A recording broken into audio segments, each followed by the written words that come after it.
Li Cunxi is reborn in the vibrant 1980s, a time filled with passion and challenges. In his past life, he lost his beloved wife and daughter, leaving him with deep regrets. This time around, he is determined to shower them with love and ensure their happiness. As he navigates the complexities of family life, he also aims to leverage his past experiences to become a trailblazer in this era, striving to build influential businesses that contribute to his country's future. With the spirit of perseverance and ambition, he embarks on a journey of redemption and success, ready to face the trials of life once more. In a bustling train station, he is jolted from a haunting dream of his lost family. Surrounded by a retro atmosphere, he encounters mocking remarks from strangers about his rural background. Yet, this time, he is no longer the naive country boy. With years of experience in the business world, he embraces his past and boldly confronts his critics with wit and confidence. As he reunites with his family, he realizes the true weight of his actions and the love that binds them together. Will he fulfill his promise to create a happy life for them, or will the shadows of his past loom large? An urgent announcement. Mr. Li Cunxi, the chairman of Yindu Group, passed away in the early hours today at the Kyoto hospital. Mr. Li Cunxi rose from humble beginnings to establish a vast commercial empire, making significant contributions across various fields, including technology, art, chemistry, medicine, and biology, earning his place as one of our nation's esteemed entrepreneurs. Mr. Li, having never married, has bequeathed his extensive fortune to a charitable foundation, in accordance with his last wishes, to serve society. Li Cunxi dreamt a dream. In it, his wife held their daughter, gazing at him with tenderness. Suddenly, a large truck barreled in, shattering the dream. Yuan. Duo, Li Cunxi awoke with a start.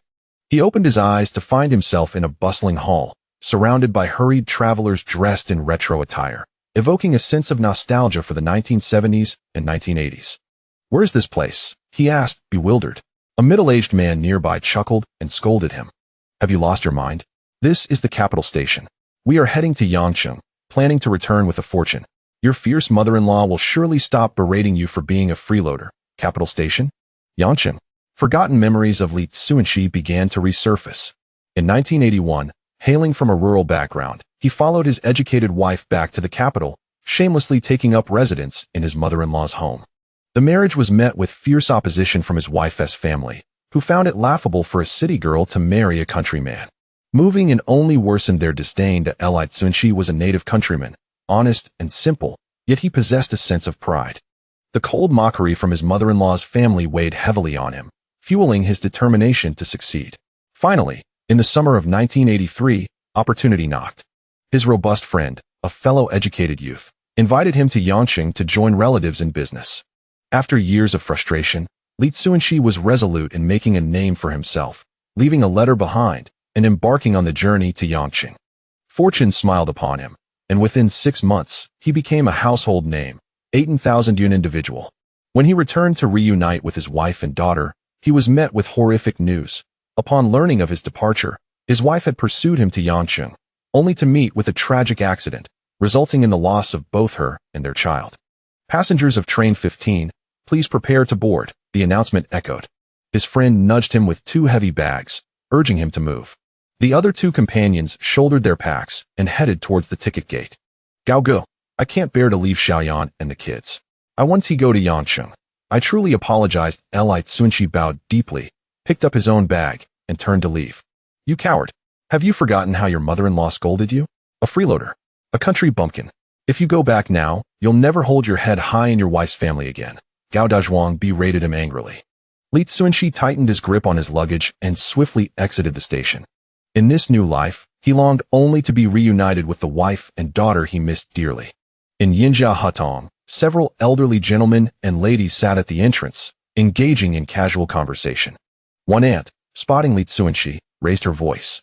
"Look at this large courtyard, and they've let in a rural freeloader. Now our women are afraid to go to the toilet alone at night. They say the harsh mountains breed cunning people. I think that lad is just that. What if he bullies the girls in our courtyard? Where would we seek justice? Indeed, we must protect our daughters from being harmed by that freeloader." 2 other aunts chimed in agreement. Li Cunxi recognized them as neighbors from the shared courtyard. In the 1980s, the courtyard housed anywhere from 6 to over a dozen families, creating a close-knit community where meals shared wafted throughout. Under the leadership of his mother-in-law, the neighbors, already discontent with Li Cunxi's rural background, united against him. Every encounter was marked by their biting remarks, intentionally designed to humiliate him. In the past, Li Cunxi would flush with embarrassment and respond defensively. However, he was no longer the naive, prideful country lad who had just arrived. This incarnation of Li Cunxi had endured decades of hardship in the business world and had risen to prominence, his resilience and composure far surpassing that of ordinary folk. Unperturbed, he approached the elderly aunts with his bag slung over his shoulder, smiling. "You two are absolutely right. You must keep a close eye on your men to protect your daughters. Otherwise, with this face of mine, I could easily attract a few misfortunes. How dare you speak so shamelessly? I might just report you to your wife," Aunt Lu retorted angrily. "Suit yourself, but let me remind you, if I were to part ways with Yuan, I would be dating your daughter tomorrow. She calls me brother Shi with such affection. It's evident to anyone that whether I am a son-in-law to the Bai family or the Lu family, it makes no difference," Li Cunxi replied nonchalantly. Though his words were playful, they held a kernel of truth. As a rural man, his ability to marry an educated city girl stemmed not only from his kindness and honesty, but also from his good looks. It was precisely for this reason that Bai Yuan, a city girl, had fallen for him at first sight, convincing her family to accept their union. Now, despite the pressures, she had brought him back to the capital to live together. Thus, at the entrance of Yinjia Hatong, aside from the disdain of the men and the older generation, the younger women and sisters held him in good regard. You, Aunt Lu was rendered speechless. Her daughter had incessantly mentioned Li Cunxi, even declaring that if the Bai family ever cast him out, she would take care of him, much to Aunt Lu's chagrin. So, dear elders, it would be wise to pray for harmony in my family with Yuan. Otherwise, I might just pay visits to your homes for a free meal. Until next time, Li Cunxi swaggered down the alley with a bounce in his step. Should that freeloader be punished? Aunt Lu's lips turned pale in indignation. Yet, Aunt Wang pondered, wait, this lad hasn't been around all afternoon. Why does he suddenly speak like a local? The others slowly regained their composure. Yesterday, Li Cunxi spoke in a somewhat unrefined Mandarin with a Northwest accent, yet today his enunciation was remarkably precise. Whatever, remarked another elder, fanning himself. Let me tell you, he won't last long with Bai Yuan. But just in case, you should marry off any single women in your family sooner rather than later. This lad is indeed handsome, reminiscent of my youth. The other elders and aunts cast scornful glances in his direction. In front of the Yuan, a woman clutched a child, her eyes red as she scanned the surroundings. Upon seeing her, Li Cunxi felt his own eyes glisten with moisture. After 40 years, they had finally reunited. "Yuan, I am back," he whispered softly. The response came in the form of his wife's furious voice. "Li Cunxi, you scoundrel. So you think you can just run away from home? Do you have any idea how worried I was?" "Boo-hoo." As she spoke, Bai Yuan buried herself into his chest, sobbing uncontrollably. It was then that Li Cunxi truly realized the profound impact his departure had on his wife. He chuckled softly, patting her back. "I merely intended to give our mother a scare, to make her recognize the importance of her son-in-law. I can only imagine that pile of laundry at home remains untouched. You always have a way with words. If you dare to pull such a stunt again, I won't let you off so easily." Bai Yuan was lightened by her husband's teasing words. "Daddy, ride the horse," the chubby little girl in Bai Yuan's arms exclaimed, stretching out her pudgy hands. Of course, Li Cunxi replied as he took the child, securing her with one arm and one leg, allowing her to perch on his neck. The little girl giggled joyfully from her vantage point. Bai Yuan intertwined her arm with her husband's, speaking softly. "Darling, I know the past 2 years have been tough for you. Just hang in there a little longer. Once I graduate from university and start working, we will move out. With you by my side, I can thrive anywhere." Li Cunxi smiled, quickening his pace into the Yuan. Chapter 2 Requesting living expenses. The Bai family resides in the house directly opposite theirs in the Yuan. The dwelling is modest, approximately 30 square meters, crammed with a large family. Bai Yuan has 2 older brothers. The eldest secured employment early on and was allocated housing by his workplace, living with his wife and child outside. The second brother is at ne'er-do-well, lacking steady employment, idling away his time, and somehow managed to woo a girlfriend, with marriage discussions already underway. Lastly, there are the elderly in-laws and Li Cunxi's family, making for an exceedingly cramped living environment. Therefore, 2 years prior, When Bai Xiaoyan expressed her desire to bring her rural husband to Beijing, the family vehemently opposed it. Bai Xiaoyan, having gained admission to university with free accommodation and a modest monthly scholarship, managed to avoid burdening her family financially. However, the situation was markedly different for Li Cunxi. As a rural individual newly arrived in the city, he faced significant challenges. Unable to find proper employment, he resorted to odd jobs and manual labor, essentially relying on the Bai family for sustenance and shelter, which brought shame upon them. Naturally, the Bai family was unwilling to accept this.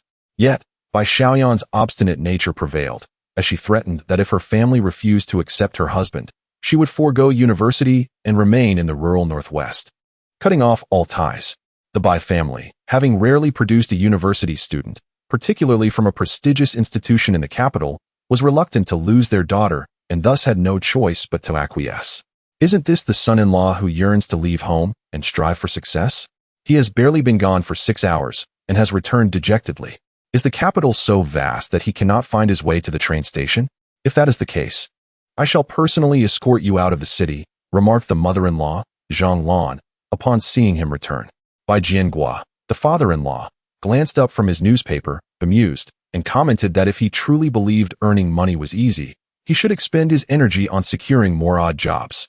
Dad, Mom, could you please cease this incessant pressure on my husband to leave home, leaving my mother and me without support? Is that what you desire? Bai Xiaoyan exclaimed. Unable to contain her frustration, Zhang Lan, hands on her hips, glared at her daughter. What exactly do you rely on him for? He consumes our resources, resides in our home, and I cannot even voice a word against him. If he were truly capable, would he shamelessly remain a dependent? He should have moved out long ago and become self-sufficient. Bai Xiaoyan bit her lip, rendered speechless. She was acutely aware of Li Cunxi's lack of capabilities. It was unrealistic to expect him to provide for the family at this stage. Zhang Lan nudged her husband, signaling him to intervene. Bai Jiangua beckoned for his daughter to sit at the bedside. Sitting cross-legged on the bed, he smiled and began, Xiaoyan, your second brother has been with his girlfriend for quite some time now. It is time they consider marriage. Thus, the family must save money to build another room for him in the courtyard.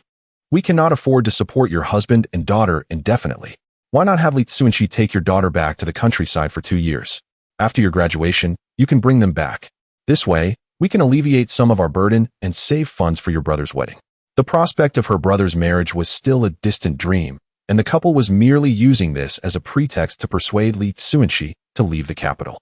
As long as they lived apart, their relationship would inevitably wane, and the disparity in their circumstances would render divorce a matter of time. Cunxi cannot return to the village. If he does, I shall not remain in the city, Bai Xiaoyan firmly rejected. Seeing her daughter unwavering, Zhang Lan retorted with frustration. If you refuse to return to the countryside, then you must contribute to the living expenses, 20 yuan for the elder, 10 for the younger, totaling 720 yuan for the 2 years they have supported you. It has been challenging enough for us to raise 5 siblings. We are under no obligation to support them. Mother, we agreed before coming to the city that once I graduate and secure a formal job, I would repay you for their expenses, both principal and interest. I am about to begin my internship. How can you renegotiate now? Bai Xiaoyan's eyes brimmed with tears, clearly pushed to her limits by her parents. Bai Jiangua sighed. Your second brother is not getting any younger. Finding someone who values him is increasingly difficult. We must seize the moment and arrange for their marriage. Moreover, sending him back to the countryside does not equate to a divorce. Cannot you consider your brother's situation? Zhang Lan nodded in agreement. We are not forcing you to divorce Li Cunxi. It is merely a 2-year separation. Do you not trust the strength of your relationship? If that is the case, it may be best to part ways sooner rather than later. Bai Xiaoyan bit her lip tightly, tears streaming down her face in deep distress. Li Cunxi, witnessing this, grasped his wife's hand and turned to her parents. Allow me 3 days. I shall repay you 1,000 yuan for living expenses, principal and interest included. If I cannot procure the amount, I will immediately return to the countryside with our daughter. Bai Xiaoyan's eyes widened in astonishment at his audacity, ready to refuse him, but Bai Jiangua interjected decisively. Very well. Slapping his thigh, he pointed at Li Cunxi, declaring, I care not whether you speak in jest. Since you have made this claim, we shall consider it settled. In 3 days, produce 1,000 yuan, or you shall return to the countryside. Father, Cunxi is speaking nonsense. Even if you and mother pooled your annual salaries, it would not suffice. He cannot possibly fulfill such a promise. Let us disregard this matter. Bai Xiaoyan hurriedly attempted to mitigate the situation. How can we disregard it? I heard him clearly. Zhang Lan turned to Li Cunxi, her tone aggressive. What you just said, you are fully aware of. A man's word is his bond. If you deny it, the Bai family shall forever look down upon you. 3 days, 1,000 yuan, I stand by my word. Li Cunxi asserted earnestly. Zhang Lan burst into laughter, amused by his audacity. A rural man speaking such grand claims seemed oblivious to the weight of 1,000 yuan. Yet Zhang Lan was indifferent to his perspective. Once the deadline passed, and he failed to produce the funds, she would have every justification to send him back to the countryside. Li Cunxi, come with me, Bai Xiaoyan said, her expression darkening as she stepped outside. Chapter 3 How to Make Money. Bai Xiaoyan stepped out of the crowded courtyard, with Li Cunxi silently trailing behind her. In his memories, his wife seldom lost her temper, yet when she did, he found himself quite intimidated. As they exited the alley and arrived at a secluded corner, Bai Xiaoyan abruptly turned around. Li Cunxi momentarily lost his focus, and as he halted, he found himself nearly face to face with her. Bai Xiaoyan showed no intention of retreating, her large eyes fixated on her husband, tears gradually welling up in her gaze, her voice choked with emotion. Li Cunxi, do you despise the two of us and wish to return to the countryside to find someone else? Li Cunxi chuckled softly. Silly girl, why are you being so jealous? You and Duo are in the city. How could I bear to return alone? Bai Xiaoyan playfully punched him and, with reddened eyes, asked, why would you utter such grandiose words? 1,000 yuan every 3 days. Are you planning to rob a bank? Li Cunxi responded with a laugh. That is not a bad idea. Dear wife, lend me a pair of stockings, and tomorrow I'll wear them on my head and head to the bank. Is it still the time for jokes? Bai Xiaoyan's fist came flying again, and she shot him a reproachful glance, saying, my parents merely speak out of concern. They don't expect you to bring in that much money. If you could secure a stable job, they wouldn't fuss. I'll go out tomorrow and see which factory is hiring. I'm a rural resident. No factory would want me. Li Cunxi shook his head. In the later generations, young people were reluctant to work in factories, with businesses offering high wages struggling to recruit employees. However, in the 1980s, working in a factory was highly sought after, and it was not his place to worry about this matter. He already had a plan. What plan? Street vending. You want to set up a stall? Bai Xiaoyan was taken aback. In her understanding, street vendors were rarely reputable individuals. They were often idlers who sold trivial items without making much profit. Yes, Li Cunxi nodded. You. Sigh, never mind. I'll do my best to find some money these days. I'll gather whatever I can to appease my parents, hoping they forget about today's incident. As for the rest of the money, we can make up for it gradually. My bus is here. I'll take my leave. The dilapidated bus arrived, and Bai Xiaoyan waved her hand, jogging to catch it. Li Cunxi watched the bus fade into the distance before leisurely making his way back. The sunset cast a long shadow behind him. His thoughts began to wander. In 1983, during the initial stages of the reform and opening up policy, most people were still immersed in the comforts of a planned economy and egalitarian distribution. Yet, a very small number of individuals were quick to respond to the policy of allowing some to become prosperous first, becoming pioneers in business. The true wave of entrepreneurship in the country would not arrive until 1984. Before that, Li Cunxi needed to amass a starting capital. At that time in the capital, although individual businesses were sprouting like mushrooms after rain, the reality remained. Society was still one of equal distribution, and everyone's purchasing power was limited. To expect to earn substantial profits by engaging in trade with locals would require waiting another year for more lenient policies from above, allowing society to embrace a market economy. So, under the planned economy in the capital, apart from selling to the common people, who else could one sell to? Naturally, to the foreign tourists visiting Beijing. That year, in order to replenish the scarce foreign exchange, the country had opened up to foreign tourism. These foreigners would exchange their foreign currency for foreign exchange vouchers, which were far more valuable than the Chinese yuan at that time. With these vouchers, one could enter friendship stores, overseas Chinese stores, and other venues, purchasing unlimited quantities of grains and oils, acquiring the trendiest cosmetics and clothing, and even obtaining imported home appliances that were otherwise only available with tickets. Even if one didn't use them, they could sell them to scalpers for at least 11.3 yuan, and if they had their own channels, selling them for 1.5 yuan was also possible. Having identified the customer base, The next crucial step was deciding what to sell. Regardless of nationality or skin color, tourists typically sought to purchase items rich in local characteristics. Unique Chinese silk products, porcelain, and traditional paintings were all excellent choices. He rummaged through his pockets, counting the meager 80 cents that remained. It suddenly dawned on him that he had spent his money on a train ticket to Yanqing. Reflecting on his previous life, he realized he had indeed been audacious. Embarking on a journey with only 80 cents and no grain coupons, daring to venture into the unknown, surviving without starvation was already a miracle. With such limited funds, relying on purchasing inventory was out of the question. He would need to rely on his skills to make a living. Li Cunxi decided to sell paintings. In his previous life, to preserve the memories of his wife and daughter, he had taken up painting, capturing their likenesses on canvas. As a result, he had become quite proficient in both traditional Chinese and oil painting, to the point of attaining a high level of mastery. When it came to selling paintings, he naturally could not sell oil paintings. Firstly, the cost of oil paint was high and beyond his means, and secondly, foreigners had no shortage of oil paintings and were unlikely to purchase them. Traditional Chinese paintings, however, were different. They represented Chinese culture and were well suited for the literary and artistic foreign tourists visiting the country during this era.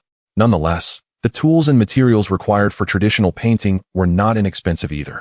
The cheapest pig bristle brush cost at least 80 cents to a yuan, not to mention the rice paper, ink, and pigments. To gather a complete set would require at least 4 to 5 yuan, a substantial sum for him at this moment. Thus, he set his sights on the neighbor in the courtyard. Li Cunxi returned to the Yuan, where the evening was the liveliest time in the courtyard. Children ran about, chasing each other, while some adults lounged in rocking chairs, and others set up 2 square tables to play table tennis. Some had laid out long tables, joyfully demonstrating their calligraphy under the light. Li Cunxi sought out a particular individual, a man named Lu Tsong, who was known for his calligraphy. Though he was a worker by profession, he enjoyed cultivating an air of sophistication, dabbling in literature and the arts. He even spent money to extend his modest study by 6 square meters. Writing calligraphy in the courtyard during the day was also a way for him to showcase his skills amidst the crowd. Noticing someone approach, Lu Tsong cast a sidelong glance and sneered, "You, an illiterate from the countryside, can understand calligraphy?" "A little," Li Cunxi replied. Glancing at the calligraphy on the table, a work of Zhao Xiang's 2 poems of praise, a fine example of running script. From the strokes, it was evident that Lu Tsong had put in considerable effort, yet to an expert like Li Cunxi, it still lacked refinement. If you understand calligraphy, then I understand how to build aircraft carriers. An illiterate is an illiterate. Don't pretend to be cultured with me." Lu Tsong continued to mock as he wrote. "Shall I write too for you?" Li Cunxi inquired with a smile. Lu Tsong scrutinized Li Cunxi from head to toe, his eyes filled with disdain. "With your rustic appearance, even a glance tarnishes my dignity. Begone, begone. Seek a cooler place to linger."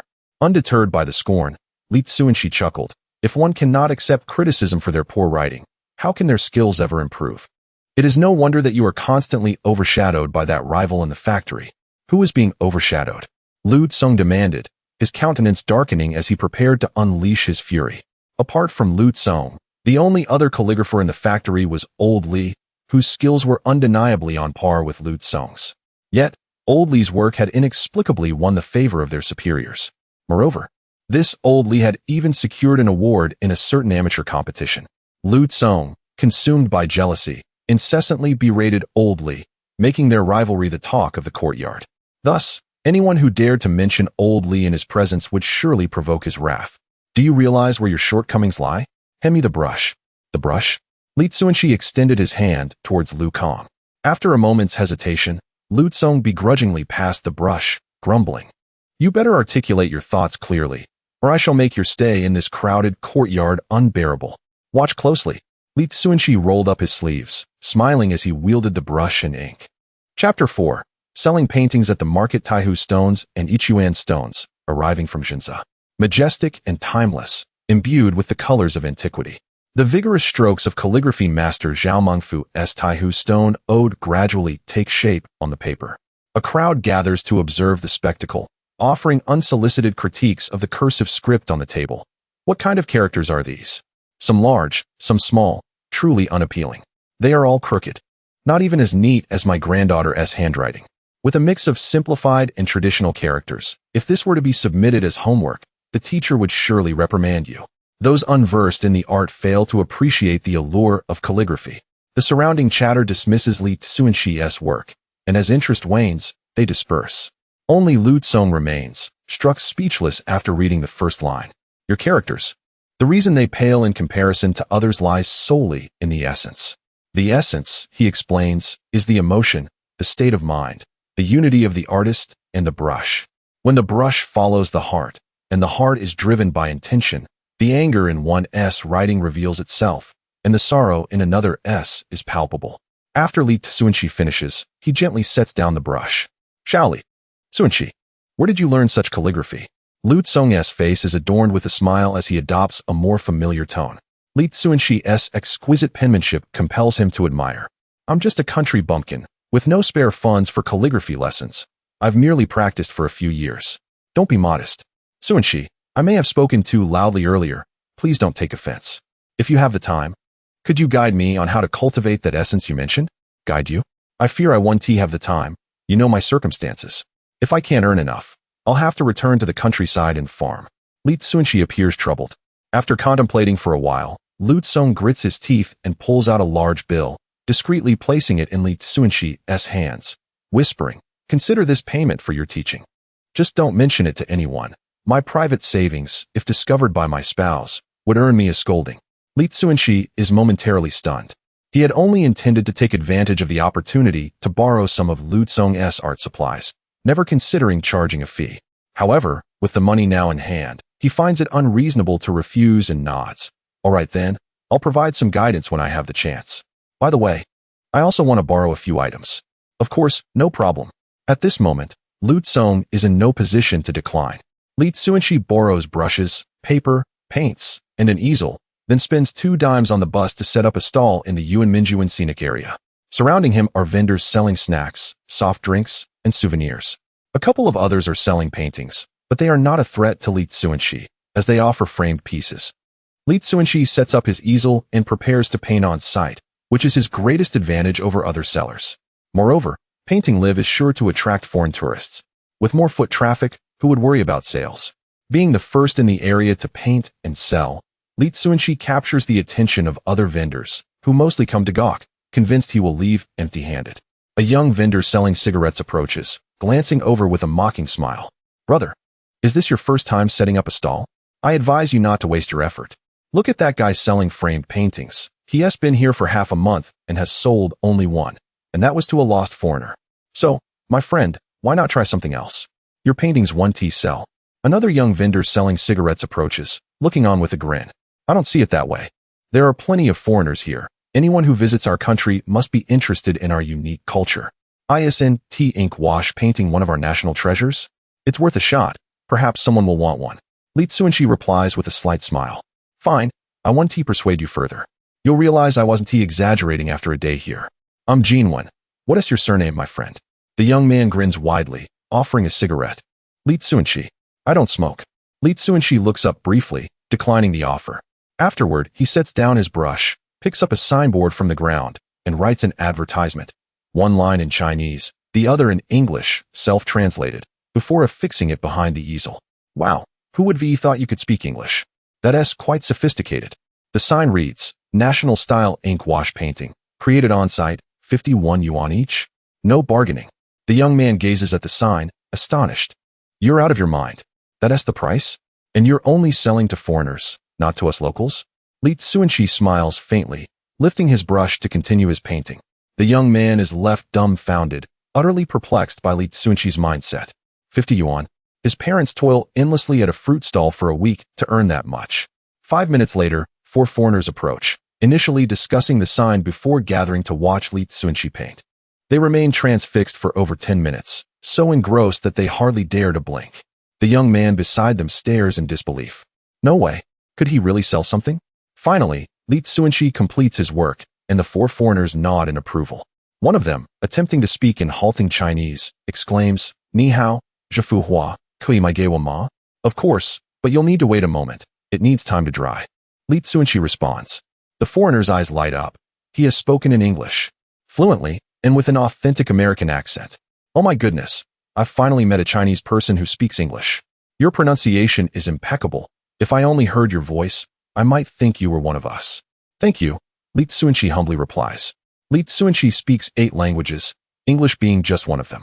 In his quest to forget the past and begin anew, he traveled the world, learning different languages, thinking that by wandering the globe and witnessing its wonders, he could unlock his heart. Yet, he never truly let go. All right, sir, let me help you package it up. Li Cunxi carefully removes the painting, wraps it, and hands it over, while the foreigner gives him a 50 yuan foreign exchange voucher. Gazing at the foreign exchange voucher in his hand, Li Cunxi felt an inexplicable surge of excitement and exhilaration within him. It had been a long time since he had experienced such emotions. In his previous life, with a fortune in the billions, he remained unfazed as fortunes fluctuated by millions within moments. However, today was different. This marked the first sum of money he had earned through his own efforts since his rebirth. May I also receive one? I desire it as well. You all possess it, yet I do not. I would be ridiculed upon my return. Therefore, sir, please grant me one as well. The 4 foreigners were entirely captivated by Li Cunxi, and within a mere half hour, he had amassed 200 yuan in foreign exchange vouchers. The young men dealing in tobacco were left astounded. They contemplated emulating Li Cunxi by setting up their own stalls to sell art, but then realized, alas, their friend lacked the skill to paint. All they could do was stare in awe, consumed by envy. Chapter 5 The Big Order Brother. You are truly extraordinary. I have been here for so long, and you are the first to effortlessly earn foreign currency. After the 4 foreigners departed, a young man hurriedly approached, giving a thumbs up. Do you think painting is easy? Li Cunxi cast him a sidelong glance. Not easy at all. Your skill is something that ordinary people cannot replicate. I'm just envious. The young man chuckled awkwardly, then smacked his lips. But those foreigners are indeed wealthy, willing to spend 50 yuan on a painting. Li Cunxi tucked the foreign exchange vouchers into his pocket and replied, they earn a lot, so they naturally spend freely. In 1983, the exchange rate for the US dollar was 1.97. Although the disparity was not vast, at that time, the per capita income in the United States was $1,500, whereas in our country, it was less than $300. Moreover, those who could travel abroad certainly had higher incomes. Thus, 50 yuan for a painting was hardly a significant expense for them. That seems to make sense. Yuan's eyes sparkled as he grasped Li Cunxi's arm, smiling ingratiatingly. Brother Shi, since you are so fluent in foreign languages, could you help me sell some cigarettes as well? I won't ask for much, just 20 yuan for a pack of Marlboro. We can split it. You do realize that Marlboro is a premium brand, right? You're selling foreign goods to foreigners at double the price. Do you think they are fools? And besides, your cigarettes are counterfeit. How could I have been duped? No wonder I haven't sold a single pack in days. Just wait until I get back. I'll deal with him. Yuan exclaimed, infuriated. Li Cunxi chuckled without responding, taking out new drawing paper to continue his work. Brother Shi, since those foreigners are so interested in ink wash paintings, I'll create a few to sell tomorrow. I'm not trying to steal your business. I can't paint like you, just hang some pictures. This won't conflict with you, right? Yuan squatted beside him, grinning. Not at all. The Yuan Minjuan isn't my family's property. What you sell is none of my concern. Li Cunxi replied nonchalantly. In fact, not only Yuan, but the surrounding vendors had already become envious after witnessing him sell a painting for 50 yuan in foreign exchange. It seemed their thoughts mirrored Yuan's. However, they were viewing the situation too superficially. What the foreigners valued was not merely the painting, but also his craftsmanship. This was something that the street vendors could not imitate. Soon, several more foreigners gathered around, and a few of them managed to purchase some paintings. A crowd had formed around Li Cunxi's stall, the majority merely there to observe and experience something novel. A few penny-pinching foreign ladies disregarded the sign, refusing haggling, chattering away as they attempted to negotiate prices. Annoyed by the commotion, and seeing that there was little paper left, Li Cunxi took down the sign, set a firm price, and sold all remaining paintings. With a smile, he exchanged the artwork for cash, sending the foreign ladies on their way. He then stretched his stiff wrists, preparing to close his stall. The onlookers gradually dispersed, leaving behind a group of foreigners conversing with a man in a suit, who soon approached Li Cunxi. First, a plump blonde foreigner chattered excitedly, and after listening, the suited man turned to Li Cunxi with a smile. Young man, I have a business proposition. Are you interested? Li Cunxi glanced at the group of foreigners behind him and replied, I speak English. The suited man chuckled, I know. I am here as a translator, accompanying this group of foreigners for leisure. Please do me a favor. In this day and age, those who could serve as translators were typically well-educated individuals. If Li Cunxi conversed in English with the foreigners, the translator's role would become challenging. Li Cunxi nodded slightly and said in Mandarin, I have run out of drawing paper. If you wish to purchase a painting, please come back tomorrow. But I want to. This group of foreigners is about to travel to other cities, and you want to be able to meet them tomorrow. This is a significant opportunity. We need to agree in advance. The suited man flattered. He repeatedly referred to them as foreigners, clearly not fond of them, yet he had to appease them. Li Cunxi did not inquire further, but he had no animosity towards money. He paused and asked, what significant opportunity? The suited man smiled and leaned in closer. You see, they are very interested in our traditional ink wash paintings. They initially wanted to take home a replica of the Luo Xin Fu too, but after much deliberation, they were not satisfied, claiming it lacked the essence of the original. They are difficult to please. They noticed your impressive ink wash skills and would like you to give it a try. Regardless of the outcome, they will pay you. This was no small undertaking. The foreigner was offering a substantial sum. Li Cunxi furrowed his brow in contemplation. The Luo Xin Fu 2 measures 573 centimeters in length and 27 centimeters in width, and is one of the 10 most renowned paintings in our country. Even a mere copy wouldn't be completed in a day or two. Given Li Cunxi's skills, it would take at least 3 days. 500. Not a cent less. Go and tell them. Li Cunxi stated a price he was willing to accept, feeling it was fair. Too low would be a loss. Too high might deter them. It was simply 500, take it or leave it. The suited man hurried over to negotiate with the foreigners. Shortly after, he returned, grinning, and held up one finger. It's settled. They are willing to pay 1,000. At this, Li Cunxi was taken aback. 1,000? The suited man grinned widely and lowered his voice. Back when the Eight-Nation Alliance invaded Beijing, who knows how many treasures they looted. It's only fair to charge these foreigners a bit more. Rest assured, my group consists of wealthy businessmen. There's no need to be frugal for them. Li Cunxi smiled, appreciating the suited man's character. He extended his hand, saying, Li Cunxi, I look forward to our collaboration. The suited man replied, Chu Weigua, I'm older than you, so just call me Brother Chu. This group of foreigners will be traveling to other places and will fly back in 3 days. The time may be tight, but for you, it should not be an issue. I have witnessed your speed. Li Cunxi nodded, I will do my best. Brother Chu shook his hand. I will be eagerly awaiting your masterpiece. By the way, provide me with an address. I will send someone to collect it in 3 days. The remaining payment will be settled then. Brother Chu handed him 10 large yuan as a deposit, and Li Cunxi wrote down an address for him. Thus, the first significant business deal was established. Brother Shi, can I hang out with you in the future? What you earned in a day is more than what my parents earn in a year. As the suited man and his entourage departed, Jin Wendu, with great enthusiasm, approached to seek support. He had just overheard a conversation that left him utterly astonished, nearly exclaiming in disbelief. A painting sells for 1,000 yuan. Even a thief would weep at such a revelation. Such comparisons are unjust. Today was merely a stroke of luck. A rare opportunity that may never present itself again in a lifetime. Li Cunxi smiled as he concluded his business, contemplating the materials he would need to procure shortly. Chapter 6. Achieving Goals. Shiji, I'm here. I'm here. Jin eagerly rushed to assist him in packing up, exclaiming, had I known that painting could be so lucrative, I would have pursued it long ago. Alas, in my youth, I was only preoccupied with climbing trees to spy on the widow next door while bathing. Shiji, I may not possess many talents, but I pride myself on being quite clever. Should you require assistance in the future, feel free to call upon me. Li Cunxi indeed had a matter at hand and promptly inquired, do you know anyone who deals in foreign currency exchange? Someone trustworthy, preferably. Foreign currency exchange? I've heard whispers of individuals dabbling in that realm. I could inquire for you tomorrow, Jinwen replied. Although lacking in skills, he was vivacious and well acquainted with a motley assortment of people. Very well. Li Cunxi nodded, jotting down an address for him. When you have news, come find me here. Once the deal is done, I shall reward you for your efforts. Come now, with our connection, it would be rather crass to speak of money. Jinwen grinned, accepted the note, and clapped his hands. Shiji, you've tidied up your things. I ought to be on my way.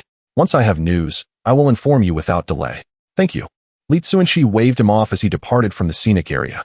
He first ventured to the market to procure the materials necessary for his artistic endeavors. By the time he returned to the dilapidated courtyard, it was already mid-afternoon. At this hour, The courtyard was at its most tranquil, as everyone was occupied with work and had left for their jobs.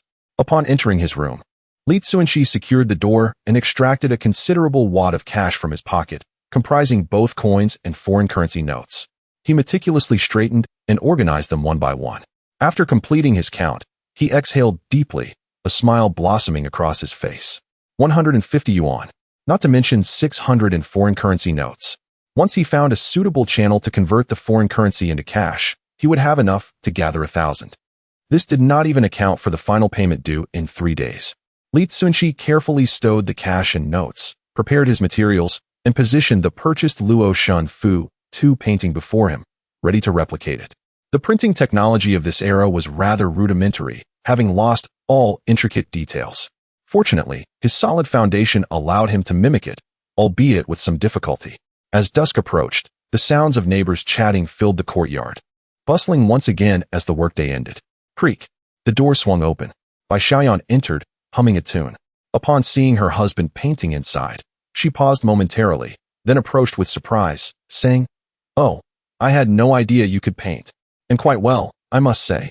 I learned at home from the older generation, but never had the opportunity to showcase my skills, so of course, you wouldn't know." "Oh," Bai Xiaoyan nodded, then inquired, "What prompted you to take up painting? What purpose does it serve?" "Of course, it's to earn money.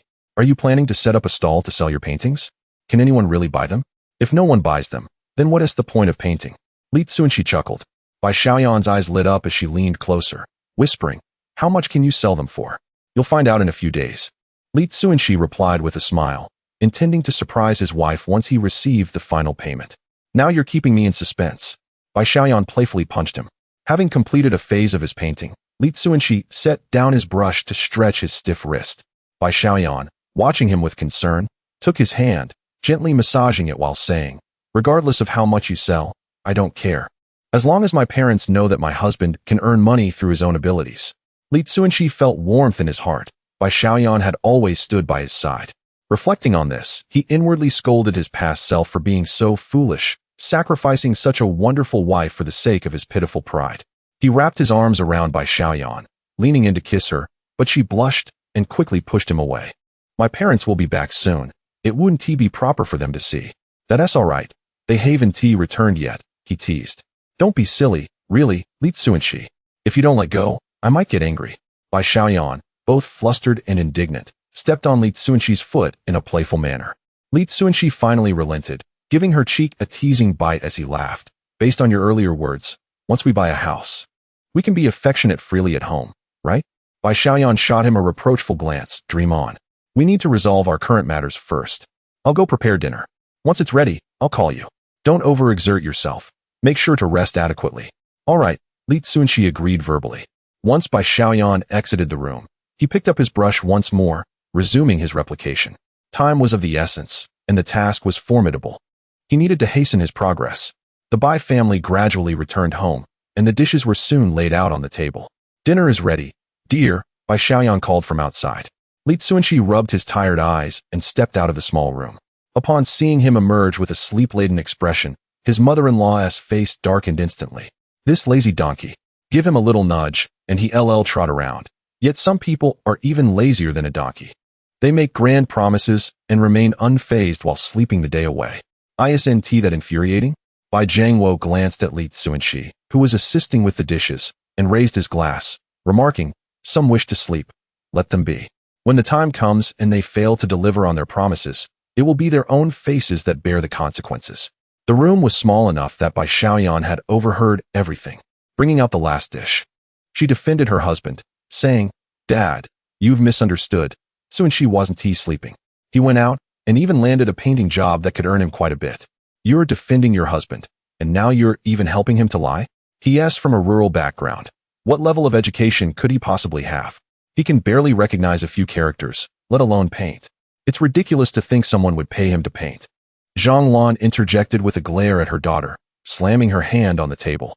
"Just the other day, I was laughed at by neighbors, who said this blind fool went to Lu Dage's place to write characters, and the writing was worse than that of their grandchildren, like a ghost's scribbles.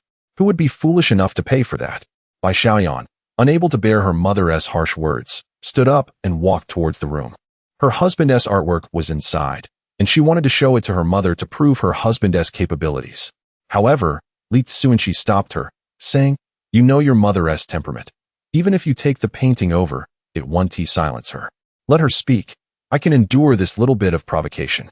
But let us just go eat. No matter what your parents say, we'll just listen." Chapter 7. The Old Scoundrel, the Root of Disaster Evening. Li Cunxi labored diligently under the dim light. After Bai Xiaoyan had lulled their daughter to sleep, she quietly descended from the bed and embraced him from behind. "Darling, am I being too selfish? Knowing that my family harbors discontent towards you, I still insist on having you move to the city with me." Li Cunxi turned around, caressing her face with a smile. "Your family disapproves of me because of my poverty, and I too am discontent with my financial situation. They criticize me because they believe I cannot provide a good life for you and Duo. Their harsh words serve as motivation. Once I achieve success, they will have nothing to say against me. But I truly fear. I fear that you might do as you did last time, leaving a letter and running away from home. If you dare to leave, I will abandon my university studies and take Duo to find you." Bai Xiaoyan declared resolutely. Li Cunxi understood her sentiment well. She had not only spoken those words, but had acted on them, and he was wise enough to prevent such a tragedy from occurring again. "I assure you, my love, I will never disappear without a word again," he vowed, holding her tightly in his embrace. "Bai Xiaoyan, if you suffer humiliation in front of my family, you can vent your frustrations on me, for it is I who has caused you distress," she whispered softly, hugging his waist. With a sudden clap, she playfully struck her behind. "Why did you hit me? Don't wake Duo. I am merely chastising you for your fanciful thoughts. As a simple country boy who has married a beautiful student from a prestigious university, I feel nothing but gratitude and happiness." "There is no notion of suffering here," Li Cunxi replied earnestly. A hint of sweetness flashed in Bai Xiaoyan's eyes as she solemnly declared, "Regardless, I, Bai Xiaoyan, will be devoted to you for life. As long as Duo and I have food to eat, I care not whether we are rich or poor. But what if we become so poor that we cannot afford food? Then, I will take Duo and remarry. You've even considered an escape route. Where do you intend to remarry?" "Wherever I can ensure that Duo and I have enough to eat, that is where I will go. Please, let me work hard to earn money then. I fear that Duo's stepfather might mistreat her." "Well then, you better work hard. Hey, where are your hands roaming? Remove them. My dear, stop it. Duo just fell asleep. Hey, take your hands away." For 2 consecutive days, aside from the basic necessities, Li Cunxi remained indoors, focused on his work. Finally, on the morning of delivery, he completed the 5-meter-long silk painting, Luo Shun Fu Tuesday. He prepared to take it outside to dry when he noticed Lu Tsong practicing calligraphy in the courtyard. "Uncle Lu, are you writing?" "Yes, since it's the weekend, I am taking the opportunity to practice." "Cunxi, do you think my calligraphy has improved recently? If there are any flaws, do let me know." Lu Tsong looked up with a smile, and upon seeing the long scroll in Li Cunxi's hands, he was momentarily taken aback. "Is that Luo Shin Fu Tu that you are copying?" "Yes, I am looking for a place to let it dry." "My goodness, your painting skills rival your calligraphy. You flatter me.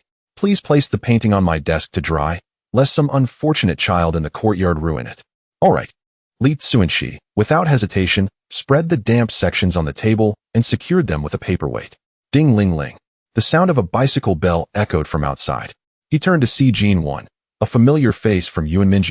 "Shigo, I found a way to help you with that matter you entrusted me with. Shall I take you there now?" "Sure, just a moment."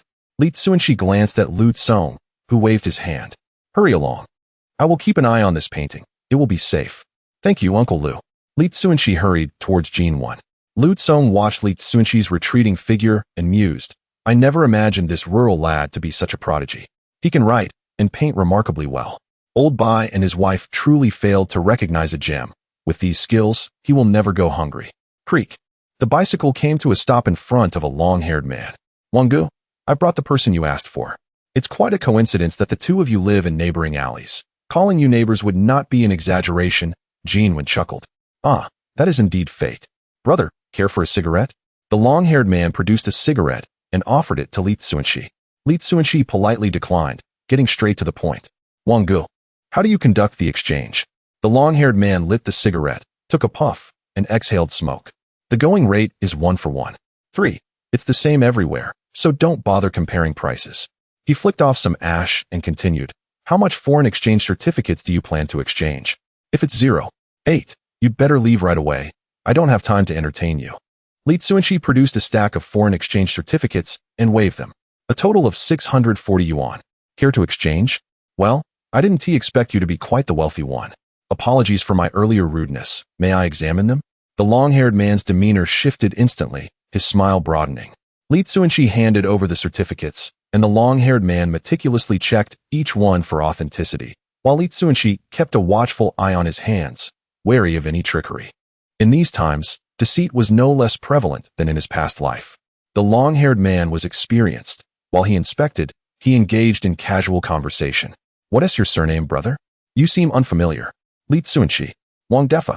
In this area, mentioning my name will certainly open doors for you. The long-haired man paused, sensing that he had heard Li Cunxi's name before but could not place it. After verifying the certificates, he returned them. All right, everything checks out. Please wait a moment while I retrieve the money. Wang Defa? Li Cunxi too found the name familiar. Jean Wen interjected with a laugh. Shigu, this Wang Defa is quite a character, well known in our area as an old scoundrel involved in various businesses. If you need to exchange currency, he is the one to trust. Old scoundrel? Li Cunxi recalled. If his memory served him right, in his previous life, Bai Lao had been involved with a man named Wang Defa, and during a brawl, it had resulted in a fatality, leading to a crackdown that ended in execution. This incident had occurred shortly after he left the capital, resulting in his in-laws losing both a son and a daughter, unable to withstand the shock. One suffered a stroke, while the other became mentally unstable, leaving their future grim. Upon returning to the capital, Li Cunxi learned from the neighbors about these matters, leading him to reflect on how his departure had brought misfortune upon the Bai family.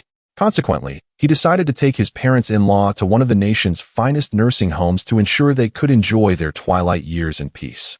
Having been granted a second chance at life, he was certain that his wife and daughter would be safeguarded from harm. However, whether Bai Lao would repeat the same mistakes remained uncertain. Chapter 8. The money was stolen in a room. 3 individuals were engrossed in a game of do di zhu. Bai Lao tossed a dime to the winner, exclaiming, "Today is truly unlucky. I just asked for money from the old man, and I'm nearly out of cash." Wang Defa, who had just entered, overheard Bai Lao's lament and retorted, "Your parents are both working, and their combined monthly salary is only 70 to 80 yuan. Why are you whining about being broke? Hey, Wanggu, you say that, but we used to live well. Now we have an additional freeloader at home, consuming our resources. The expenses have skyrocketed, and the old man isn't as generous as before. It's hard to ask for money."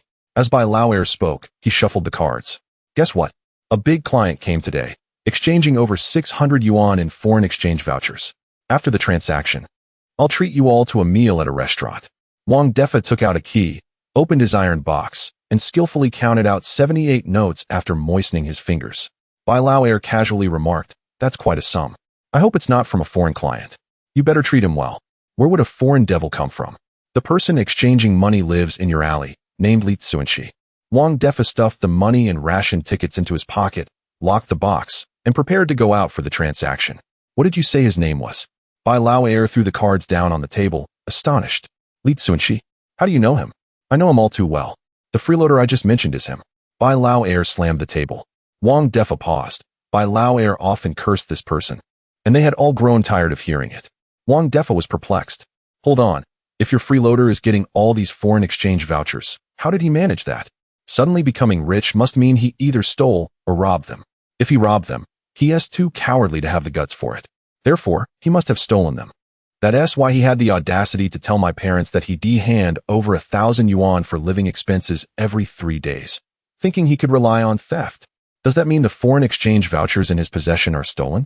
Wang Defa's eyes gleamed with intrigue. "Absolutely," Bai Lao affirmed with conviction.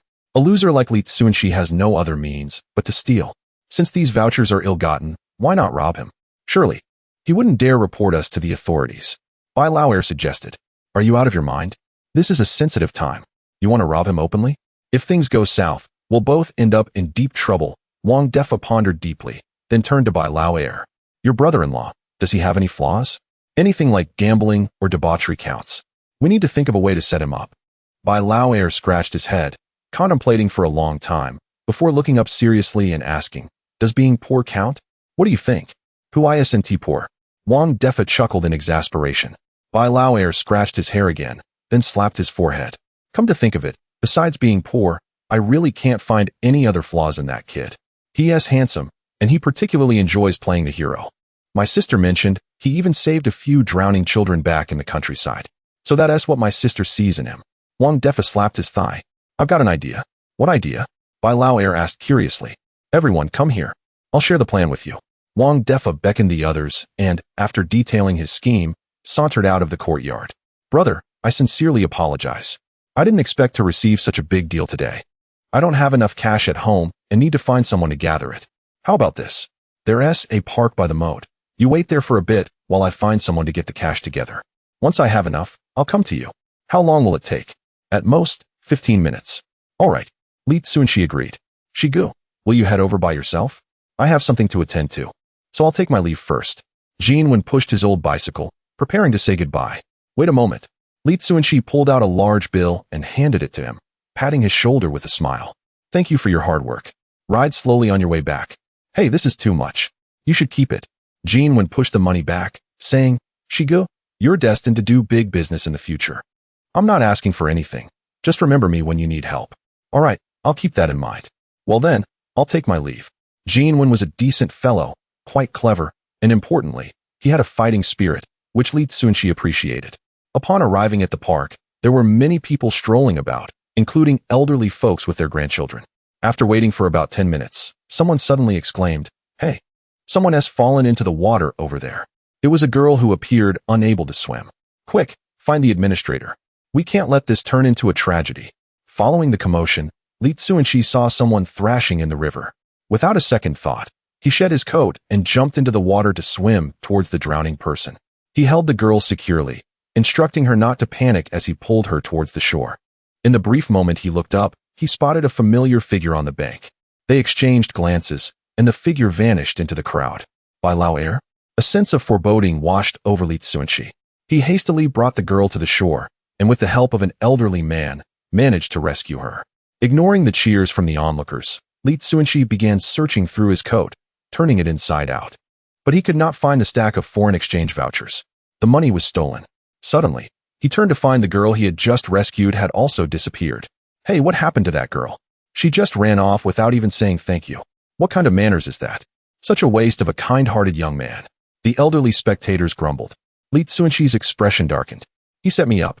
Half an hour later, he returned to the courtyard but did not see Bai Lao Er. He first changed his clothes, and, just as he was about to step outside, he heard the commotion in the yard. His mother-in-law, Zhang Lan, was chatting with the neighbor, Lu Denyang. Oh my, Zhang Jia, did you buy a new outfit? It looks quite expensive. Haha, my Mao Fei is so considerate. As soon as he earned some money, he took me out shopping. Just look at all the things he bought for me. Wow, all of this is from Mao Fei. Mao Fei is truly a filial child. He earns money yet remains devoted to his parents, unlike those in my family who are solely preoccupied with their own interests. Heh, honoring my mother is only natural, I assent it. Enough of that. Lu Yi, we must return home to prepare the meal. The proud voice of Bai Lauder echoed through the house. Li Cunxi's fists clenched in response. It was indeed he who had stolen. As he exited the house, Li Cunxi unexpectedly encountered Zhang Lan, clad in new attire, accompanied by Bai Lar, who was burdened with numerous bags. Upon seeing him, Bai Lar's expression briefly flickered with guilt, but it quickly vanished as he deliberately raised his chin and strode past Li Cunxi. What are you standing there for? Why don't you help carry the things? You lack any sense of awareness. With her son's success, Zhang Lan felt emboldened, directing her reprimand at Li Cunxi. Today, you benefit from my family's Mao Fei. These fine dishes are ones you might not even enjoy during the new year. A cold smile crept across Li Cunxi's face, yet he proceeded to carry the items into the kitchen. Chapter 9. Speaking nonsense with eyes wide open, the members of the Bai family returned one after another. The entire family gathered around the table for a meal, and Li Cunxi brought out the last dish. Bai Zhangwo poured 2 glasses of Mao Dai and beckoned to Li Cunxi, saying, Cunxi, today the second son has made some money and has prospered. Just look at this feast, it was all bought by him. Our family has never had such a sumptuous spread during the new year. Come, join us and share in the joy. Li Cunxi glanced at the dishes on the table. There was Mao Dai, roast chicken, pig's trotters, spare ribs, sweet and sour fish, a plate of dumplings, and 5 packs of Marlboro. In this era, such a table was indeed extravagant. My father wants you to sit down, so please do so without being impolite. Bai Maofei was basking in the compliments from his family, feeling elated. Li Cunxi cast a glance at Bai Laodi, his heart burning with anger. However, seeing his father-in-law being unusually cordial, he suppressed his fury and sat down next to his wife. Bai Xiaoyan whispered, "Today, my second brother earned 300 yuan, and our parents are quite pleased, so perhaps they won't mention the 1,000 yuan we owe." Li Cunxi hesitated, observing the cheerful ambience of the Bai family, ultimately choosing not to speak up and disrupt the mood. Bai Xiaoyan picked a chicken leg from her bowl and placed it into Li Cunxi's bowl, saying, "Darling, I saved this for you. The roast chicken from Dongdan Market is quite famous. I'm not hungry. Let us save it for Duo when she gets home from school," Li Cunxi replied, genuinely lacking the appetite to eat. However, Bai Maofei snatched the chicken leg from Li Cunxi's bowl and placed it in his own, declaring, "This chicken leg is meant for the Bai family.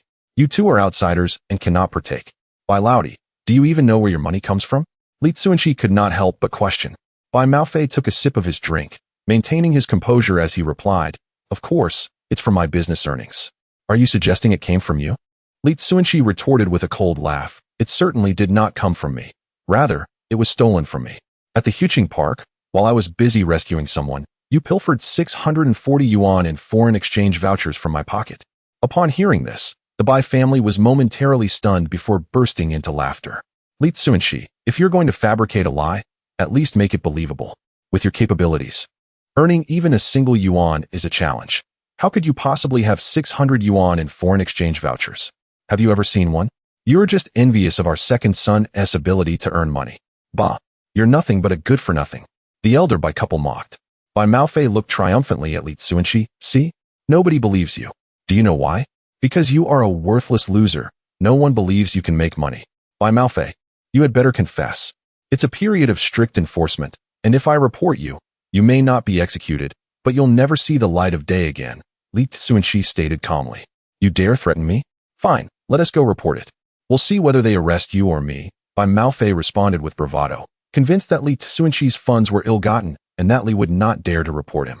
Li Cunxi understood his mindset and sighed inwardly at his foolishness. Ignorance breeds fear.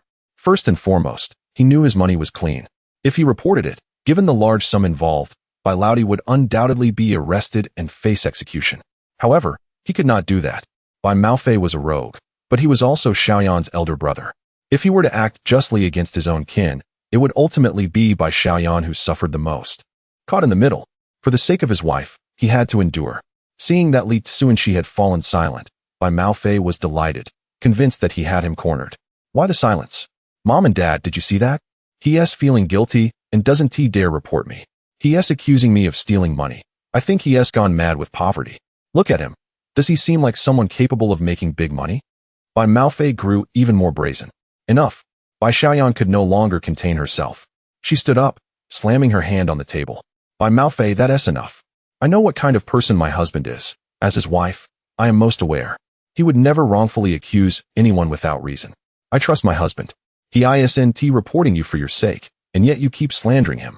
Fine, if you want to go, I will.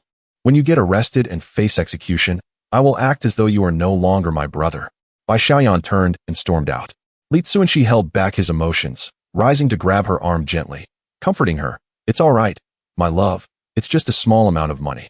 I can earn more. This is no longer about money. It concerns your reputation. I must reclaim this dignity." Bai Xiaoyan wiped the tears from the corners of her eyes, resolutely stating, Li Cunxi could endure, but she, as his wife, could not allow him to suffer such humiliation.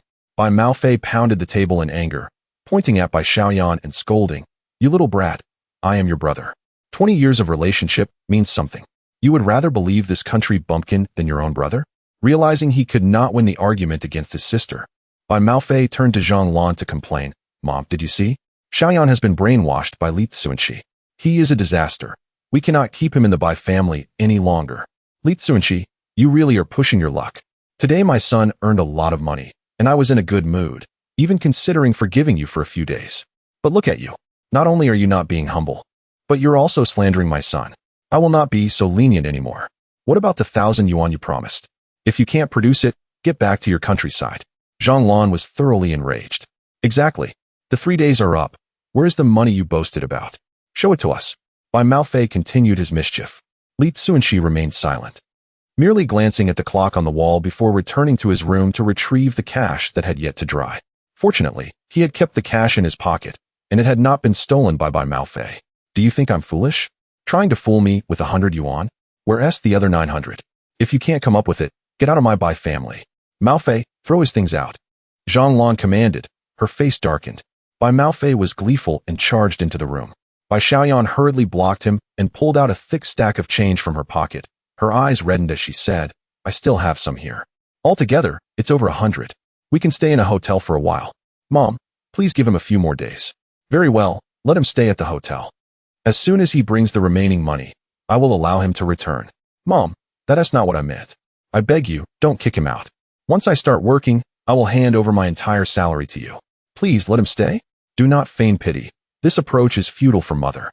Zhang Lan turned her head away, casting a disdainful glance at Bai Maofei, and exclaimed, What are you dawdling for? Throw the things.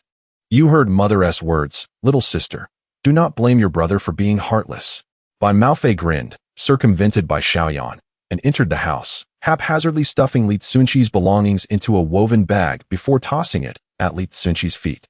You can leave now. He intended to remain here, without any intention of departing.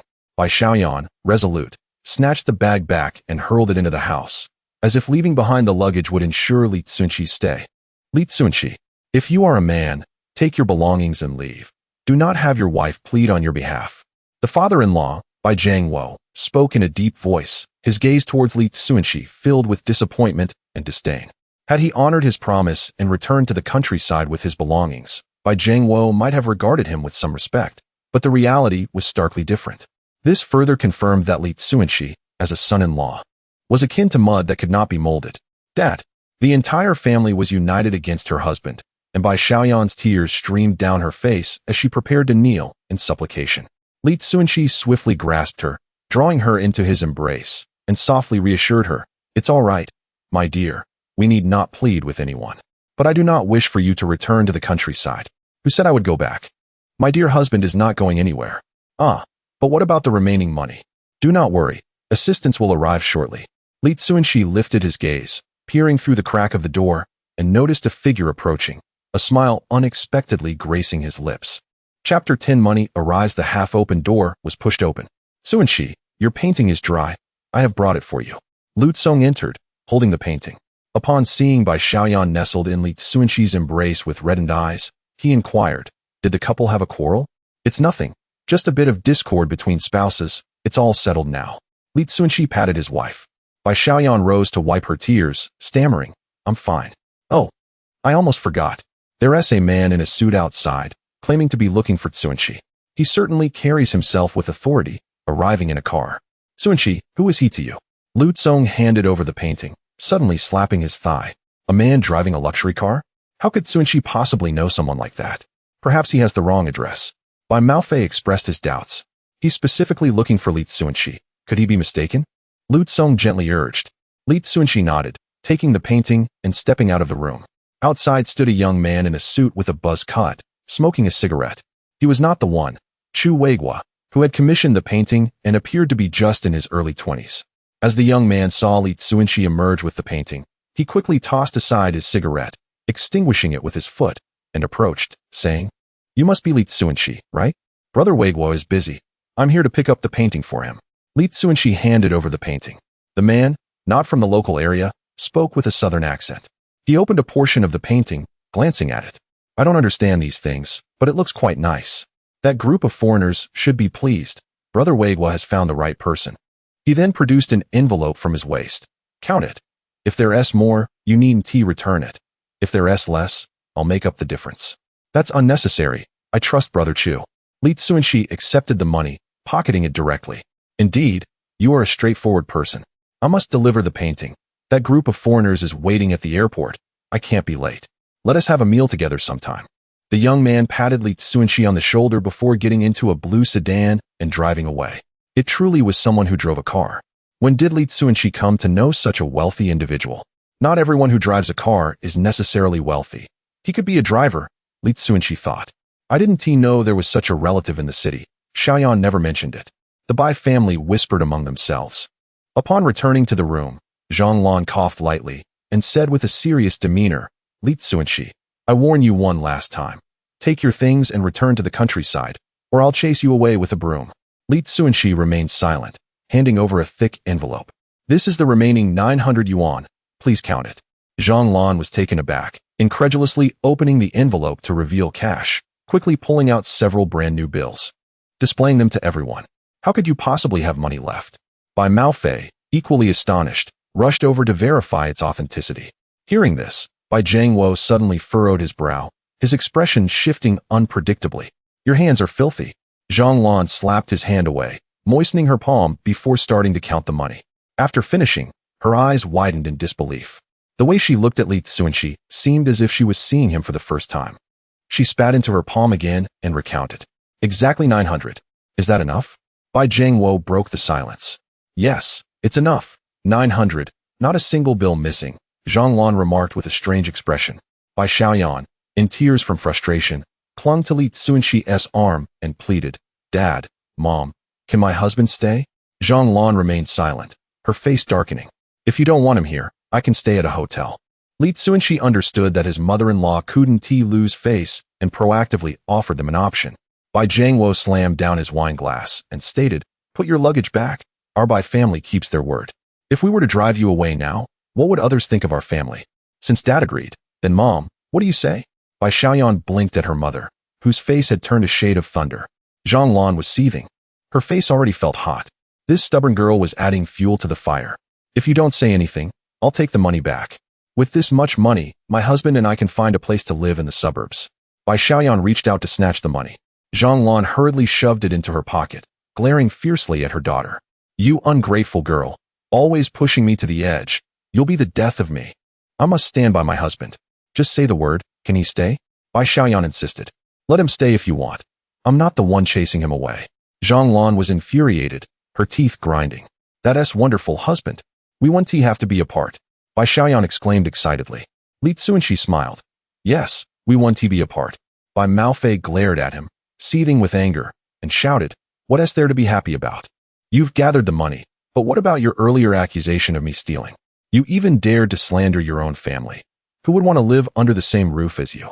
Dad, Mom, this person is morally bankrupt. If you have grandchildren in the future, he'll lead them astray. He must be driven away. Bai Maofei, are you out of your mind? Whether my husband accused you or not, don't you know in your heart?" Bai Xiaoyan glared at her second brother. "Mom, look, this good-for-nothing is brainwashing my little sister daily. He'll drag our entire family down the drain." Bai Maofei turned to his mother. Having just been humiliated, Zhang Lan saw her son stirring trouble again and immediately adopted a stern expression. "Maofei is right. You've gathered the money, but in life, it's not just about having money. You must have good character as well. Rumors are easily spread. Who knows what else you might fabricate in the future?" Bai Maofei was smug. Just then, a knock sounded at the door. Two policemen entered. Upon seeing their uniforms, Bai Maofei felt his legs go weak, but knowing that Li Cunxi's foreign exchange vouchers were also stolen, he dared not speak up, feeling a sudden surge of confidence. "Who is Li Cunxi?" one of the officers inquired. "It's me. Officer, do you need something from me?" Li Cunxi stepped forward, unafraid, as he had nothing to hide. The older officer spoke. "We have received reports from the public that you had contact with a large number of foreign guests at the Yuan, and that there were private transactions involved. We are here to investigate. In the Yuan, I set up a stall to sell paintings. Foreigners might be particularly intrigued by our nation's traditional cultural art, which is why they purchased several pieces from me." Li Cunxi recalled that in the 1980s, there were stringent controls over foreign affairs. For instance, travel agencies were state-run, and guides receiving foreign guests had to undergo training regarding what could and could not be said, all dictated by established regulations. He inquired about the specifics of what was sold to the foreigners and the amounts received. "I sold." Li Cunxi recounted every detail meticulously. The officer continued to probe, asking if the foreign exchange vouchers were still in possession, as they needed to verify them. Li Cunxi turned to Bai Maofei and said, "Brother, don't just stand there. Didn't you take the foreign exchange vouchers?" He deliberately shifted the blame onto Bai Maofei. Indeed, Bai Maofei was so frightened that he nearly fell to the ground, exclaiming, "It wasn't me. It was Wang Ge who instructed me. The idea was his as well." Bai Maofei, by nature, lacked the courage for heinous acts. he typically resorted to petty theft. If confronted by someone in uniform, he would become so nervous that he would break into a sweat. Now, with the police having come to their door, two pairs of eyes scrutinizing him, and with Li Cunxi's cunning, he felt utterly exposed. The two officers exchanged glances, one frowning as he asked, "What did you just say? Who instructed you? What idea?" Bai Jiangwo and Zhang Lan turned pale, their minds buzzing. They had not anticipated their son would truly steal money. Li Cunxi was not falsely accusing him. If caught, there would be no way out. Chapter 11. No one can take my wife away. The atmosphere in the Bai family's living room was intensely heavy. Even Bai Xiaoyan unconsciously clung tightly to Li Cunxi's arm. After all, Bai Maofei was her kin. Li Cunxi discreetly squeezed her hand and stepped forward with a smile, saying, "Comrades, you have misunderstood. My third brother isn't quite right in the head and struggles to articulate his thoughts. The situation is this. A friend of mine needed foreign exchange coupons, so I asked my brother to deliver them for cash. Third brother, where is the cash? Did you give it to our mother?" Zhang Lan quickly nodded and produced a thick stack of cash, exclaiming, "Officer, all the money is right here. All right, we have a good understanding of the situation now. If necessary, we may return," the officer replied. "Very well, I will see you out," Li Cunxi said, smiling as he escorted them out of the courtyard. Thud, thud, thud. Bai Jiangwo and his wife collapsed onto the floor simultaneously. Bai Xiaoyan let out a sigh of relief, yet her heart remained unsettled. She remarked, "Now the officers can vouch for Cunxi. His money is earned honestly, through his own efforts. If it weren't for Cunxi's kindness and his regard for family ties, he would have reported my brother's theft to the police long ago. Anyone who dares to slander my husband should reflect on today's events." Sigh. Bai Jiangwo sighed heavily. Once the officers left, Bai Maofei wiped the cold sweat from his brow and began to harden his resolve again, saying, "Don't elevate him to such noble heights. I see a guilty conscience in him for not reporting me. You don't consider that he isn't a celebrity. How could a painting of his possibly sell for $50? I suspect he isn't selling art, but rather dealing in antiques." Bang! Bai Jiangwo hurled a porcelain bowl at him. "You wretched creature! After flirting with death, you still fail to repent. I will teach you a lesson." Bai Jiangwo unbuckled his belt and struck fiercely. Dad, I was wrong. Please don't hit me." Bai Maofei pleaded, clutching his head. Zhang Lan, feeling pity for her younger son, intervened. "Dear, the child has realized his mistake. Please stop hitting him." "What nonsense. If he isn't taught a lesson, he will continue to steal. This time he was fortunate to steal from family. Thanks to Cunxi, we were spared. Had he fallen into the hands of others, he would have faced severe consequences." Bai Jiangwo grew increasingly fierce in his reprimand. And even Zhang Lan dared not intervene. Although it appeared that Zhang Lan was the matriarch of the Bai family, when Bai Jiangwo truly lost his temper, no one could dissuade him. After sending off the officers, Li Cunxi lingered outside for 2 minutes, feeling it was sufficient before re-entering. He hastened to offer his counsel. "Dad, just a lesson will suffice. If you continue, you may ruin him." "Mom, I will hold Dad back. You quickly take third brother away before it gets out of hand. Look how understanding Cunxi is. Clearly wronged, yet he still speaks on behalf of this rascal. You should be ashamed of yourself." Though Bai Jiangwo was pulled away, he continued to curse, clearly enraged. This was the first time Li Cunxi witnessed Bai Jiangwo's fury. Bai Maofei was dragged away by his mother-in-law. Li Cunxi guided his father-in-law back to the dining table, filled a glass with wine, and handed it to him, saying, "Dad, have a sip to calm your temper." Bai Jiangwo drank it down in one gulp and sighed lightly. "Cunxi, regarding today's matter, we misunderstood you. I apologize on behalf of the family." Dad, take your time drinking. I will join you for a toast," Li Cunxi replied, raising his glass and finishing it in one go. Bai Xiaoyan, seeing the two getting along well, spoke up. "The performance at Duo's kindergarten should be ending soon. I will go pick her up." "All right." Li Cunxi nodded and filled his father-in-law's glass again. Bai Jiangwo took another sip and continued, "For your willingness to endure such grave injustices for Xiaoyan and our Bai family, I accept you as my son-in-law." "Thank you, Dad. Rest assured, I will treat Xiaoyan well and honor you both." Having secured his father-in-law's approval, Li Cunxi hastily expressed his loyalty. Bai Jiangwo waved his hand. "Don't celebrate too early. I'm not the one in charge of the family. You must also earn your mother-in-law's approval. Otherwise, I cannot speak on your behalf. Do you have any good strategies?" Li Cunxi asked, clinking his glass. Bai Jiangwo chuckled. No strategies per se. She is quite a shrewd person, fond of wealth and showing off.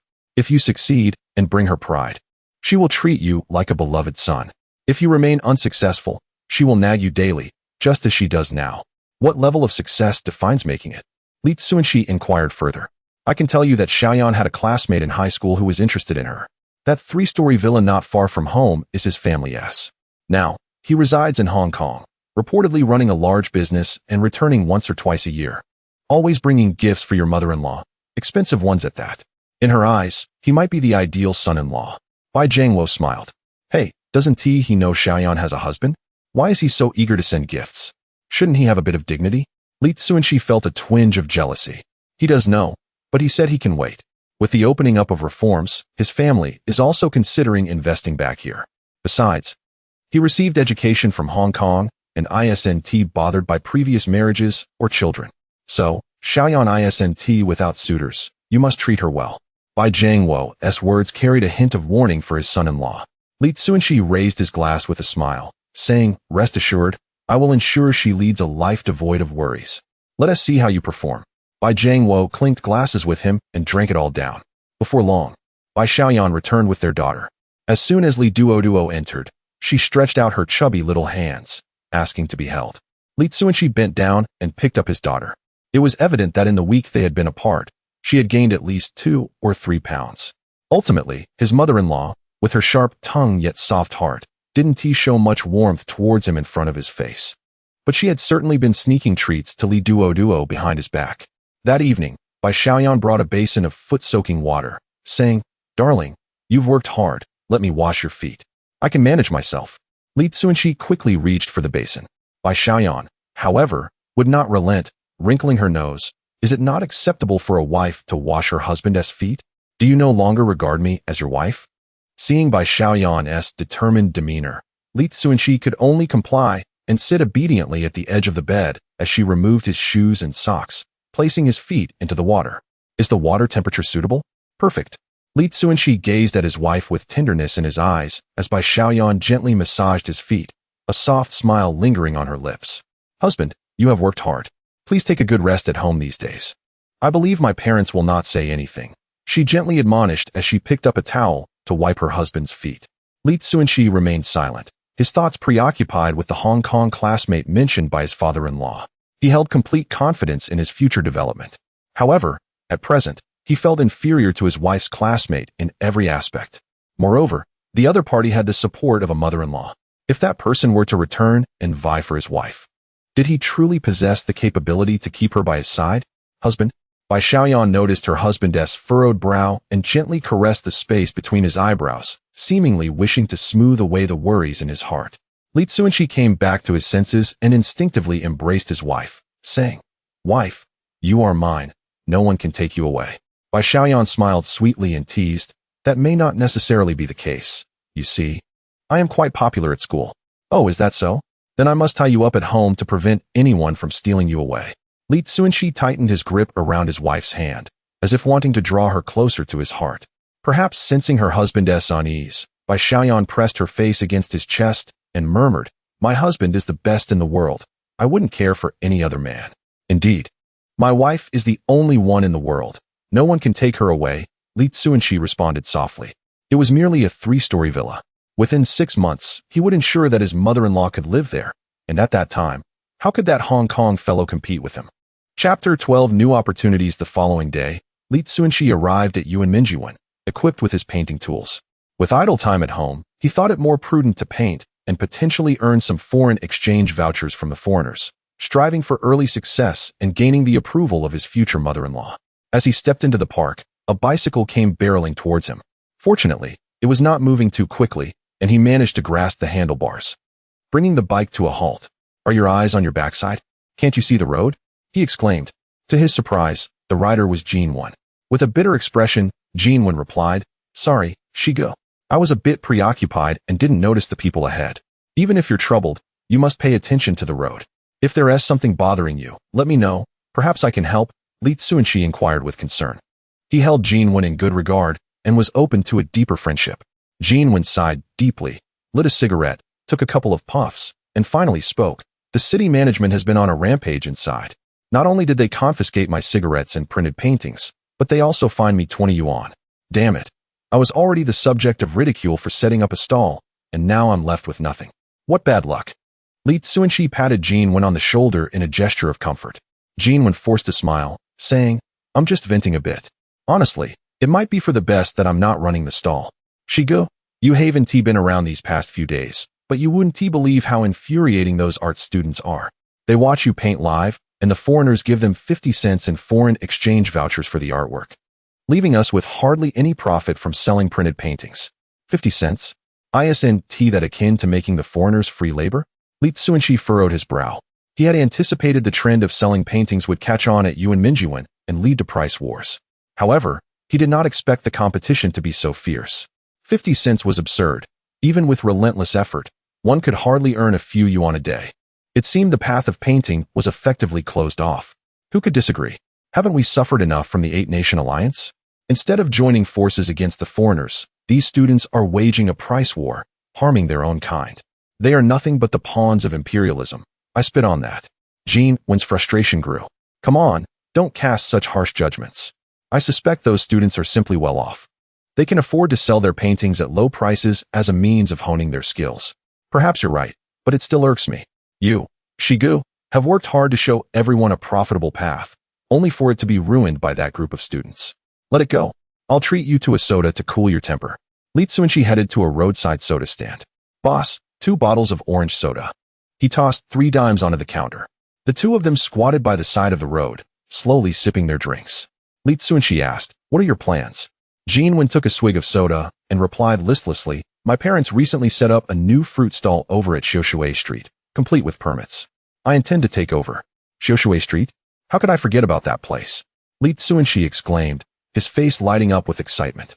Xiushui Street is essentially a fire lane adjacent to the embassy district, stretching about 200 meters. Due to its proximity to the embassies, it attracts a significant number of foreigners. Over the years, it has blossomed into a world-renowned commercial street, where both international tourists and foreign dignitaries come to shop. Although Xiushui Street does not yet have a formal market, it still sees a considerable flow of foreigners. As long as one can accurately cater to their needs, earning the first pot of gold would be no challenge at all. Jinwen, looking bewildered, asked, Shigu, why are you so excited? Is there something wrong with Xiushui Street? Li Cunxi downed his soda and turned to Jinwen. Would you like to join me in making a fortune? With Jinwen having a stall and the means to navigate the market, collaboration was entirely feasible. Jinwen's eyes sparkled with interest. Of course, I want to. Shigu, I'll be honest with you. I have a girlfriend, but her family looks down on my family's stall. They want to break us apart, and I can't let that happen. I must prove that one can prosper from a stall. Li Cunxi sighed deeply. Jinwen's predicament mirrored his own. In this day and age, capitalism is often denounced, and those who set up stalls are nearly equated with convicts. Take his own situation. His future mother-in-law would rather claim she introduced her daughter to a street-savvy son than admit she had a son-in-law who made over 1,000 yuan from a stall. Brother, just tell me what business we should pursue together. I promise to faithfully follow your lead. You say 2, and I won't dare say 1. Jinwen reaffirmed his loyalty. Li Cunxi stood and placed the glass bottle back onto the cart. In the 1990s, there was a marketing buzzword known as exporting to domestic markets, akin to the surplus goods of the 21st century. In truth, the concept of exporting to domestic markets had been known since the early 1980s. For instance, clothing factories in the capital often have orders that foreign clients reject, resulting in goods either piling up in warehouses or being sold at low prices to be resold in cities like Shanghai and Guangzhou. There is no need to transport goods so far. A considerable portion could be absorbed right on Xiushui Street. If his memory served him right, his brother-in-law held a minor leadership position in a clothing factory, and perhaps he could procure a batch of surplus goods from him. Jinwen, do you have 500 yuan? He asked. 500? Shigu, I can't even scrape together 50 cents right now, Jinwen lamented. Then our grand plan must be postponed. How about this? Leave me your address, and once I gather the funds, we can embark on this venture together. Li Cunxi posed the question casually, not truly expecting Jinwen to produce 500 yuan. Jinwen hurriedly pushed his cart to catch up. Shigu, please give me a ballpark figure. If I manage to come up with 500 yuan, how much could I potentially earn in a year? At the very least, you could become a 10,000 yuan household, Li Cunxi replied. A 10,000 yuan household? That sounds splendid. Jin Wen's eyes gleamed with hope. If he became a 10,000 yuan household, how would his dismissive future mother-in-law react? He quickly added, Shigu, although I don't have the money myself, my father does. He received over 1,300 yuan in compensation after an accident at the factory. If I ask him, he would surely give it to me. Aren't you worried I might deceive you? Li Cunxi inquired with a smile. Come on, Shigu, don't say such things. I'm well aware of your integrity in making money. If I can't trust you, who can I trust? Hurry up and hop on. I'll take you to talk to my father about the funds. Jin Wen patted the back seat of the cart. Li Cunxi climbed aboard. Let us go then. All right. Jin Wen mounted his bicycle and pedaled towards Dongcheng district.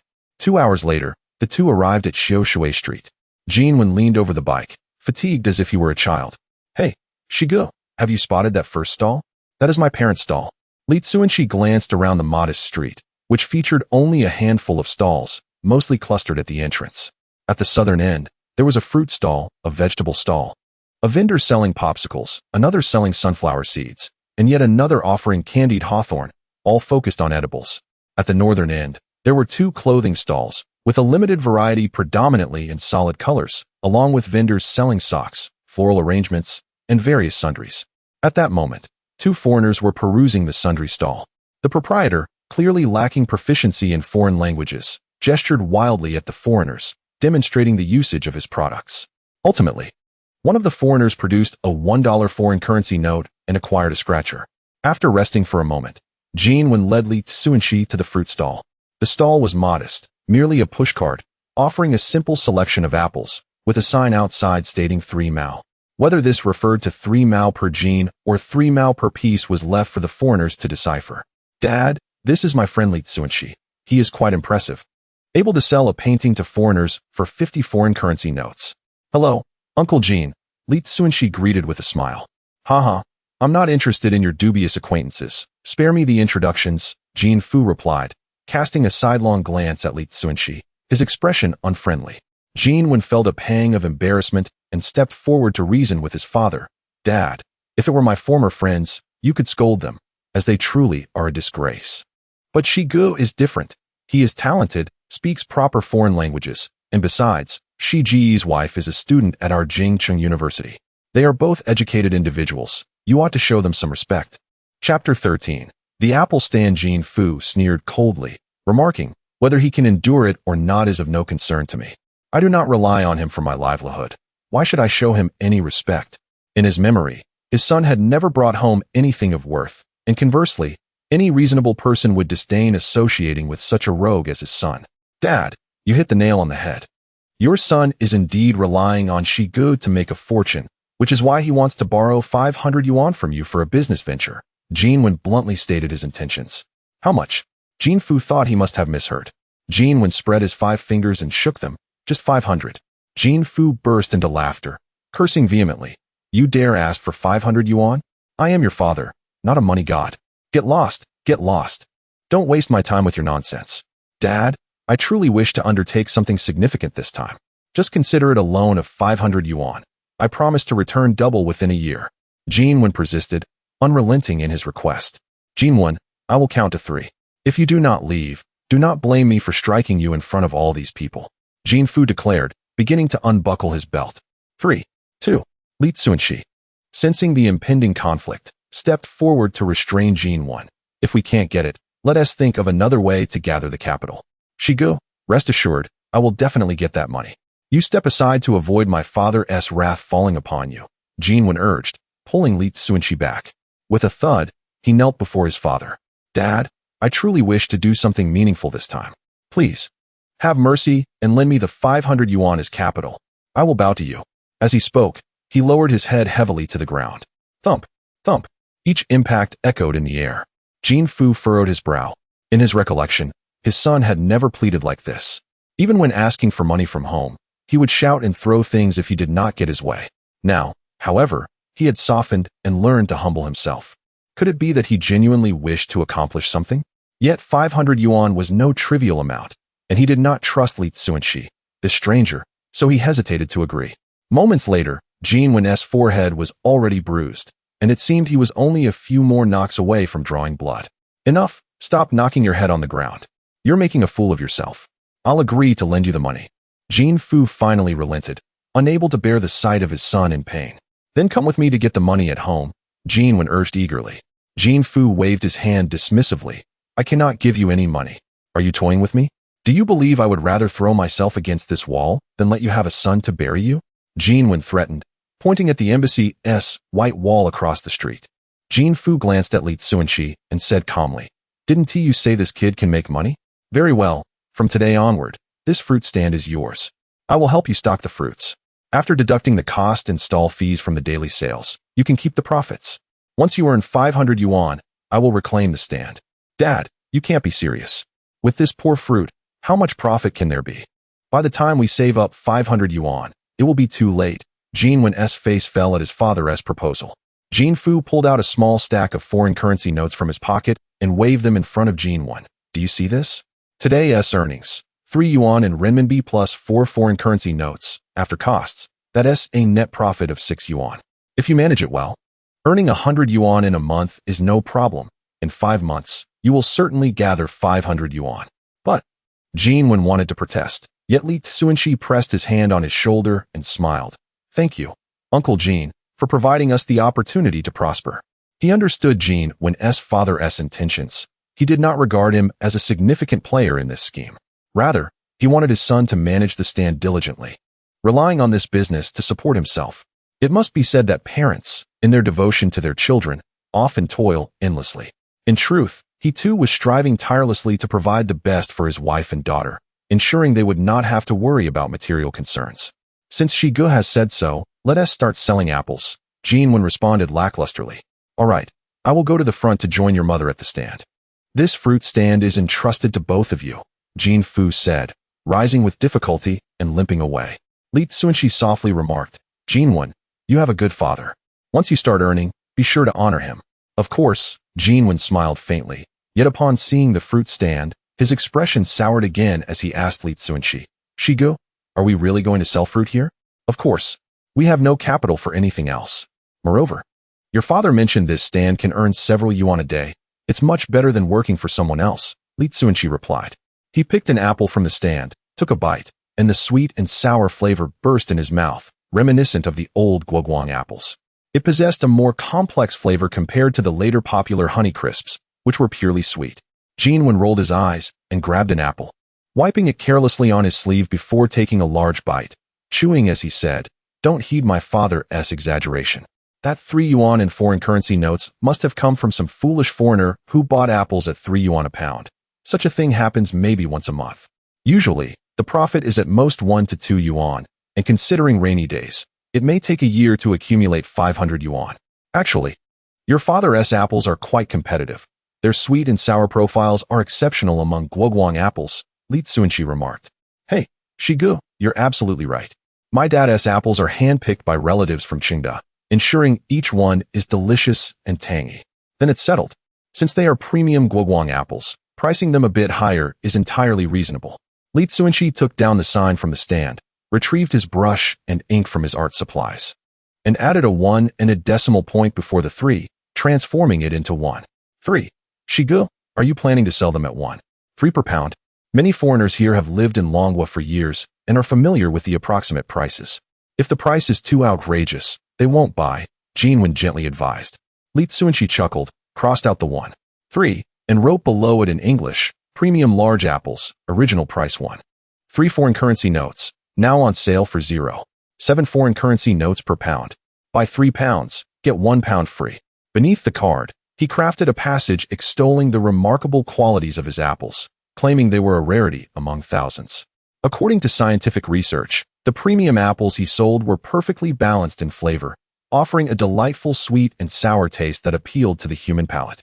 The nutritional content, particularly in vitamins, exceeded that of ordinary apples by 20% and boasted anti-aging properties. In this era devoid of advertising regulations, these apples were harmless, allowing him to boast freely. Moreover, his description, while slightly embellished based on the fundamental nutritional value of the apples, paled in comparison to the exaggerated claims of future products like medicinal wines or miraculous ant-based supplements that exploited the gullible. Jin Wen craned his neck to examine the string of English words, utterly bewildered by their meaning. Shigu, You're writing in a foreign language without a Chinese translation? Let me ask you, would you buy apples priced at 70 cents per gene? I wouldn't even consider the 30-cent guoguang apples. Only a fool would opt for the 70-cent ones. Then it's settled. These apples are for foreigners, and the introduction is aimed at them as well. But foreigners aren't easily deceived. They might buy at 50 cents, but 70 cents seems a bit steep. Just imagine our apples being cultivated in the mythical pan Tao Yuan of the Queen Mother, thus justifying a higher price. Li Kong rehung the sign. With a touch of marketing finesse and his silver tongue, he felt confident that these apples would sell. Pan Tao Yuan apples? Do you think the foreigners will believe that? Yuan remained apprehensive. Having spent a few days selling here with his father, he noticed that while the foreigners appeared generous, they were, in fact, quite frugal. Their only advantage lay in using foreign exchange vouchers, allowing for an extra profit of 10 cents per gene. Chapter 14 Marketing Strategies. Sold out in the early days of Xiushui Jia, the foot traffic was rather sparse. After Li Cunxi took over the stall, only a handful of people passed by the entrance within half an hour, oblivious to the apple stand. Meanwhile, a fair-haired gentleman strolled over with his hands behind his back. Initially intending to leave from the street entrance, he caught sight of the English words on the cardboard, intrigued, and paused to take a look. "Sir, our apples are of the finest quality. Would you care to purchase some?" Li Cunxi greeted him in English. The gentleman, without raising his eyes, declined. "No, they are too expensive. I have lived in Longhua for 5 years and know that apples cannot cost more than 30 cents. You cunning merchants from Longhua cannot fool me." "Ah, sir, you strike me as an astute individual. No one can deceive you." Li Cunxi flattered, hoping to delay the man's departure. He continued, "But you must understand, the saying you get what you pay for holds true. We set this price not because we believe foreign guests are extravagant, but because it is worth that amount." The gentleman remained unmoved, continuing to argue. "Haha, young man, the market determines value, not mere words. I could walk 600 more meters to find a fruit stall selling for 30 cents a pound. Why should I buy yours? Sir, words alone are insufficient. Why not sample our apples first? Then I shall explain their unique qualities." Li Cunxi signaled to Yuan, who understood his cue and swiftly retrieved a piece of wax paper containing sliced apples, approaching the gentleman. The man hesitated briefly before taking a piece of apple and tasting it. Seizing the opportunity, Li Cunxi remarked, "Do savor it carefully. Does the acidity not make your mouth water, only to be balanced by the moderate sweetness? This is the advantage of our new variety, the perfect fusion of tartness and sweetness, delivering an unparalleled tasting experience." In truth, this was a psychological suggestion. Good apples are typically sweet and tart, with little distinction. However, once a person accepts such a suggestion, they unconsciously fabricate differences between what they taste and other apples. Indeed, your apples have a slightly better texture. But whether this enhancement justifies the additional cost remains debatable. The gentleman nodded but still hesitated to make a purchase. "Sir, we have devoted years of effort to cultivate this variety. You claim it is expensive, but it is not. Our leadership initially set the price at 1.3 yuan per pound, and it was I who persuaded them to lower it, aiming for a limited promotion in front of esteemed foreign guests like yourself. If the feedback is positive, we shall cultivate it in large quantities for export. In the future, should you wish to purchase, you may have to return to your homeland, and the price will certainly not be 30 cents per pound. I believe a person with such high standards as yourself should not hesitate to spend a few extra cents to enhance the quality of your life." Li Cunxi continued his earnest pitch. Upon hearing the last statement, the gentleman smiled slightly. "Correct. I do value the quality of life and am not averse to spending a little more. All right, you have convinced me. The texture is indeed better. I will take 4 pounds to share the deliciousness with my friends in the apartment." "Yuan, weigh out 4 pounds of apples," Li Cunxi instructed with a smile. "Certainly." Yuan quickly measured out 4 pounds, neatly packaged them in wax paper and twine, and handed them to the gentleman while collecting payment. Once the foreigner exited the street, Yuan gazed at Li Cunxi in admiration. "Shigu, you are incredible. That foreigner clearly has experience in Longhua, yet you managed to persuade him to buy 4 pounds of premium apples. How can you call it persuasion? It is merely that he recognizes the value of our apples and is willing to spend," Li Cunxi replied, reclining casually. "Indeed, these are apples grown in our pan Tao Yuan. Selling them for a few cents to foreigners is a bargain." Yuan nodded vigorously. Just then, 3 blonde beauties approached. Li Cunxi rose once more to greet them, extolling the virtues of his apples, claiming not only their delectable taste, but also their benefits for beauty and skincare, while praising the three ladies for their fine skin and emphasizing the need for nourishment to maintain their charm. The three blonde beauties beamed with delight, and one purchased 2 pounds. As the end of the workday approached, an increasing number of foreigners meandered through Xiushuijia. Li Cunxi greeted nearly every passerby, encouraging Yuan to hold a sign promoting the apple's benefits, while he presented sliced apples to foreigners for tasting to attract business. Before long, a line formed at their apple stall, comprised entirely of foreigners, leaving the vendors at other stalls dumbfounded. The elderly man selling ice pops scratched his head and commented to a nearby seed vendor, "Hey, has that foreigner never eaten an apple before? Why are they lining up? Who knows? That main street has 3 stalls selling apples, yet they can't compete with this hidden fruit stall. If we hadn't seen it with our own eyes, who would believe it?" The seed vendor replied, his tone tinged with envy. The vendor of candied hawthorn paused his cart and pointed at Li Cunxi. "Did you see that handsome young man? Not only does he speak fluent foreign languages, but he also has those foreign ladies laughing joyfully. If only we had his eloquence and looks, we could sell anything, even dirt, to foreigners. It seems we ought to learn a bit of foreign language ourselves," said another. "I must get back to work. I have customers waiting." The others returned to their tasks. At the fruit stall, Li Cunxi continued to introduce the apples, occasionally sharing American-style jokes that elicited laughter from the queue. Half an hour later, the line had neither diminished nor waned. In fact, it grew longer. "Shigu, we are sold out," Yuan whispered. Li Cunxi nodded slightly and turned to the crowd with an apologetic expression. "Dear patrons, your enthusiasm has led to the complete sale of our apples. I sincerely apologize to those who could not purchase. However, we shall be here again tomorrow, providing high-quality apples for everyone. We welcome you to visit us once more. Damn it, I have waited so long, and they are sold out. Can anyone tell me how delicious these apples are that everyone is queuing for? My goodness, I only lined up because I saw you all waiting. Have you never tasted them before? Apologies, I was merely drawn to the slender youth's placard, extolling the exquisite flavor of this apple, which compelled me to join the queue for a taste. With such a throng of patrons, this apple must possess extraordinary qualities, and I shall return tomorrow." The foreign visitors, engaged in lively conversation, strolled towards the other side of Xiushui Street, eager to peruse additional stalls. Finally, it was over. Li Cunxi slumped into a chair. Yuan hesitated briefly before posing a question that had lingered for 2 hours. "Brother Shi, why did you ask me to weigh and pack slowly? Were you not concerned the foreigners would grow impatient and leave? Did they leave?" Li Cunxi countered. Yuan shook his head. Not only had the foreigners not departed, but their numbers had increased, which only deepened his confusion. Li Cunxi elucidated. "I intentionally instructed you to draw people in while taking your time packing, to create a semblance of a queue. Human nature inclines towards conformity. When individuals observe others waiting in line, they inevitably develop an interest in the product and subconsciously join the line themselves. In fact, this tactic has been perfected by trendy establishments in the 21st century, inundating the public with promotional material to attract customers while deliberately slowing service times to generate lengthy queues, resulting in an enduringly popular phenomenon." "I see," Yuan responded, his expression one of sudden understanding. In truth, he had grasped little. Yet this did not hinder his increasing admiration for Li Cunxi. It was remarkable how a mere apple could inspire such fervor among foreigners, akin to a mad scramble for a coveted elixir. He mused that if he were to recount this to Lao Jin, he would scarcely believe it. Chapter 15. Between father and son Yuan meticulously counted the foreign exchange vouchers in his possession.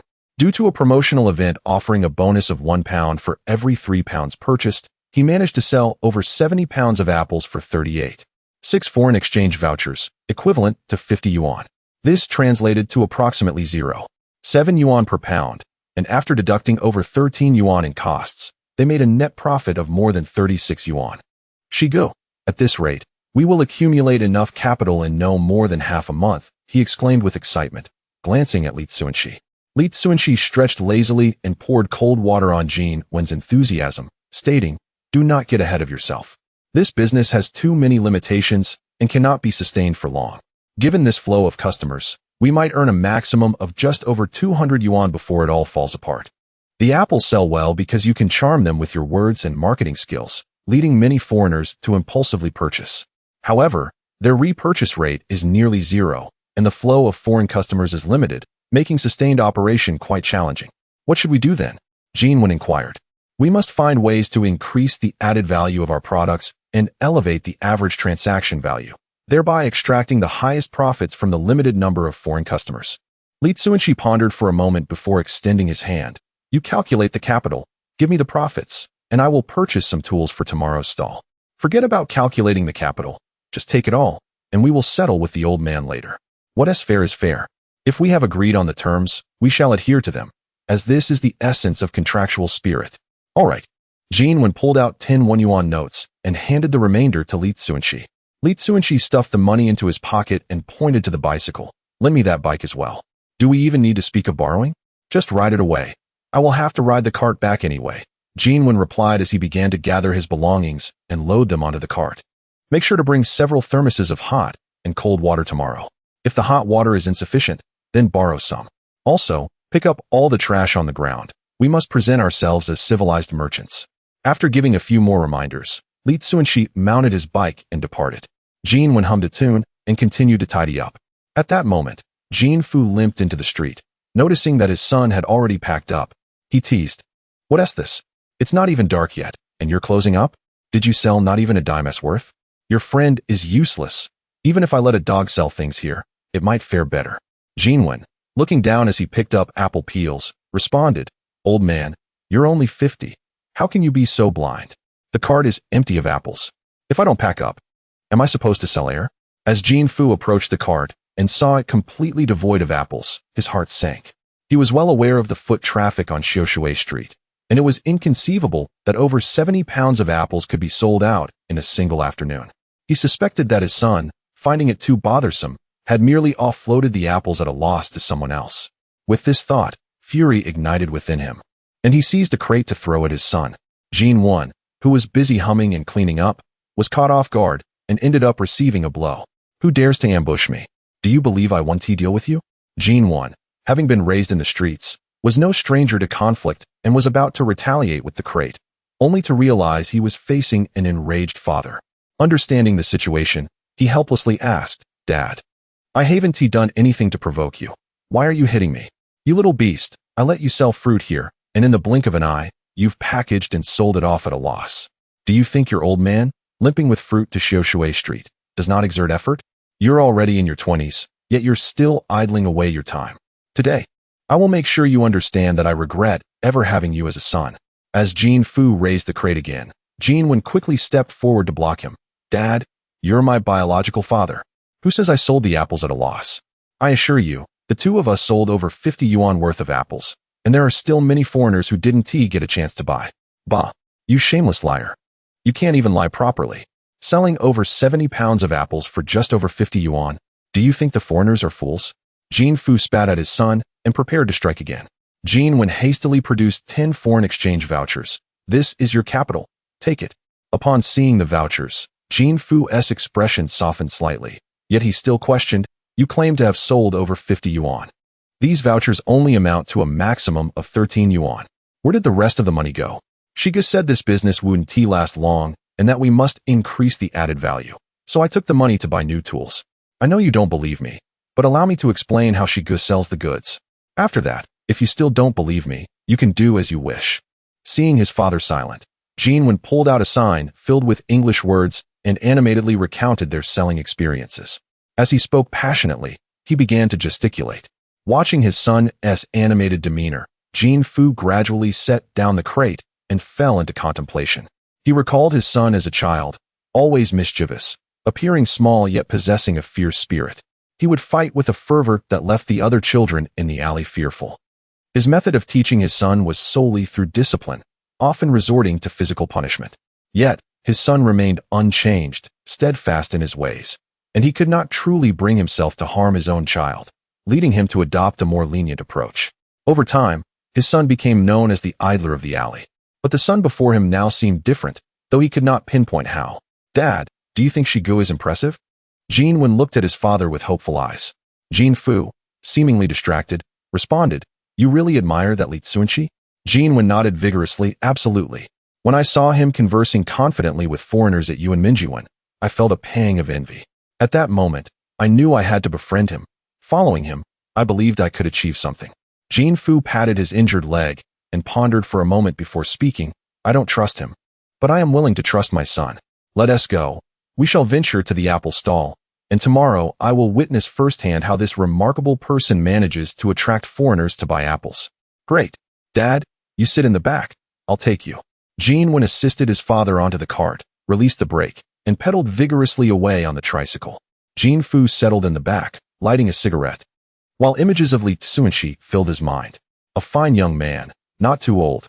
Could he truly possess the talents that his son claimed? Chapter 16. Acquiring new tools. As evening approached in Wangfujing, the streets bustled with a throng of people.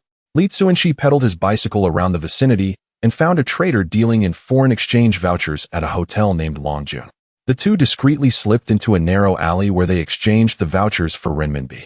Subsequently, he purchased 5 sugar tickets at a price of 85 cents per pound, with the renminbi in hand. Li Cunxi made his way to the Jingxing department store. During the era of planned economy, the Jingxing department store was the sole retail enterprise granted global procurement rights. This meant that it could source goods not only from major domestic cities like Modu and Yangsheng, but also connect with overseas enterprises to bring in unique products.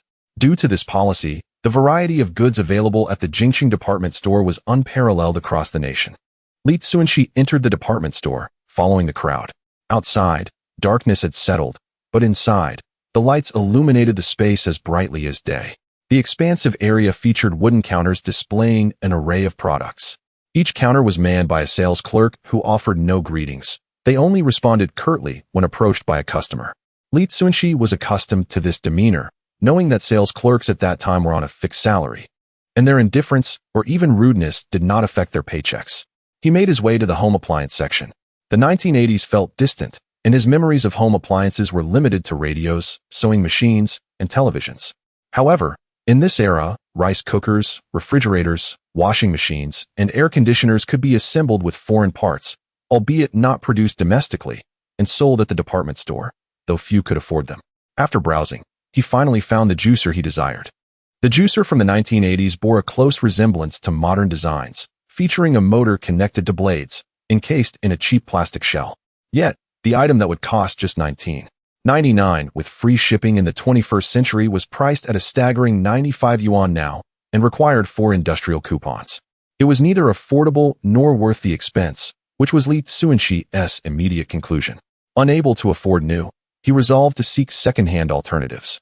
In this era, there existed a unique establishment known as the state-run commission store, akin to a second-hand marketplace in the 21st century, dedicated to facilitating the sale of pre-owned items. Many individuals lacking industrial coupons who wished to buy bicycles would wait at these stores, as bicycles were in high demand and could be snatched up within an hour of being received. The journey from Wangfujing back to Yinjia Hutong revealed a number of commission stores, but few remained open at this late hour. After visiting several, he found no juicers for sale, and some clerks were even unaware of what a juicer was. Upon reaching the nearest state-run commission store to his home, he found the clerk busy moving a piano, perhaps working overtime to accommodate the task. "Excuse me, do you have any juicers?" he inquired. "Juicer? Please wait a moment while we set this large item," the clerk replied politely. Generally, employees at state-run commission stores were remnants of the past, their edges softened by life's trials. Li Cunxi smiled and waited outside. Before long, an older clerk waved him in. Raising an eyebrow, he sensed a glimmer of hope. He hurried inside. The clerk led him to a counter, pointing to a metal object resembling a meat grinder. "This is a hand-crank juicer imported from the Soviet Union." Li Cunxi crouched down, gave it a couple of turns, and found it operated smoothly. Peering inside, he noted its cleanliness and absence of rust. "This juicer was included in a bulk shipment, and I maintain it with oil regularly. However, it has no buyers. If you wish to take it, 20 yuan will suffice. Don't think it too expensive. A meat grinder head costs much more," he added, smiling as he pitched the product. "All right, I'll take it," Li Cunxi confirmed, handing over 2 large bills. He then inquired, "Do you have any cups?" "Yes, we have export porcelain from Jingdezhen, all in complete sets," the clerk replied, gesturing to a shelf stocked with various ceramics. Li Cunxi shook his head. "Ah, that is too pricey. I just need something more affordable." "We have that too," the clerk said, retrieving a basket of porcelain items and softly introducing, "These 10-centimeter white enamel cups have minor defects, usually sold at 80 cents each, but here, 2 for 80 cents. Li Cunxi picked up a cup adorned with a factory anniversary print. 3 dimes each. I'll take several. How many can you spare? That depends on how many you want. 40 will do. Please pack them in a woven bag. He pulled out 12 yuan, thus spending all his renminbi. All right, I'll wrap them up for you. The clerk accepted the money, found a sack, and tossed the cups inside. Not worried about breakage due to the enamel material. Riding his bicycle into the hutong, Li Cunxi noticed the sky had turned entirely dark. At the end of the hutong stood a slender woman cradling a plump little girl, both scanning their surroundings. Witnessing this scene filled Li Cunxi with warmth. The joys of family life. How fulfilling it is. What more could one desire? He halted his bicycle and grinned. Beautiful lady, who are you waiting for? The darkness made it difficult for Bai Xiaoyan to see the cyclist clearly, yet upon hearing that familiar voice, her face lit up with a radiant smile. Didn't you say to rest a few more days? Why have you vanished so quickly? Duo has been mentioning her daddy all afternoon, nearly missing you to death. Do you miss me? Li Cunxi alighted from his bicycle and pushed it toward the courtyard. Of course not. Bai Xiaoyan replied with a playful grin. Daddy, I have something for you. The little girl chimed in sweetly from her mother's arms. How wonderful. My precious one knows how to care for her father. Come give me a kiss, Li Cunxi said, stopping to embrace his daughter, planting a kiss on her chubby cheek, which elicited joyous giggles from the little girl. She opened her chubby right hand, revealing a large white milk candy. Daddy, this is for you. It's delicious. Bai Xiaoyan chuckled. Today, my elder brother's family visited, and my sister-in-law casually gave Duo 2 candies. Duo devoured one, her smile as sweet as the treat itself. I encouraged her to eat both, but the little girl stubbornly refused, swallowing hard, insisting on saving one for her father. Li Cunxi felt a pang of sorrow in his heart. With such a wonderful daughter by his side, he pondered why he had harbored resentment and gone to Yangsheng in his previous life, causing his daughter to meet an untimely end. With this thought, he truly wished to slap himself. Aren't you going to have some, Daddy? Li Duo gazed at Li Cunxi with eager eyes. He replied, Of course, Daddy loves candies, but I can't eat a whole one. How about we share it, half for each? Li Duo quickly nodded, seemingly recalling the delightful taste of the milk candy, saliva pooling at the corners of her mouth. Li Cunxi returned Duo to his wife, unwrapped the candy, and broke off a third, handing the remainder to his daughter. As she chewed on the milk candy, her happiness caused her to sway her head joyfully. Watching his daughter in bliss, an unprecedented sense of fulfillment washed over him. He gently ruffled Li Duo's hair and promised, In a couple of days, Daddy will buy you lots of candies. Li Duo eagerly nodded. Bai Xiaoyan pinched her daughter's cheek and said with a hint of exasperation, Your grandmother is going to spoil our daughter into a little pig. You mustn't buy her any more sweets. A little treat now and then is fine, Li Cunxi replied dismissively. Just indulge her. I've saved some food for you inside, so hurry and eat. If we delay, your parents will start saying unpleasant things again. Bai Xiaoyan tugged her husband towards the house. Chapter 17. More marketable than expected as dawn broke, Li Cunxi ignited the coal stove, boiling 2 kettles of water. After tidying up the juicer and the enamel jug, he took the household enamel basin and ventured to the nearby grain and oil shop, exchanging yesterday's sugar ticket for 5 jin of sugar. He took a slightly longer route, spending 50 cents to purchase 10 youtiao. Upon returning home, the Bai family had already risen. Wife, parents, I bought youtiao. Let us enjoy them while they're hot, he announced. Why didn't you buy doji?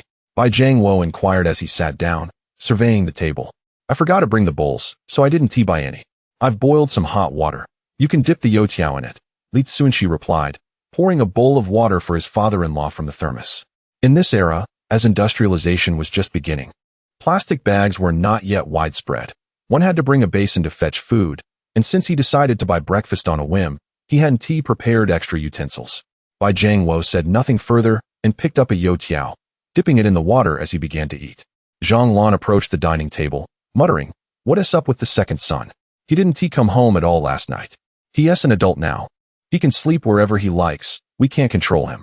Let us hurry and eat before heading to the factory, Bai Jiangwo replied, handing another youtiao to Zhang Lan. Zhang Lan nodded. You're about to be recognized as a model worker. You should get to work early to avoid being late and having some petty people report you. Li Cunxi was somewhat taken aback. He knew his father-in-law was doing well at the factory, but he hadn't anticipated he was on the verge of becoming a model worker. While achieving such recognition in this era may not confer substantial benefits, it nonetheless represented a lifetime of effort for a worker. "Dad, I raise my glass of water and toast to your success in becoming a model worker," he declared, lifting his white bowl. "Haha, I'll take your good wishes," Bai Jiangwo replied, clinking his bowl against Li Cunxi's. Zhang Lan shot a glance at her son-in-law. Perhaps out of consideration for the 1,000 yuan, she refrained from teasing him. After the meal, the Bai family members went about their respective routines. Those who worked went to their jobs, and those who studied went to school. Li Cunxi tidied the room briefly before mounting his bicycle and heading towards Xiushui Street. Half an hour later, he arrived at the street corner where Yuan and his father had already set up their stall. "Uncle Jean," Li Cunxi called out, loosening the rope securing the juicer and a bag of enamel jugs from the back seat. Fu glanced at the juicer and asked, "What do you need a meat grinder for? Are you planning to sell buns?" "This looks like a meat grinder, but it's actually for juicing," Li Cunxi explained as he brought the juicer to the cart. The juicer had screws that could be fastened to the platform, and once secured, it became one with the cart. "A juicer? Are you going to sell fruit juice?" Fu approached, lightly shaking the juicer's handle.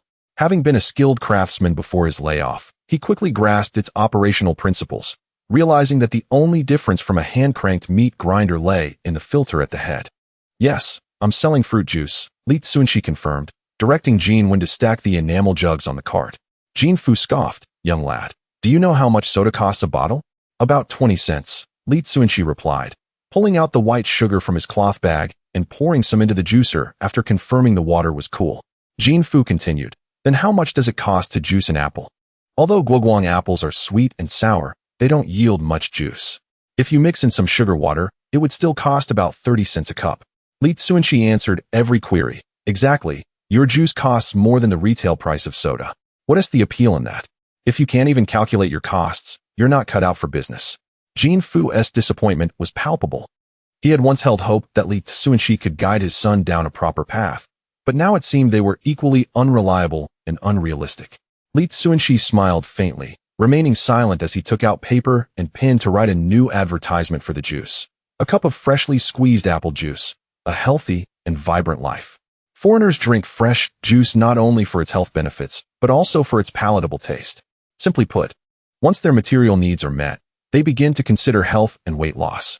However, for the people of Longhua, who have only just resolved their basic needs, the concept of a healthy lifestyle seems a distant luxury shaped by differing living environments and perspectives that are hard to articulate.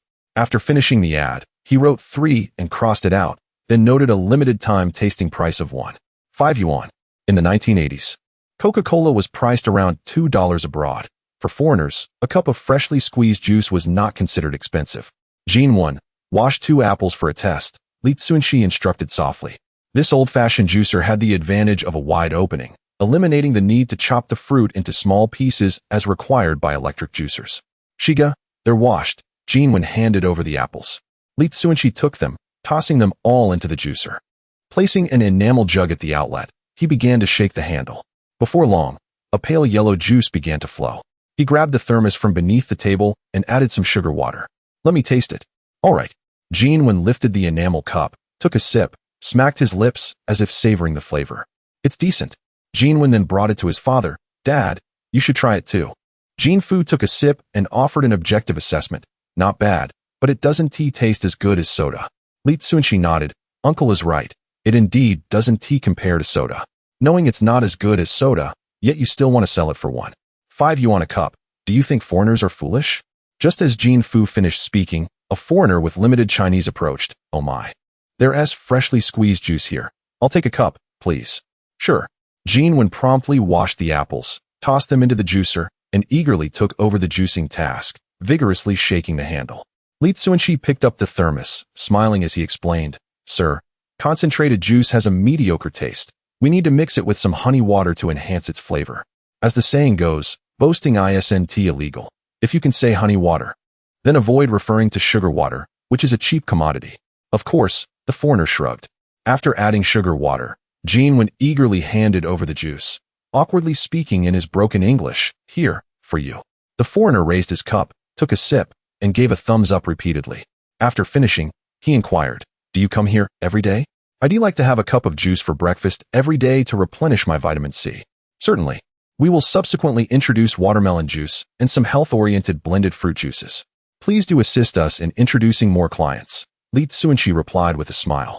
That is simply splendid. We shall meet tomorrow. The foreigner waved and exited the street corner. Jin Fu remained silent for a moment before inquiring, has this foreigner never tasted any fine beverages? Just as Li Cunxi was about to respond, the three girls who had visited the previous day reappeared. Handsome, give us 3 cups of fruit juice. Certainly. Li Cunxi signaled for 3, and Jin Wenli quickly understood, promptly washing the apples. Afterward, the foreigner did not cease, and once again a long queue formed for the juice. Jin Fu's mouth was also left agape.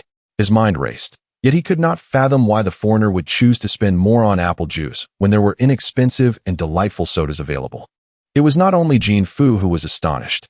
Li Cunxi too had not anticipated such admiration from the foreigner for the juice, to the extent that a queue formed without him needing to engage in any marketing efforts.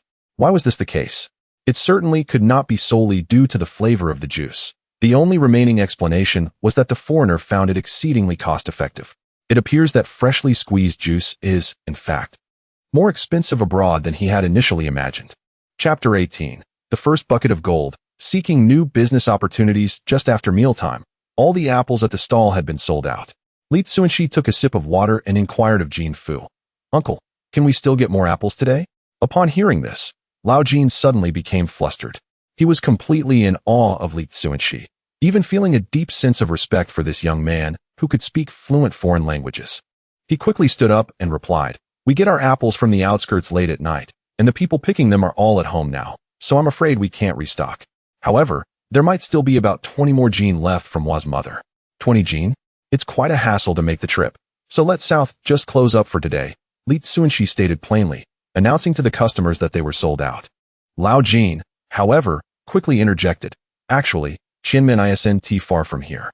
Just wait a moment, I'll go get some. With that, he limped out. Earning over a yuan per Jin of fruit meant an additional profit of over 20 yuan. The couple worked tirelessly from dawn to dusk for a week to earn that much. Why not go for it? Li Cunxi nudged Jin Wen. Don't let your father run off. Let us call it a day. Jin Wen nodded and hurried to stop his father. Shaoli, I can be back very soon. If it doesn't work out, just wait a little longer, we can close up later. Lao Jin remained hopeful. Li Cunxi began to pack up the enamel cup, chuckling. Uncle, there's always more money to be made. Let us just call it a day today. Brother, she is right. We made enough today.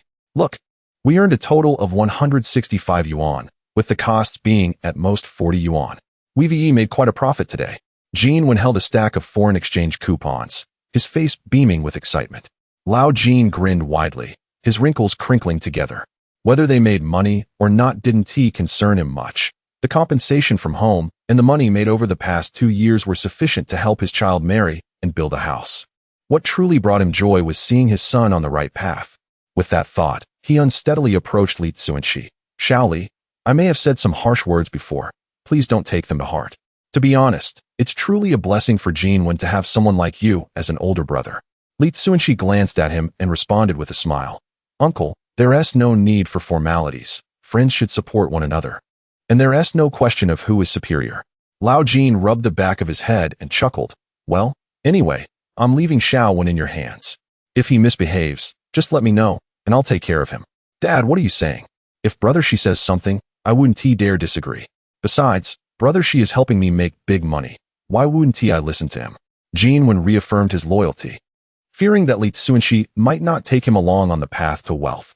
All right, as long as you have that mindset. Shaoli, how many apples do you need tomorrow? I'll go get them. 200 to 300 Jin. Let us take advantage of selling at a high price and try to sell as much as we can, Li Cunxi replied softly. Selling paintings at a stall, at least, had a technical barrier, yet it still became saturated. However, juicing apples had no technical barriers. One could simply obtain an industrial coupon, save up to buy a meat grinder, make minor modifications, and then purchase some apples to compete with the stalls.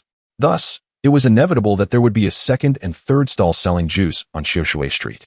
By that time, profits would be squeezed down to a few jiao. What they needed to do was sell as much as possible before that happened and accumulate more capital to buy clothes. Half a month flew by in the blink of an eye. As Li Cunxi had anticipated, not only did Xiaoshui Street gain a couple more juice stalls, but nearby streets also saw a few vendors peddling juice on bicycles. Prices ranged from 0.8 yuan to 0.5 yuan, with some even selling at the unbelievable price of 0.2 yuan per cup. Of course, that cheap juice was essentially sugar water mixed with juice, completely muddying the market. Watching the desolate stall, Li Cunxi knew this business had reached its end. Yuan, how much have we earned in total? 2,800 yuan, mostly from last week. This week has been declining day by day. Today we only sold 10 cups of juice at 0.8 yuan each. These unscrupulous vendors have taken all our customers with their low prices. Yuan was infuriated. He had initially hoped to become a successful entrepreneur through juicing, but given the current situation, if they continued, they would struggle to survive, let alone achieve wealth. It seemed this venture had come to a close. Li Cunxi had anticipated this outcome, so there was no sense of disappointment. Brother Shi, we've accumulated enough capital. Isn't it time to embark on our grand plan? Yuan inquired. Li Cunxi nodded. They had saved up a fair amount of money, and it was time to visit his brother-in-law working at the clothing factory. Yuan, first give me 200 yuan in renminbi and 300 yuan in foreign exchange coupons. I need to buy some gifts. For now, you can continue selling juice at the stall until I provide further instructions. All right. Yuan quickly counted out a stack of money and handed it to Li Cunxi. 10 minutes later, Li Cunxi arrived at Wangfujing, paid 3 cents to store his bicycle, and walked to Dongfeng Market, also known as Dong'an Market. If Wangfujing was the center of luxury goods in the 1980s, then Dongfeng Market was a hub for all sorts of small commodities and delicacies. A poem from a late Qing publication stated, "Newly opened markets abound, shopping freely. Yet costs confound. If you seek prosperity, heed my call, come to Dong'an, where all goods enthrall." This illustrates the long history and variety of Dong'an Market. As Li Cunxi entered the market, he found numerous counters bustling with people. The wide aisles felt crowded due to the dense foot traffic. Following the crowd, he arrived at the food section. "Master, I'd like 6 jin of da by 2 milk candy, 3 jin per bag. And 2 large cans of my Ru Jing, please. By the way, how much is this cherishing chocolate?" 4 yuan. 4 yuan? That's rather expensive. Li Cunxi looked at the chocolate behind the glass. Such a large piece could barely weigh 50 grams, costing more than gold. But there was no alternative. In this era of scarce resources and goods, the prices of rare items were exorbitantly high. "Master, I'll take 4 pieces of chocolate as well." "All right, that totals 65 yuan. Please count it." Li Cunxi handed over the money and packed the purchased items into a cloth bag he had prepared. He then walked over to the tobacco counter. "Master, do you have any Marlboro? You mentioned that the foreign cigarettes must be purchased at the Yuan, as those acquired outside are likely counterfeit, possibly containing nothing but Hongmei. What about Hongtao Mountain? In the 1980s, it was undoubtedly a standout brand. However, these items are in high demand. Unless one can gain entry to the Yuan, the only option is to purchase fakes." "Thank you." He expressed his gratitude. Li Cunxi then proceeded to a shop selling accessories and clothing, taking a glance around. The garments here predominantly featured the Deke Liang fabric that was fashionable in the 1970s. Deke Liang, a homophone for beautiful in Yangcheng, referred to clothing specially crafted from synthetic fibers. During a time when cotton production was low, purchasing fabric required cloth ration tickets, whereas synthetic garments required very few, quickly gaining popularity in the Longwo market. However, with the advent of reform and opening up, cotton production increased, and cotton clothing began to dominate in the southern regions.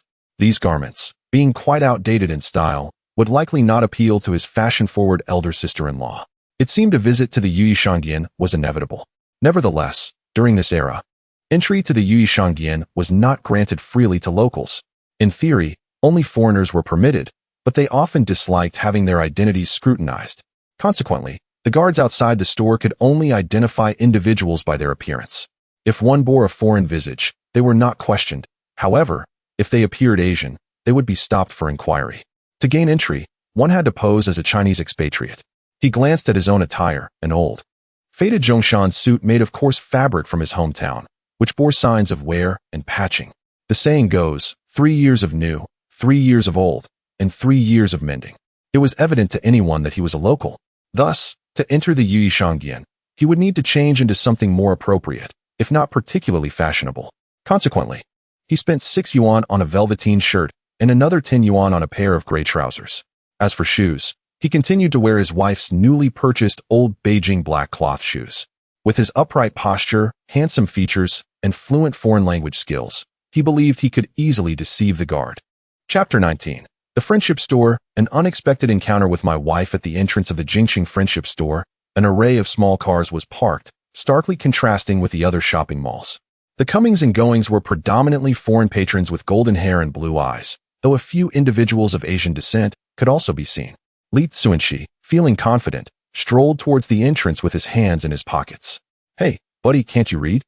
No entry for locals. Hurry up and leave." The guard at the door immediately stepped forward to block his way. Cunxi feigned ignorance and replied in English. "Are you speaking to me? An overseas Chinese? Then it's fine.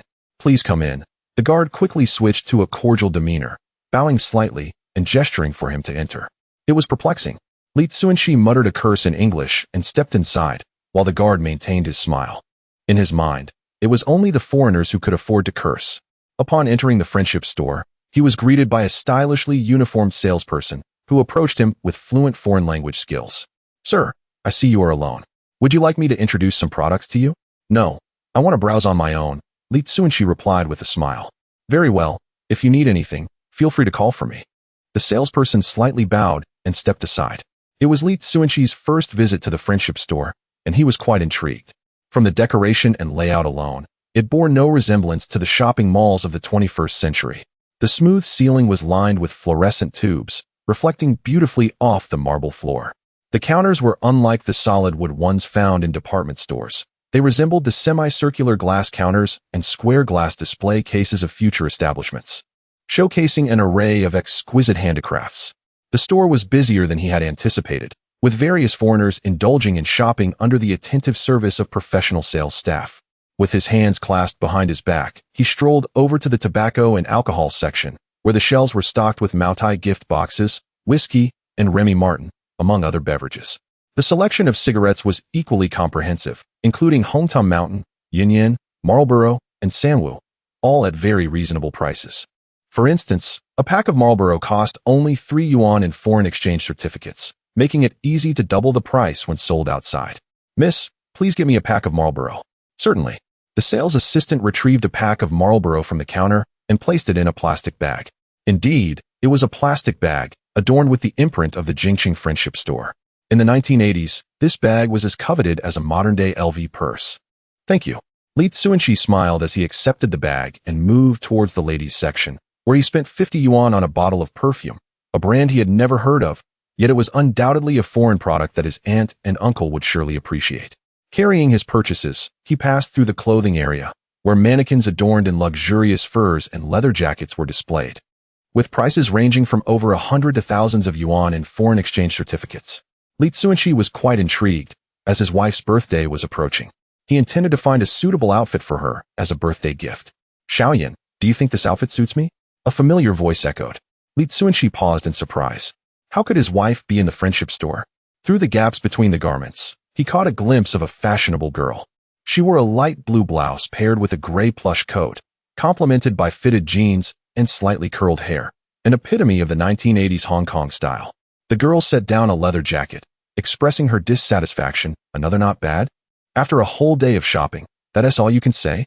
Your best friend has finally returned from Xiangang, and you can't even spare me some time? Am I not accompanying you? You are beautiful, with a great figure. You would look good in anything." Bai Xiaoyan grasped the girl's hand. The girl's lips curled into a slight smile, playfully retorting, "At least you're sweet-tongued. I'll forgive you. But when it comes to beauty and figure, who can compare to you? The campus belle. You just dress too simply." "Hey, I really don't understand. My second brother is handsome and wealthy, and he has liked you since middle school, doing everything to please you. Yet you, after a trip to the countryside, ended up marrying a country bumpkin.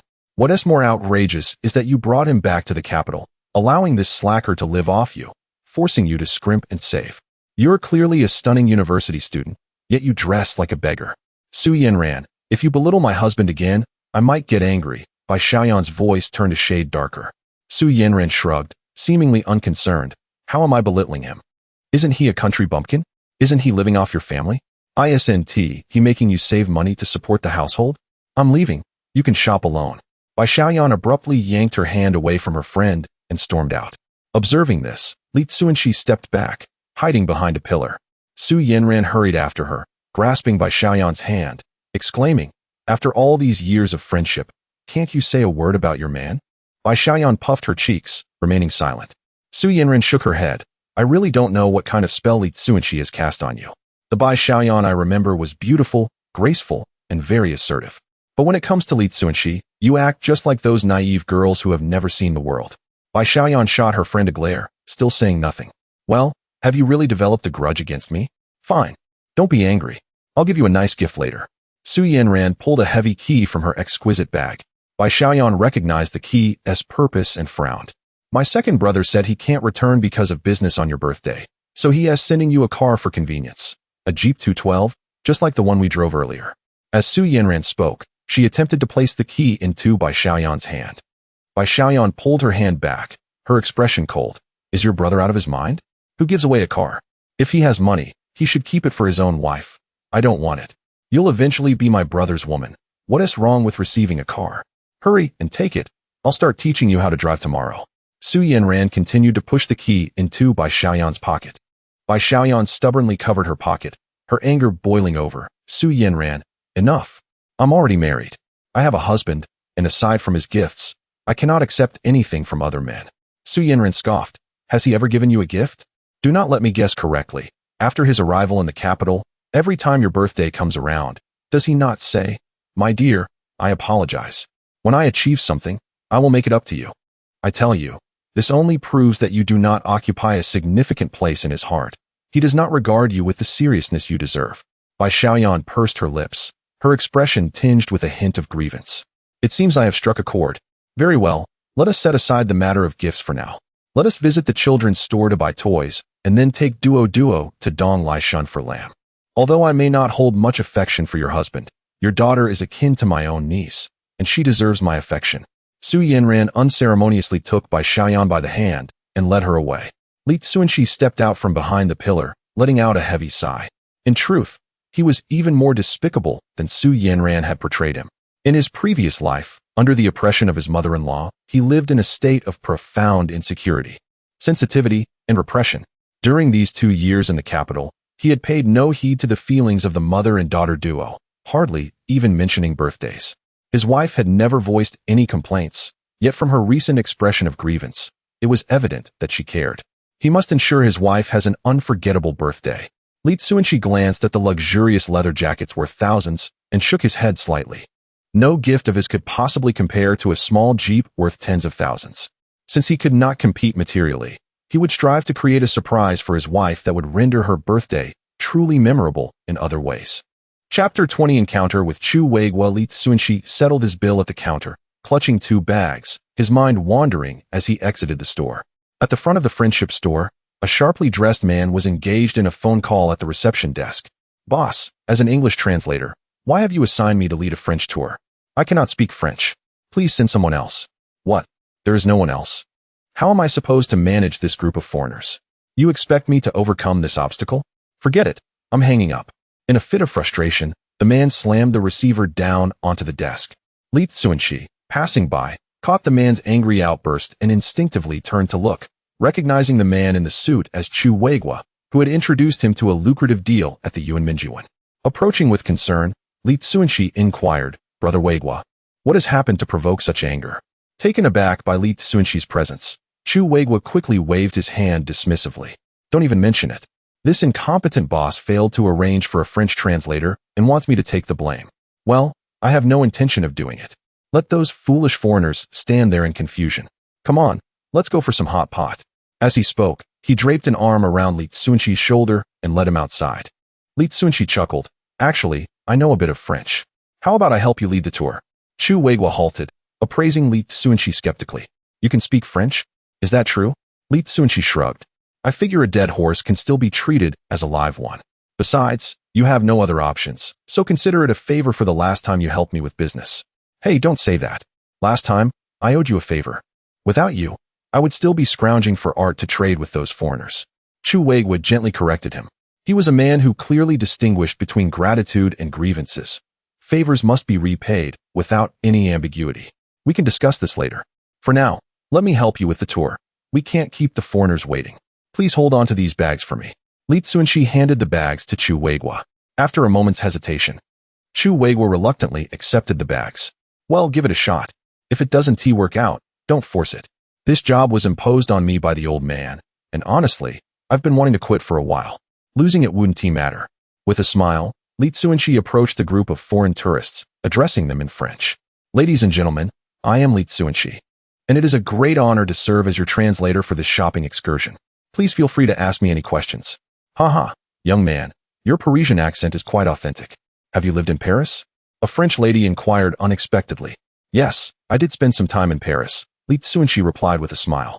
In his previous life, due to work commitments, he frequently traveled between France and Langlois, making French and English among the foreign languages he mastered. No wonder.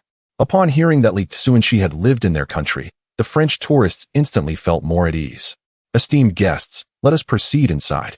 If you have any questions, do not hesitate to ask me. Li Cunxi led the group into the hall, utilizing his eloquence to extol the virtues of various handicrafts, enticing the tourists to open their wallets. After a round of exploration, nearly every foreigner departed with multiple bags, thoroughly satisfied. Chu Weiguo approached the cashier and inquired, how much did these foreigners spend in total?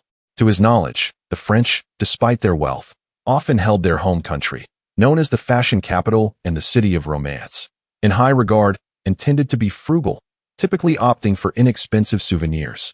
A group of 100 usually managed to spend over 10,000 RMB, which would be considered quite good. He estimated that with Li Cunxi's lack of formal training in sales techniques, this group would barely spend 5 or 6,000 RMB.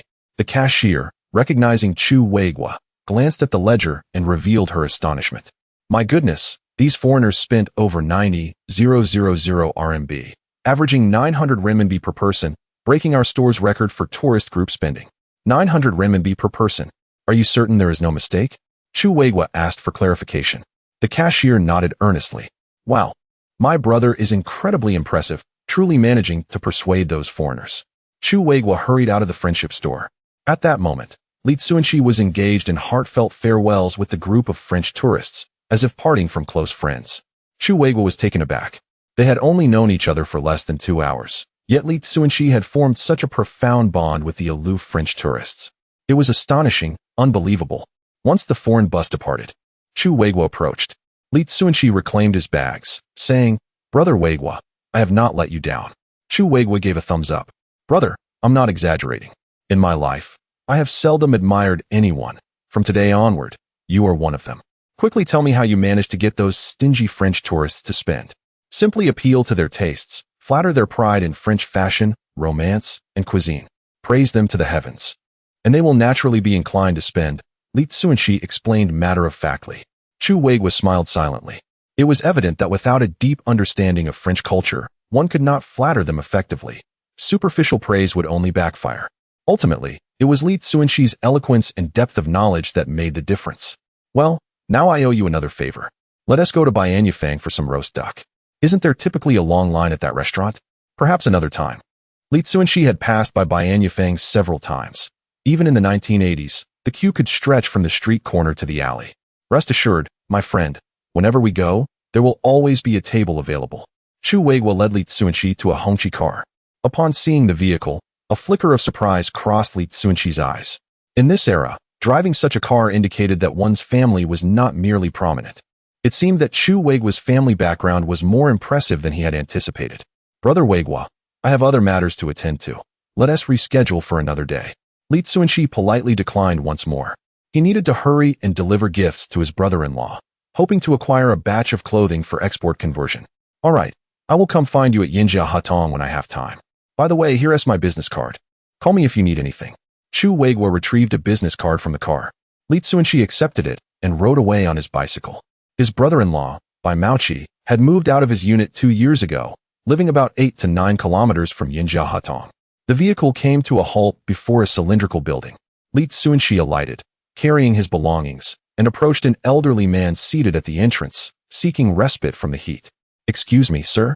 Could you please tell me which floor Bai Maoqi resides on? The old man replied. The Bai family lives on the 2nd floor, room 208.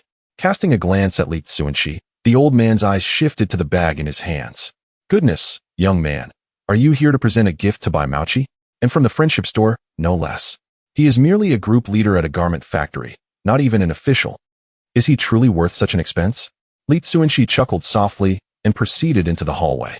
The cylindrical building, a common residential style from the 1970s and 1980s, features a long corridor that stretches endlessly, with rooms facing each other on either side. The cluttered passageway was strewn with various items, including a cooking stove and bicycles. Cunxi arrived at room 208 and knocked on the door.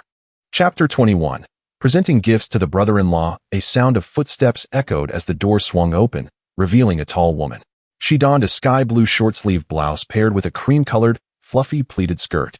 Her neat, short hair framed her face, and a lady's watch adorned her wrist. In this era, she was undoubtedly a fashion pioneer, none other than his sister-in-law. Yuli, brother-in-law, you've come? Cunxi greeted with a smile as he entered. Yuli's eyes brightened at the sight of Cunxi's dapper appearance, and she beamed. Come in quickly. Pardon the intrusion, Cunxi replied with a grin, stepping inside. He had remarked before that at the entrance of Yan Jia Hatong, aside from the men and the older generation who looked down upon him, the remaining young ladies and sister-in-laws held him in relatively high regard. This included his sister-in-law, Yuli. The apartment was modest, spanning merely 30 square meters, consisting of 2 rooms and a living area, devoid of a balcony or bathroom. Upon spotting Cunxi, Bai Maoqi's expression darkened immediately. What do you want? He asked coldly. Yuli shot her husband a disapproving glance. Guests are to be treated with respect. This is not the communal courtyard. There's no need for that sour face because of your mother. Bai Maoqi persisted with his cold demeanor. I'm not putting on a sour face because of my mother. I simply have no regard for him.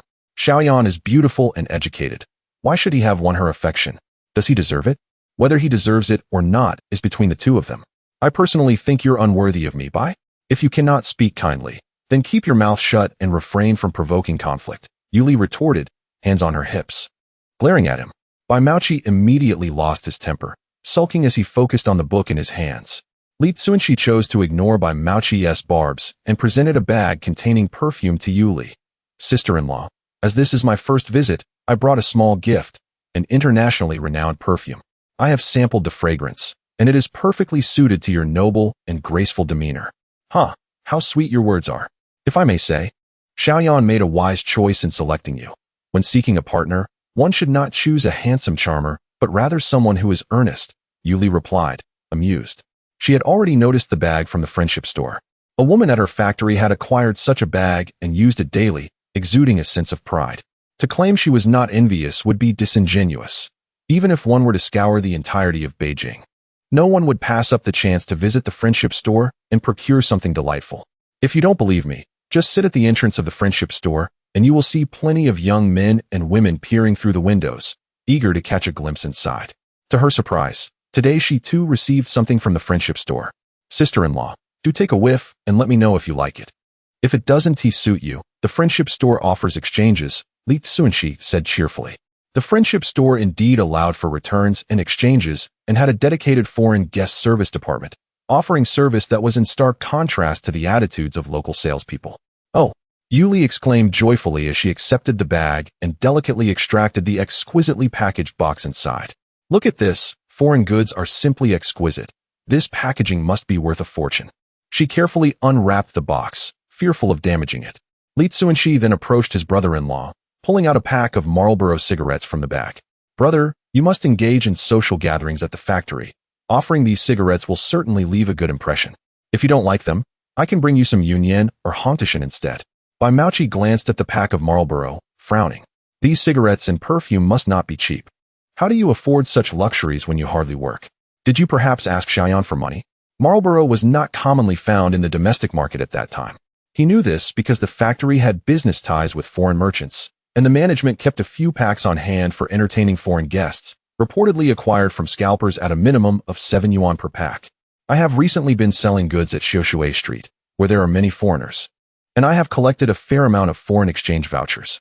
I also made a friend who is a translator, and under his guidance, I managed to sneak into the friendship store to purchase small gifts for my nephew. Cunxi explained as he placed 3 pounds of milk candies, 2 bars of chocolate, and malted milk powder on the wooden table. He felt it necessary to mention his side hustle. His purpose for visiting was to establish a connection through his brother-in-law to procure a batch of surplus goods for sale at Cherishing Street. Bai Maoqi gazed at the chocolate, his frown deepening. These gifts are far too extravagant. We cannot accept them. You should take them and leave. Yuli, who was spritzing perfume, immediately voiced her displeasure. "Bai Maoqi, are you out of your mind? Our brother-in-law is kindly presenting us with gifts. If you cannot express gratitude, at least do not chase him away." Honey, when someone offers gifts without a genuine intention, it is often a sign of ulterior motives. Accepting such costly gifts may lead to complications worth thousands, Bai Maoqi replied, rising to reclaim the perfume from Yuli's hands to return it to Li Cunxi. Yuli swiftly snatched the perfume back. "Bai Maoqi, you're just a group leader. Even if Li Cunxi seeks your assistance, what is wrong with helping? He is your sister's husband, after all." "Not really," Bai Maoqi sneered. In the Bai family, besides his wife and sister, no one regarded Li Cunxi as family. Yu Li was about to unleash another tirade when Li Cunxi hastily intervened. "Sister-in-law, please don't argue with my brother over me. It's not worth it. Besides, my brother is correct. My intentions in gifting are not entirely pure, as I do wish to request a favor. If my brother has reservations, it is perfectly fine not to assist. As for the gifts, please keep them as a token of respect from Yuan and me. It's no trouble. I shall take my leave." With that, he turned to exit without looking back. Yuli hurried after him, pulling him back just as he was about to step outside. "Cunxi, don't say such things. I am your sister-in-law, and he is your brother. If you have something to ask of us, you need not bring gifts. We will certainly do our best to help. Sister-in-law, I truly cannot bear to cause you and my brother any discomfort. Please allow me to leave," Li Cunxi insisted, attempting to open the door once more.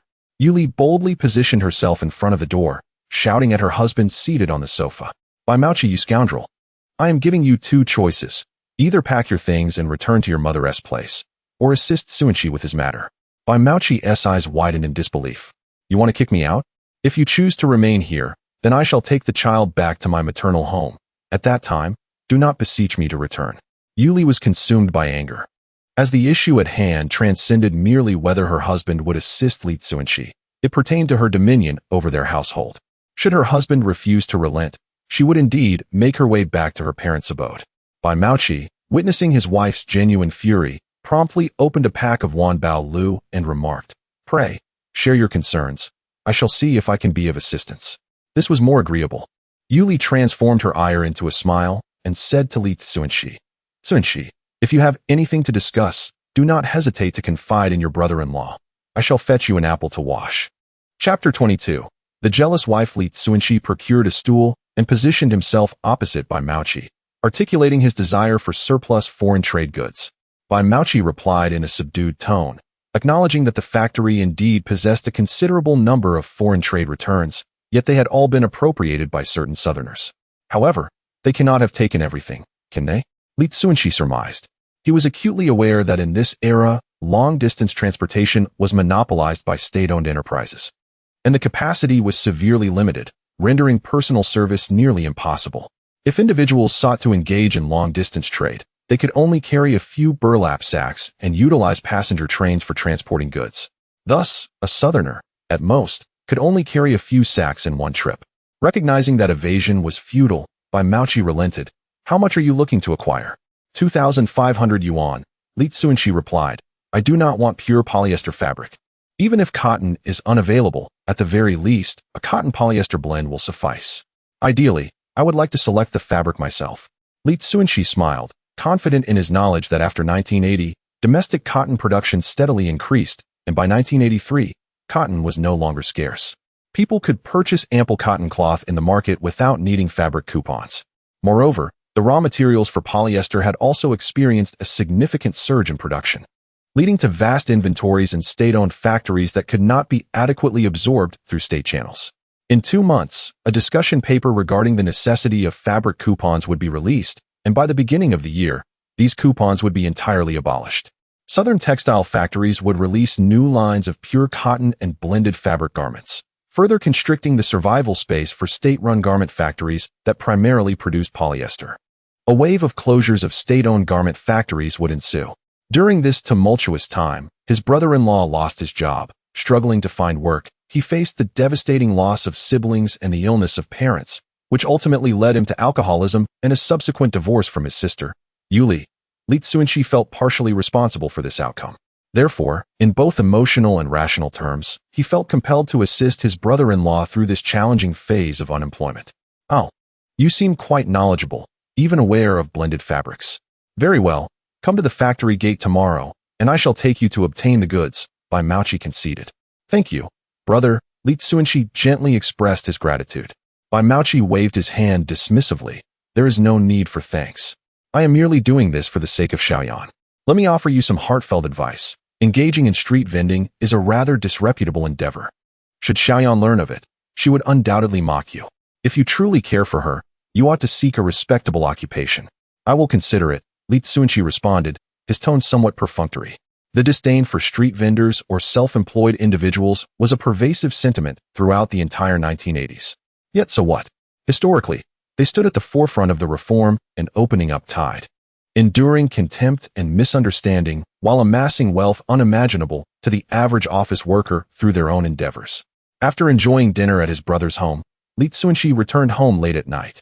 As he approached the house, he could already hear Zhang Lan's laughter. Ah, Yanran, you see, you returned with so many gifts. It is truly too generous of you. These are all from my second brother, who asked me to bring them from Shangjiang. This leather jacket and boots are high-end products. Please let me know if they meet your approval. Uncle Zhang, my second brother is aware of your fondness for alcohol and asked me to bring you some. Here is brandy, whiskey, and red wine. Please try them and let me know which you find most enjoyable. He will bring you more upon his return. Also, Brother Bai loves to smoke. I bought a case of Marlboro. My sister-in-law enjoys dressing up, so I purchased some commonly used skincare products. As for Brother Bai, I was unsure of his preferences, so I got him an imported cassette player and some tapes. Su Yanran was thorough, ensuring that everyone in the Bai family, except Li Cunxi, received gifts of considerable value. Li Cunxi hesitated, pondering whether to enter, as his actions might be perceived as undermining her second brother's efforts. Ideally, he should assert his position, yet at this moment, his mother-in-law seemed to favor the affluent second-generation rich. Entering would likely invite ridicule from her. Therefore, he opted to avoid humiliation and took a stroll outside instead. It is getting late, uncle and aunt. I shall head home now. Indeed, it is rather late. I shall not keep you. Do come early tomorrow, and I shall prepare a delicious meal for you. With a creak, the door swung open. The Bai family emerged, colliding directly with Li Cunxi. Bai Xiaoyan exclaimed in surprise, "Husband, why did you not come inside upon your return?" Li Cunxi was at a loss for words. Su Yanran, observing him with interest, remarked, "He is indeed more handsome than my second brother." She stepped forward and extended her petite hand. "Hello, I am Su Yanran, a close friend of your wife." Li Cunxi shook her hand lightly, smiling. "I am Li Cunxi, Xiaoyan's husband." "Ah," Su Yanran replied curtly, then turned to Bai Zhang and his wife, saying, "You need not see me off. I drove here and am not worried about any mishap." "Very well, take care on your way," they responded. Of course, Su Yanran briskly exited the courtyard. Zhang Lan returned her gaze to her son-in-law, poised to deliver a teasing remark. Bai Xiaoyan seized the opportunity. "Mother, Yanran forgot to mention that either the leather jacket or the skincare products would be suitable for my sister-in-law. I believe the skincare products can help delay aging and are more appropriate for you. If not, you could choose something else. Indeed, I am also interested in the skincare products. Your sister-in-law is not very old and does not need such things." "Very well, I shall open them to try." Zhang Lan, clearly pleased, eagerly went to unpack the skincare items. Bai Zhang patted Li Cunxi on the shoulder without uttering a word and proceeded into the house. Bai Xiaoyan linked her arm with her husband, sweetly cooing, "Darling, you must be exhausted after a long day." Li Cunxi playfully poked Bai Xiaoyan's nose, jesting, "You look quite guilty. Are you hiding something from me about indulging in good food? Daddy, you are so clever. How did you know that Mommy and I went out to feast?" Li Duo gazed at her father with admiration. "Little girl, if you cannot speak properly, do not say foolish things. We simply dined on hot pot with Aunt Yanran." Bai Xiaoyan scolded her daughter sharply, having warned her repeatedly not to divulge this information, only to be compelled to confess herself. Li Cunxi, wishing to spare his wife any embarrassment, swiftly diverted the topic. Waving a bag of candy and chocolate in front of their daughter, "Look what Daddy bought for you." "Candy." The little girl's eyes sparkled with excitement. Li Cunxi unwrapped a bar of chocolate, breaking off a piece to offer to his daughter. "Give it a try." Li Duo promptly stuffed it into her mouth, the silky and rich flavor exploding in her mouth, so delectable that it made the little girl sway from side to side. "Darling, it's one thing to buy candy, but chocolate is so expensive. We are indulging too much," Bai Xiaoyan remarked with a touch of concern. "It's all right. Money is meant to be spent, Li Cunxi replied, wrapping his arm around his wife's slender waist. As Bai Xiaoyan observed their daughter clutching the chocolate with an expression of pure delight, a pang of jealousy struck her. Since their marriage, her husband had yet to bestow upon her a meaningful gift. Was it truly as Su Yanran suggested? Did she hold so little significance in her husband's heart? Contemplating this, she cautiously inquired, "Darling, do you remember if there are any important dates this month?" "This month? I don't think so." Li Cunxi feigned ignorance, fully aware that his wife was hinting at her birthday. The greater the disappointment, the more profound the surprise would be when the moment arrived. If there is nothing, then so be it, Bai Xiaoyan said, pursing her lips, bending down to snatch half of her daughter's chocolate, and taking a hearty bite before retreating into the house. The little girl looked at her empty hands, her eyes welling with tears. Noticing this, Li Cunxi quickly unwrapped a piece of milk candy and placed it in their daughter's mouth, whispering, "Let us allow mommy to have hers first. In a few days, daddy will buy you something even better." The little girl nodded vigorously, her face lighting up with joy once more. Chapter 23. Seizing Opportunities and Acquiring Bargains at the Capital Garment Factory No. 5. Bai Mouchi sauntered out and engaged in brief conversation with the security guard. The iron gate creaked open. Li Cunxi and Yuan pushed a cart inside. Bai Mouchi handed a slip of paper to Li Cunxi, instructing him to take it to the warehouse area at the back of the factory, where they would meet the warehouse manager, Lao Wang, who would assist them in selecting garments. Once they had made their selections, he would calculate the total price, write it down on the slip, and sign it.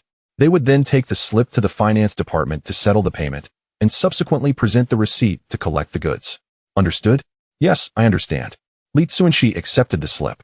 The intricate procedures were characteristic of state-owned enterprises. No problem. I shall return to the workshop as it is quite busy in the factory. Very well. Li Cunxi watched his brother-in-law depart and beckoned Yuan over. Yuan hurriedly approached, inquiring, "Brother Shi, what do you need?" "You take out 100 yuan and give it to the warehouse manager, Wang, later," along with a few flattering remarks. Li Cunxi whispered his instructions. Yuan scratched his head, puzzled. "Brother Shi, why should we give money to a mere warehouse manager? If we are to give, it should be to our brother-in-law or other factory leaders. There is a saying, the local official is better than the distant one. The quality of garments we can select, the quantity, and the final payment all lie in the hands of that warehouse manager. Don't you think he wields significant power?" Li Cunxi explained with a smile. Once the brother-in-law mentioned the process, he realized that the warehouse manager held considerable authority over the disposal of surplus goods. It is not surprising, as state-owned factories are inherently disorganized, with numerous canceled orders and backlogs, making it impractical to allocate additional personnel for management. Following Bai Mouchi's directions, the two men arrived at the warehouse behind the factory. Upon entering, they found a room partitioned next to the warehouse door. A man with a mustache emerged. Li Cunxi exchanged glances with Yuan. Yuan immediately donned a smile and approached briskly. "Brother Wang, it is a pleasure to finally meet you in person. I have heard so much about your prowess and integrity. I have long admired you, but never had the opportunity to connect." Lao Wang was initially taken aback, but upon hearing the flattery, his face lit up with joy. "You are right. I do enjoy making friends. What is your name, brother? Are you new to the factory?" "My name is Yuan, and I have come to the factory to procure some surplus goods for sale." Yuan surveyed the area and, noticing no one else present, pulled out 10 crisp bills from his pocket and placed them in Lao Wang's hand. "Brother Wang, I came in a hurry and did not prepare a gift. This money is for your wife and our child." Lao Wang glanced at the stack of cash in his hand, his heart racing, but he replied, "Little Yuan, you are being foolish. How can I accept your money? Quickly take it back." As he feigned to return the money, Yuan stepped back a few paces and feigned anger. "Brother Wang, if you refuse this small token of appreciation, how can we ever become friends? You see, with such words, I have no choice but to reluctantly accept it. I thank you on behalf of your wife and nephew." Lao Wang happily accepted the money. As a warehouse manager in a garment factory, he earned merely 30 yuan a month. This 100 yuan equated to 3 months' salary. "By the way, you are here to collect surplus goods. Do you have the slip?" Lao Wang extended his hand for the paper. Li Cunxi promptly handed over the slip. "We would like to procure some foreign trade returns or surplus stock. We kindly ask Brother Wang to assist us in selecting." "Agreed, follow me." Lao Wang pocketed the slip and led them into the warehouse. As Li Cunxi followed closely behind, he observed the warehouse overflowing with garments and could not help but ask, Brother Wang, with so many garments piling up, can we not reduce production to clear the inventory? How can we reduce? There are production quotas from above. In previous years, with the return of educated youth to the city and the popularity of Dacron, the factory expanded production, relying on good materials allocated from above to fulfill foreign orders and maintain some profit. However, many foreign trade orders have now been seized by southern private enterprises, making it quite challenging. Despite being a warehouse manager, Lao Wang was well informed about the factory's inner workings. Li Cunxi fell silent. In truth, it was not just the garment factory. All state-owned enterprises in the capital faced the predicament of being squeezed out of the market by private enterprises. The policies of 1983 fluctuated to delay the demise of certain state-owned enterprises. By 1984, with the elders' Southern Tour and the implementation of a dual-track market system, many struggling state-owned enterprises could no longer hold on, leading to the first wave of layoffs. Here are the foreign returns, including defective items and breaches of contract. Feel free to choose. Lao Wang gestured towards a pile of garments. Very well. Li Cunxi began to select items, focusing primarily on those with high cotton content or pure cotton garments. As for the styles, they were of little concern, as these were originally foreign trade orders and would certainly align with current trends abroad. They merely needed to acquire the goods at a low price and sell them at a price that would appear reasonable to foreigners. After approximately half an hour of selection, they managed to choose 200 pieces of clothing, including pants, skirts, and tops, representing various styles from multiple batches of surplus stock. Brother Wang, how much is it? Li Cunxi inquired with a light smile. These garments, manufactured according to foreign standards, are solidly made. In Yancheng, the wholesale price for 100 pieces would range from 10 to 20 yuan each. Brother Wang, we only have 2,500 yuan.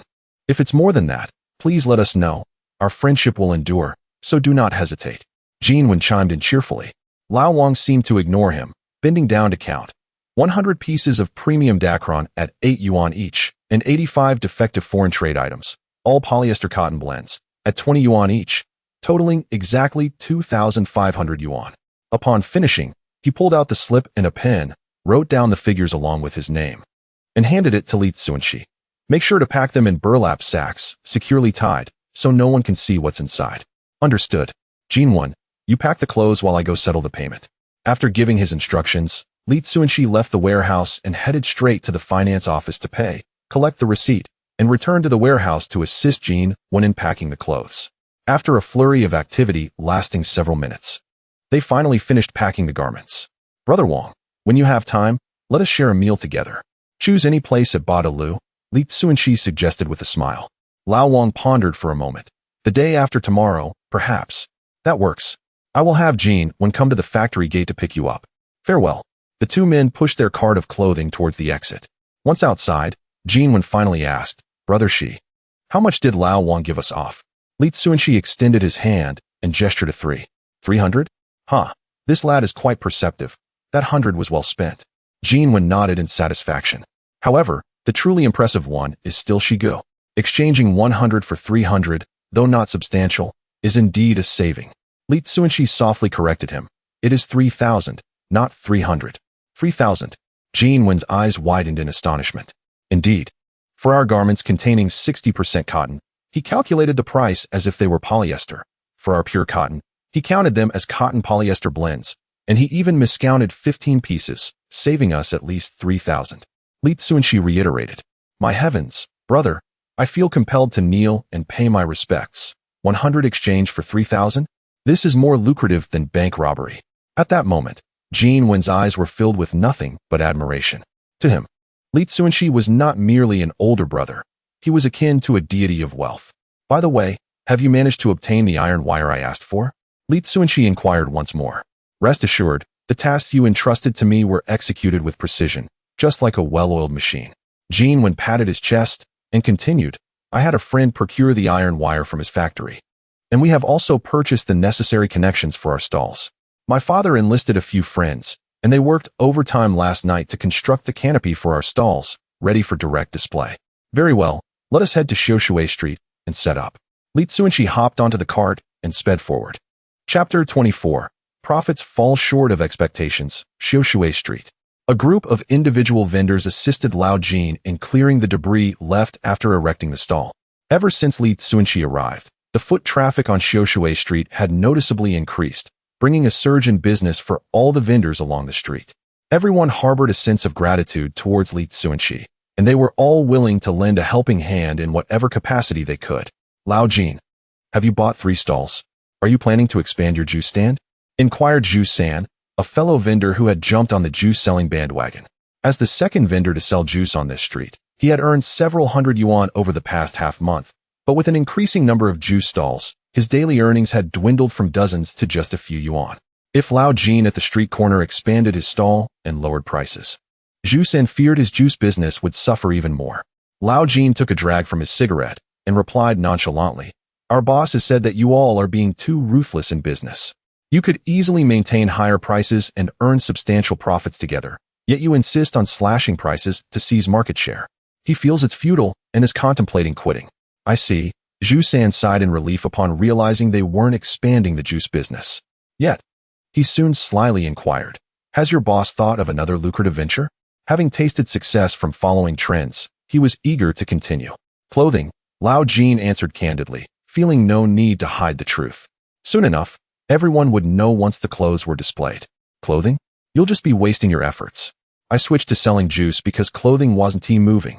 Zhu San scoffed, "We sell polyester, and it seems the foreigners don't recognize it." Lao Jin smiled, but refrained from responding. In the past, he would have readily accepted Zhu San's words, but after witnessing Li Cunxi's remarkable abilities, he and his son shared the belief that even a pile of dirt could be sold at a high price by Li Cunxi. "Apparently, you don't believe me. Fine, you can't advise a stubborn fool. I foresee you losing the money you made from juice." Zhu San sneered before turning back to his stall.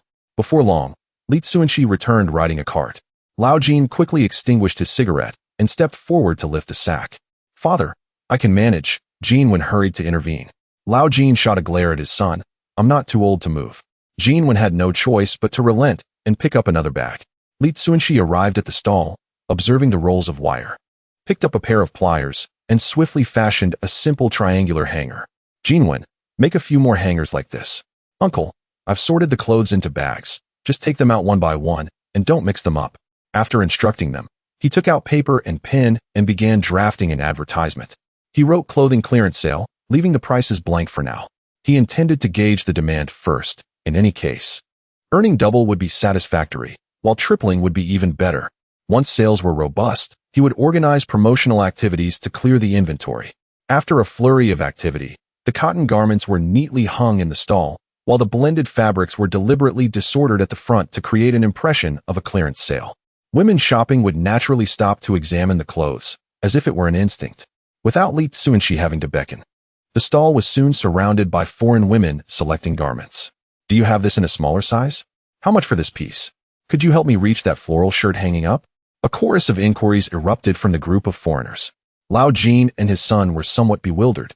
When juice was booming, customers had queued orderly, but the current scene was far more vibrant. Fortunately, Li Cunxi managed the crowd, working diligently until nightfall. And only when the last buyer departed did the stall quiet down. "Jinwen, tomorrow, please request a permit from the management so we can set up lights," Li Cunxi instructed again. It was the prime time for selling, yet not having lights was untenable. "Understood," Jinwen nodded. "How many items did we sell?" He stretched and relieved his muscles after a day of crouching at the stall attending to customers. Lao Jin announced, a total of 55 items, totaling 2,430 yuan. "And how many pure cotton items sold?" "Over 20, about half and half." Profits were indeed disappointing. It seemed this business wasn't particularly lucrative. Li Cunxi rubbed his temples, having anticipated this issue when he set the prices.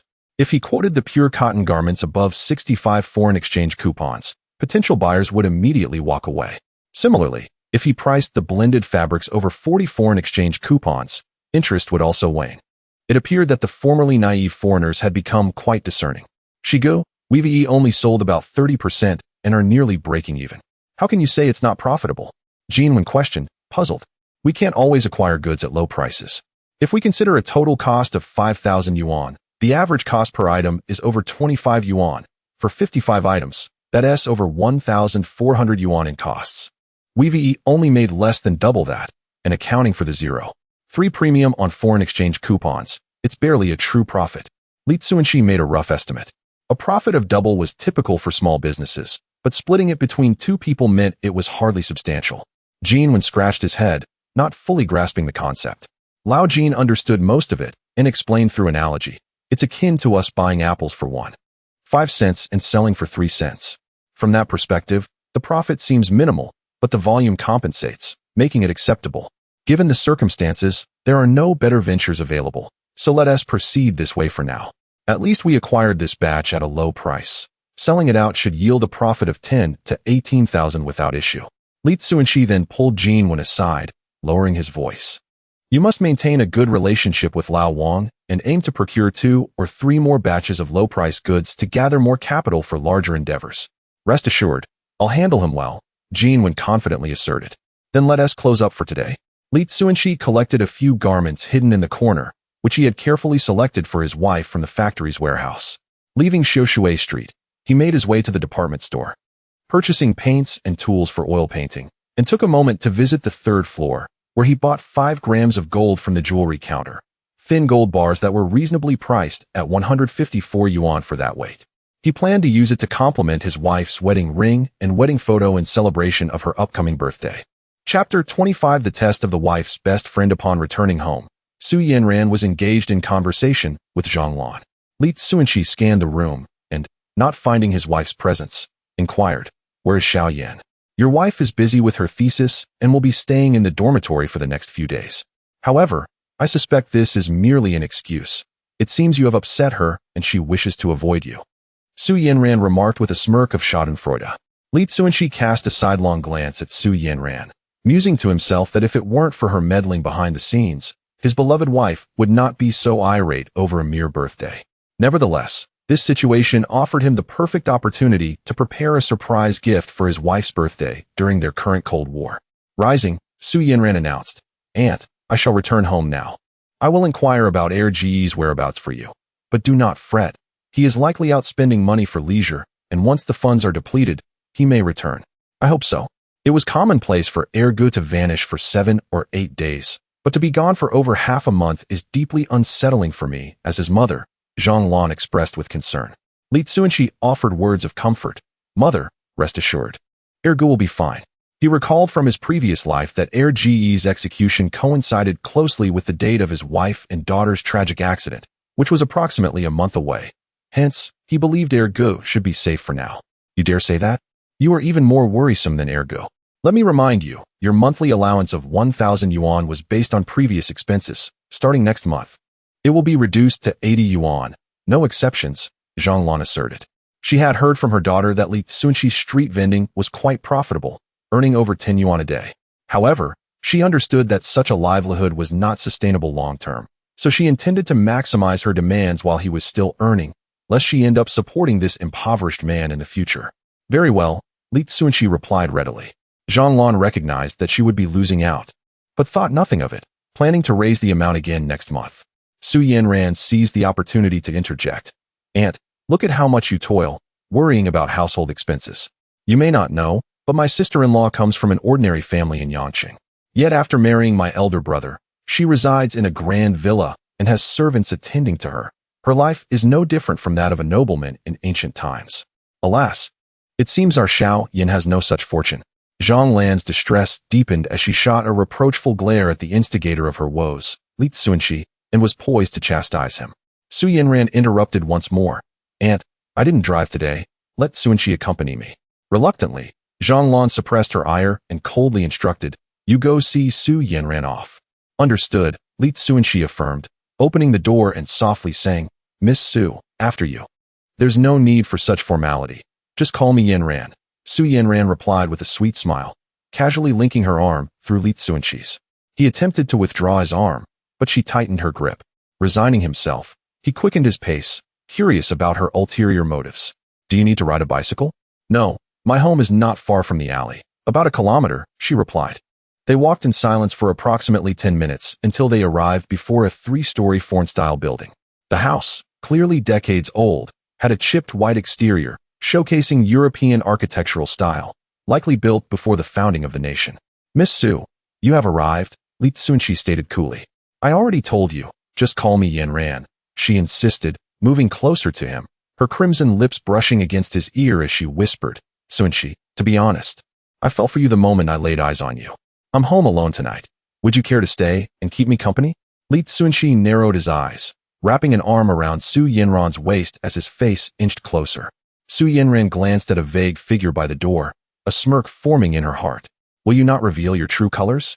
Just as she prepared to strike, Li Cunxi halted and declared, "Miss Su, if you wish to seduce, please ensure you understand your target. While you are undeniably beautiful, compared to my wife, in terms of physique and appearance, you fall quite short. Please do not humiliate yourself." "You." Su Yinran, infuriated, swung her hand at him. The figure behind the iron gate stirred, attempting to step outside. However, Li Cunxi seized Su Yinran's wrist, his tone shifting sharply. "Miss Su, it is difficult for impartial judges to resolve domestic disputes. I advise you to refrain from meddling in our affairs. Remember, Bai Xiaoyan is solely my woman, and none shall take her from me. Humph, if you continue to hold me, I shall accuse you of harassment," Su Yinran threatened, puffing her cheeks indignantly. Li Cunxi released her, slightly bowing. "Good night. May you have sweet dreams." With that, he turned and walked away. "You country bumpkin, what qualifications do you have to negotiate with me?" Su Yinran fumed, stamping her foot in frustration. The iron gate swung open, and Bai Xiaoyan emerged, glaring at her friend with displeasure. "I should never have heeded your ill advice to test my husband. You've only made a fool of yourself." Su Yinran could no longer contain her anger, placing her hands on her hips and retorting, "Bai Xiaoyan, are you even being reasonable? I am a girl, and he is a man. How could I possibly take advantage of him? But my husband is handsome. Don't think I'm unaware of your past. You've always been weak in the knees for good-looking men since childhood," Bai Xiaoyan countered with disdain. Su Yinran scoffed. "How dare you speak to me? You married a rustic. What could you possibly find appealing about his looks or physique, if not for his charm? Indeed, my husband can paint, is charming, and is handsome. Aside from his humble beginnings, what man could surpass him? Besides, I have no desire for my husband to be successful. I shall earn enough to support him in the future," Bai Xiaoyan proclaimed with pride. Hearing Li Cunxi's earlier bold declaration filled her heart with sweetness. Su Yinran nodded repeatedly, a mocking expression on her face. "Yes, yes, your husband is such a smooth talker that he even forgets your birthday. Unlike my ergo, who never fails to send gifts every year, even when he is not by your side." Bai Xiaoyan's expression soured immediately, and she stormed back into the building in a huff. Su Yinran seized the moment and joyfully pursued her. "Xiaoyan, your husband may not cherish you, but my second brother certainly does. He has implored me time and again to organize a grand birthday celebration for you, inviting all your classmates to enhance your reputation and strengthen your connections. Such a considerate and affluent man is a rarity, hard to find even with a lantern. You should promptly cast aside your husband and return to my second brother's embrace." Chapter 26. Caught in the act. In fact, the butterfly effect is indeed real. The presence of Li Cunxi has led to an influx of people on Xiaoshui Street, attracting countless individual vendors to congregate here. Simultaneously, the abundance of stalls has drawn even more consumers to leisurely wander, creating a positive feedback loop. Benefiting from this virtuous cycle, their initial batch of clothing sold out within just a week. Consequently, Li Cunxi sought his brother-in-law to procure another order from the clothing factory. "Wanggu, I'm here to trouble you again," Yuan greeted the warehouse manager, Old Wang, with a smile. The two had shared drinks together for 5 days that week, forming a bond akin to brothers. After a brief exchange, Old Wang approached Li Cunxi. Through several drinking sessions with Yuan, he had learned that Li Cunxi was Yuan's elder brother and the principal partner in their business venture. "Xiaoli, I have some unfortunate news to share with you," Old Wang said. "Go ahead," Li Cunxi replied, maintaining his composure. Old Wang gestured inwardly. "There's an Eastern European individual who intends to purchase all the surplus foreign trade goods, reportedly through a long-term contract. Currently, the foreigner is negotiating prices with the factory manager. Once an agreement is reached, it will likely be challenging for you to acquire any surplus foreign trade orders." Bang! Yuan slammed the card in frustration, exclaiming, "What terrible luck! Just when we've made some money, the opportunity vanishes. Is heaven toying with me?" Li Cunxi sighed softly. While channels may be lost, they can be sought anew. The only regret lies in the fact that other warehouse managers at different clothing factories probably do not possess the same authority as Old Wang, making it considerably more difficult to exploit any loopholes for cheaper clothing. "Wanggu, do you have an accurate count of the goods in the warehouse?" Will there be discrepancies when the foreigner checks the inventory? He inquired. Old Wang shook his head. The factory does not have a habit of counting inventory. No one knows the exact number of garments, and the employees often pilfer from the surplus orders, so the tally has long been thrown into disarray. It is quite challenging to ascertain the precise quantity. All right, then I would appreciate your assistance, Cunxi said, producing a wad of cash from his pocket and extracting a small stack of large denominations. Seeking fortune in danger, he reasoned that since there were loopholes to exploit and no accounts to verify, he would certainly take as much as he could. Old Wang glanced at the cash, estimating it to be around 500 or 600 yuan. Naturally, he accepted the money and inquired, "How much merchandise do you intend to procure this time?" 9,000, Yuan interjected. Old Wang stuffed the cash into his pocket and nodded. "Very well. Since you regard me highly, I cannot let you down. Whatever you take, I will ensure it totals 9,000. That's exactly what I was waiting to hear, Cunxi said, confidently riding the cart into the warehouse. While he was encouraged to take as much as he could not truly deplete the supply. After careful consideration, he decided to take a total of 700 pieces of clothing, nearly half of which were made of pure cotton. Selling all of it would be sufficient for him to embark on his next entrepreneurial endeavor. With 500 pieces of polyester, 100 blended fabrics, and 100 pure cotton items, the total reached 9,000.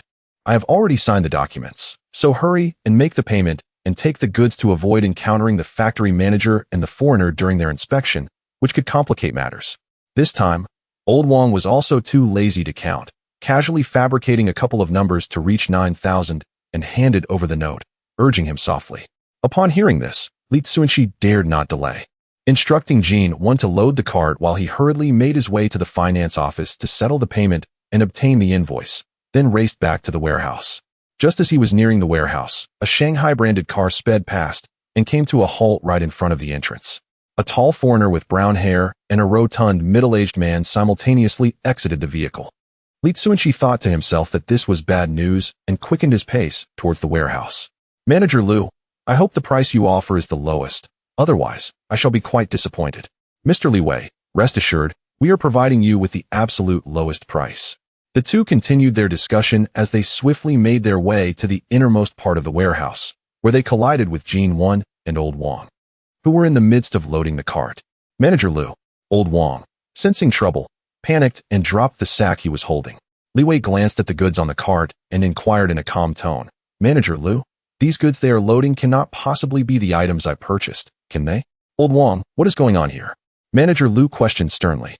Old Wang bit his tongue to steady himself, responding nonchalantly, "Manager, there is a boss here with a purchase order, and I am assisting him in loading the cart." "Oh." Manager Liu's expression softened slightly as he turned to Li. "Mr. Li, this is merchandise sold before your arrival and does not affect our normal transaction." "I see," Li said, slowly approaching the cart and asking Yuan in Chinese, "May I inquire how many pieces of clothing you have taken and the total cost?" Yuan, feeling guilty, blurted out, 700 pieces, costing 9,000. Old Wang's face turned pale. "Manager Liu, I believe you owe me an explanation," Li remarked with a displeased expression. He expressed that after much negotiation, the clothing factory had only reduced the price by 5 yuan each for pure cotton at 30 and blended fabric at 20. Yet, this diminutive Dragon Kingdom individual had taken 700 pieces at a unit price of only 12 yuan, which was 3 yuan cheaper than the package price he had received. It was evident that Manager Liu was not being forthright and had not provided him with the lowest price. Although he did not mind the 3 yuan difference, he abhorred being treated like a fool. Manager Liu was also taken aback.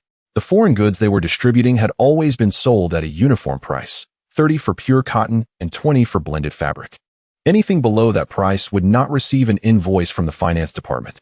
"Old Wang, you must immediately provide Mr. Li with an explanation." He shifted the blame onto his subordinate. Old Wang responded calmly, "Manager, they took 500 pieces of polyester, which, according to our factory's pricing policy of a minimum order of 100 pieces, is priced at 8 yuan each, totaling 4,000. In addition, they also took 100 pieces of pure cotton and 100 blended fabrics, priced at 20 and 30 respectively, totaling 9,000. There are no issues." Manager Liu nodded slightly, smiling as he explained, "Haha, Mr. Li, let me clarify. Polyester is essentially a synthetic fiber garment and is not of great value. So you may rest assured, the price I provided you is undoubtedly the lowest." Li Wei shook his head slightly. I only trust my own eyes. If you are certain that you have given me the lowest price, then please have them open all the sacks. I wish to personally inspect the goods. Certainly. Director Lu turned to Lao Wang and issued a command. Immediately open these burlap sacks for Mr. Levi to inspect the goods. Lao Wang gripped his hands tightly, beads of sweat forming on his forehead. Yuan was equally terrified, his legs trembling uncontrollably. What they were involved in could be trivialized as mere speculation, but in a broader context, it amounted to the infringement of state-owned assets. At this moment, a rigorous crackdown was in effect. Regardless of the scale, once apprehended, there would be no escape. Lao Wang, have you gone deaf? I told you to open them. Director Lu sensed a hint of unease, his tone growing more grave. Lao Wang, drenched in sweat, trembled as he extended his hand, preparing to untie the burlap sacks. Stop! Li Cunxi rushed in, breathless. Upon seeing Li Cunxi's return, Yuan immediately sought solace, hastening forward in hopes of assistance. Li Cunxi gestured for him to remain silent, then approached Director Lu. I am the owner of this shipment. You may address any concerns to me. Chapter 27. Deception. Seeing a mere young lad before him, Factory Director Lu spoke without restraint. I suspect that you have been up to no good, pilfering garments from the factory. Unpack that sack immediately for my inspection. The earlier behavior of Lao Wang and the thin fellow had clearly indicated their guilt. He was utterly convinced that the clothing within that sack was worth over 9,000 yuan. Do you then accuse me of being a thief? Li Cunxi retorted. I've encountered many aimless youths like you, who engage solely in petty theft. Hurry and untie that sack, so I can see just how many garments you've stolen. If their value exceeds 900, I shall see to it that you face imprisonment, Director Lu replied slowly. Upon hearing this, Lao Wang and his companion turned pale, supporting each other to avoid collapsing from weakness. Director Lu noted their reaction, further solidifying his belief that the trio had indeed stolen from the factory. Li Cunxi sighed inwardly, lamenting the incompetence of his two companions. His mind raced, seeking a way to navigate this predicament. At that moment, the foreigner beside them impatiently urged, Director Lu, my time is limited. Please expedite this matter. Mr. Li Wei, please hold on a moment. I will resolve this shortly, Director Lu responded, his corpulent frame slightly bowing, exhibiting a subservient demeanor. Seeing this humiliating display from Director Lu stirred mixed feelings within Li Cunxi. Though reluctant to admit it, the 1980s had ushered in a period marked by an excessive admiration for foreign entities due to the opening of the country's gates and preferential foreign policies. Realizing this, Li Cunxi's eyes brightened. It was not only foreigners who could reap such privileges in this era. The 1980s and 1990s were undoubtedly the zenith for overseas Chinese. During that time, Longwo adhered to the principle that no matter how trivial, foreign affairs were of utmost importance, with various departments extending the utmost hospitality to overseas Chinese. This favorable status and policy rendered overseas Chinese unparalleled in their standing within Longwo, a feat likely unmatched globally. Now, with no escape route in sight, he contemplated mimicking his earlier ruse at the friendship store, donning the guise of a faux foreigner. Stop feigning ignorance and quickly unpack that sack, or I shall summon security, Director Lu impatiently pressed. Li Cunxi's gaze turned icy as he nodded. Since you suspect me of thievery, why not call the police? I am curious to see how you will treat a patriotic overseas Chinese returning to establish a business. With that, he burst forth in a torrent of English, lacing his speech with expletives. Upon hearing Li Cunxi self-identify as an overseas Chinese, Director Lu's face twisted in derision. But the fluency of Li Cunxi's subsequent English caused a slight change in his expression as doubt began to creep in. Could it be that this individual was indeed an overseas Chinese? If he were merely an ordinary person, misjudgments could be overlooked. After all, his status and identity would render the other party too intimidated to speak out. However, overseas Chinese were treated with great reverence, and should he wrongly accuse one, the repercussions could range from reprimand to losing his position altogether. Mr. Li Wei, can you comprehend what he is saying? Is that English? Director Lu inquired of Li Wei, recalling that Li Wei had mentioned his proficiency in Chinese, Russian, and English. Li Wei shrugged, explaining, he has been addressing your family and lamenting your disgraceful and barbaric behavior. Although his language is crude, his accent is distinctly London. I believe it is rare for anyone other than a London resident to master such a dialect. Are you suggesting he is an overseas Chinese from London? Should we still inspect the contents of the sack? Director Liu was suddenly at a loss, seeking Li Wei's counsel. Ah, it seems this gentleman suspects me of theft. You must understand how serious an accusation that is. Li Cunxi deftly redirected the attention towards the Eastern European man. Knowing that Eastern Europeans engaged in trade domestically were particularly averse to trouble, as it could hinder their profits. As anticipated, Li Wei hastily waved his hands. No, no, no, you are mistaken. I never claimed you stole anything. I merely meant to. You need not elaborate. Call the police. If it is proven that I am wronged, I shall seek compensation from you. Li Cunxi cut him off, deliberately clouding the issue to the point where everyone would forget about inspecting the sack. Do not call the police. I am merely a businessman and wish to avoid trouble. Director Liu, I must take my leave. We shall discuss our matters later. Li Wei sensed the situation was turning unfavorable and hastily departed. Mr. Li Wei, do not leave. This trivial matter can be resolved immediately. Director Liu pursued him, unwilling to let a lucrative deal slip away. Witnessing this, Yuan quickly approached. Shiga, have we successfully navigated this situation? Li Cunxi gazed at Director Liu's retreating figure and slowly remarked, that foreigner just solidified my identity as an overseas Chinese. Even if Liu suspects us of theft, he will be wary of the facade I have constructed and will likely choose to let us go. That is splendid. If you depart, this matter will leave no witness. Lao Wang sighed in relief. Lao Wang, do not celebrate too soon. If your factory director continues to harbor suspicions after my departure, are you certain you can withstand his interrogation? Li Cunxi fixed a penetrating gaze on Lao Wang. I am unsure, but I should be able to manage, Lao Wang replied, trembling slightly.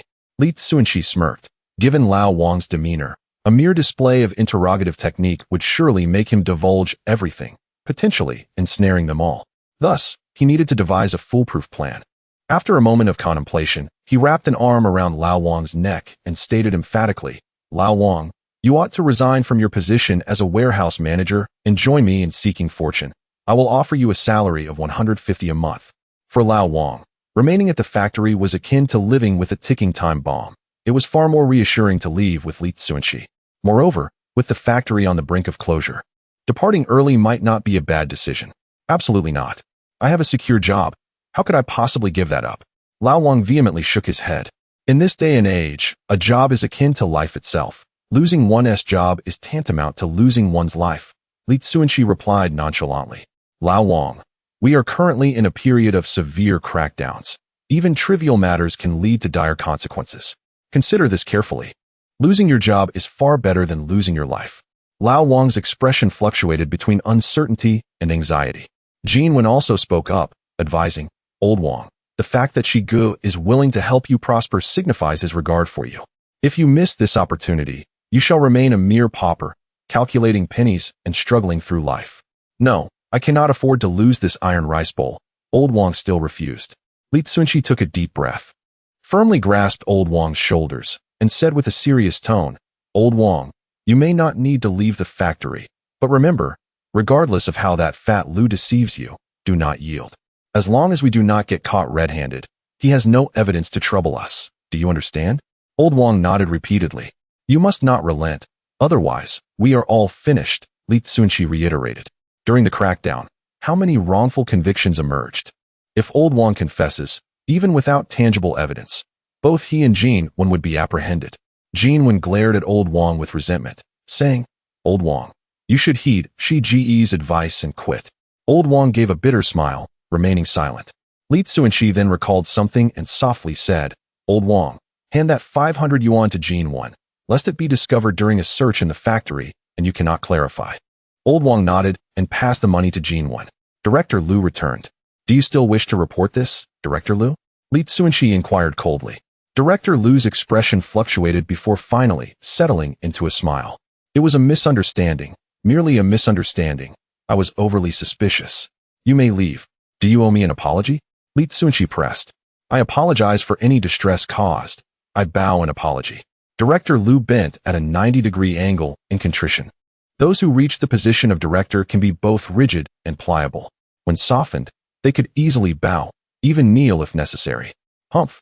This time I will let it go, but if it happens again, I will pursue it to the end, Li Cunxi asserted threateningly, casting a deep glance at Old Wang before stepping away.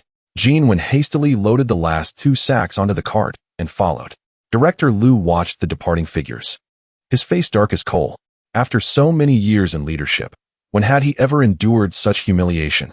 Wang, I mean, do you not owe me an explanation? Director Lu turned to old Wang. Due to the young man's status as a returned overseas Chinese, he was reluctant to take risks and avoid entanglement. However, he was determined to uncover the secrets old Wang harbored and deal with them sternly. Otherwise, he would not be able to justify the indignation he had just experienced. Chapter 28 Regret, What to Confess. On the surface, Lao Wang appeared bewildered, yet internally he was lamenting. Indeed, he had fallen prey to Li Cunxi's schemes, and Fatty Lu was intent on exacting his revenge. Director Lu sneered. Lao Wang, do you truly believe I am unaware of your petty misdeeds? I simply chose to overlook them, but now you dare to pilfer goods worth thousands. If I do not take action against you, how will the factory continue to operate? Lu Director, I am wronged. I did not steal any clothes from the factory, Lao Wang insisted, continuing to protest his innocence. Lao Wang, if you confess now, I may still assist you. However, if I summon the security personnel to interrogate you and you confess then, the implications will be entirely different. Director Lu's tone softened, as if he were an old friend offering counsel. Lao Wang felt beads of sweat forming on his forehead, his throat dry as he swallowed repeatedly. Speak up, do not betray the organization's expectations of you, urged Director Lu, persistently encouraging Lao Wang. Lao Wang felt as though his mind were about to explode. If it were not for Li Cunxi's repeated admonitions echoing in his ears, he would have surely capitulated and confessed everything. I did not steal. I meticulously verified the quantity of clothes as instructed by the organization. If you doubt my integrity, you may review the accounts or summon that person back for confrontation. Upon uttering these words, Lao Wang appeared utterly drained of all vitality, looking decidedly dejected. Very well, you refuse to admit your guilt. Then tonight the security personnel will interrogate you, Director Lu declared harshly before turning to leave. With a thud, Lao Wang collapsed onto the ground, gasping for breath. It was excruciatingly tormenting. Given another chance, he would never accept money again. Yuan rode his cart, glancing back repeatedly, fearful of being pursued. Stop looking. No one will chase us, Li Cunxi reassured him as he took out a piece of paper to wipe the sweat from his palms and forehead, leaving the cold sweat on his back to dry naturally in the breeze. Yuan applied the front brake and, still shaken, remarked, Shigo. We just brushed past the gates of the underworld, didn't we? Indeed, Li Cunxi replied, wiping his face once more. Though he had appeared calm earlier, he was inwardly terrified and filled with regret. He feared that his moment of greed would lead to punishment, forcing him to part with his wife and daughter once more, subjecting them to undue suffering. Let us conduct our business honestly from now on. We should not covet what is cheap. He murmured thoughtfully. Standing by the river, one is bound to get wet. It is better to walk the right path. Then are we selling clothes today? Yuan inquired again. After a moment's contemplation, Li Cunxi responded, hide the clothes in a safe place, and we will sell them once we ascertain that Lao Wang is in the clear. Understood. I have a friend with a vacant house in the suburbs. I will stash them there. All right. Go ahead and take care of that. I still need to celebrate your sister-in-law's birthday. We can discuss matters tomorrow. Okay, I will head off now. Please wish my sister-in-law a happy birthday for me, Yuan said before applying the front brake and pedaling away. Li Cunxi made his way to the nearest bus station, heading directly to Cunxi University. 20 minutes later, he arrived at the entrance of Cunxi University. Although he had never attended university himself, after achieving success in his past life, he had delivered speeches at prestigious institutions worldwide, with the exception of this very university. Before his wife's passing, he had felt too insecure to approach her classmates, fearing he would bring her shame. After her death, this place had become a forbidden zone he dared not enter. As luck would have it, students were pouring out of the grand entrance, chatting and laughing as they left for the day. Li Cunxi stood by the entrance, when soon enough, his wife emerged with a group of classmates, sharing joyful banter. Instinctively, he turned to avoid her and her friends. Though he no longer felt inferior in this life, he did not wish to disrupt his wife's academic experience or create unnecessary trouble for her. Husband, a gentle voice called out. Li Cunxi slowly turned to find his wife gazing at him with delight, devoid of any complex emotions. Did I interrupt you and your classmates? He asked with a smile. Of course not, Bai Xiaoyan replied, linking her arm with his as they approached her classmates. Allow me to introduce my husband, Li Cunxi. Who would have thought our brother-in-law would be so handsome? Hello, brother-in-law. I am Cunxi, one girl exclaimed. Naturally, only a handsome man would be worthy of our sister Xiaoyan, another girl chimed in, introducing herself as Yuan. In contrast to the enthusiastic reception from the girls, the accompanying boys wore displeased expressions. Bai Xiaoyan was beautiful and graceful, and there was no boy in the class who did not admire her. Even though Bai Xiaoyan had long declared herself married with a child, it did not prevent the young men from harboring secret affections and keeping a watchful eye on her. They were filled with animosity towards the man who had claimed their goddess. Brother-in-law, did you organize the birthday party for Sister Xiaoyan? Cunxi asked. Birthday party? Li Cunxi cast a questioning glance at his wife. Bai Xiaoyan replied with a hint of melancholy. This time, my close friend organized the birthday banquet for me. Your brother-in-law is too busy to waste time on a trivial woman like me. At this point, the infuriating man had yet to remember her birthday, which only deepened her frustration. It is normal for a man to be focused on his career. Sister, you should be more understanding, Cunxi defended Li Cunxi. Bai Xiaoyan pouted, looking aggrieved. The boys present felt a pang of sympathy. A long-haired boy spoke up. Any man who marries a girl like our sister is blessed beyond measure and ought to cherish her. Yet someone can't even remember her birthday. That clearly shows he does not hold her in high regard. Cunxi shot the boy a glare. Zhounan, if you don't keep quiet, no one will consider you mute. All right, your brother-in-law is indeed busy. This is not his fault. Let us go eat first, Bai Xiaoyan interjected. Though feeling wronged, she could not bear to see her husband in discomfort and sought to change the subject. Since the principal had spoken, her classmates, who had initially been indignant on her behalf, fell silent. Though their gazes towards Li Cunxi remained hostile, Bai Xiaoyan said softly, Husband, you should go. Yuan has already gone to pick up our daughter.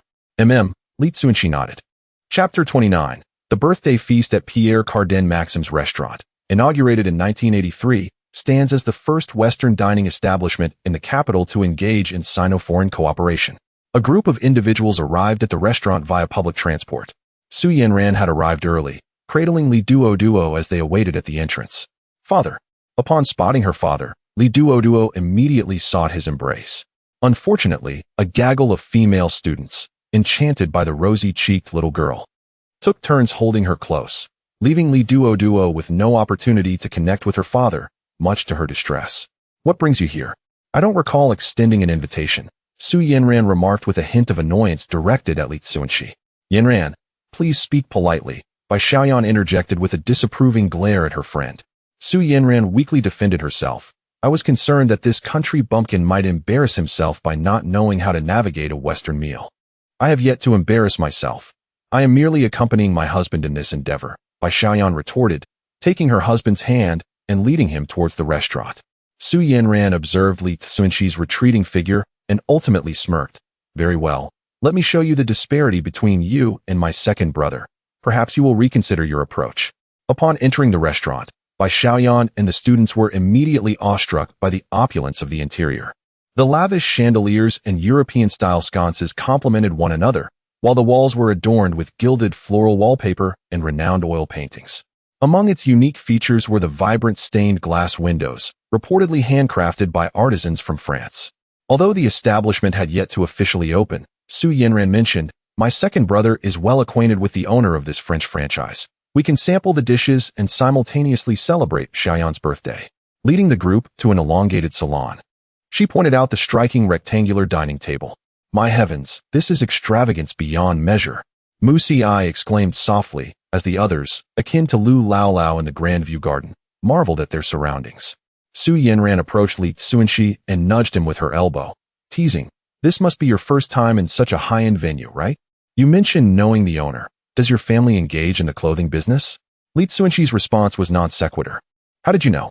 Su Yanran asked, taken aback. Li Cunxi smiled faintly but offered no reply, as he too was familiar with the owner of the restaurant, Pierre Cardin. The name is likely familiar to those in Longhua. He is considered a true pioneer of fashion in the nation. If memory serves him well, this gentleman in his 60s recently hosted the inaugural high-end fashion exhibition in the capital, thus introducing the concept of branded clothing to a segment of the populace. It must have been Xiaoyan who informed you, Su Yanran quickly deduced. A foreign chef approached, speaking in halting Mandarin. Miss Su, may I serve the appetizers? Yes, But please increase the number of servings, Su Yanran directed, beckoning everyone to take their seats. Before long, the waiter presented the first appetizer, pan-seared salmon. Su Yanran picked up her knife and fork, kindly demonstrating the proper way to partake in the meal. The others mimicked her, albeit awkwardly, as they were unaccustomed to the utensils. Bai Xiaoyan struggled as well. "I'll have this portion," Li Cunxi stated as he exchanged his neatly sliced salmon with his wife's. He then skillfully cut another piece to feed his daughter. "Brother-in-law, you handle the knife and fork quite adeptly. Do you often dine on Western cuisine?" Mu Xi remarked in surprise. Li Cunxi replied with a smile, "I just learned. It's merely a matter of dexterity." Su Yanran, feeling irked as she sliced her salmon, had anticipated Li Cunxi's blunders, only to find him handling the situation with ease. As the dishes continued to arrive, Li Cunxi's attentive care for his wife and daughter was evident, showcasing his qualities as an admirable husband. "Wow, brother-in-law is truly remarkable. His attentiveness to our Xiaoyan is unparalleled. Marrying such a man must be a dream come true," the young girls gushed with starry-eyed admiration. Bai Xiaoyan, oblivious to her husband's neglect of her birthday, beamed with pride. Su Yanran grew increasingly uneasy. Her second brother's attempt to impress Bai Xiaoyan on her birthday had inadvertently turned into a showcase of Li Cunxi's affection. This could not continue. She had to interrupt this momentum. Summoning the chef, Su Yanran instructed, "Cancel the dessert and bring that out directly." The chef nodded and retreated. After a brief interval, the lights dimmed. The melody of a birthday song, accompanied by a guitar, filled the air as the chef approached with a cake. "Happy birthday to you, happy birthday to you," the group sang, led by Su Yanran. The lights flickered back on as Su Yanran pulled Bai Xiaoyan to the cake. "Xiaoyan, this cake was specially ordered by my second brother for you. Make a wish and blow out the candles." Bai Xiaoyan was poised to make her wish when she noticed the inscription on the cake, her expression darkening. The words did not read "Happy Birthday," but rather, in English, "Su Siyuan loves Bai Xiaoyan, forever." "Xiaoyan, what do you think of my second brother's sentiment?" Su Yanran asked, her expression smug. Bai Xiaoyan maintained a stoic demeanor, unwilling to react in front of her classmates and husband. Yet Su Yanran, sensing it wasn't enough, pulled Li Cunxi over and pointed at the cake, taunting, "Do you find this cake appealing?" She was aware that this country bumpkin could not read English and was purposefully trying to vex him. Li Cunxi, unfazed, continued to smile, scooping a piece of cream from Su Siyuan and tasting it. "It's quite delicious," he remarked. "Li Cunxi, you're doing this on purpose." Su Yanran glared at him. "What do you mean on purpose?" He replied, bewildered. "Of course it's edible," Bai Xiaoyan chuckled, covering her mouth with amusement. "Yanran, you're overthinking it. Cunxi couldn't possibly have intended that. Country folk simply lack manners. The birthday star should be the first to partake of the cake." Su Yanran acknowledged that Li Cunxi was merely ignorant of the customs. But the erasure of her second brother's name was infuriating. "Then I shall make my wish," Bai Xiaoyan declared loudly. "I wish for my brother to find me a sister-in-law in Xiangjiang soon." After making her wish, she blew out the candles and announced to everyone, "Let us enjoy the cake." The chef began slicing the cake, distributing pieces to the guests. "Oh, this is absolutely delightful. It seems different from the cakes I've had before. It's so smooth and tender," several university students exclaimed, savoring the creamy cake to the point of tears of joy. Li Cunxi found their reactions anything but exaggerated. In this day and age, cream cakes are indeed a rarity. Even if one has tasted them, they are often the hard cream cakes made from meringue, which bear no comparison to the delightful experience of a fresh cream cake. "Bai Xiaoyan, are you intentionally trying to provoke me? What do you mean by finding a second sister-in-law for my second brother in Xiangjiang?" Su Yanran questioned with dissatisfaction. Bai Xiaoyan blinked innocently. "Do you not wish for your second brother to marry sooner? It is your birthday today, so I shall not hold it against you." Su Yanran, not wanting to disrupt the lively atmosphere, shifted the conversation. "Having enjoyed the cake, it is now time for the gift-giving segment. Does anyone have gifts to present to Xiaoyan?" Chapter 30, Wedding Ring. Mu Xi set down the cake in her hand and retrieved a red circular box from her pocket, inscribed with the words Yongfang. "Xiaoyanjia, this is a gift from all of us, wishing you eternal youth. Isn't this too extravagant?" Bai Xiaoyan responded hesitantly. In the 1980s, Yongfang Pearl Cream was a household name in skincare, yet its price was exorbitant. A small box would consume half a month's salary. "Just accept it. It's a token of our collective affection," Mu Xi insisted, pushing the box firmly into Bai Xiaoyan's hands before resuming her delicate bites of cake. "Compared to this meal, our contributions are rather meager," So please, just accept it. Yes, do hurry and accept it. All right then, thank you, dear younger siblings. Bai Xiaoyan expressed her gratitude as she tucked the pearl cream into her pocket. The fact that everyone could gather funds to purchase such a precious gift for Xiaoyan, despite their modest living expenses, was truly enviable, as Su Yanran remarked, her admiration evident. She then turned her gaze to Li Yuan, deliberately inquiring, Li Yuan, may I ask what gift you, as a husband, have prepared for your wife? Bai Xiaoyan's beautiful eyes shimmered with a glimmer of anticipation. Li Yuan shrugged. I'm sorry, but I haven't prepared a gift. Most of what he had prepared was back in their small home. He still wished to surprise his wife upon returning home. Otherwise, all his efforts over the past few days would have been in vain. Bai Xiaoyan's head drooped in disappointment. Indeed, how could her husband forget his own birthday, let alone gift her something?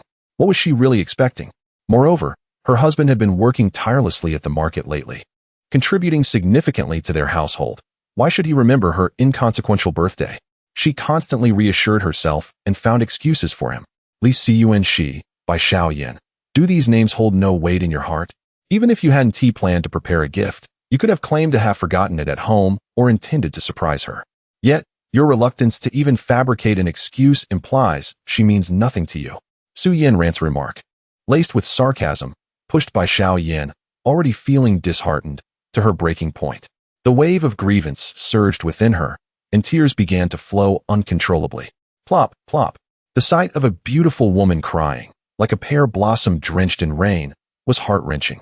Not only the boys in the room who held a flicker of affection for Bai Xiaoyan, but even the girls who were close to her felt a surge of indignation. Mu Xi was the first to stand up in defense of her sister.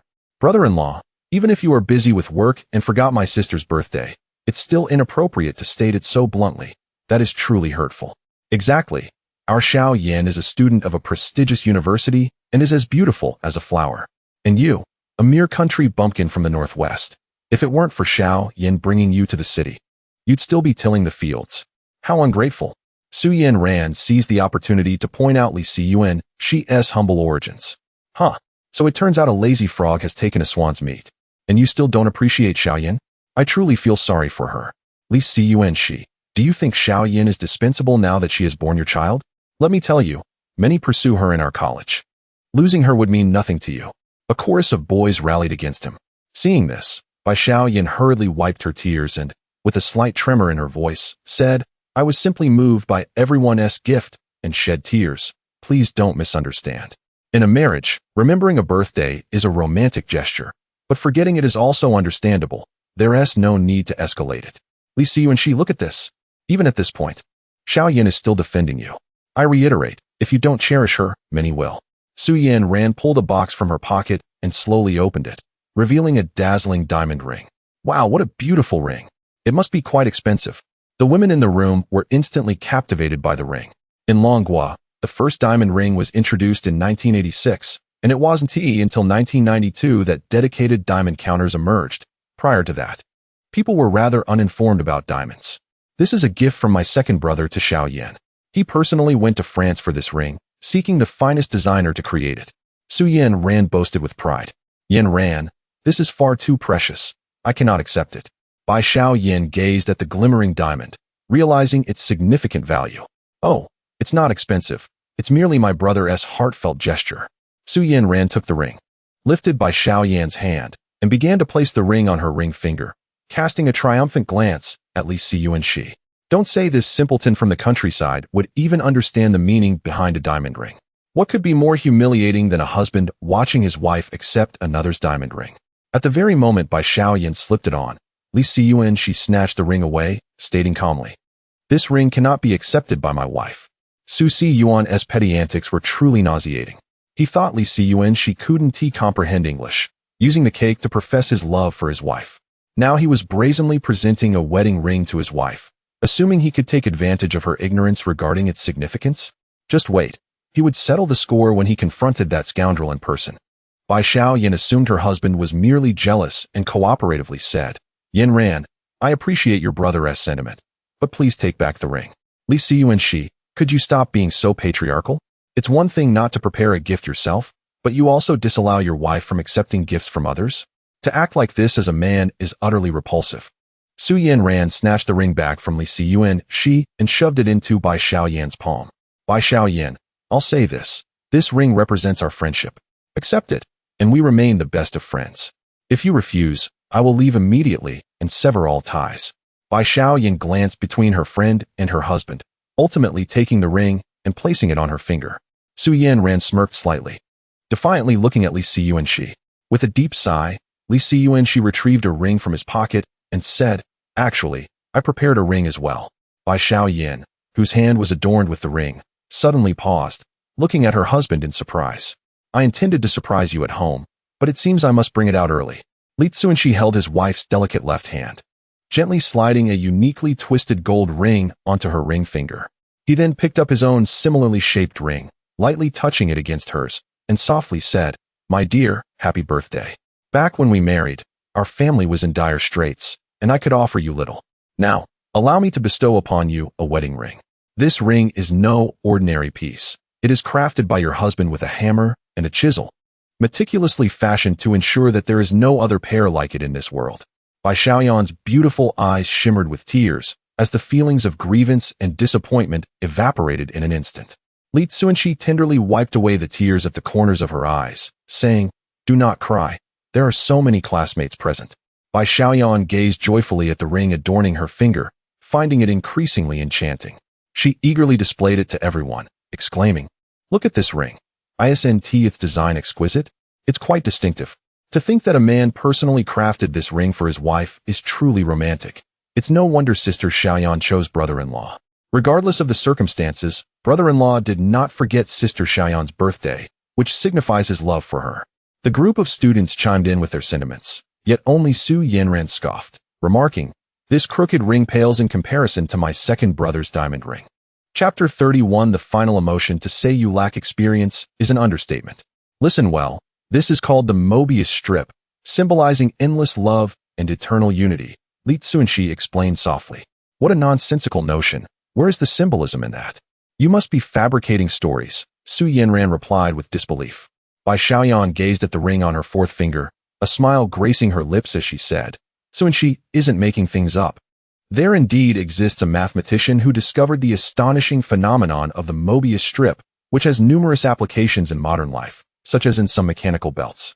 Indeed, the teacher mentioned the Mobius strip before. My brother-in-law is quite remarkable for linking it to love. He is truly a genius." "Brother-in-law, are you really from the countryside? You know about the Mobius strip? If we weren't specializing in this field, we wouldn't have a clue." The group of girls looked at Li Cunxi with admiration. Just a country bumpkin, spouting theories he heard somewhere. "If you were truly knowledgeable, you would know the significance of a diamond ring," Su Yanran muttered indignantly. Her voice was not particularly loud, but Bai Xiaoyan heard her clearly and asked, "Does a diamond ring have meaning? What does it represent?" "Well," Su Yanran began to hesitate. If she stated that a diamond ring signified marriage, Bai Xiaoyan would surely become upset and might even sever ties with her. "A diamond is forever," Li Cunxi remarked in a nonchalant tone. "A diamond is forever," which translates to the notion that diamonds are eternal.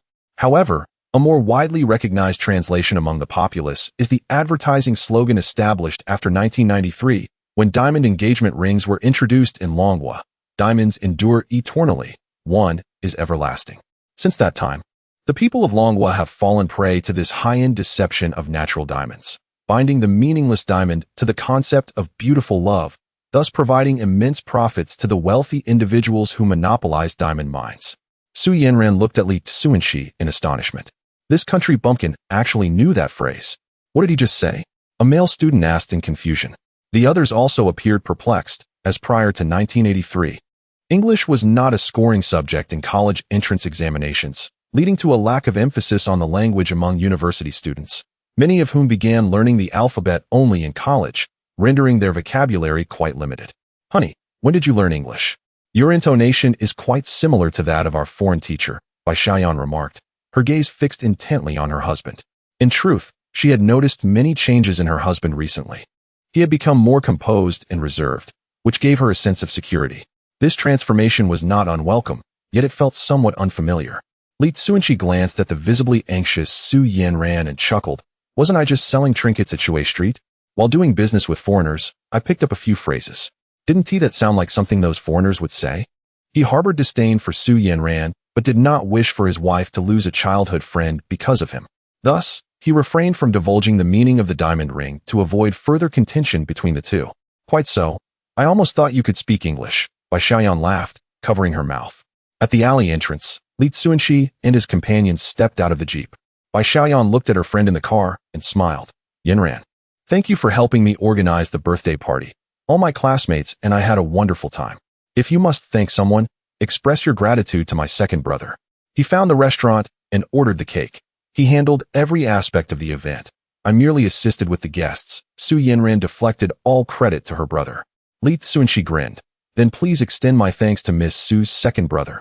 Thanks to him, my wife and I enjoyed a truly memorable birthday. Humph, don't get too smug. When my second brother returns, you'll face consequences, Su Yanran retorted angrily before stepping on the gas and driving away. Bai Xiaoyan shook her head helplessly, linking her arm with her husband's. Darling, please be more accommodating towards Yanran.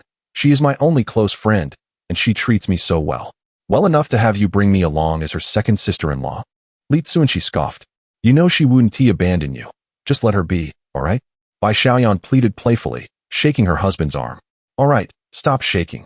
If you keep it up, our little girl will wake, Li Cunxi said, patting their daughter, who was peacefully asleep in the back. Here's the deal. If she doesn't provoke me, I won't bother her. In truth, he had no intention of holding a grudge against Su Yanran. Otherwise, he could easily devise ways to sever ties between his wife and her. Bai Xiaoyan stood on her tiptoes and pecked her husband on the cheek. You are the best. Once inside, Li Cunxi hinted, you know how good I am to you. Bai Xiaoyan's cheeks flushed, and she playfully scolded. Didn't we agree to wait until we moved to a bigger house before? You know? You wicked woman, always thinking about such things. I didn't imply that. Is it you who is thinking about it? Li Cunxi teased. Bai Xiaoyan, both shy and annoyed, pinched her husband's arm. Ouch, that hurts. Let us stop this and go inside to see the surprise I prepared for you, Li Cunxi said, just as Bai Xiaoyan rushed eagerly into the house. Now that she is a mother, she still acts like a whirlwind. Li Cunxi strolled into the yard, wishing that his wife and daughter could remain carefree forever. Suddenly, Bai Xiaoyan swung the door open with a loud bang, startling both her parents. What on earth? Why such a ruckus when opening the door? Zhang Lan exclaimed. Ignoring her mother, Bai Xiaoyan hurried to her small room. Upon opening the door, she was greeted by a series of vivid oil paintings. One depicted her in a wedding dress, standing by the sea. Another showed the three of them having a picnic, and yet another captured her alone in elegant attire, gazing up at the stars. Do you like it? I spent 7 or 8 nights creating these paintings. Li Cunxi appeared behind his wife. In his previous life, he had painted far more than 1,000 pieces for his wife and daughter, so the process flowed effortlessly. The only challenge was waiting for each layer of oil paint to dry before continuing. To enhance efficiency, he often painted several pieces simultaneously. I love them so much. Bai Xiaoyan's eyes brimmed with tears. This man truly knew how to evoke her emotions, making her feel so moved she could cry. Don't rush. There's more, Li Cunxi urged, nudging his wife further inside and retrieving several sheets of paper from a drawer, handing them to her. Bai Xiaoyan took the first piece of paper, which read car voucher, entitling the holder to redeem 1 automobile. The second paper stated house voucher, allowing for the acquisition of a splendid villa. The third, fourth, and fifth sheets were blank. Dear, what is the purpose of this? She looked on in confusion. This is a promise from your husband. The first 2 vouchers will be fulfilled in the near future, while the latter 3 are wish notes. As long as my beloved wife makes a wish, like the stars in the sky, I will help you pluck them down, Li Cunxi explained with a smile. Bai Xiaoyan set the stack of papers down and embraced Li Cunxi with concern. Husband, please do not mind the Su family. As long as we are well together, that is what matters. The car and the villa are of no importance. At that moment, a voice echoed from outside the door. You silly girl. How can the car and house not be important? If your man truly could earn a car and a villa for me, I would treat him like my own son every day. Mom, are you out of your mind? How can you eavesdrop like that? Bai Xiaoyan released her husband and prepared to confront her mother. Li Cunxi gently restrained his wife and called out to the outside. Mom, do not worry. Within a year, I will ensure the car and villa are taken care of. Bah, boasting without consequence. You cannot just say whatever you like. Based on that statement, next month's living allowance is reduced to 160. Otherwise, you can leave. Zhang Lan seized the opportunity to double the living expenses. Bai Xiaoyan wished to say more, but in the next moment, her words were silenced by the lips of her husband, as she instinctively wrapped her arms around his neck. Chapter 32. The arrival of the brother-in-law in the morning. The brother-in-law by Miaoqi arrived early. Zhang Lan, upon seeing her son, expressed her surprise. Miaoqi, aren't you working today? Don't mention it. It's utterly unfortunate, Bai Miaoqi replied. After searching the house, he returned to ask, Mom, where's Li Cunxi, that scoundrel? He has gone to drop Duo off at school. Have some water to calm down. With such a temper, what has Li Cunxi done to provoke you? Zhang Lan poured her son a cup of warm water. Bai Miaoqi took a sip and slammed the cup down on the table, exclaiming, That wretched country bumpkin, I shouldn't have helped him. It drives me mad. What on earth happened? Zhang Lan inquired, sitting down and pressing for details. Bai Miaoqi took another sip of water before speaking. A while ago, he asked me for help in getting a permit to sell clothes from the factory. Out of consideration for Xiaoyan, I granted him the favor, but this time it has brought disaster. Today, as soon as I arrived at work, the factory manager called me into his office and questioned my relationship with Li Cunxi and where he is from. When I answered truthfully, the manager flew into a rage, berating me mercilessly, and even stripped me of my position as team leader, stating that if I didn't bring Li Cunxi to the factory today, I would be laid off by tomorrow. With a crash, Zhang Lan slammed her hand on the table, seething. I have always said that this country bumpkin is a source of trouble. Regardless, my good intentions have gone unrewarded. If I lose my job, do not try to stop me. I will confront him with a vengeance. The more Bai Miaoqi spoke, the redder his eyes became, pouring out his grievances to his mother. My dear son, I understand your frustration. Rest assured, I will not let that scoundrel Li Cunxi off easily, Zhang Lan said, holding her son's hand tenderly. No matter how old the child grows, they remain a mother's heart and soul.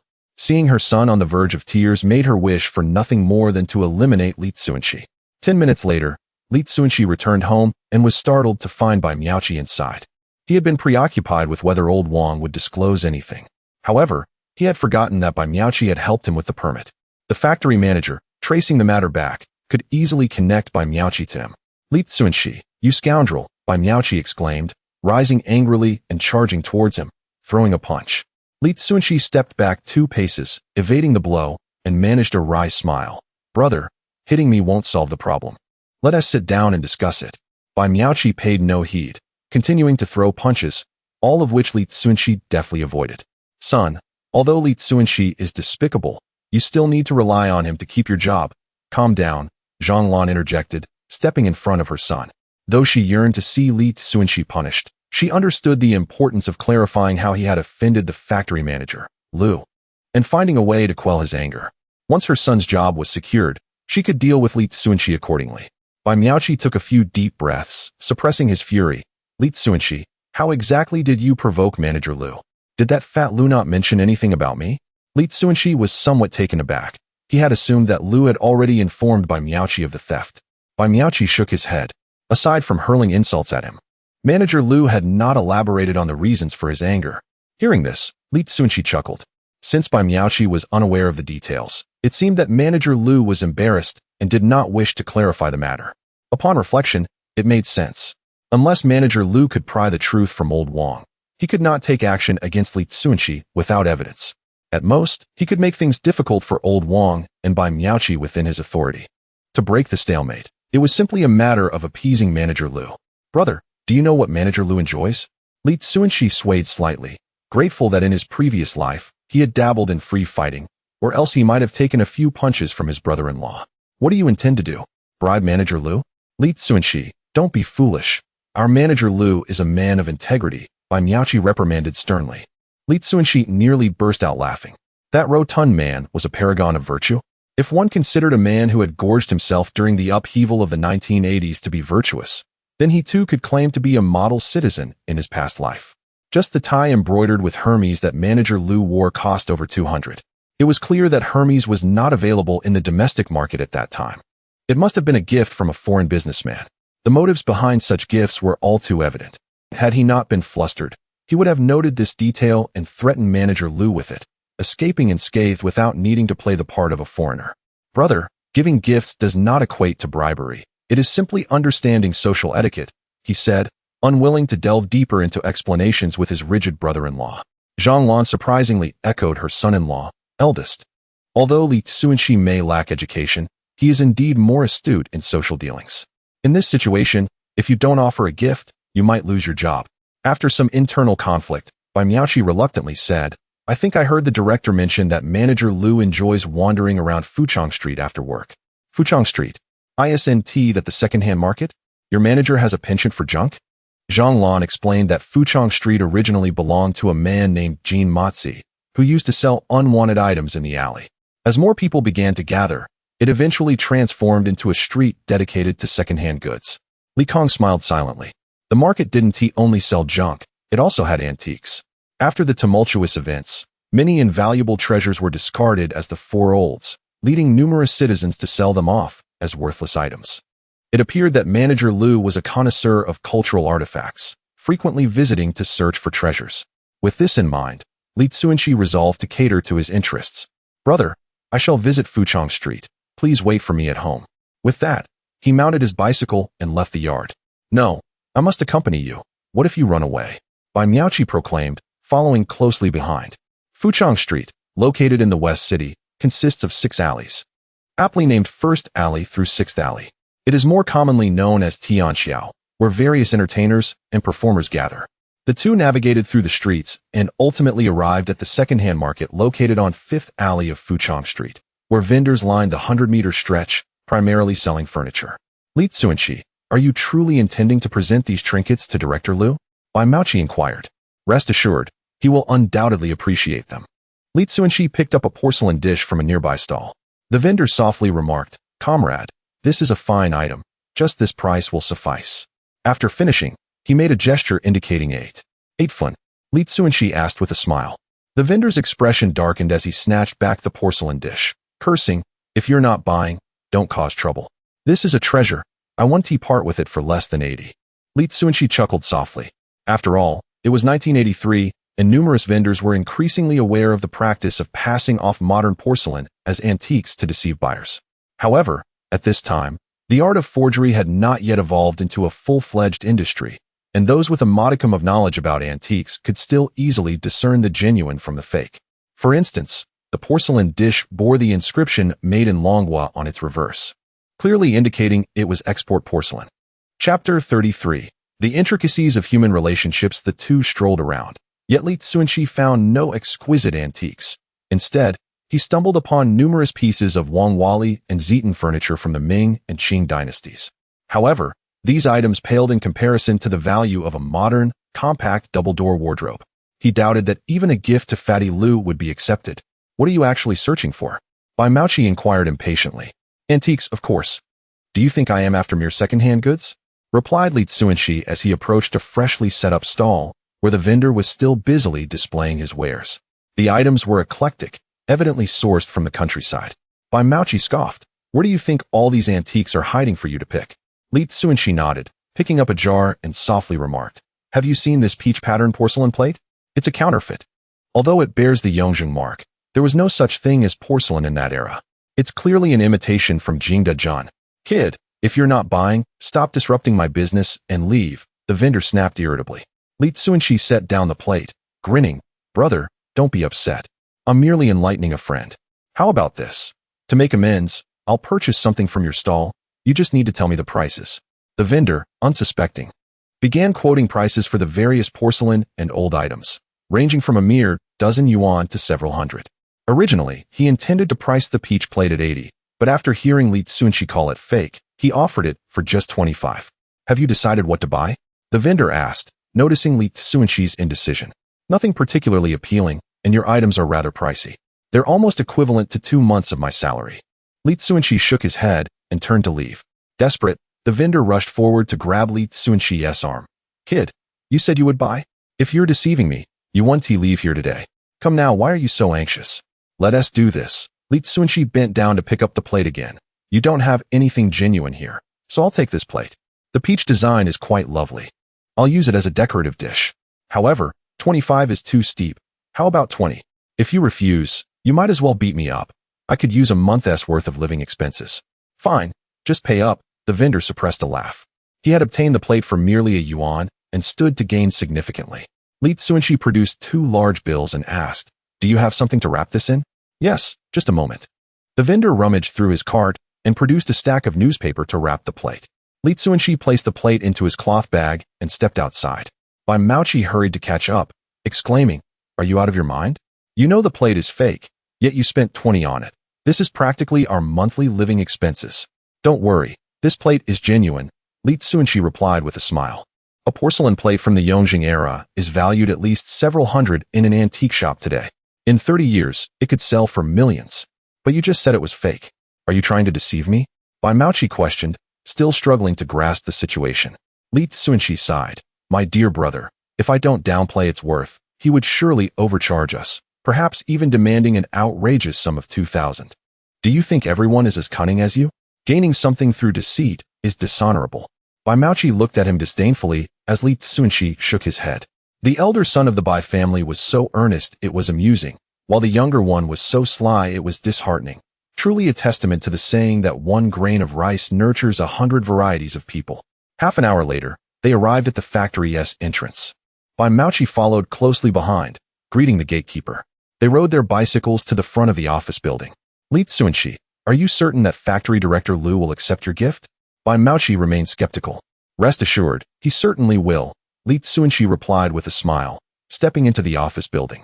The office building from the 1980s resembled a long corridor. After searching for a while, he finally located the director's office and gently knocked on the door. "Come in." With a click, Li Cunxi pushed the door open. Director Lu sat at his desk, looking at the young man entering with a mocking expression. "Ah, welcome, our countryman from the vast Northwest." Li Cunxi closed the door and turned with a smile. "If some sarcastic remarks will lighten your mood, please feel free." "Lighten my mood? Let me tell you, you little rascal, dare to steal from me, and you'll be waiting for a prison sentence." Director Lu spat through clenched teeth. After years in the game, he had been outwitted by a mere youth. He could not swallow this insult without retribution. Li Cunxi approached the desk and placed the newspaper-wrapped plate on it, offering a smile. "Just a small token. Consider it my apology for yesterday's offense." "You think you can bribe me? You little rascal. Do you take me, Lu Changwei, for a fool? I could have security arrest you right now for this," Lu Changwei retorted, picking up the office phone to call security. Unfazed, Li Cunxi took a seat and calmly suggested, "Director Lu, allow me to offer a small piece of advice. Perhaps refrain from wearing that Hermes tie. With the increasing number of returning overseas Chinese, wearing a tie worth several hundred yuan might not reflect well on you if others notice." Lu Changwei glanced at his tie and then at Li Cunxi, sneering. "Do you think I'm an ignorant fool who doesn't know a tie worth several hundred yuan? Director Lu, think about it. Would a foreigner travel all the way from abroad to gift you a tie worth just a few yuan?" Li Cunxi replied nonchalantly. Lu Changwei opened his mouth, momentarily at a loss for words. When he had received the tie from a foreigner, he had internally criticized their stinginess. However, Li Cunxi's words opened his eyes. It wasn't a matter of stinginess, he simply lacked discernment. Simultaneously, a chill ran down his spine. He had worn this tie for nearly a month and shown it to many. If someone knowledgeable reported him, it could spell disaster for him. At that moment, the voice of the security department came through the phone. "Hello, this is the security department. This is Lu Changwei. Release old Wang. He should be fine." "Understood." After hanging up, Lu Changwei's expression transformed from grim to a smile in an instant. "Brother, you've helped me immensely. I must thank you." The tables had turned. He now had leverage over Li Cunxi and could only greet him with a smile. "Hee, Lu Gu, I must extend my gratitude to you for sparing me this time. Please, accept this." Li Cunxi hurriedly stood up and pushed the plate forward. His life motto is that having more friends is preferable to having more enemies. Therefore, he lowered his stance, ensuring that Lu Pengzi did not perceive him as a threat, thus maintaining a harmonious atmosphere between them.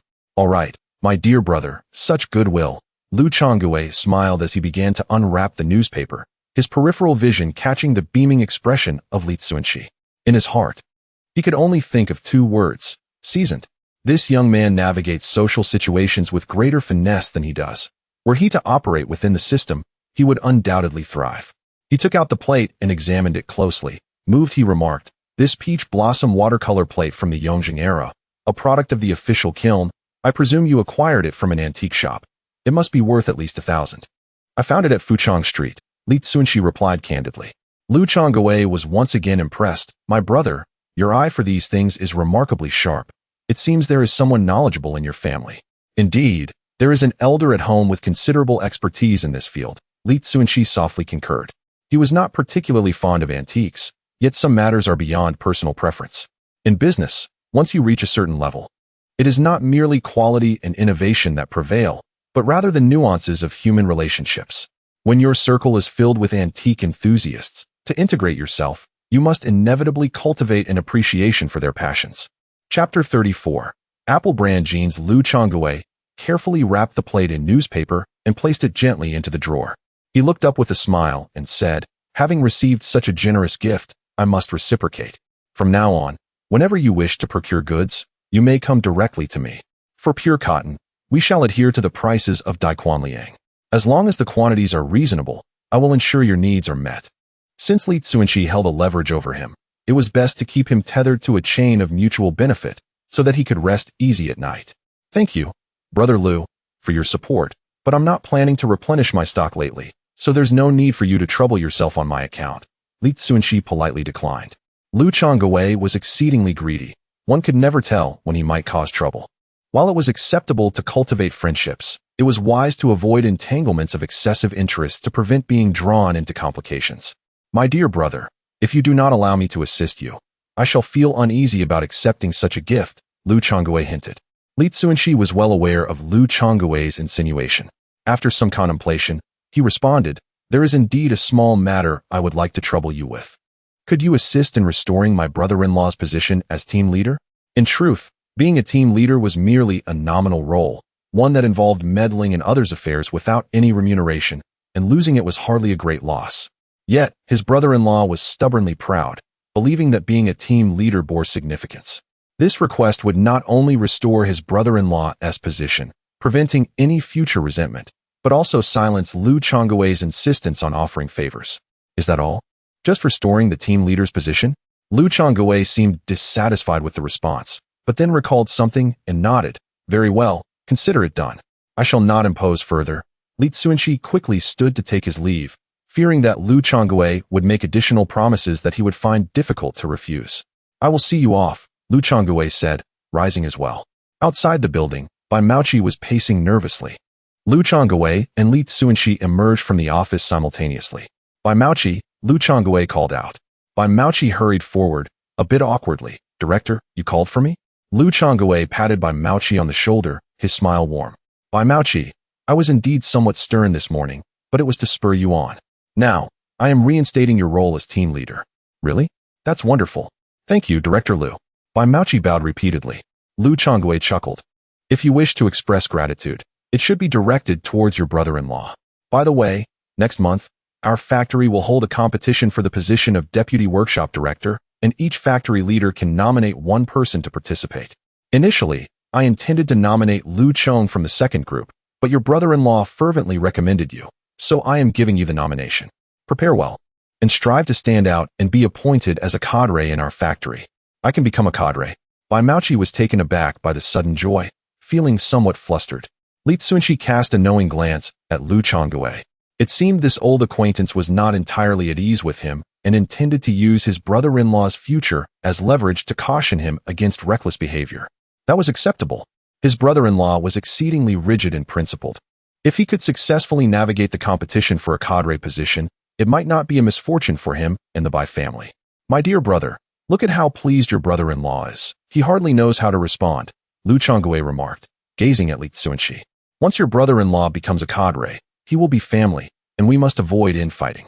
Rest assured, I am least inclined to engage in thankless endeavors," Li Cunxi quipped back, and the two shared a knowing smile. Bai Maoqi listened to their exchange, utterly perplexed. After seeing Lu Changwei return to his office, Li Cunxi addressed his brother-in-law. "Brother, I shall take my leave now." Bai Maoqi rubbed his hands together, seemingly wanting to say something. "We are family. There is no need for formalities." Li Cunxi interrupted Bai Maoqi's words of gratitude and departed on his bicycle. In the afternoon, he and Jean retrieved clothing from the suburbs and set up their stall once more. Old Jean, upon returning from a brief survey, appeared anxious. "Cunxi, we are in trouble. Someone has discovered our secret of selling clothes well and is now following our lead. It seemed there were indeed astute individuals who had grasped the secret in just a week. Li Cunxi maintained a calm demeanor. The so-called secret of selling clothes well was merely that foreigners preferred garments with a high cotton content.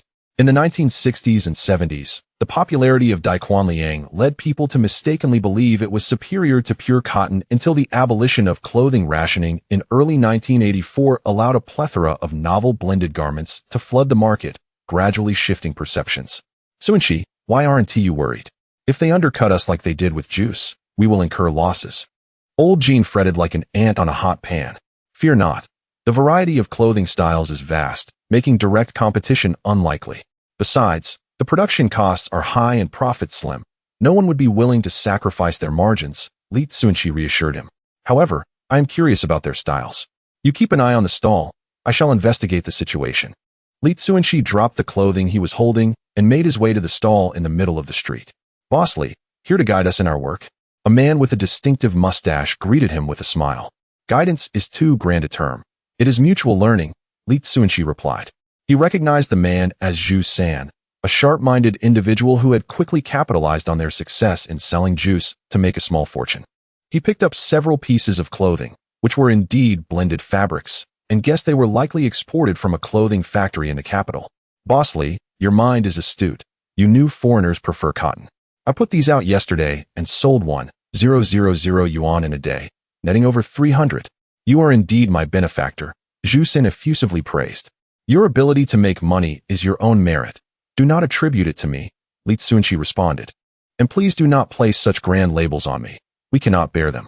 After rummaging through the stall for a while, Li Cunxi discovered nothing particularly novel. Just as he was about to leave, he inadvertently spotted the pants worn by Zhu San's wife and became intrigued. Is this your sister-in-law? Old Zhu, you are quite fortunate to have found such a beautiful wife, he complimented with a smile. Zhu San's wife beamed, unable to contain her joy. Oh, no wonder Boss Li's business is thriving. Your words are too sweet.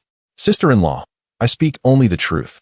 You are indeed lovely and have great taste, particularly in those pants. Li Cunxi continued to flatter her.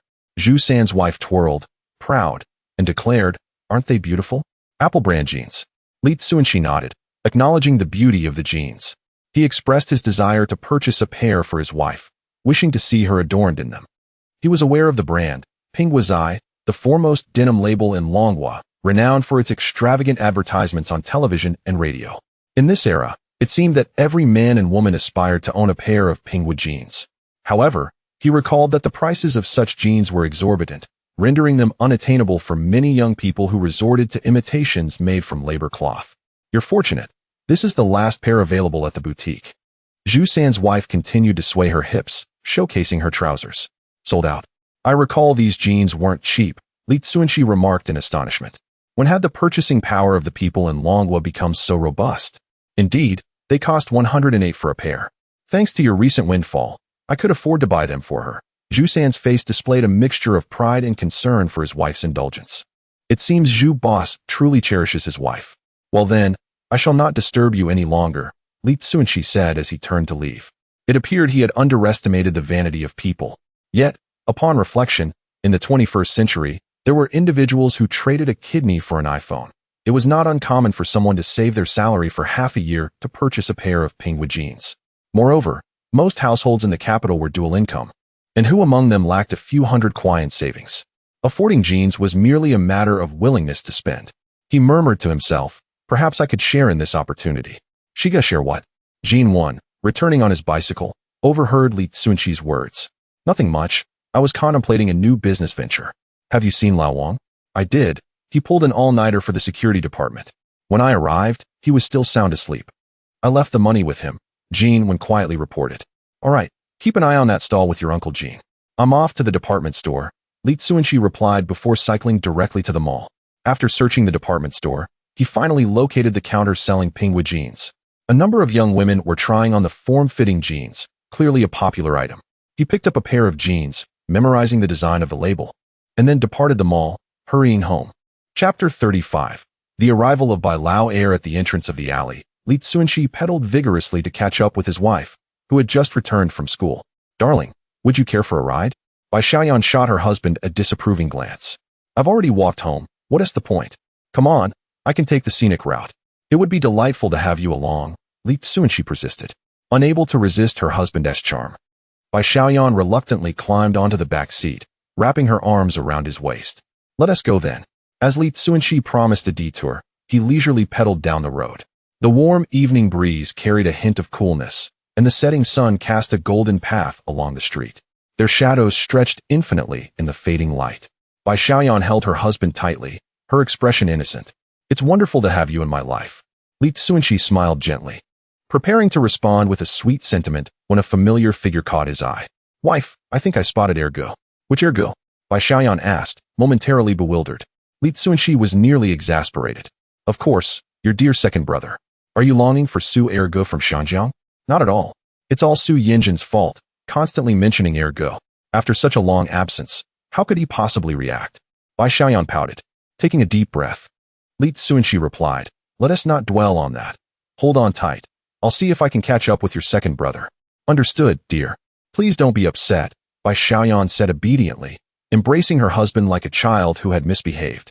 Turning onto a narrow path, Li Cunxi pedaled vigorously for a few minutes until he finally spotted Bai Maowen's silhouette.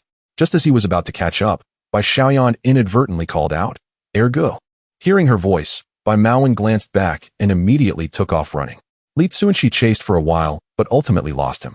Why does he run away when he sees us? Bai Xiaoyan asked, perplexed. I don't know. Let us head home, Li Cunxi decided, abandoning the pursuit as he turned back. Shortly thereafter, upon returning to their yard, they discovered a pile of scattered clothes and belongings in front of their house. Li Cunxi recognized them immediately as his own. Over the past 2 years, his mother-in-law had discarded countless items of his, each time culminating in fierce arguments, with his father-in-law stepping in to mediate. Li Cunxi wished to protest, but could only swallow his pride and endure his mother-in-law's disdain. Bai Xiaoyan's expression darkened, and she stormed into the house, confronting her mother. Mom, you demanded 1,000 yuan from Cunxi, and he has given it to you. What madness is this today? That scoundrel caused your brother to lose his position as a team leader, which has crossed my limits. I'll tell you, no matter how much you argue today, Li Cunxi will never set foot in our home again, Zhang Lan replied coldly. Li Cunxi, clutching his clothes, attempted to explain, Mom, please listen to me. There's nothing to explain, you're just a jinx. Get out. This house is not for you, Zhang Lan shouted, not giving him a chance to speak. At that moment, Bai Maoqi entered with a beaming smile. Mom, I have good news. Zhang Lan rushed to him, grasping his hand with concern. Eldest, the director hasn't he given you a hard time, has he? Not at all. In fact, he has supported me, encouraging me to participate in next month's Deputy Workshop Director competition. Your son is on the path to becoming an official, Bai Maoqi replied cheerfully. Really? Oh my son is thriving, truly blessed by heaven, Zhang Lan exclaimed, clasping her hands together in gratitude. Bai Maoqi frowned slightly. Mom, I must criticize you. What era is this? Why cling to superstitions? You should be thanking Cunxi, for without his recommendation to the director, I wouldn't have this opportunity. Cunxi recommended you? Son, you must be mistaken. He.S. just a country bumpkin in the capital. Why would the director listen to him? Zhang Lan expressed disbelief. The director himself confirmed it was Cunxi's recommendation, so it must be true. Mom, you can't judge people based on the past. Cunxi has been progressing, and you should reconsider your stance on him. From now on, do not oppose Xiaoyan and Cunxi's relationship. Bai Maoqi earnestly advised. Just take care of yourself. Your sister's matters are none of your concern, Zhang Lan replied dismissively. Then you ought to apologize to Cunxi. You can't just throw out his things without cause. That's too disrespectful. Bai Xiaoyan defended her husband. Well, you must be hungry. I'll go prepare dinner. Zhang Lan attempted to change the subject. Bai Maoqi seized Zhang Lan's arm. Mom, if you don't apologize, I won't allow you to see your grandson anymore. Don't say that. Zhang Lan panicked at the thought. Her grandson was her treasure, and not seeing him for a week was unbearable. Yet, she felt a sense of grievance. Why should she support Li Cunxi, an outsider, over her own children?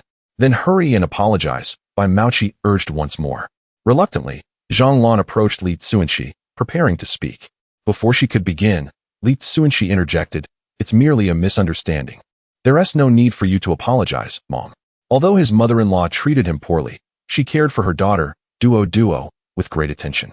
For that reason, he was willing to extend her the utmost forgiveness. You both heard that. It was he who wouldn't let me apologize, Not that I refused, Zhang Lan declared triumphantly. Dear, please don't be too hard on yourself, Bai Xiaoyan said, feeling distressed. The more her husband tolerated her family, the guiltier she felt, her heart heavy with discontent. Zhang Lan was nearly incensed by her daughter's words. You wretched girl, do you only feel satisfied if your mother begs for mercy? Li Cunxi recalled the earlier situation. Mom, Xiaoyan and I just saw Ergo. Oh, Zhang Lan replied, seemingly unfazed, and did not say more. Mom, why aren't you happy to hear about Ergo? Bai Xiaoyan noticed her mother's unusual demeanor. Their second brother had been missing for days, and her mother had been fretting over him. Now that there was news, she appeared strangely calm. Of course, I'm happy. Why wouldn't I be? Zhang Lan forced a smile, her gaze evasive. Then why don't you ask me where I saw Ergo and what we talked about? Bai Xiaoyan fixed her gaze upon her mother, pressing her inquiry once more. Zhang Lan hastily responded, Indeed. Please tell me where you saw your second brother. Bai Xiaoyan pointed towards the courtyard gate, right at the entrance. I saw him conversing with you there. Impossible. Your second brother surely came to find me when the house was empty. As Zhang Lan spoke halfway, she suddenly recognized the trap she had fallen into, her expression darkening with anger as she exclaimed, You wretched girl, are you fabricating nonsense to ensnare me? Are you not afraid of divine retribution? My probing is merely out of concern for our second brother. Mother, why have you been in contact with him privately without informing us? He has been missing for nearly a month. What has he been doing out there? And why does he flee upon seeing us? Bai Xiaoyan fired off her questions in rapid succession. Mind your own business. In any case, your second brother is doing just fine. Zhang Lan replied vaguely, unwilling to divulge too much information. Chapter 36. Bai Lao Air caused trouble. Bai Xiaoyan could only seek help from her elder brother with her eyes. Bai Maoqi whispered, Mother, it would be best if you could inform me of Lao Air's whereabouts to spare me the daily worry, which might affect the cadre competition in half a month. As the saying goes, one item can restrain another. Zhang Lan ruled the roost at home, disregarding her husband and daughter. Yet her two sons were utterly obedient to her.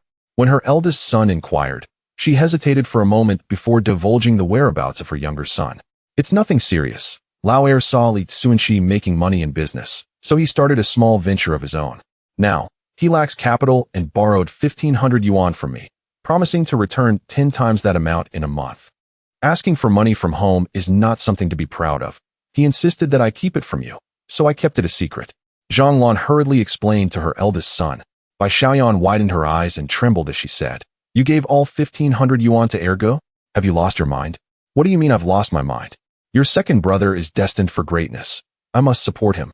Zhang Lan retorted defiantly. Bai Xiaoyan clutched her stomach, feeling pain from her mother's anger. Her brow furrowed as she weakly replied, Mother, with Ergo like that, how can he be a businessman? You should consult us before giving him any more. You worthless thing. Only your husband, this rustic fellow, is allowed to make money, while my son is not. My son is a native of the capital, educated to middle school level. Far superior to your illiterate husband. Zhang Lan vented her frustrations onto Li Cunxi. Bai Xiaoyan protested, Mother, my husband is also of middle school education, and he can paint in oil and traditional Chinese styles. Plus he excels in calligraphy. He is talented and, most importantly, mature and composed, unlike my second brother. Li Cunxi quickly covered his wife's mouth. If this mother-daughter duo continued their argument, the ire of the mother-in-law would inevitably be directed at him. Thus, he bore the brunt of the situation once more. Though Bai Xiaoyan's mouth was covered, Zhang Lan relentlessly questioned, You ungrateful girl, what do you wish to say? Are you implying that your second brother is inferior to your rural husband? You wretched creature, I should never have given birth to you. Bai Xiaoyan, overwhelmed with emotion, struggled to free herself from her husband's grasp, intending to continue her debate with her mother. At that moment, a voice called out from outside. Anyone from the Bai family, lend a hand. Your father-in-law is drunk. Relieved, Li Cunxi hurriedly dashed out of the room to assist Lu Tsong, taking the inebriated father-in-law from him, and, along with his elder brother, carried him into the house. Lu Tsong stretched his shoulders and lamented, Aging has its toll. If I were 10 years younger, I could carry your father-in-law with ease. They placed the father-in-law on the bed, removed his shoes, and covered him with a quilt. Let me raise a toast. Old Li, congratulations. You truly deserve the title of model worker. Bai Jiangwo, muddled, gestured from the bed. Zhang Lan looked at her husband with a frown and said, Old Bai usually drinks well. How could he become this inebriated? When one is in a bad mood, it's easy to get drunk. Lu Tsong interjected. What happened to him? Zhang Lan inquired. First, pour me a glass of water. I'm parched from hauling your father back from the state-run restaurant.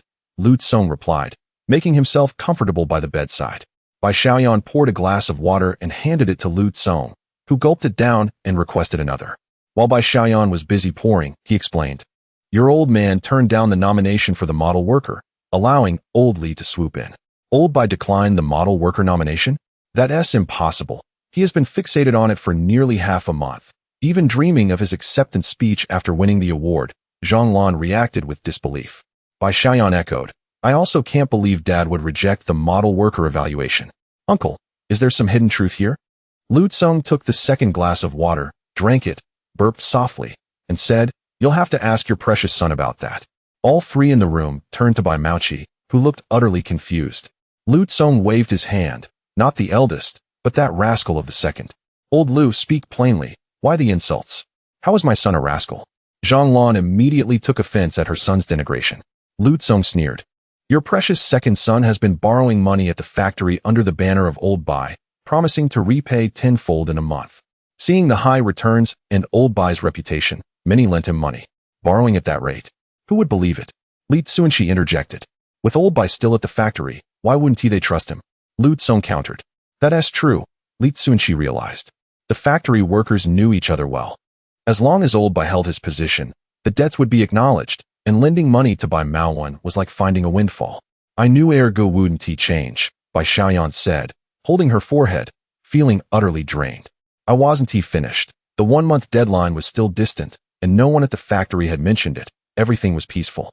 However, today, Old He from the workshop urgently needed money and approached Old Bai with an IOU, stating he wouldn't charge interest, just wanting the principal returned. That's when the matter escalated. Old Bai began to ask around the factory, discovering that his younger brother had borrowed from anyone, known or unknown, for amounts as trivial as a dime or a nickel, and even dared to write IOUs for 5 or 6 yuan. After inquiring over 100 people, Old Bai fainted from rage and lay in the factory infirmary for half the day. Afterward, feeling embarrassed to accept the title of model worker, he resigned, and Old Li took advantage of the situation, inviting Old Bai to drink and gloat. Old Bai initially intended to refuse, but Old Li produced an IOU. Can you guess how much that IOU was worth? Old Lu asked Li Cunxi. Li Cunxi shook his head. 1,000 yuan, and you must repay 10,000, Lu Tsong stated solemnly. Nonsense. Old Li has only himself working. How could he possibly have 1,000 yuan? Moreover, if he had 1,000, he wouldn't be so generous to lend it all out, Zhang Lan retorted angrily. You are correct, but your inept son only wrote the IOUs in Arabic numerals, not in Chinese characters. Thus, Old Li, that beast, imitated your son's handwriting with the same pen and added a few zeros. This matter is well understood by Lao Bai, as it is by me. However, the loopholes have been exploited by others. Lao Bai finds himself at a loss, incessantly toasting.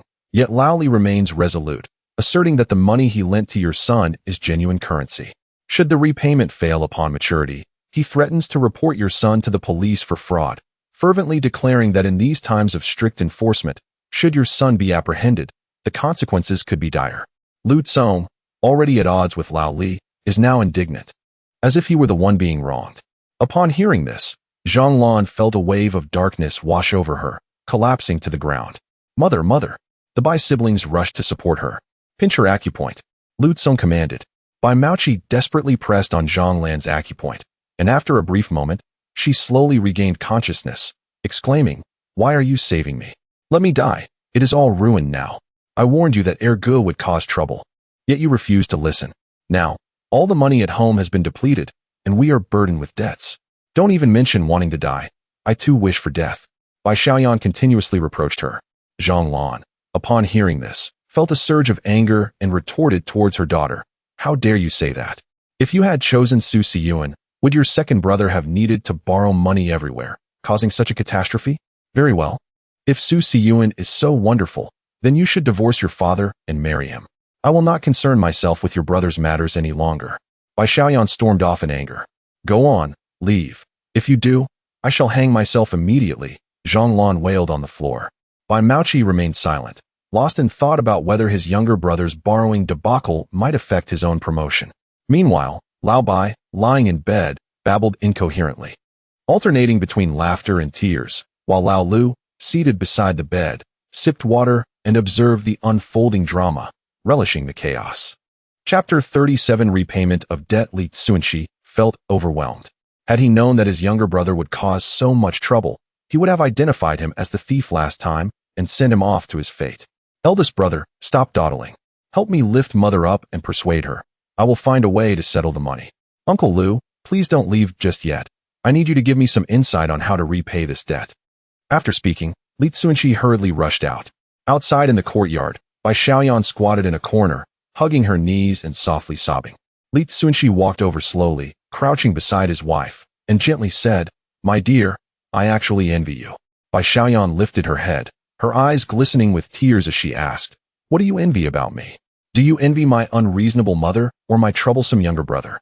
Li Cunxi tenderly wiped away the tears from the corner of her eyes and replied earnestly, "Of course, I envy you for having me as your loving husband." A chuckle escaped Bai Xiaoyan's lips. "Exactly. When my wife smiles, she resembles a celestial being. Why should she cry?" "No more tears," Li Cunxi said as he supported her slender waist and lifted her up. Such cheesy romantic words might seem outdated in the 21st century, but in the 1980s, they were quite fashionable. Bai Xiaoyan wiped her tears but still sniffed slightly, saying, "You've been trying so hard to please mother, yet she remains indifferent. I feel for you." "Silly girl, I'm not feeling wronged." Li Cunxi embraced his wife. "Husband, if I say I want to borrow money from the Su family, would you be angry?" Bai Xiaoyan looked at her husband with her big, pitiful eyes. Smack. She received a playful slap on her rear. "Your husband has plenty of money. Why borrow from others? But aside from old Li's IOU, others would likely demand a few thousand yuan, which was no small sum. Don't worry, my clothes have been selling well lately. I can repay this debt.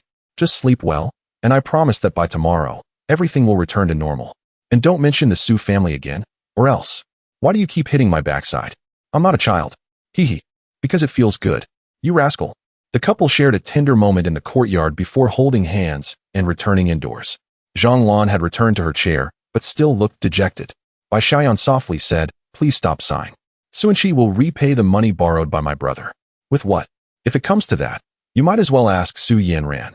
She and her brother would definitely lend it to you," Zhang Lan said almost commandingly. Bai Xiaoyan felt a surge of anger, but held it back as Li Cunxi gently squeezed her hand. Biting her lip, she said, "Regardless, we will help you resolve this matter. Please don't worry about it. It's getting late. Eldest brother, you should head home early to avoid worrying your sister-in-law. Uncle Lu, let me walk you out." Li Cunxi gestured towards the exit. Lu Cong walked outside with his hands behind his back. Once they were in the courtyard, Li Cunxi pulled out 2 stools. "Do you really wish to help the younger brother settle his debts?" Lu Cong asked as he leisurely took a seat. Li Cunxi joined him, forcing a smile as he replied, "If I do not take on this debt, our family will not find peace. That's no small amount. Just from the people I and old Bai have asked, if we repay tenfold, excluding old Li, it would still amount to several thousand yuan." Lu Cong said while pulling out a cigarette. "As for how I will repay, you need not concern yourself. Tomorrow, gather all the creditors, and I will settle everything at once."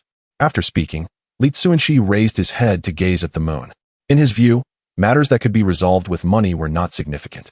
However, bilateral air was a source of great frustration.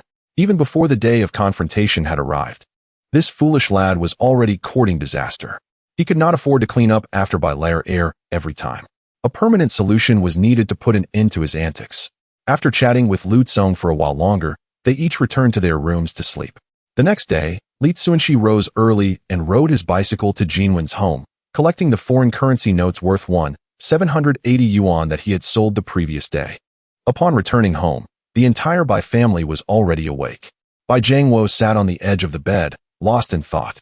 Li Cunxi approached him, pulling out a wad of cash. "Father, do not worry. I will settle the debt owed by my younger brother."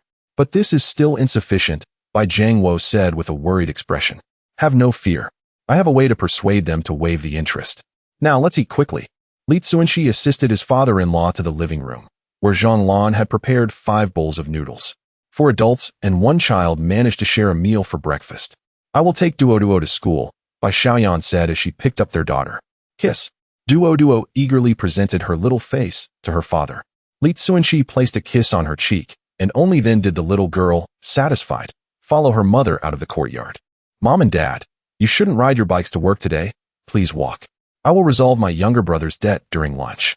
Li Cunxi escorted his parents out of the courtyard. Returning indoors, he took out paper and pen to sketch the logo for Apple brand jeans. In his previous life, his second fortune had been made by selling counterfeit Apple brand jeans, which were priced at over 100 yuan in malls, but could be bought for around 30 from street vendors. Of course, this had taken place around 1986, and now it was 1983.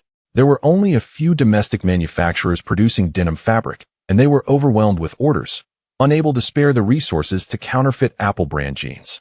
Since the factories had no time to copy the designs, he would create some labels and procure a batch of inexpensive jeans, passing them off as Apple brand for sale.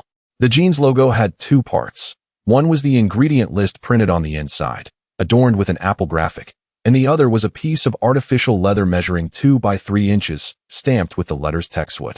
With the design in hand, the next step was to find a way to produce the labels in bulk. Given the illegal nature of this endeavor, relying on state-owned factories for mass production was unrealistic, especially since he did not have large orders to justify them making molds. The only solution was to create 2 flat molds for manual printing and heat stamping. Though he was unfamiliar with this process, he figured Jinwen's father, an old craftsman, would have the necessary skills. Before long, noon arrived. He first went to Wangfujing to exchange the foreign currency notes for renminbi, then headed to his father-in-law's state-owned printing factory. Lu Tsong and Bai Jiangwo were already waiting for him at the entrance. You, kid, are quite slow. We've been waiting for nearly 10 minutes. Everyone is gathered. What are you planning to do? Lu Tsong asked as they walked. Repay the debts, Li Cunxi replied with a smile. Do not feign ignorance, my dear fellow. What I mean is, how do you intend to repay? Tenfold. Or at the original price? They may be pleased with tenfold, but I am not. I would find the original price agreeable, yet they would not. A token gesture, perhaps, double the amount. As Li Cunxi spoke, he pushed open the door to the cafeteria and stepped inside. A glance around revealed at least 70 or 80 individuals. One must admit that to solicit loans from so many people, Bai Lauer truly possesses remarkable capabilities. Conversely, it also illustrates the naivety of the masses today. They readily comply for a benefit, lacking even a modicum of caution. Were it not for his presence, this group would struggle to muster the expected returns, even if they were to skin and carve up their own father-in-law. Chapter 38. 5% interest upon the arrival of Li Cunxi. The individuals in the canteen exhibited no reaction. However, the moment Bai Jiangwo entered, chaos ensued as they surged towards him. Brother Bai, I only borrowed the money out of respect for you. You cannot refuse to repay it. Old Bai, we have been friends for 30 years. We cannot let a mere IOU ruin our relationship. You must acknowledge your debt. Master Bai, your son assured us that if he was unable to repay, he would seek your assistance. You cannot go back on your word. The crowd engaged in a cacophony of voices, leaving Bai Jiangwo utterly bewildered, standing there at a loss for words. Ultimately, it was Lu Tsong who called out, "Why the rush? We summoned you here today to repay the debts. Do you have the IOUs? Yes, you have repaid the money. Now hand over the notes." They insisted. It was agreed that we would receive tenfold, not a penny less. One by one, they produced their IOUs. Now, everyone, please return to your seats and listen to how old Bai intends to arrange this. I assure you, everyone will receive their due. With Lu's persuasion, the crowd returned to their tables. Li Cunxi approached the foremost table and, with a gentle thud, placed a cloth bag filled with money upon it, softly stating, "Allow me to introduce myself. My name is Li Cunxi, Bai Jiangwo's son-in-law. Those in the factory should have heard of me." Upon hearing this, the patrons of the canteen displayed expressions of disdain. The rumors about old Bai's son-in-law had circulated for 2 years, growing increasingly exaggerated, depicting Li Cunxi as a villain capable of heinous acts, even resorting to violence against his wife and children. Li Cunxi continued, "I bring unfortunate news. My second brother has not only borrowed from you, but has also solicited loans from friends, relatives, and neighbors in the vicinity, and now, creditors have come knocking at our door. Our family has calculated that excluding the debts owed to the factory, my second brother has amassed over 10,000 yuan in loans." This revelation caused an uproar among the crowd.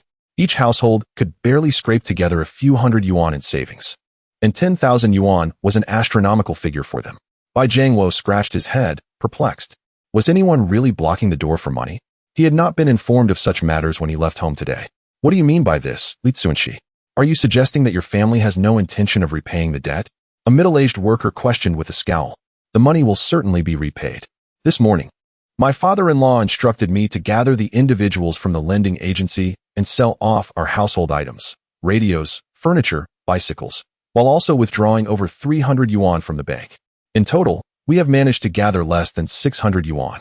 As Li Cunxi spoke, he patted the cloth bag on the table again and continued, "This is all the money we have. In the foreseeable future, we cannot procure any more funds. Thus, we can only repay a portion of you. If you are willing to forego interest, please bring your IOUs to collect your money. I will ensure you do not suffer losses. While I cannot provide tenfold interest, a monthly interest rate of 5% is feasible. In this day and age, banks are short on cash, and the interest rates offered are exceedingly high. Annual rates of 7 or 8% are quite common, making 5% quite reasonable." After he finished speaking, someone immediately stood up in protest. "Why should it be 5%? We agreed on tenfold, not a single cent less." Li Cunxi replied, "If you are unwilling to forego the interest, we can repay you, but you will have to wait until we have settled the debts of those willing to forego the tenfold interest before attending to yours. Let me calculate. My second brother owes nearly 10,000 yuan in principal, and our family, living frugally, can manage to repay about 300 yuan a year. In 30 years, we might be able to repay you the tenfold interest. Li Cunxi, do not play tricks. Repaying debts is a matter of principle. If you refuse to pay, we will report by vowing." The dissenting voice rang out once more. Li Cunxi smiled and said, "Allow me to correct a misconception. The law in Longwood does not stipulate that sons must repay their father's debts. My father-in-law's willingness to assume the debt is out of his own conscience.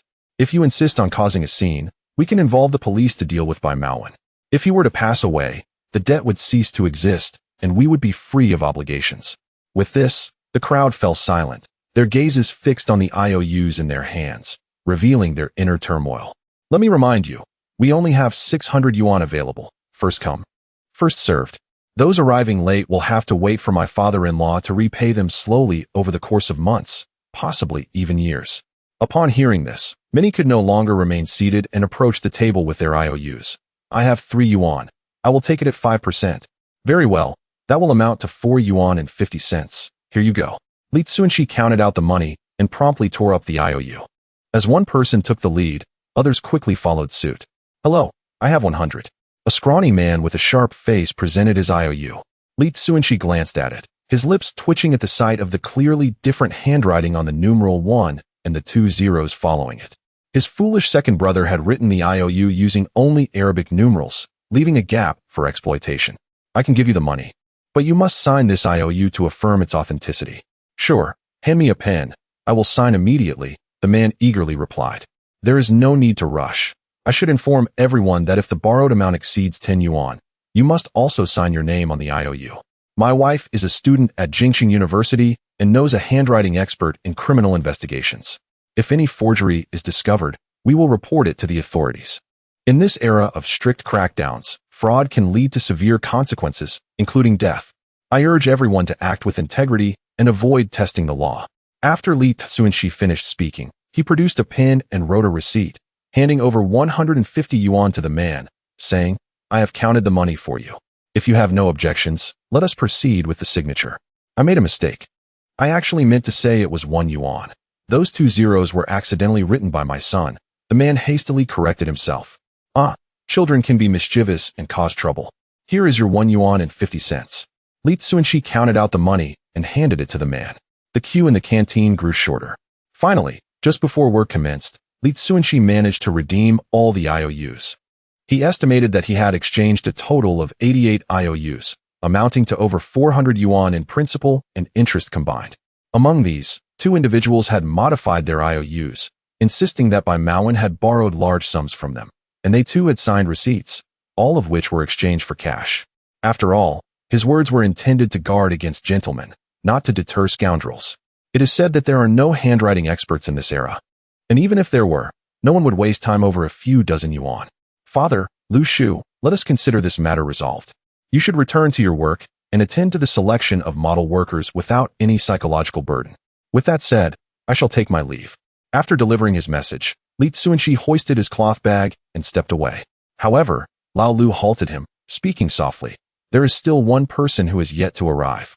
"Who?" "Lao Li. That rascal has altered 1,000 yuan. Then you should employ the method I suggested to pressure him. Should he remain obstinate, I will devise another plan. Very well, I shall give it a try. Now, I must take my leave. Li Cunxi waved his hand. Cunxi, Bai Jiangwo called out to him again, sincerely expressing, our family owes you a great debt. Otherwise, we would have truly faced ruin. Li Cunxi smiled broadly. Father, you flatter me. Do focus on your work. I must also attend to my stall. Bai Jiangwo and Lu Tsong watched as Li Cunxi departed. Lu Tsong nudged Bai Jiangwo's arm gently, whispering, Old Bai, I never thought much of your son-in-law before, but the more I see him now, the more I find him appealing. If your family truly wishes to part with this son-in-law, why not offer him to my daughter? I would certainly treat this brother-in-law well, providing him with good food and drink. You wish.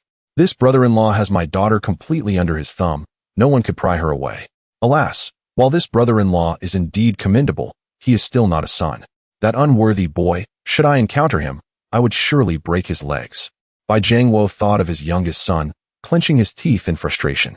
Chapter 39 The Peculiar Loan Xiao Shuijia. Not only has the number of foreign visitors increased, but the presence of individuals from Longhua has also become markedly more evident. Particularly at Li Cunxi's 3 stalls, one often observes young couples selecting garments. Is this 30 kuai for sale? A girl with a ponytail picked up a pink batwing shirt adorned with a delicate lace trim, a fashion statement in this era. Yuan shook his head, saying, Miss, this shirt is made from 60% pure cotton. The price you mentioned is less than our cost. Could you reduce the price? Look, the neckline has some loose threads. If I take it home, I'll need to sew it. The girl persisted in her negotiation. Yuan, growing weary of her insistence, was about to dismiss her when Li Cunxi softly interjected, sell it for 30 kuai. All right, our boss has spoken, you may take it. The girl cheerfully handed over 3 large bills and departed with her purchase. Yuan, puzzled, inquired, Shigu, why sell it to her at a lower price when foreigners don't even bargain for 40 kuai? Why not earn whatever we can? Have you noticed an increase in Longhua people buying batwing shirts lately? Li Cunxi asked while tidying the clothing at the stall. Yuan recalled. 4 or 5 Longhua individuals came to buy batwing shirts and even asked if we had any export-quality flared trousers. Can you believe it? These young people are spending dozens of kuai on a single shirt. It's madness. You're also young, so stop pretending to be profound. Don't you want to wear flared trousers at Yuan Minjuan, dancing with a young lady? Li Cunxi teased. Regardless of the era, young people's spending habits are always ahead of their time, leaving the older generation shocked at the thought of spending an entire month's salary on a single piece of clothing. Yet for the youth, donning their desired outfits and reveling in their youth brings both spiritual and material satisfaction, making them willing to spend even 100 kuai. However, export-quality denim flared trousers are certainly not available. As this style is only popular in East Asia, it has long since faded in the West. The clothing produced for export to Europe does not include flared styles. Yuan scratched the back of his head with a sheepish grin, saying, Shigu, have you forgotten I have a girlfriend? She loves wearing flared trousers and batwing shirts, and she insists I buy her Apple brand jeans. I visited the department store, and goodness, the cheapest pair was over 100 kuai, with the expensive ones reaching 200. It felt like robbery. But I gritted my teeth and bought her a pair for 230. That's what they call brand premium. Li Cunxi pulled out a drawing and waved to Lao Jin, who was chatting with a vendor across the way. Lao Jin limped over and asked, What's up? Li Cunxi handed over the paper and thoroughly explained his thoughts. Holding the drawing, Lao Jin squinted, deep in thought, and eventually nodded, It can be done. Great. Then I'll trouble you with this. Li Cunxi had never doubted Lao Jin's capabilities. To be precise, he had never questioned the skills of craftsmen in this era. There is a saying, it takes 3 years to train a fine machinist and 10 years to train a poor one, highlighting the difficulty in nurturing a skilled craftsman. Lao Jin, being a 7th-level worker, is already in the realm of advanced technicians. Years ago, when Lao Jin voluntarily resigned, the factory leadership made numerous attempts to persuade him to stay. Yet, Lao Jin was stubborn, believing he had become a burden and should not take up space in the factory. He insisted on leaving with his severance pay. Isn't this the logo of Apple brand jeans? Yuan recognized the emblem on the drawing. Lao Jin chimed in, I think I've seen it on television. Shigu, do you plan to sell Apple brand clothing? Yuan asked with curiosity. Li Cunxi nodded. With the nation's doors still partially closed, relying on foreign customers for a quick profit may yield a few thousand kuai a year, but to achieve substantial wealth, one must lean on the vast domestic market. Where will we source the goods? Wen inquired further. Just as Li Cunxi was about to respond, Zhu San approached with his hands behind his back. Zhu San, what are you sneaking around for? Do you want me to smack you? Wen harbored a deep resentment for this man who consistently tried to siphon off their business. If it weren't for Li Cunxi's intervention, he might have gathered a few thugs to teach Zhu San a lesson. Zhu San, unperturbed by the reprimand, casually examined their stall, smiling as he asked, Li boss, do you have about 10,000 kuai worth of goods here? Li Cunxi was taken aback. While Wen snapped, Zhu San, what are you up to?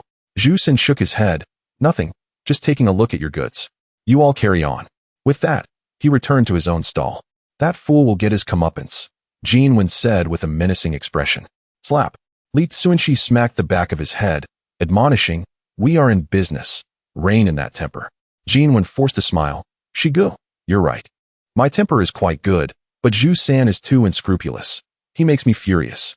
Don't think that way. We are in a market economy. Business is free. People can sell whatever they want and buy whatever they wish. Let me tell you, soon this street will be filled with clothing vendors. Can you take them all down? Li Cunxi lectured, his expression stern. Wen lowered his head, not daring to retort. At that moment, Li Cunxi's father surprisingly sided with his son, softly saying, Cunxi, Zhu San's character is indeed questionable. I heard him say while selling socks that whenever he encounters someone from Longhua or a foreigner who speaks Chinese, his first act is to belittle our clothing, claiming the quality is poor and that it falls apart after one wear. That boy is truly unscrupulous. Fine, let us avoid him from now on. Li Cunxi did not take this matter too seriously. Having experienced much in his previous life, he had encountered not only slander from competitors, but also betrayal from partners and even his own brothers. After a long day of work, Li Cunxi returned home. Darling, you're back. Daddy. His wife and daughter rushed to greet him. Li Cunxi lifted his daughter in his arms and took his wife's hand, only to notice an unusual expression on his in-laws' faces. He cast a questioning glance at his wife. Bai Xiaoyan smiled wryly. It seems Uncle Li is unwilling to return the IOU. He insists that Ergo borrowed 1,000 kuai and demands 10,000 back with interest, threatening to call the police by the end of the month if not paid. Father, didn't you follow my advice? It was useless. Old Li's IOU seems genuine, not altered. He even showed me a withdrawal slip proving he took out 1,000 kuai on the day Ergo borrowed money. Bai Jiangwo finished speaking and took a hearty gulp of baijiu. Li Cunxi, cradling his daughter, settled down and reasoned. Even if the old Li family truly possesses 1,000 yuan, it is improbable that they would lend it to Ergo. Old Li knows our family well. He is aware of our inability to repay. Unless there is a deep-seated enmity between old Li and you, which would compel him to incur losses just to see your son imprisoned. Bai Jiangwo poured himself another glass of liquor, took a bite of pickled vegetables, and continued. I inquired with Lao Lu, and it appears that in the past half-month, the son-in-law of the old Li family, much like you, has found success in street vending. Their household has not only acquired a grand Jinlu vehicle and a television, but has also gifted old Li a citizen watch worth over 100. Thus, the notion of borrowing 1,000 yuan may indeed hold some truth. It is precisely because he suspects the authenticity of the IOU that he finds himself drinking incessantly. Borrowing 1,000 and repaying 10,000 is utterly unfeasible. Father, before the repayment deadline arrives, let us refrain from hastily discussing expenditures. Allow me to investigate the authenticity of this IOU. Li Cunxi remained skeptical about old Li's request for 1,000 yuan, as the entire situation lacked logical coherence. 1,000 yuan in the 1980s was equivalent to a family's savings accumulated over 2 generations. Who would willingly lend such a sum to a colleague's son? Upon hearing this, Zhang Lan immediately became displeased. What is there to investigate? Since it is confirmed that the IOU is genuine, we should promptly repay the debt and retrieve the IOU to prevent my son from being incarcerated. Chapter 40. The mother-daughter dispute resurfaces. Mother, please do not be anxious. 10,000 yuan is not a trivial sum. We ought to heed Cunxi's advice and thoroughly investigate the authenticity of the IOU before contemplating repayment. Bai Xiaoyan spoke soothingly to her mother. However, Zhang Lan was unappreciative, scoffing. People say women are extroverted, and indeed, it holds true. Day after day, you are solely preoccupied with your own affairs and your husband, showing no concern for your brother's plight. In critical moments, it falls upon me, your mother, to devise a means to rescue my son. The rest are utterly unreliable. Mother, your words are utterly unreasonable. After the incident with my second brother, Cunxi raised funds to repay his debts at the factory, all of which you witnessed firsthand. How can you pretend it never occurred? Bai Xiaoyan retorted indignantly. Providing a few hundred yuan at the factory hardly constitutes a significant contribution. If he truly wished to help, he would present 10,000 yuan to repay your brother's debts. Otherwise, he should remain silent and keep to himself, Zhang Lan asserted with a confrontational demeanor, as if Li Cunxi had been at fault from the outset. Bai Xiaoyan's eyes reddened with fury at her mother's unreasonable behavior, ready to continue defending her husband. At that moment, Xu Yinran entered the room, interjecting, "Hee, Aunt, your words are quite unreasonable. He is merely a country bumpkin, with limited experience and capabilities. He will never be able to gather 10,000 yuan in his lifetime. Indeed, were it not for Xiaoyan, you and your second brother, such righteous friends, we would have long been doomed relying on Li Cunxi," Zhang Lan replied, smiling at the girl and eagerly asking, "Have you managed to gather the money?" Xu Yinran produced a small envelope from her bag, handing it to Zhang Lan. "Aunt, your matters are our Su family's responsibilities, but I do not possess that much cash, so I can only offer you foreign exchange vouchers." "Not a problem. Foreign exchange vouchers are even better," Zhang Lan exclaimed as she extracted a stack of 100 yuan foreign exchange vouchers, counting them with delight. It was precisely 10,000 yuan, bringing a beaming smile to her face. Her son could now rest easy. "Mother, why did you borrow money from the Su family without consulting me?" Bai Xiaoyan's face reflected her grievances. Since the incident, her husband had been tirelessly managing her second brother's troubles, yet her mother dismissed his efforts with a single statement and went behind her back to borrow money from the Su family, comparing her husband unfavorably. How distressed must her husband feel? Zhang Lan's expression turned cold again as she replied defiantly, "The money I borrowed is my affair. Why should I consult you? I have not asked you to repay it." "Exactly, Aunt. The money borrowed is not something we need to discuss with you," Xu Yinran chimed in, wielding her influence. Bai Xiaoyan, her cheeks flushed with anger, gritted her teeth and demanded, "Xu Yinran, come out here." With that, she swiftly exited the room. Xu Yinran chuckled, "Aunt, I will step outside for a moment." "All right. If Xiaoyan says anything outrageous, do not take it to heart," Zhang Lan preemptively cautioned Xu Yinran. She understood her daughter's temperament. Aside from being docile around Li Cunxi, she could be as prickly as a hedgehog with others. "We have been best friends for years. It will be fine." Xu Yinran turned to Li Cunxi, flashing a victorious sign and sauntering out. Li Cunxi casually rose and approached his mother-in-law. "Mother, I have a stall on Shoshui Street and know a special channel to exchange 1 yuan of foreign exchange vouchers for 1 yuan and 50 cents in cash. Would you like my assistance? 1 for 1.5. Wouldn't that mean turning 10,000 into 15,000? Zhang Lan's greedy nature took hold, and without much thought, she handed the money to Li Cunxi. As he accepted the money, a smirk appeared on his lips. Outside, Bai Xiaoyan seethed. "Xu Yinran, are you out of your mind? You borrow so much money from my mother. How do you expect us to repay it?" Xu Yinran dismissed her concerns. "What do we need to repay among family? If it comes to it, consider it my second brother's advance on the bride price." "Xu Yinran, if you keep talking nonsense, I will tear your mouth apart. Hurry and return the money, or I will sever ties with you and your second brother, never to speak again," Bai Xiaoyan threatened fiercely. Xu Yinran laughed lightly. "I can return the money, but what about Bai Erge's debts? Shall we allow the debts to mature and let the creditors report it to the police? I consulted a police officer I know, and they said the promised amount is too substantial. It is no longer just a simple debt dispute, but constitutes fraud. If caught, he might not face execution, but could be imprisoned for 20 years. Do you dare let that happen to your second brother?" Bai Xiaoyan fell silent. Although she and her second brother did not get along well, they were still siblings. She could not bear to watch him suffer. Xu Yinran spoke again. "Rest assured, this borrowing is merely to strengthen the bond between our families. I never intended to use it as leverage against you. I have confidence in my second brother. You will eventually be his." "Shut your filthy mouth." Bai Xiaoyan pushed her friend away. "Fine, I will keep quiet. After being scolded for so long, I need to return and see your husband's helpless, pitiful face to lighten my mood," Xu Yinran declared before darting back into the house. Bai Xiaoyan wore a look of melancholy. The matter of borrowing money filled her with dread, fearing her husband might harbor resentment. Inside, Xu Yinran returned to find Li Cunxi counting a stack of foreign currency. "Aunt, why is the money in this guy's hands?" she asked, frowning. Zhang Lan smiled, explaining, Cunxi said he does business on Xiaoshui Street and knows people who exchange foreign exchange vouchers at high rates. Normally, it is 1 for 1, but he can manage 1 for 1.5. He can exchange 10,000 yuan into an additional 2,000. Aunt, aren't you afraid he might run off with the money? Xu Yanran felt uneasy about Li Cunxi's motives. He lacks the courage to do so, Zhang Lan scoffed. In fact, she hoped Li Cunxi would abscond with the money, allowing her daughter to marry into the Su family as a wealthy lady.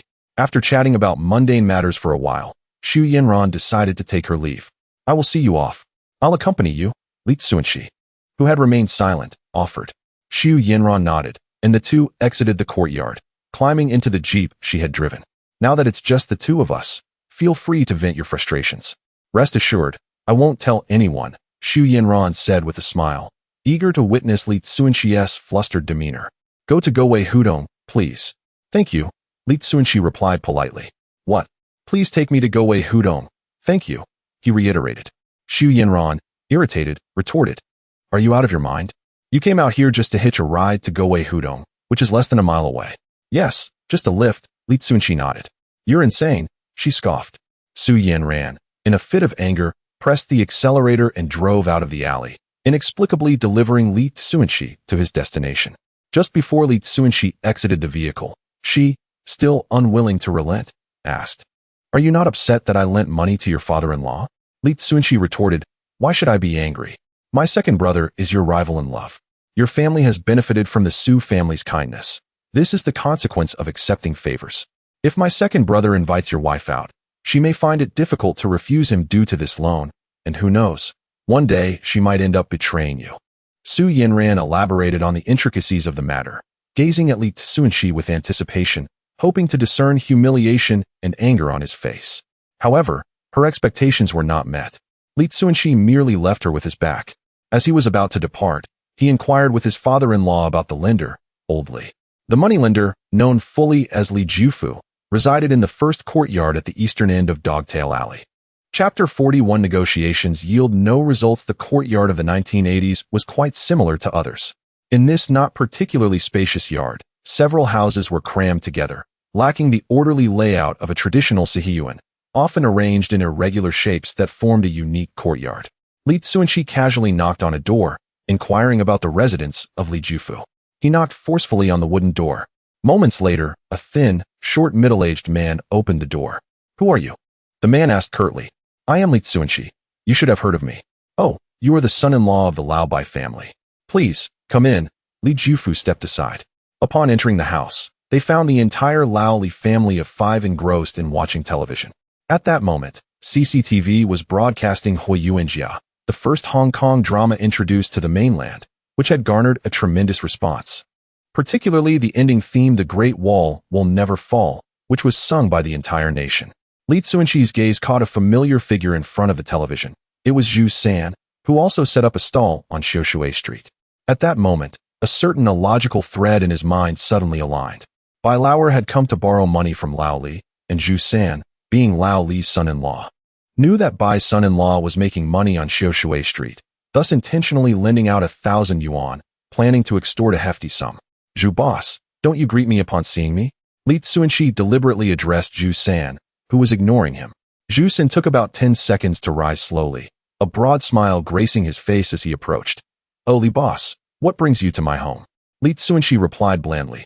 Zhu boss, let us not pretend to be oblivious. If I am not mistaken, it was you who asked my second brother to borrow 1,000 yuan from my father-in-law, correct? Whether it was Li Cunxi's accurate guess or Zhu San's surprise at his bluntness, he seemed taken aback for a few seconds before regaining his smile. Indeed, nothing can escape Li boss's keen eye. He pulled out a pack of Hongtao Mountain cigarettes from his clothing, offering one to Li Cunxi. Li Cunxi waved his hand in refusal. Zhu San then handed one to his father-in-law. Dad, please continue watching television. I will chat with Li boss. Li Jufu nodded and returned to the television. Zhu San lit a cigarette for himself, exhaling a puff of smoke as he softly remarked.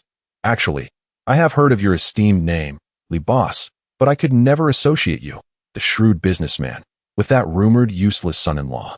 Li Cunxi remained silent. Zhu San continued to ramble. In truth, I am also a son-in-law, but I am somewhat better than you. I am a genuine Beijing native, and I had a job before marriage. However, After marriage, I was caught stealing from the factory and was dismissed. Fortunately, there was no crackdown at that time. Otherwise, I would have had to serve 2 years. Zhu boss, have I offended you in any way? Li Cunxi interrupted Zhu San's monologue. What are you saying? Without you, there would be no television in this house, no jeans for my wife, no golden Buddha, and no 1,000 yuan borrowed from your cousin. You are like a second father to me. I wouldn't mind if you slapped me twice in the face. Zhu San feigned sincerity. Hearing this, Li Cunxi pulled out 200 yuan foreign exchange notes from his bag and placed them on the table. If Zhu boss still remembers my favor in bringing you wealth, then kindly take these 2,000 foreign exchange notes and give me the note my second brother wrote. The 2,000 foreign exchange notes could be exchanged for at least 2,800, presenting a very high return for Zhu San, who had lent out a mere 1,000. No, I initially lent your second brother 1,000 yuan in an emergency. That has already settled my favor in bringing you wealth. Therefore, we must be clear about our accounts. Borrow 1,000, return 10,000, not a cent less. Zhu San was unwilling to relent. Li Cunxi sighed, but I don't have that much money. No money? Don't you have goods? Use your clothing to offset the debt. Zhu San's eyes glimmered with undisguised greed. From the very beginning, he was eyeing Li Cunxi's goods. If he could acquire them, merchandise worth 10,000 could generate a value of 20,000. An opportunity he could not resist. Suddenly, Li Cunxi reached out, gripping Zhu San's neck and pressing him forward, speaking coldly. Old Zhu, there's a saying, when the opportunity is ripe, one should seize it. Take these 2,000 notes, and we shall remain friends. Should there be any future opportunities for wealth, I will still bring you along. Otherwise, we shall have no peace. Zhu San's expression darkened as he glared at Li Cunxi. Li boss, do not be deceived by my cheerful demeanor. I am not an easy target. If you doubt it, ask your second brother about me. Does he fear me? When he sees me, does he not respectfully call me Sanyi? The two locked eyes for a moment. Li Cunxi released Zhu San's neck and laughed. Oh, so Sanyi has a past? My apologies. A true hero does not boast of past glories. As for the debt, tomorrow on Xiushui Street, the money will be exchanged for the note. All right, I'll see you out. Zhu San grinned as he escorted him outside. The door creaked shut. Zhu San's expression darkened again as he rubbed his neck, cursing, "This bumpkin from the mountains has a grip like iron. He nearly broke my neck. If it weren't for the crackdown, a year ago he wouldn't have dared to treat me this way. I would have taught him a lesson." Lao Li approached Zhu San and inquired, "Good son-in-law, does that waste of the Bai family truly have 10,000 yuan for us? Rest assured, those clothes from this country bumpkin are worth at least 20 to 30,000. To him, that 10,000 is merely a drop in the bucket." Zhu San said, pulling his wife close and planting a kiss on her cheek, boasting, "Dear, we are about to join the ranks of 10,000 yuan households. Aren't you excited?"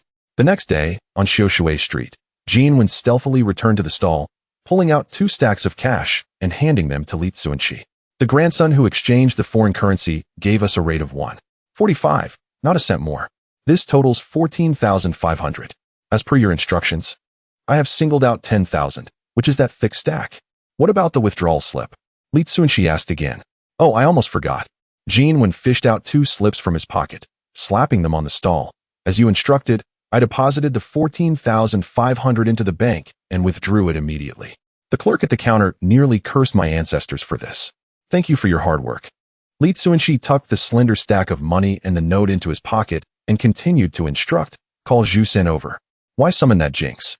Yuan replied, his annoyance evident at the mere mention of Zhu San. Be quick about it. With a sharp glare from Li Cunxi, Yuan reluctantly made his way to Zhu San's stall. Before long, Zhu San approached with a beaming smile plastered across his face. Without allowing him to utter a word, Li Cunxi tossed a hefty pile of cash onto the stall, commanding, "Count it, and if everything is in order, hand me the note." Certainly. Zhu San eagerly seized the money, meticulously counting it. Witnessing this, Yuan anxiously interjected, "Shiga, why are you giving this scoundrel money? Just wait." Li Cunxi maintained a serene demeanor. 1,000 banknotes. Zhu San counted them back and forth 6 times before finally producing a note with satisfaction. "Boss Li, we are settled." "Very well, Zhu boss, take care." Li Cunxi accepted the note, confirming it bore the familiar handwriting of his foolish second uncle before tucking it away in his bosom. Zhu San concealed the money within his own clothing and swiftly returned to his stall. "Shiga, what is going on? Did that rascal Zhu San bully you? Tell me, and I'll have someone deal with him.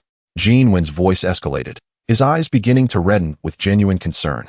Seeing this, Li Cunxi felt a wave of comfort wash over him. He reached out and gently patted Jin Wen's head, speaking softly, "Stop fixating on violence. There are myriad ways to seek revenge on someone. Sit down, and I will explain why I gave Zhu San the money." Chapter 42. The setup. Li Cunxi recounted the entire sequence of events in detail. Upon hearing it, Jin Wen abruptly stood up, clutching his stool, intent on confronting Zhu San with fury. Li Cunxi hurriedly rose and grasped the back of Jin Wen's collar. "Brother Shi, please do not stop me. I must deal with this ingrate. Without us, he wouldn't have amassed such wealth. Not only is he ungrateful, but he also takes advantage of our misfortune and schemes against you. Such scum deserves a harsh punishment." Jin Wen's voice resonated loudly, and the brevity of the street ensured that his words reached Zhu San's ears without delay. Zhu San's wife expressed her concern. "Old Zhu, do you think Jin Wen might truly come after us?" Zhu San dismissively replied, "He is merely boasting. With the current crackdown, let him dare to lay a finger on me. I would certainly ensure he faces severe consequences." He patted the 10,000 yuan nestled in his bosom and hummed the theme song from Hua Yuanjia, proclaiming, "The Great Wall shall never fall." At the street corner, Jin Wen's anger left him parched. He produced a large enamel mug from his belongings and took several hearty gulps of water, still seething. "Brother Shi, if you do not allow me to take action, are we to simply hand over 10,000 yuan? That represents half a month's profit. Rest assured, this money will soon return to us."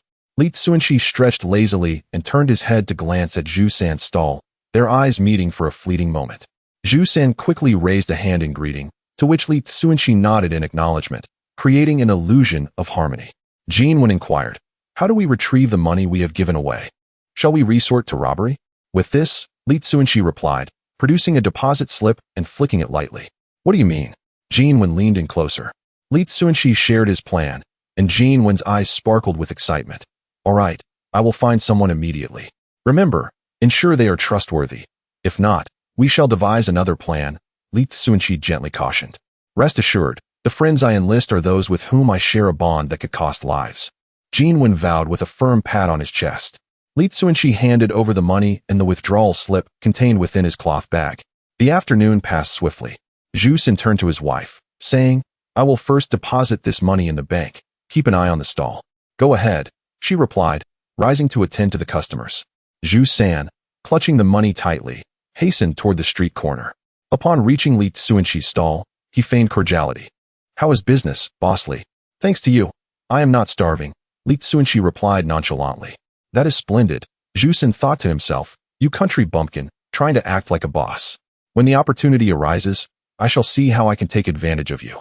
I have some matters to attend to. We shall meet again," he said before hurriedly exiting the street corner. "Brother Shi, I'm off," Jin Wen announced, exchanging a knowing glance with the 5 men standing at the corner, and they all pursued Zhu San together. The 6 of them trailed Zhu San, deliberately maintaining a distance. After traversing a sparsely populated street, Jin Wen handed over the money wrapped in newspaper to a scruffy-looking man, addressing the group. "Gentlemen, should this matter be successful, you will surely earn my brother's favor, and in the future, you shall enjoy a life of abundance. Rest assured, Brother Wen, this task will be executed flawlessly. Await our good news." The 5 men responded eagerly. "Let us begin," Jin Wen concluded, swiftly disappearing into a narrow alleyway. The scruffy man inhaled deeply, clutching the newspaper-wrapped money, and sprinted towards Zhu San. Mere seconds later, he caught up with Zhu San, colliding forcefully with him, causing the money to tumble from his grasp. Zhu San stumbled, nearly losing his balance, and shouted, "What the hell? Are you blind?" After cursing, he adjusted the large sum in his arms and prepared to continue, only to notice a stack of newspapers on the ground ahead. His eyes brightened. In these times, anything wrapped in newspaper was surely valuable. He glanced up for the now vanished scruffy man, took a couple of quick steps, and bent down to retrieve the papers when suddenly, a foot appeared, pinning the newspapers to the ground. "Hey, brother, you're just in time. I was about to help you pick that up." He assumed the scruffy man had returned, hastily attempting to argue his case. However, upon raising his head, he was confronted by a sturdy young man with a square face, not the scruffy man he expected. The square-faced youth spoke first. "My friend, I was right behind you and saw that this belonged to that scruffy man. We share this find." Zhu San grinned. "All right then, regardless of what is inside. We shall split it equally. Could you kindly remove your foot? The square-faced youth lifted his foot. Zhu Xin picked up the newspaper and began to unwrap it, revealing a thick stack of cash. My heavens, so much money. Let us count it quickly and divide it. The square-faced youth urged excitedly. Zhu San, fearing the original owner would return, hurriedly counted and announced, for 1,500 yuan. That is 2,250 each. He handed over 2,500 to the square-faced youth, his tone slightly urgent. Brother, quickly take the money and leave.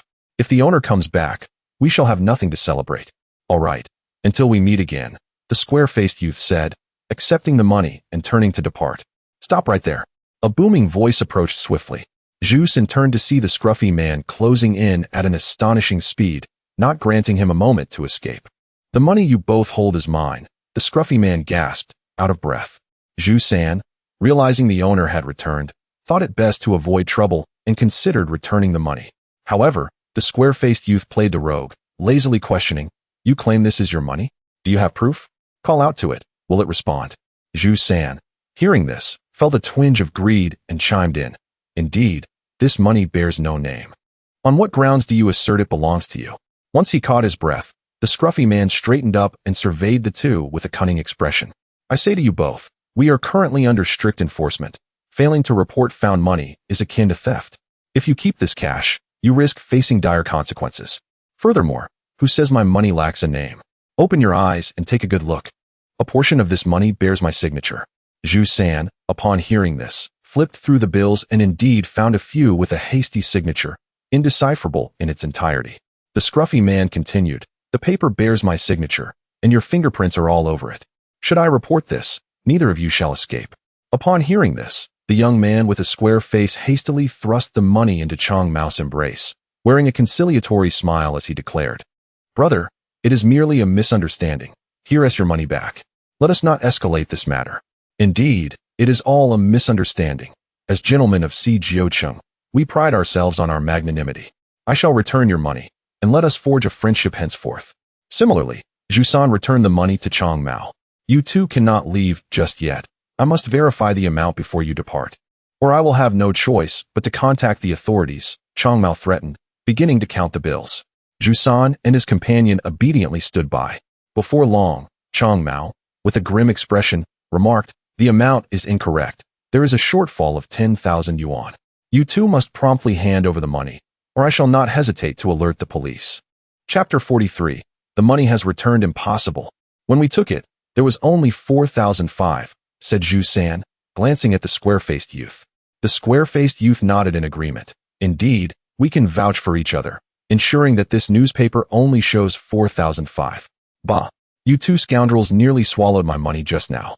What good is your guarantee? I tell you both, I never wrongfully accuse anyone. I have evidence. Chang Mao pulled a withdrawal slip from his pocket, waving it in front of Zhu San and the square-faced youth. Look closely, I just withdrew 14,000 from Longhua Bank today. It has a seal and a timestamp. You two better hand over the hidden 10,000, or we will head to the police station for a reckoning. But we really did not take the 10,000 you mentioned. Zhu San was as anxious as an ant on a hot pan, hopping in place. Fine, if you refuse to acknowledge it, we will find the police to interrogate you. Chang Mao called over 3 young men passing by.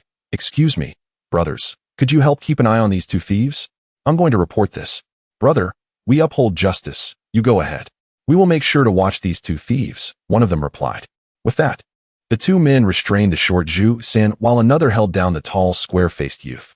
The square-faced youth trembled. Brother, did you hide the money from me? Hand it over quickly, or when the police come to search us, we are both finished. The other youth holding Zhu San kindly advised, Brother, you don't look like a thief. Perhaps you just had a moment of greed. Hand over the money while they haven't reported it yet. We can help you plead your case, and this matter can be resolved. Exactly. I have a brother who was sentenced to 20 years for stealing 30 bucks. This is 10,000. I tell you, once they catch you, there will be no trial. Special treatment means signing today, parading tomorrow, and execution the day after. Your family will collect your body on the 3rd day. The 2 good Samaritans continued to persuade him, originally somewhat confident. Zhu San felt a wave of despair upon hearing so many kind-hearted warnings. He truly had 10,000 in his possession.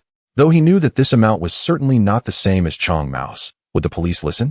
Perhaps they would, But did he dare wager his life on that slim chance? The answer was undoubtedly no. Wait, I am damned. I indeed took your money. Zhu San called out to Chong Mao, who had already walked a distance away. Chong Mao turned back swiftly, sternly saying, I knew you swallowed my money, you scoundrel.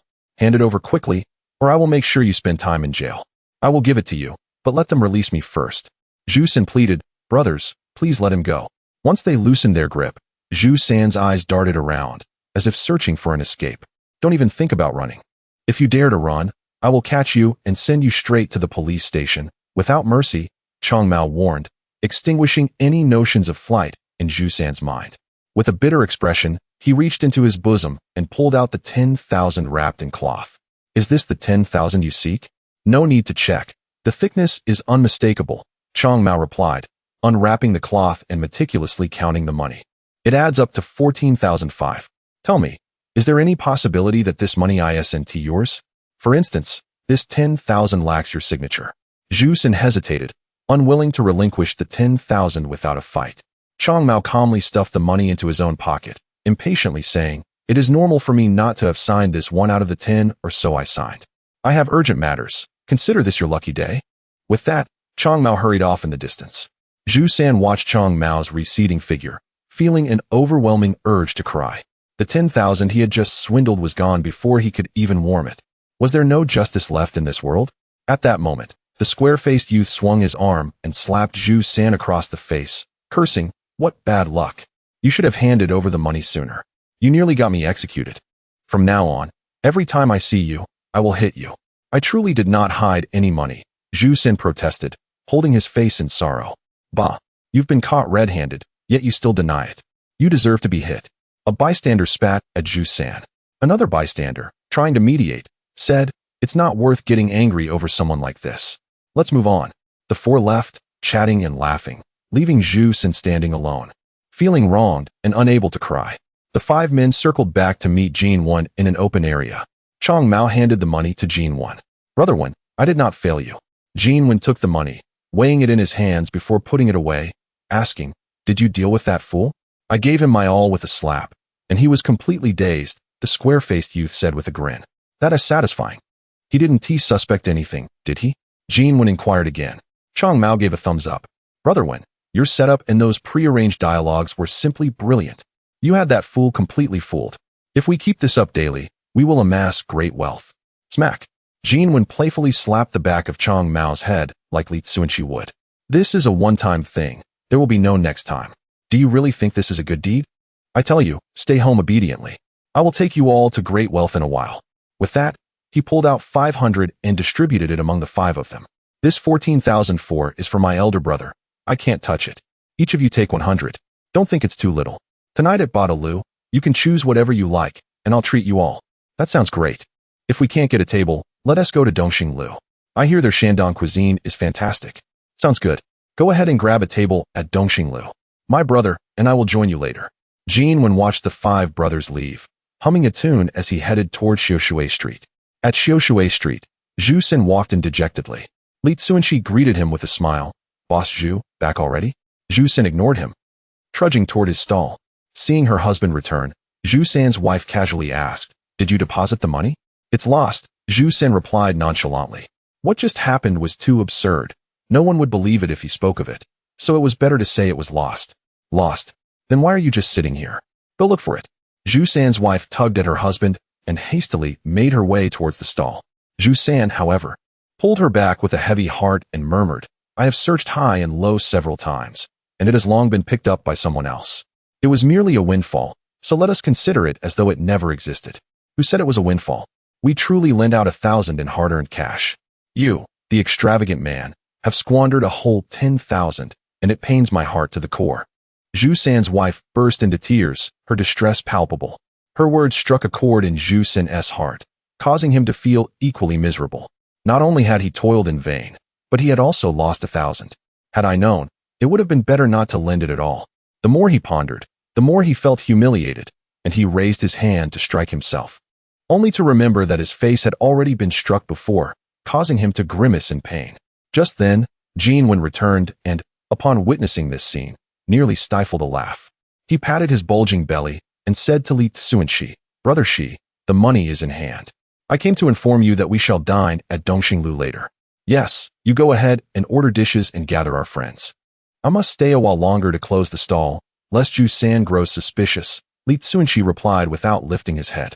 Chapter 44. The mother-in-law's disturbance. As the clock approached 7, Li Cunxi rode his bicycle to Dongxing building. After searching the hall, he made his way to the table occupied by Yuan and others. Shigu, Yuan exclaimed upon seeing Li Cunxi, immediately rising to his feet, prompting the other 5 to follow suit. Call someone, Yuan shot a glare at his 5 companions. Shigu. Perhaps due to Yuan's excessive admiration for Li Cunxi, the 5 men regarded him with a sense of reverence, as if he were a towering figure. We're all brothers here, no need for formality. Please, take a seat. Li Cunxi removed his coat, draping it over the chair as he settled down. Yuan poured a glass of matai for Li Cunxi and said, We've nearly finished the dishes, Shigu. What would you like to eat? I'll order more. I won't eat any more. I just want to chat with you guys and strengthen our bond. Now, let me raise a glass to thank you all for your assistance. Li Cunxi stood, holding his wine glass. Everyone quickly lifted their glasses, clinking them lightly with his. As the matai slid down his throat, it ignited a fiery sensation in his chest. He quickly grabbed a piece of meat to quell the burning feeling. He wasn't fond of alcohol. In his previous life, he had developed a tolerance due to the demands of business. However, in this life, he had drunk no more than 3 times, and was still a novice who would become tipsy after just a few sips. Thus, after raising his first glass, Li Cunxi abstained from further drinking. Using his seasoned social skills, he engaged Yuan and his companions in conversation, almost coaxing them into revealing their innermost thoughts. Shigu, I won't say much. Just know that if you need us, we would go through fire and water for you. No problem. From now on, you are my big brother. Anyone who dares to provoke you, I will deal with them. They all expressed their loyalty. I do have a bit of trouble, and I would appreciate your help. What is it? I have a second brother named by Yuan. He seems to have gotten into some trouble outside. Could you help me find out where he is? Li Cunxi spoke softly. These alley dwellers had extensive connections and could always gather useful information through their network. Leave it to us, they readily agreed. Having achieved his objective, Li Cunxi exchanged a few more words with Yuan before leaving with some money. Yuan escorted him out of the restaurant and returned to the table, earnestly reminding the others. Make sure to take good care of what Shigu has entrusted to us. Don't worry, Wengu.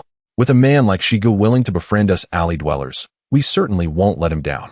That's right, we will ensure the information is delivered by tomorrow. That's best. Yuan couldn't help but sigh inwardly, realizing how remarkable Shigu was. With just a few words, he had inspired this group of brothers to pledge their loyalty. Hi. The department store was so tall. It seemed he still had much to learn by Shiji's side. At the Bai residence, Zhang Lan was nearly frantic, pacing back and forth both inside and outside the house, as well as at the alley entrance. Can you not be so restless? Bai Jiangwo couldn't help but complain as he saw his wife preparing to leave again. Li Cunxi borrowed 10,000 foreign exchange vouchers from us and still hasn't returned. How can I calm down? What if he runs off with the money? I need to go check at the alley entrance. Zhang Lan pushed open the door and was just about to step out when she heard the sound of Li Cunxi's bicycle approaching. Her face brightened momentarily, only to turn cold again as she scolded. Where have you been out all night? Just hanging out with a few friends, Li Cunxi replied. Stopping his bike and heading into the house with a cloth bag in hand, Zhang Lan blocked the doorway, extending her hand demanding, Where's the money I asked you to exchange? Li Cunxi handed the bag to his mother-in-law, saying, The recent exchange rate has dropped. I only managed to exchange 14,500. 14,500? That's acceptable. Today you've accomplished a small feat. Zhang Lan's expression brightened as she looked at the 2 stacks of thick cash in the bag, eagerly rushing inside to count the money. Li Cunxi entered the house, whereby Xiaoyan happened to emerge from a small room. Is Duo asleep? Yes. Bai Xiaoyan looked at her husband, hesitating to speak. Li Cunxi tucked a few stray strands of hair behind her ear, gently saying, Between husband and wife, there is nothing that cannot be discussed. Bai Xiaoyan took a moment to gather her thoughts before saying, Honey, if you mind my mother borrowing money from the Su family, we can write an IAU and include interest to pay back slowly. Since last night, she had hardly slept, constantly worrying that her husband might harbor resentment over the borrowing. Li Cunxi's heart softened, and he chuckled, Silly girl, don't always worry about my feelings. Your husband is not that fragile. You are my husband. If you don't care, who will? Bai Xiaoyan pouted playfully. Although she was not typically the type to be overly feminine, she often revealed a softer side in front of Li Cunxi. At that moment, Bai Jiangwo sighed heavily. Ah, how did I end up with such a troublesome second child, unnecessarily burdened with an extra 10,000 in debt? Zhonglan retorted, why are you scolding our son? Besides, this 10,000, Yan hasn't said she would pay back. Bai Jiangwo poured himself another glass of wine and drank it down, his bleary eyes fixed on his wife. You silly woman, have you not considered that our daughter and Cunxi are inseparable? Su Yuan will eventually remarry. This debt must be repaid in full. You old man, I was in a good mood until you ruined it. Zhonglan tossed the money onto the table, her face contorted in anguish as she lamented. What sins did I commit in my past life to end up with Bai Xiaoyan, that cursed daughter? Why couldn't she find a wealthy suitor instead of this poor fellow? Oh, my life is so hard. As she spoke, Zhonglan was overcome with despair, collapsing onto the table and sobbing uncontrollably, all the while continuing to criticize Li Cunxi and lamenting her daughter's choice of husband. Bai Jiangwo ignored his wife, continuing to drink alone. Bai Xiaoyan's face darkened, her hands fidgeting together as she clearly struggled to contain her anger. Li Cunxi could only smile bitterly.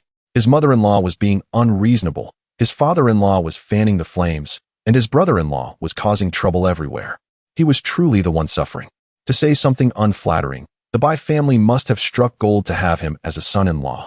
Without him, the family would surely fall apart. Just as Bai Xiaoyan could no longer hold back and was about to confront her mother, Li Cunxi pulled out the IOU and handed it to his wife, saying, don't argue with your mother. Give her this. She will probably stop crying. I have never seen such an unreasonable mother. Bai Xiaoyan, feeling aggrieved, took the paper and, upon reading its contents, her mouth fell open in shock. Honey, did you pay off the debt? Yes, Li Cunxi nodded.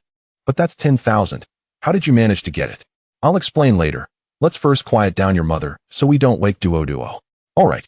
Bai Xiaoyan took the note and walked towards her mother, who was still slumped over the table crying. Chapter 45. Frightening the mother-in-law, Bai Xiaoyan approached her mother, softly saying, Mom, please stop crying. I have good news to share with you. Zhonglan lifted her head, her eyes slightly red, though not many tears had fallen. She was merely using this as an excuse to vent her pent-up negative emotions. Her sadness was not profound. To me, apart from your divorce from Li Cunxi, there is no good news whatsoever. Upon hearing this, Bai Xiaoyan felt her suppressed anger resurface. With a sharp slap, she placed a note on the table, exclaiming with disdain, open your eyes and see what your despised son-in-law has sacrificed for your son and this family. You wretched girl, arguing back at me again. I should never have allowed you to return with this country bumpkin, Zhonglan retorted, wiping her tears with her sleeve. She picked up the note on the table, squinting slightly to read the words under the light. This is my son's IOU. How did it end up here? Bai Xiaoyan replied coldly. This is your son-in-law, whom you look down upon, redeeming it with 10,000 pieces of genuine gold. Impossible. He could not possibly have such a sum, Zhonglan dismissed, turning to Li Cunxi with a sharp tone. Did you steal this IOU back? Li Cunxi, bemused, replied, Mom, your imagination is quite vivid. I have no idea where the IOU is kept, so how could I steal it? Besides, if I had, wouldn't they report it to the police? And how did you acquire this money then? Zhonglan pressed on. Bai Xiaoyan interjected, Mom, watch your tone. My husband is not a criminal. That's debatable, Zhonglan replied with a sarcastic glance at her son-in-law. To her, rural folk were all thieves at heart.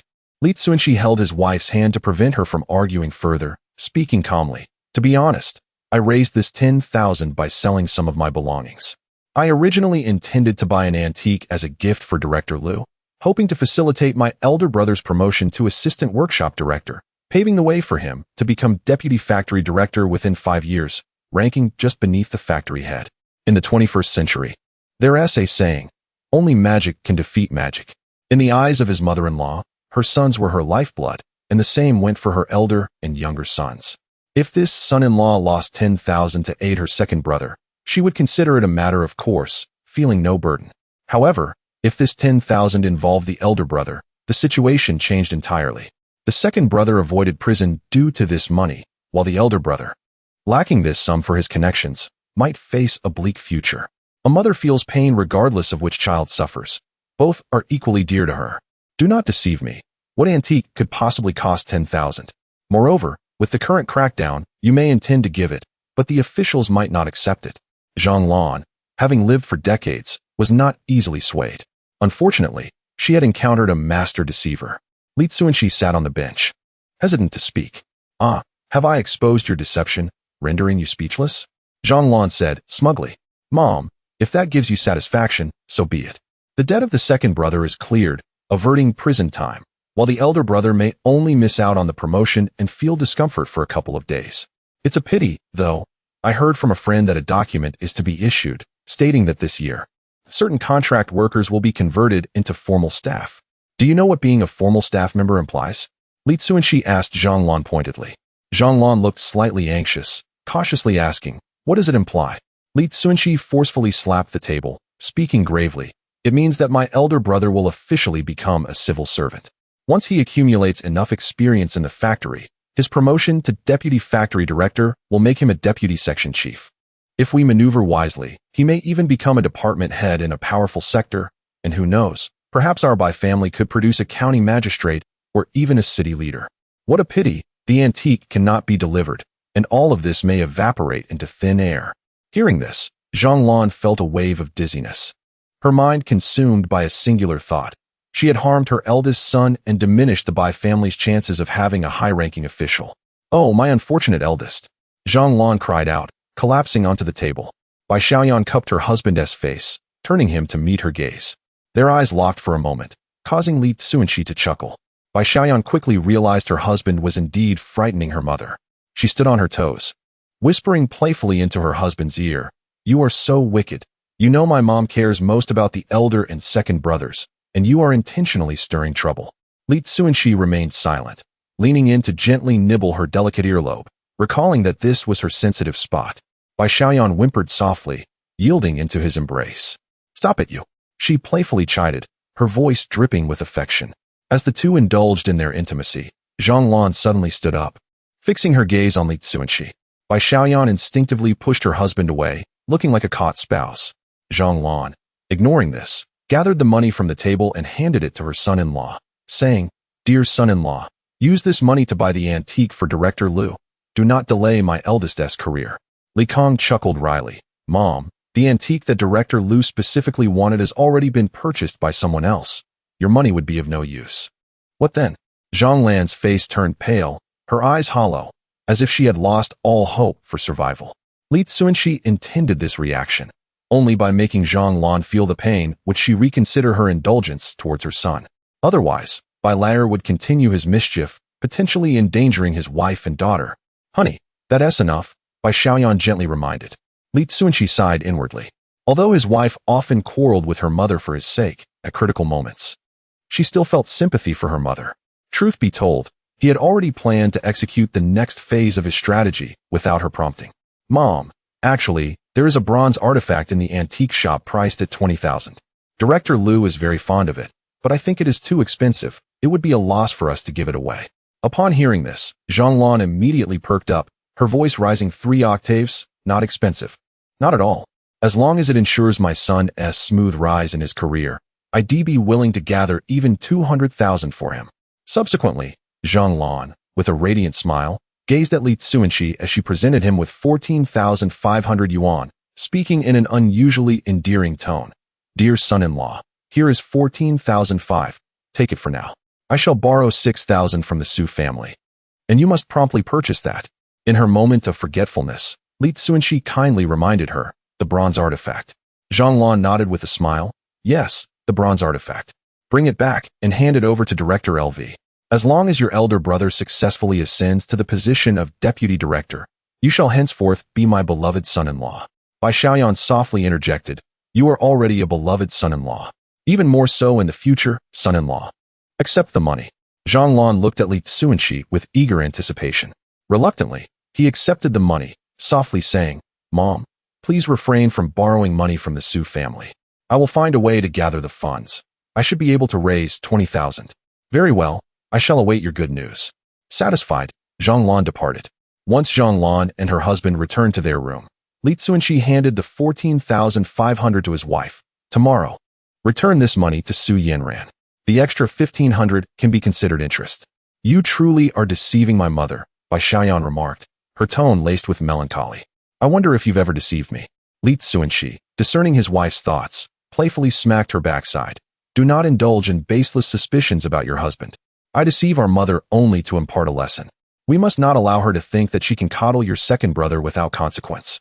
He added, as for Su Yanran, you should inform her not to handle the repayment to avoid exposing the ruse. Understood, Bai Xiaoyan replied, rubbing her backside with a hint of grievance. Honestly, why must you always hit there? What if you injure it? However, she found satisfaction in her husband's explanation, appreciating his efforts to maintain harmony within their family. Chapter 46. Encountering a bottleneck. New developments. Half a month has swiftly passed.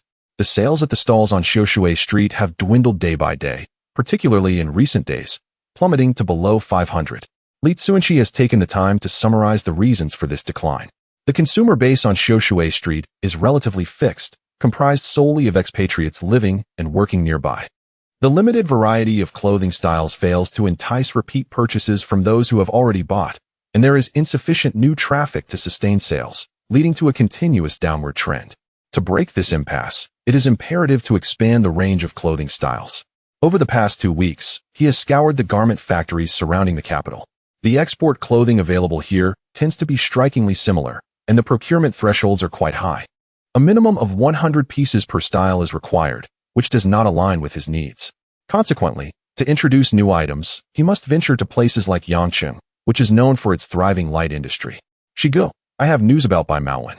Yuan exclaimed breathlessly as he rushed over. Take a sip of water and speak slowly, Li Cunxi urged, placing his water jug on the ground. During these 2 weeks, Yuan and his 5 close friends have provided him with countless false leads. However, he cannot afford to give up, as the day of Bai Laonian's gang fight draws nearer. To spare his wife from the agony of losing a loved one, he must locate Bai Laonian to avert this calamity. Shigu, this time it's genuine news. Laosi has a friend who met Bai Maowen a couple of days ago. That rascal is in Yangcheng. And I've already gathered the address, Yuan proclaimed, pulling a piece of paper from his pocket. Li Cunxi took the paper, glanced at it, and looked up. This is the address of Shenzhen. If it weren't for my past experiences in Shenzhen and Yangcheng, I might have been led astray by Yuan and his unreliable friends.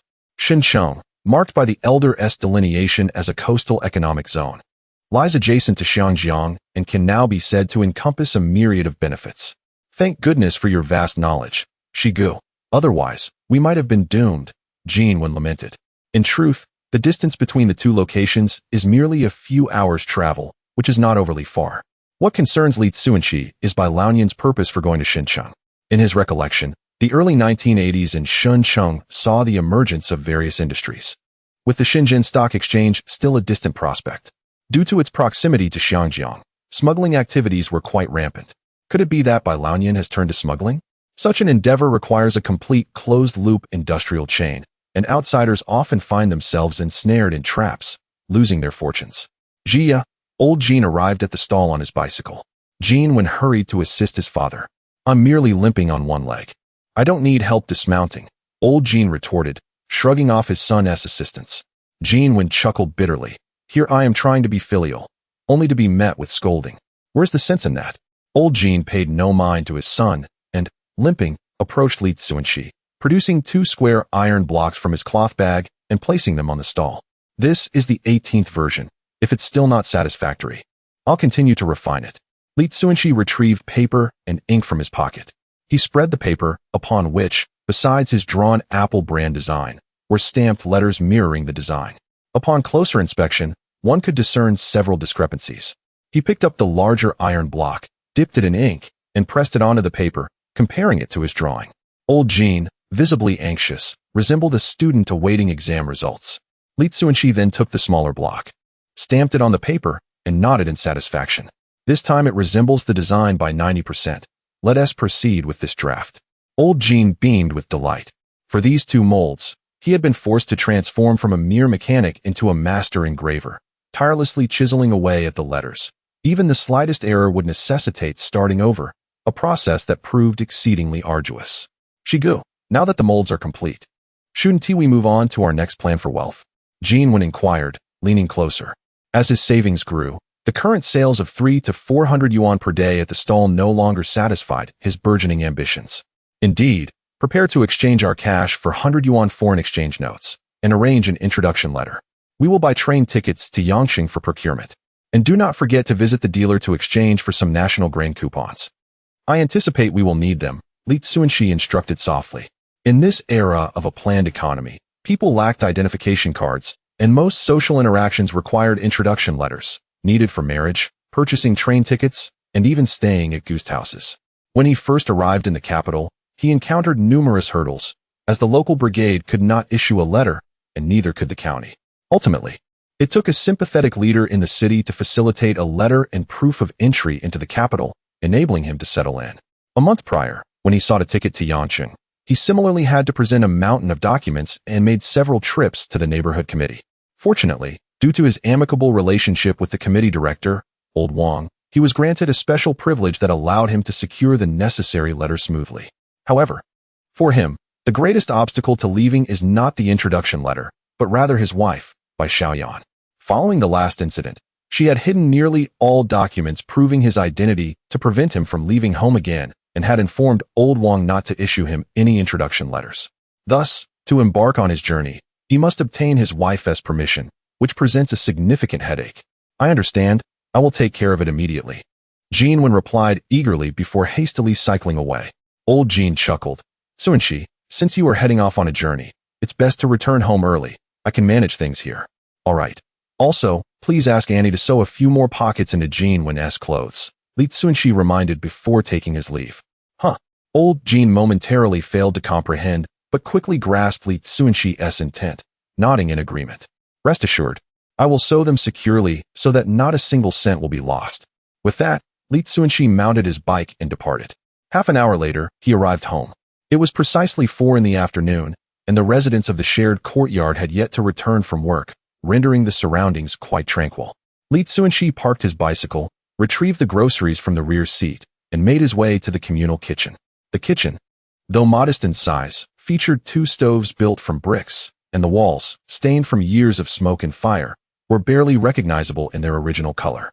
In addition to the 2 stoves, the kitchen is adorned with numerous pots and containers, alongside 2 large vats, one brimming with pickled vegetables and the other filled with water, each meticulously labeled with the names of the respective households.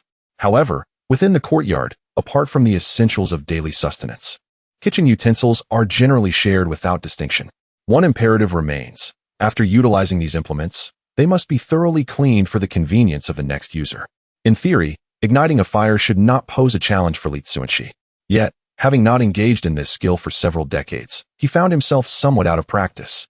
After considerable effort, he finally managed to kindle the flames. He added some firewood to the stove, washed his hands, and began to chop the pork ribs. Since his daughter relishes a sweet and sour flavor, he decided to prepare sweet and sour ribs first. The ribs were placed in cold water along with scallions, ginger, and a splash of white wine to scald away impurities. Once drained, he pan-fried them until both sides turned a golden hue and arranged them on a plate. He poured freshly rendered oil from a bowl into the pan, added rock sugar, and caramelized it into syrup. The ribs were then tossed in, allowing them to absorb the rich color, followed by the addition of water and other seasonings. As the liquid reduced and thickened, the delectable sweet and sour ribs were finally complete. While the ribs simmered, Li Cunxi prepared a cold noodle dish, a favorite of his wife from her rural excursions. He retrieved a mixing bowl, combined flour with an appropriate amount of salt, and kneaded the mixture with cold water, allowing it to rest for several minutes. He then added water and worked the dough, during which the washed-off starch became the essential ingredient for the cold noodles, while the remaining dough yielded the chewy gluten. After an hour of diligent labor, the table was set with 4 dishes and a soup: sweet and sour ribs, braised eggplant, dry-fried chicken cubes, stir-fried shredded potatoes, and a winter melon meatball soup. The final step for the cold noodles involved preparing chili oil. Ground chili and sesame were placed in a bowl, accompanied by a hint of seasoning. Scalding hot oil was ladled over the chili flakes, producing a sizzling sound and releasing an irresistible aroma. Chapter 47. Culinary delights and affectionate displays. As the workday drew to a close, the enticing aroma wafting through the courtyard stirred the appetites of those present. The moment they stepped out of the office, they were greeted by a mouth-watering scent, whose culinary prowess was at play. It certainly resembled the delectable Sichuan cuisine our superior often treated us to. It appears we have a gifted chef among us, and they can whip up Sichuan dishes as well. We must investigate further. The men and women of the courtyard began to make their way towards the kitchen. At that moment, Bai Xiaoyan entered, cradling her daughter. With a warm smile, she greeted those in the courtyard. Uncle, Aunt, what are you discussing? Ah, Xiaoyan, you just got out of school, didn't you? We were remarking on the delightful fragrance enveloping the yard, pondering whose exquisite cooking it might be. It's enough to make one salivate. And we were just about to take a look, replied an aunt. Bai Xiaoyan's nose twitched in excitement as she exclaimed, that aroma is from Lotzi. What is Lotzi? Several locals from the capital looked puzzled. Without pausing to elaborate, Bai Xiaoyan hurried into the kitchen, her daughter in tow. As expected, her husband was skillfully slicing dough, with a whole bowl of oil-splashed Lotzi beside him. Darling, Bai Xiaoyan called sweetly. Li Cunxi smiled and asked, are you hungry? I wasn't initially, but your Lotzi has certainly whetted my appetite, she replied, her gaze fixed on the dough, recalling the taste of liangpi, and she unconsciously swallowed hard. It will be ready shortly, Li Cunxi assured her, deftly cutting the dough into strips. The residents of the courtyard gathered in the kitchen. The earlier aunt inquired, so the chef is the son-in-law from the Bai family? What dish is this? I've never seen it before. Bai Xiaoyan answered on her husband's behalf. This is a delicacy from my husband's hometown, known as liangpi. It's absolutely delicious. I believe you, the aunt replied, eyeing the prepared liangpi with anticipation. The vibrant green cucumber shreds, thick sesame paste, fiery red oil Lotzi, tender dough strips, and golden gluten all looked irresistible. The others were equally captivated by this unfamiliar dish. However, having often ridiculed Li Cunxi alongside Zhonglan, they felt hesitant to ask for a taste. Li Cunxi scanned the crowd and took the initiative, saying, as an outsider, I have caused you all quite a bit of trouble these past 2 years. If you don't mind, please bring a bowl, and I shall prepare a serving for each of you so everyone can savor this local specialty. Oh, we couldn't possibly, they protested. Just a small bowl will suffice. Look at that. Xiaoyan certainly knows how to choose a husband. Not only is he handsome, but he also cooks exceptionally well. In that case, I would like a small bowl as well. If they are trying it, we should join in too. One moment, I'll fetch a bowl. One by one, they departed to gather their bowls. Daddy, your strategy of using liangpi to win them over is quite effective. Once they taste it, they will surely think twice before joining in on mom's teasing, Bai Xiaoyan remarked seriously. Li Cunxi playfully flicked her forehead and replied softly, there are no ulterior motives here, merely a simple act of neighborly sharing. Oh, Bai Xiaoyan responded, gently rubbing her forehead. In her arms, Li Duodua giggled and babbled, Mommy got hit by Daddy. Mommy is naughty. You little rascal, you are the only one in our family who is naughty. Today, you bullied a boy in kindergarten, and I have yet to settle that with you, Bai Xiaoyan retorted, frowning at her daughter. Her daughter, raised by her grandmother, had become quite plump, and among her kindergarten peers, few could rival her. She was the undisputed leader. That's not true. Wang Xiaohu wanted to kiss me, but Daddy said girls shouldn't let boys kiss them, so I just pushed him away. Li Duodua defended herself earnestly. Bai Xiaoyan turned to her husband. Displeased. Darling, how can you teach her such trivial knowledge at her age? Li Cunxi gently pinched their daughter's little face and smiled, saying, no matter her age, a girl must understand the fundamental differences between boys and girls. For instance, if your husband were to go out and be besieged by a bunch of teenage girls, would you be pleased? That's illogical, Bai Xiaoyan retorted, realizing she couldn't win the argument with her husband. She, too, pinched their daughter's chubby cheeks and sternly warned, you must never let anyone be too forward. If a boy tries to kiss you, just refuse him directly. The little girl fell silent, her face showing signs of grievance. Duodua, if a boy tries to kiss you again and you can't refuse in time, gently push him away. Don't let your classmates get hurt because of it, Li Cunxi advised softly. Understood, Daddy. Give me a kiss, Li Duodua replied sweetly. Good girl, Li Cunxi kissed her on the cheek. Seeing this, Bai Xiaoyan pointed at her own face and said, I want one too.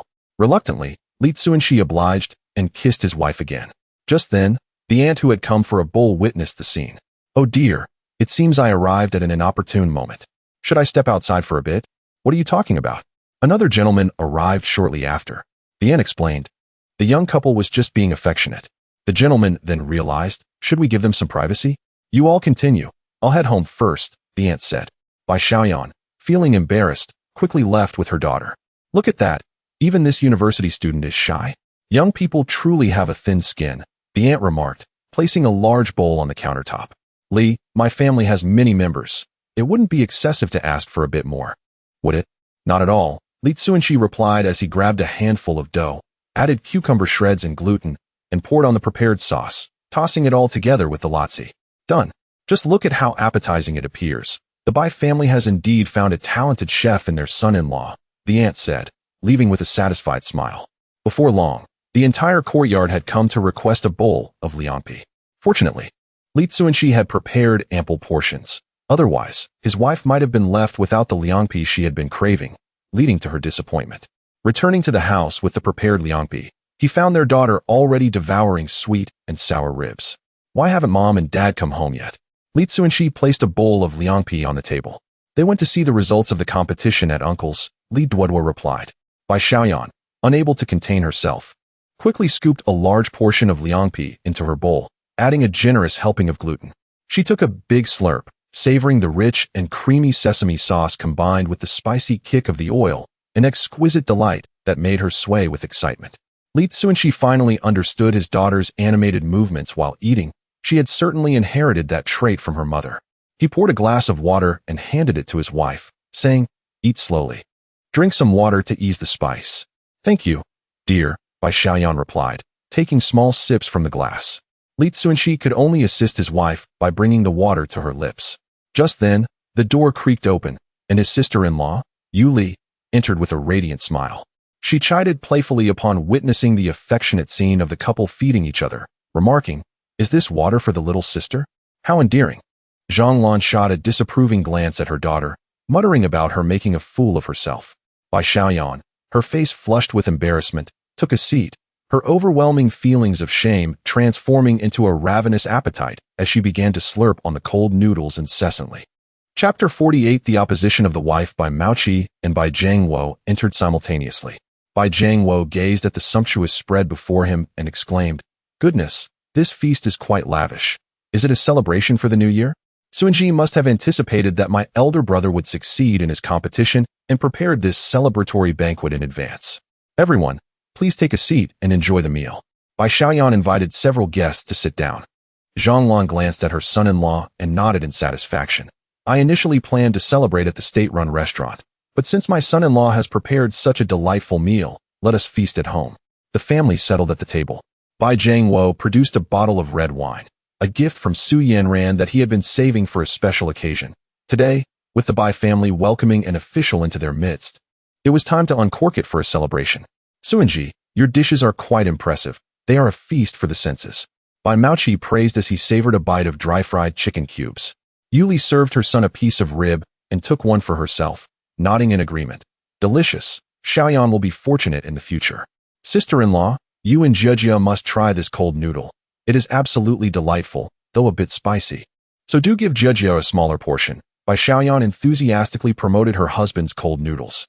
The guests each took a bowl, and after finishing, they all offered high praise. The atmosphere during the meal was harmonious, especially Bai Maoqi, who was brimming with confidence, began to adopt the demeanor of a leader. Li Cunxi pondered if he were to inform his brother-in-law that this leader had less than 6 months left in his term, would his brother-in-law be devastated? The reason for the brief term was that in 6 months, the garment factory would declare bankruptcy due to severe financial losses. His brother-in-law was a hired worker, often referred to as working in place of a cadre, and was not an official within the organization. Thus he too would be laid off alongside the workers. However, not long after, directives would be issued from above to reorganize the hired workers, selecting a few outstanding individuals to be formally appointed as officials. If his brother-in-law could seize this opportunity, he would officially enter the ranks of officials. While he may not attain a high position, at the very least, he would secure a lifelong stable job. On this day of family reunion, it felt incomplete without the second son, leaving a sense of emptiness in their hearts. After finishing her meal, Zhang Lan began to reminisce about her younger son. Bang! Bai Zhangwo slammed his cup down, his expression cold. "Why bring up that ungrateful son?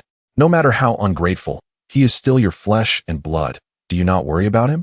Zhang Lan retorted. "Not at all. It would be best if he were dead," Bai Zhangwo replied, downing a glass of wine, clearly hiding his true feelings as he too missed his wayward son. The atmosphere in the Bai household grew somber. Li Cunxi, finishing a rib from his bowl, spoke up. "I have been inquiring about my second brother's whereabouts. I just received confirmation today that he is not in the capital but has gone south to Xincheng. Xincheng? The special economic zone mentioned in the news? By Mauchi, who frequently kept abreast of current affairs, was aware of this place. Is that location far? Zhang Lan inquired. Li Tsuanji contemplated for a moment before responding. At least over 2,000 kilometers. Why would he go so far? It's unfamiliar territory. What if he gets cheated? Zhang Lan's face reflected her concern. Li Tsuanji wished to tell his mother-in-law that her son was most likely deceived and could not even afford a ticket back home. Otherwise, with his second brother's nature, he would have returned to flaunt his earnings long ago. However, expressing this would only serve to increase the family's worries without any benefit. Mom, do not worry. I have my second brother's specific address. Coincidentally, I plan to travel to Yangcheng for business, which is only a few dozen kilometers from Xincheng. I can conveniently bring my brother back. He spoke softly. That would be wonderful, dear son-in-law. I entrust my second brother to you. Zhang Lan's demeanor shifted once more, wearing the face of a pleased mother-in-law. Li Tsuanji nodded with a smile. Clap. Bai Xiaoyan threw her chopsticks onto the table, her face cold. Li Tsuanji inwardly lamented the situation. Indeed, he had acted rashly and had angered his wife. Mom, Tsuanji has lost his introduction letter to Beijing and cannot leave. You should find someone else. Bai Xiaoyan rejected her husband on his behalf. Wife, Li Tsuanji began, but upon meeting his wife's icy gaze, filled with tears, he swallowed his words. How could something so important go missing? Let us search again, Zhang Lan insisted. With everyone in the family occupied with work and unable to travel far, only Li Tsuanji was the most suited to undertake the business trip. Moreover, as a son-in-law from the countryside, he possessed excellent adaptability and social skills, making him the ideal candidate for such a distant journey. If it's lost, don't worry. I have many classmates in Yangcheng. I will ask them to call home, and we can offer a reward to have their relatives search for my brother. Let us leave it at that. Bai Xiaoyan proposed an alternative plan, effectively closing off Li Tsuanji's opportunity to travel to Beijing under the pretense of finding his brother. Zhang Lan nodded. Then let us proceed with that. I'm full. I will head back to my room, Bai Xiaoyan said. Her desire to eat and converse vanished as she swiftly returned to her room. Is she throwing a tantrum? Zhang Lan noticed her daughter's unusual behavior. Is that so? No, not at all, the Bai father and son replied obliviously. Yuli rolled her eyes and urged Li Tsuanji, hurry and comfort your wife. Indeed, Li Tsuanji intended to rush back to the room. Upon opening the door, he found his wife Bai Xiaoyan sitting on the edge of the bed, tears streaming down her face. Wife, Li Tsuanji called softly. Bai Xiaoyan turned her back to him. My dear, I only need to go on a business trip for a week at most, Li Tsuanji gently explained. In this day and age, a green train travels at approximately 70 kilometers per hour, and considering stops along the way, the journey from Beijing to Yangcheng would take at least 32 hours. Thus, a round trip would consume 3 days, making a week seem rather urgent. If you can, then go. I am not stopping you, Bai Xiaoyan said, her voice trembling. Li Tsuanji was at a loss for words. Without his wife's identification materials, he truly had no means of leaving Beijing. It appeared that after their last failed attempt to leave home, his wife had become a frightened bird, making it exceedingly difficult to persuade her. He wrapped his arms around her slender waist from behind, resting his chin on her fragrant shoulder. My love, are you truly not going to let me go to Yangcheng alone? I am not stopping you, Bai Xiaoyan repeated, her shaking form indicating her sobs had intensified. Li Tsuanji hesitated to provoke his wife further. After contemplating for a moment, he spoke again. How about this? You accompany me to Yangcheng. I recall you expressed a desire to see the sea, and this would be a perfect opportunity to take you for a stroll by the shore. Bai Xiaoyan paused, stifling a sob as if torn by indecision, yet soon resolutely declined. You go if you wish. I will remain in Jingcheng, not venturing anywhere. A slight smile curled at the corners of Li Tsuanji's mouth. Her hesitation revealed a desire to go. How contradictory women can be. Darling, just imagine, as the sun sets, the evening glow painting the surface of the sea, we sit on the beach, nestled against one another. The mildly salty breeze caressing our faces, listening to the rhythmic sound of the waves lapping against the shore. In that moment, it feels as though we are each other's entire world, a cherished memory to behold. Please, accompany me. Consider it a request from me. By the way, Yangcheng boasts a plethora of unique delicacies. Roast goose, char siu, lotus leaf rice, squab, and chung fun. Especially the chung fun, so delectably smooth, with a savory meat filling that is simply divine. Yangcheng also offers splendid attire, being in close proximity to Xiangjiang, where you can find clothing just like that worn by the stars you see on television. After persistent persuasion from her husband, Bai Xiaoyan finally reached her breaking point. She turned around and bit into her husband's shoulder with a hearty chomp. Ouch! Li Cunxi gasped in surprise. This fierce woman truly bites hard. Chapter 49 Encountering Obstacles and Opening the Letter. Bai Xiaoyan lifted her head, her eyes glistening with tears as she gazed at him. Li Cunxi, if you dare to abandon the two of us, I will make you feel even more pain. Li Cunxi embraced his wife once more, speaking softly. Indeed, if I were to lose both of you again, the anguish would be profound. Even after decades, tears would flow unbidden. And the mere mention of you both would feel like 1,000 daggers piercing my heart. That sensation is truly unbearable, hence I shall never forsake you. Perhaps sensing the sorrow in her husband's tone, Bai Xiaoyan felt a pang of pain in her heart and tearfully replied, Husband, did my words cause you distress? No, it's just that I had a dream once, where you both no longer wanted me. Thinking of it brings a bit of discomfort. Li Cunxi wiped away the tears from the corners of his eyes. It was precisely because he had experienced loss that he cherished them even more. Bai Xiaoyan released her husband, knelt on the ground, and crawled under the bed. After a considerable time, she extracted a painting, dismantled its frame, revealing a stack of papers inside. Your documents. Return swiftly. Remember that we are waiting for you at home. Aren't you coming with me? Li Cunxi asked in surprise. Bai Xiaoyan gently shook her head. I know you are attending to important matters, but I feel uncertain. I fear that if you go, you may not return, which is why I acted out. As she spoke, her eyes brimmed with tears once again.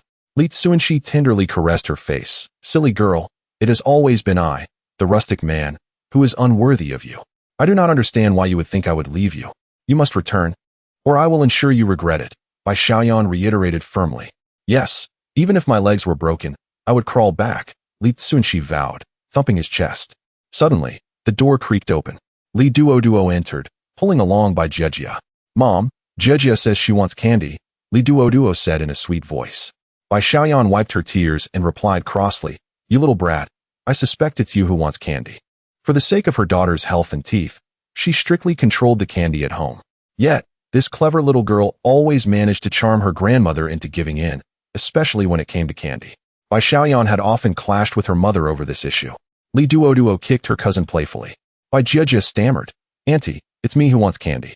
All right, Annie will get it for you, Bai Xiaoyan said.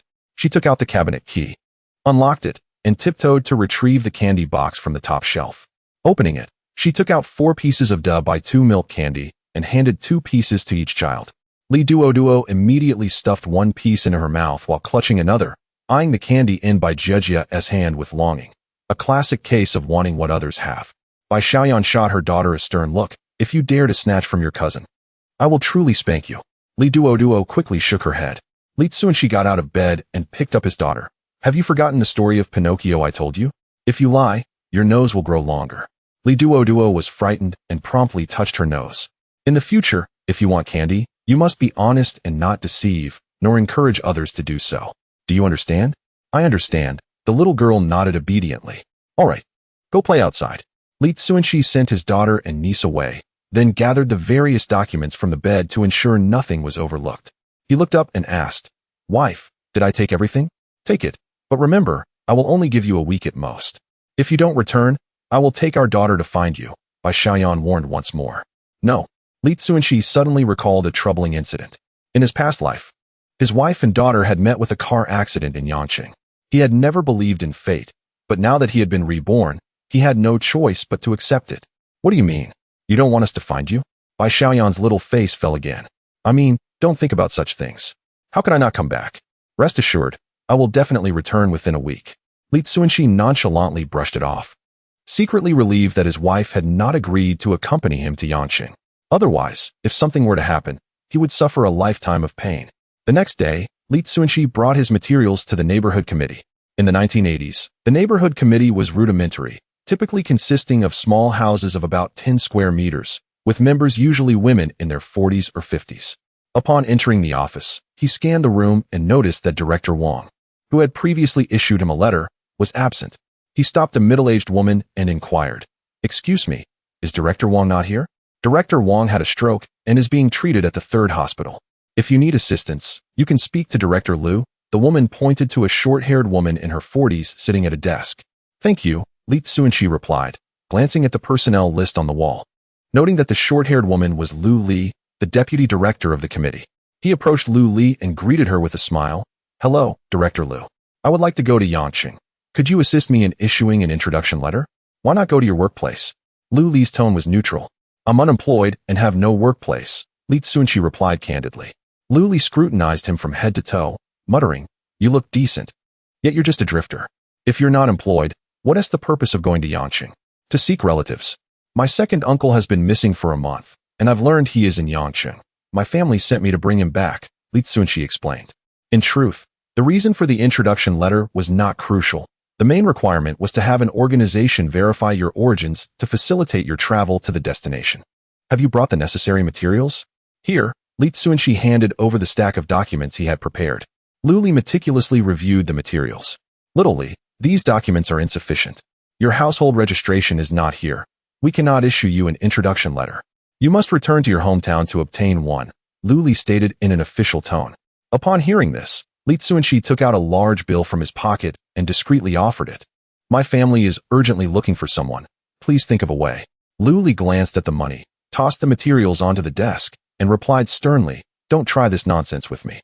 The street committee members elected me as deputy director because they trust me. I cannot betray that trust. You don't belong to our household registration, and if I issue you a letter, it would be an abuse of power. Hurry back to your registered residence and obtain one there. But if you don't issue the introduction letter, how can I buy a ticket back to my hometown?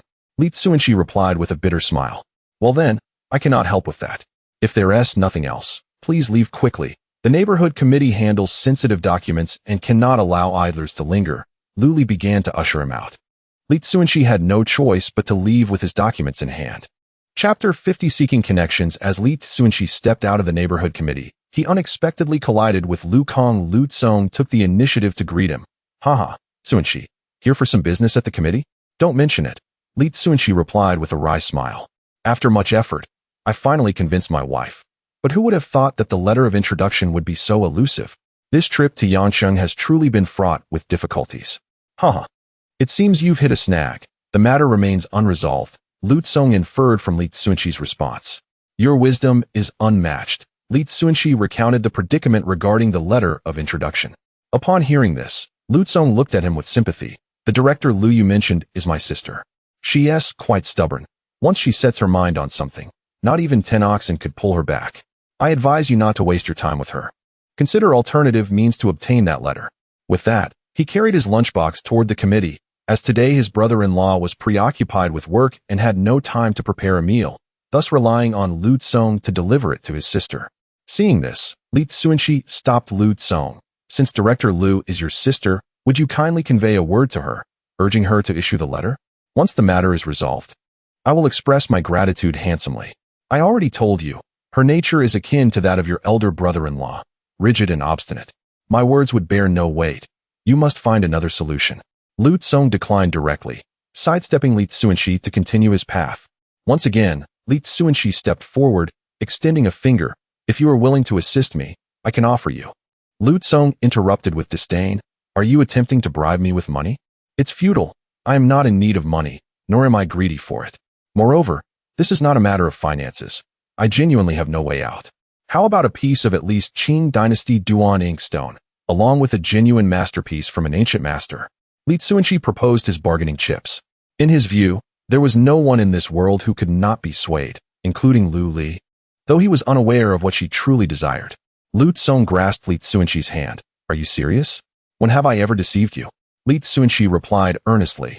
Rest assured, if she refuses to issue the letter, I shall no longer acknowledge her as my sister. With that, Lu Tsong pulled Li Cunxi inside.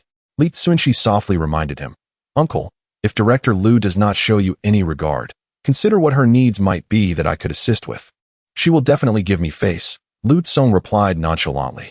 Upon entering the office, Lu Tsong approached the desk. Just as he was about to speak, Lu Li glanced at the two men and said sternly, Second brother, if you intend to advocate for him, I advise you to refrain. I cannot violate regulations to issue the letter. Second sister, rules are rigid, but people are dynamic. Li Cunxi has lived in the alley for over 2 years. He is no different from the locals. Issuing a letter to verify his identity is not unreasonable. Please expedite the process, Lu Tsong interjected, signaling to Lu Li to show his brother some leniency. I only follow procedures. To obtain a letter of introduction, one must have a household registration from our street. Without it, there is no discussion. Lu Li remained unyielding. Lu Tsong's face turned awkward. Observing this, Li Cunxi leaned in to quietly remind him, Uncle, think of her needs. Needs? Lu Tsong recalled Li Cunxi's words before entering. What could his sister possibly need that Li Cunxi could fulfill? Money? Her husband was a skilled worker, and as the deputy director of the neighborhood committee, her family's income far exceeded that of an average dual-income household. Moreover, they had only one child, with little to spend. But his wayward nephew was also a drifter, still without a formal job. If Li Cunxi could resolve this issue, his sister would surely make an exception and issue the letter. Second sister, is Huang Yan still aimlessly wandering around? Lu Tsong asked nonchalantly. Bang! Lu Li slammed her pen on the table. Displeased, second brother, are you intentionally seeking trouble? That is not my intention. I was merely considering finding a job for our nephew, with a salary of. Lu Tsong turned to Li Cunxi, signaling him with his eyes. Li Cunxi immediately understood, spreading his fingers. The salary is 50, with bonuses to be calculated separately. 50 is not a small sum. Lu Li inquired earnestly. May I ask which state-owned factory has the vacancy? Lu Tsong chuckled. It's not a state-owned factory. It's a private enterprise. A private enterprise? Isn't that just street vending? Lu Li expressed her disdain. Lu Tsong, noticing her reaction, scolded, Second sister, I must criticize you. The state has clearly expressed support for private enterprises. As a grassroots cadre, how can you harbor prejudice against them? But street vending lacks dignity. Who has a street vendor in their family without being the subject of gossip? If my son becomes a street vendor, how will he find a wife? This simply won't do. Lu Li shook her head repeatedly. Who cares about dignity? What matters is making money. Lu Tsong exclaimed, pulling Li Cunxi closer and inquiring. Can you guess how much he earns in a month? I suggest you guess high. 300? Lu Li ventured a figure she considered the upper limit. Underestimating him, aren't you? I tell you, Boss Li is a bona fide 10,000 yuan household.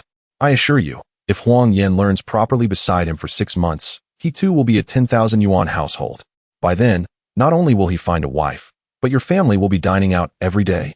Lu Tsong, eager for the ancient inkstone and painting, exaggerated to the point of convincing his sister.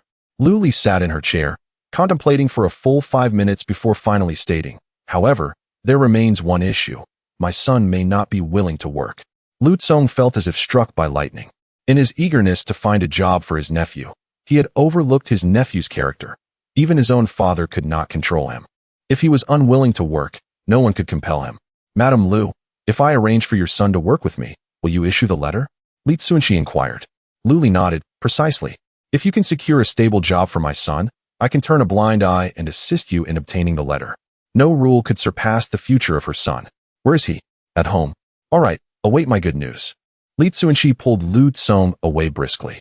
With his silver tongue, persuading a young lad to work would be a piece of cake. Slow down. Why are you rushing? Do you even know where my nephew lives? Lu Tsong's short legs struggled to keep pace with Li Cunxi, almost being dragged along. Li Cunxi slightly slowed his pace and released Lu Tsong's hand, saying, Uncle Lu, please lead the way. Lu Tsong inquired, you were never one to rush. Why does it seem that you are rather eager regarding this trip to Yanqing? Li Cunxi offered a bitter smile, but refrained from responding. The date of the tragic car accident that befell his wife and daughter in their past life was approaching. He thought it prudent to return swiftly, hoping to prevent his beloved from following him and averting a repetition of their previous heartache. Noticing Li Cunxi's silence, Lu Tsong shifted the topic. When you meet my nephew, if he resists your counsel, do not press the matter. Otherwise, his temper might flare, and he could truly harm you. Li Cunxi dismissed the concern lightly. Standing at 6 feet tall and having undergone systematic combat training in his previous life, he felt that an ordinary person would not pose a challenge. Do not underestimate the situation. My nephew is a towering figure at 2 meters, strong as an ox. Engaging him would be akin to child's play for him, Lu Tsong cautioned once more. His aging limbs could not restrain his nephew, and should Li Cunxi be injured, he would have no explanation to provide to the Bai family. Understood, Li Cunxi replied with a touch more seriousness this time. Chapter 51. The murderer from the previous life. With a creak, Lu Tsong pushed the door open and called out, Huang Yan. Huang Yan? After several unanswered calls, He murmured, "Is he not home? That doesn't seem right. If he were out, the door would be locked." Li Cunxi scanned the room and noticed a shadow moving within the half-closed door of a small room. It appeared that someone was shaking their legs on the bed. He nudged Lu Tsong's arm and pointed towards the small room. That unfortunate child needs a good talking to. Lu Tsong realized that his nephew was deliberately ignoring him, showing a blatant disregard for his elder. However, considering the connection through Yuan and the calligraphy, he decided to endure it. "Wait outside for a moment. I shall go in and have a word."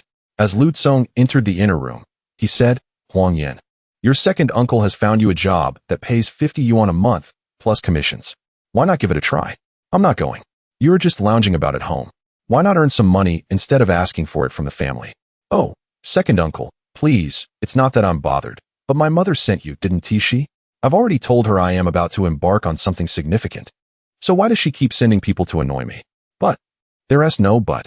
If you don't leave soon, I might just lose my temper." "Fine, I'll go." "You ungrateful child. You really don't know what is good for you." Lu Tsong grumbled as he exited. Li Cunxi chuckled, "Should I give it a try?" Upon hearing the name Huang Yan, he felt a sense of familiarity. Now with the voice, it felt even more so. If he was not mistaken, this Huang Yan was one of Jin Wen's 5 companions, the very group that helped him deceive Zhu San to find out about his second uncle's whereabouts. "What do you mean try? My own second uncle's words are ineffective, and you think you stand a chance? I have no fortune to accept your offerings. Let us go."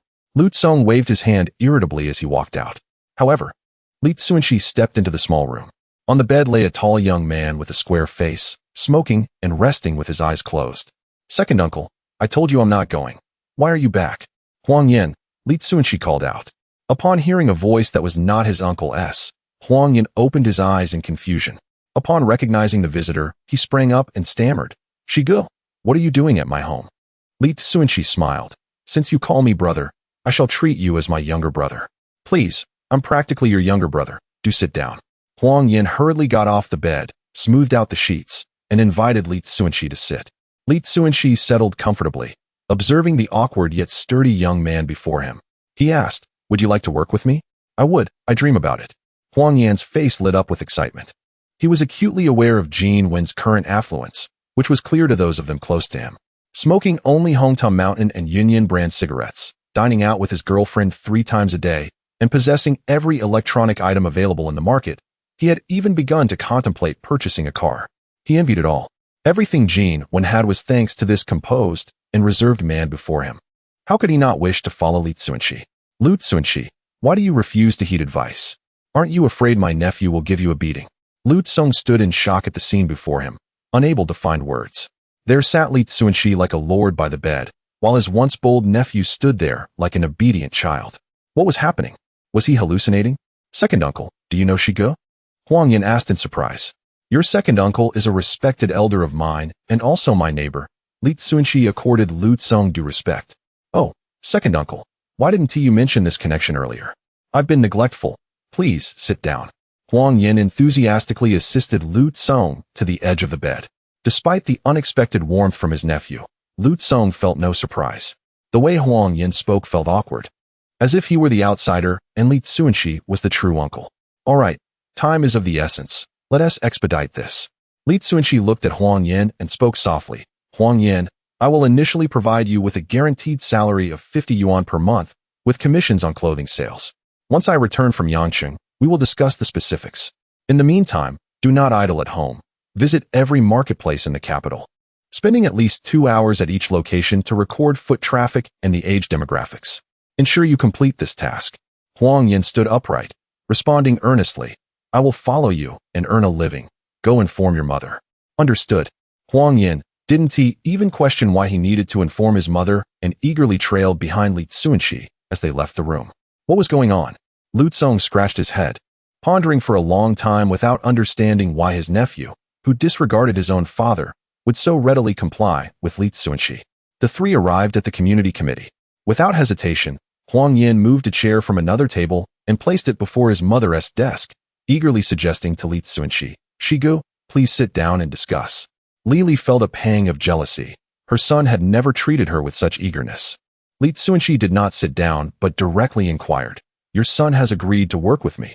Do you think the introduction letter can be prepared today?" Lily did not respond to Li Cunxi, but turned her gaze to her son. Mom, don't worry. I will definitely work hard and not let you or she go down. Huang Yin quickly assured her, thumping his chest. Lily nodded. Just the fact that Li Cunxi could make her son obedient was enough for her to believe in his true capabilities. She opened her drawer, took out the paper for the introduction letter, and asked, "Where are you heading?" "Yangqing and Shunqing." "Very well." Lily picked up a fountain pen and began to write. "This is to certify that resident Li Cunxi is traveling to Yangqing and Shunqing. Please assist him accordingly." After writing, she stamped it with the official seal, tore it off, and handed it to Li Cunxi. Li Cunxi thanked her, carefully placed the introduction letter in his pocket, and exhaled a long breath. After leaving the community committee, he hurried to Jean Wen's house. The two of them took the introduction letter and headed to the train station, where they spent 140 yuan on 2 soft sleeper tickets. The train was set to depart at 7 a.m., so he needed to wake up early to reach the station. That evening, Bai Xiaoyan silently helped her husband pack his luggage. Li Cunxi understood that his wife was troubled, so he remained silent. "My dear, I have greeted Yanran. She will come to pick you up at 6:30, so you may indulge in a little more sleep. Additionally, I have sewn a few more stitches on your clothing, ensuring that your concealed money remains undetected. Please remember to eat well while you are out, otherwise my heart will ache." Bai Xiaoyan's gentle reminders brimmed with reluctance, each word laden with affection. Li Cunxi hesitated, ultimately expressing that he would return promptly. Throughout that night, his wife clung to him like an octopus, seemingly fearful of losing him. Li Cunxi himself barely slept, preoccupied with a singular thought. In his previous life, the perpetrator who struck down his wife and daughter had fled, and he had dedicated his entire existence to searching for the one who had taken them from him. In this lifetime, he was determined that the assailant would reappear at the same location, and he intended to lie in wait at that moment to confront the murderer and avenge the injustice suffered by his beloved wife and daughter. Yet, he was hesitant to linger too long, fearing that if they were to pursue him, the tragic events of the past might repeat themselves. Chapter 52. The Seduction of Su Yanran. In the early morning, Su Yanran drove 4 individuals to the train station. Until the train departed, Bai Xiaoyan remained on the platform, gazing dreamily into the distance. "If you keep staring, you will turn into a statue of longing for your husband," Su Yanran teased with a smile. "It's none of your business," Bai Xiaoyan retorted, pulling her gaze away. Ever since her husband left, she felt an inexplicable void in her heart. Su Yanran rested her head on Bai Xiaoyan's shoulder, whispering, "If you wish to follow him, just say so. Why pretend to be stubborn? He is attending to important matters. If I follow him, he will not voice it, but deep down, he will certainly resent my presence." "I do not wish for him to dislike me," Bai Xiaoyan replied, fidgeting with her clothes, clearly filled with regret for not accompanying him to Yangqing. "What if we sneakily follow him?" Su Yanran suddenly suggested. "Sneakily follow him?" A flicker of intrigue sparkled in Bai Xiaoyan's beautiful eyes, but she quickly shook her head. "I would rather not disturb him. He promised he would return soon. He won't be back that quickly. Let me tell you, there are countless places for entertainment in Yangqing, and the women there are quite open. If you don't keep an eye on him, he will surely be lured away by some young vixen," Su Yanran provocatively remarked. Bai Xiaoyan pursed her lips, seemingly envisioning her husband entangled with some flirtatious young woman. Seizing the moment, Su Yanran pressed on. "The green train takes at least 30 hours to reach Yangqing. If you want to go, I can take you by plane, and we will definitely arrive before him. This way, you can secretly observe him from a distance. When we return, we can fly back before he does, ensuring he won't discover that you followed him.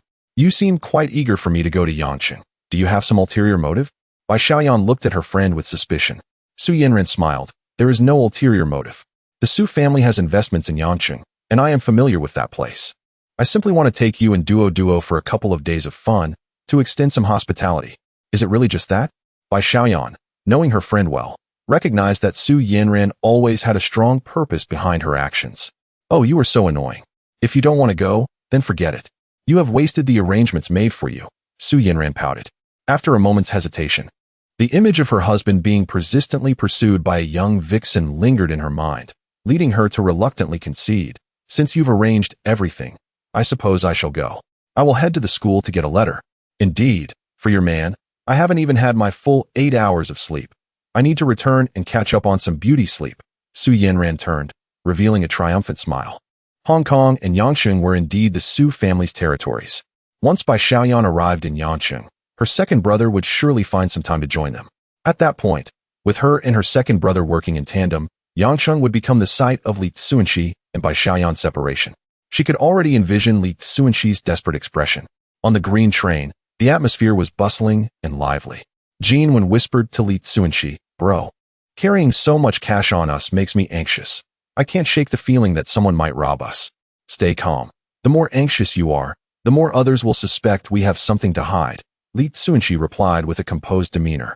Given the era, there was no option for withdrawing money from a different location, compelling them to carry 25,000 yuan in foreign exchange vouchers to Yangqing. This was, in fact, a rather unwise decision, as during the 1980s, highway robbers were rampant, often resulting in fatal encounters. If they were to lose their money, they might not only lose their cash, but also their lives on this journey. "I understand," Yuan said, taking a deep breath and forcing a rather unnatural smile. Seeing that the path ahead was less crowded, Li Cunxi suggested, "Let us head to the soft sleeper." The two traversed through the noisy hard sleeper area and arrived at the relatively quieter soft sleeper compartment. Unlike the open space of the hard sleeper, the soft sleeper consisted of small private rooms. The deluxe soft sleeper contained 2 beds, while the ordinary soft sleeper had 4 beds. Li Cunxi initially intended to purchase a deluxe soft sleeper, but was informed that such compartments were exclusively reserved for distinguished guests, and ordinary individuals, regardless of their wealth, could not access them. Upon pushing open the door to their compartment, they found 2 individuals already lying on the beds. "Wow, new faces. Hello there. I'm Wei Dazhuang," greeted a burly man with a dark complexion from the lower bunk. The other occupant, a white-haired elder, nodded in acknowledgement and then picked up a book to read. "I am Li Cunxi, and this is my brother, Yuan. A pleasure to meet you." Li Cunxi briefly introduced himself before removing his shoes and climbing to the upper bunk.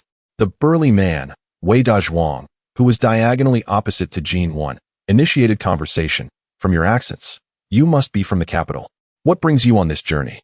"Well," Yuan hesitated. Observing this, Li Cunxi chuckled. "My brother here is a bit shy.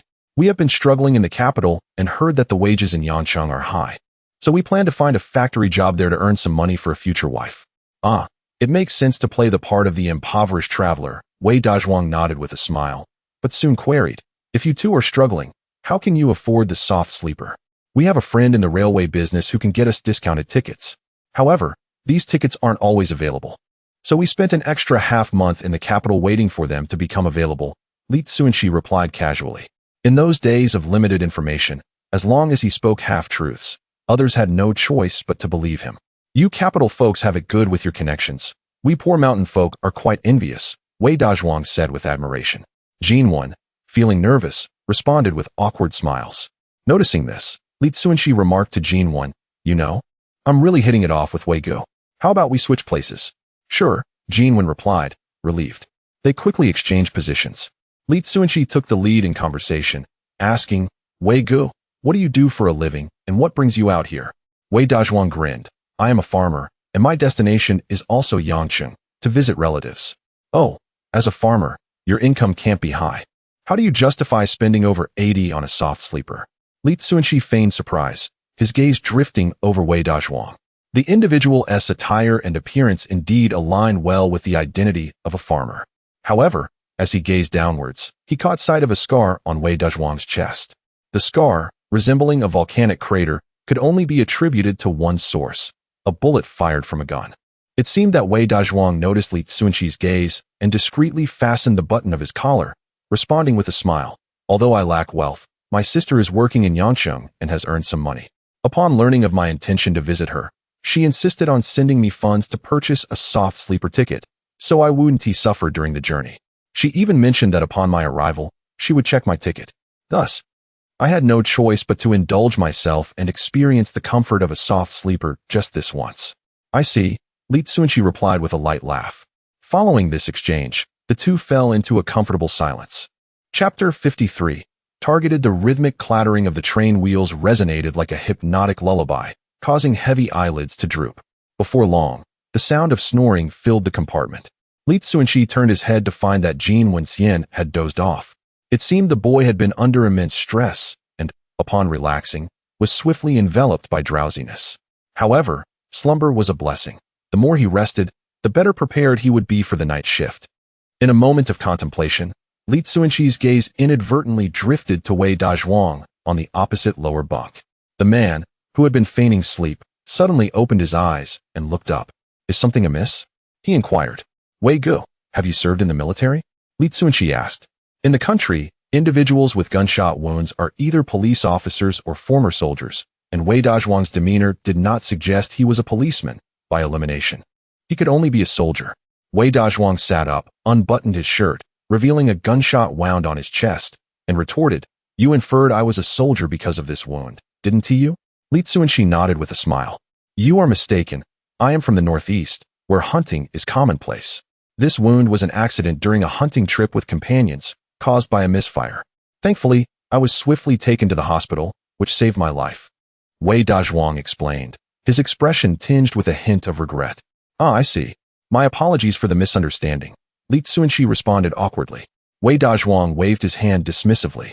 No need for apologies. It is an honor to be mistaken for a soldier. But I must excuse myself. Nature calls. Please, take your time, Li Cunxi replied.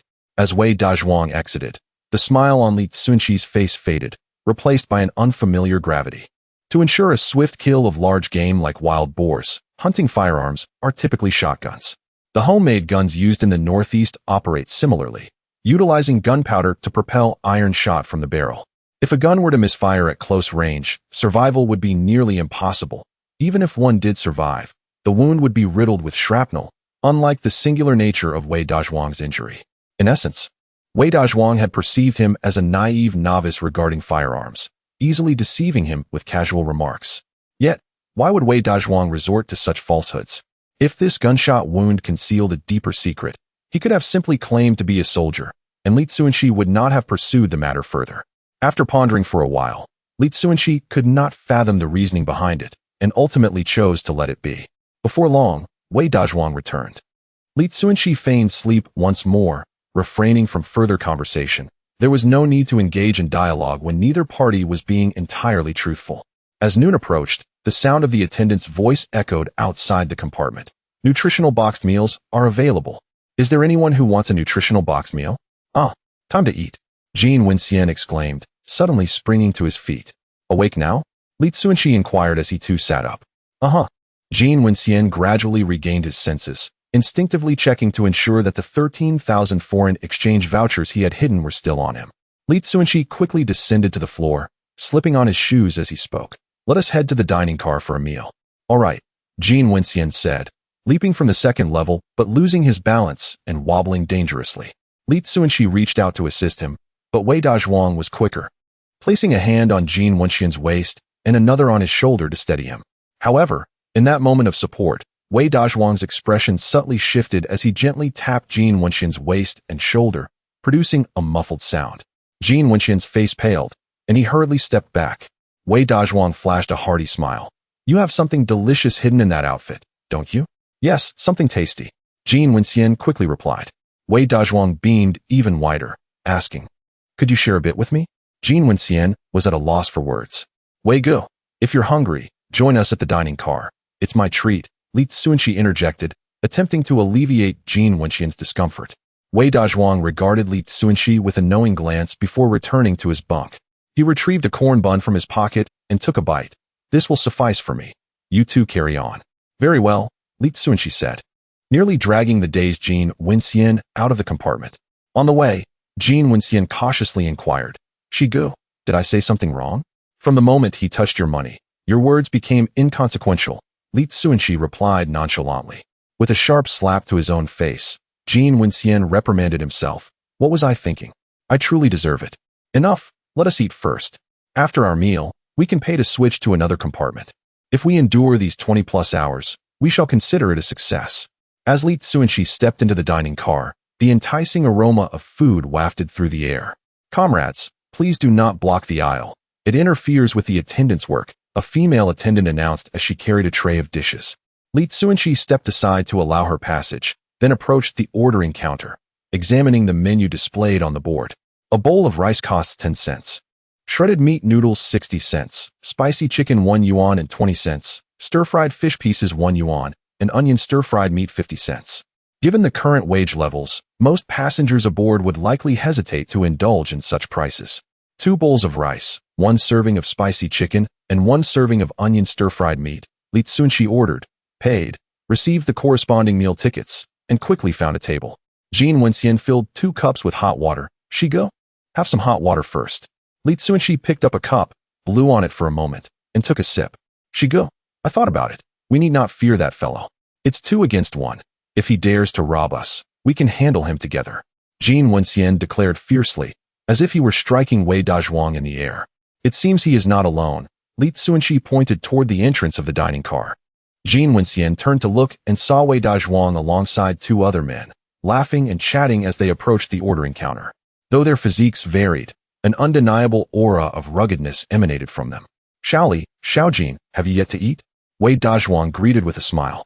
At that moment, the attendant emerged with dishes, calling out loudly, "Who ordered the spicy chicken and onion stir-fried meat?" "I did," Li Cunxi replied, seizing Wei Dazhuang's right hand. "Why wait for another day? Let us dine together." After speaking, he stood up to block the 2 men accompanying Wei Dazhuang, greeting them with a handshake. "You 2 must be friends of Wei Gu. Since we are all brothers, please sit down and eat. It's my treat." The 2 men turned to glance at Wei Dazhuang. Wei Dazhuang chuckled warmly and said, "Xiaoli, you are being too courteous. We can manage to pay for ourselves. You 2 should hurry and place your orders." Upon hearing this, the 2 promptly made their way to the ordering counter. "Very well, I shall not insist further," Li Cunxi remarked as he stepped aside to allow Wei Dazhuang passage to the counter. Once Wei Dazhuang reached the ordering station, he returned to his seat and whispered, "Just to be safe, let's disembark at the next stop. Take your time eating. And try to finish before we reach the next stop, so we can leave unnoticed." "Understood," Jean Wen replied, refraining from further inquiries as he picked up his chopsticks and began to eat. However, Li Cunxi found himself unable to enjoy his meal. Earlier, he had shaken hands with the 3 individuals, and he noted that their palms were calloused and rough, bearing thick layers of hardened skin. Such a condition could not result solely from agricultural work. It suggested rigorous and specialized training. Thus, it was evident that these 3 were not to be underestimated. Chapter 54 Persuasion. Wei Dazhuang and his 2 companions ordered 3 small bowls of rice and the cheapest stir-fried potato strips, sitting near the entrance of the dining car. Li Cunxi occasionally glanced in Wei Dazhuang's direction and noticed that the 3 of them also kept looking their way from time to time, further confirming that Wei Dazhuang had come specifically for them. At that moment, the train announcement sounded. "Next stop, Cunxi. Passengers disembarking. Please gather your belongings in advance and wait by the door." "Brother Shi?" Jean Wen looked at Li Cunxi. Li Cunxi shook his head, signaling not to act rashly.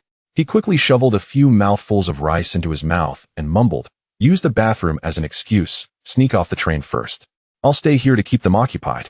Jean Wen immediately clutched his stomach and groaned. "Damn, the food isn't clean. I'm going to have diarrhea." "Brother Shi, see you in the compartment. Lazy people always have excuses. Hurry up," Li Cunxi scolded with a laugh.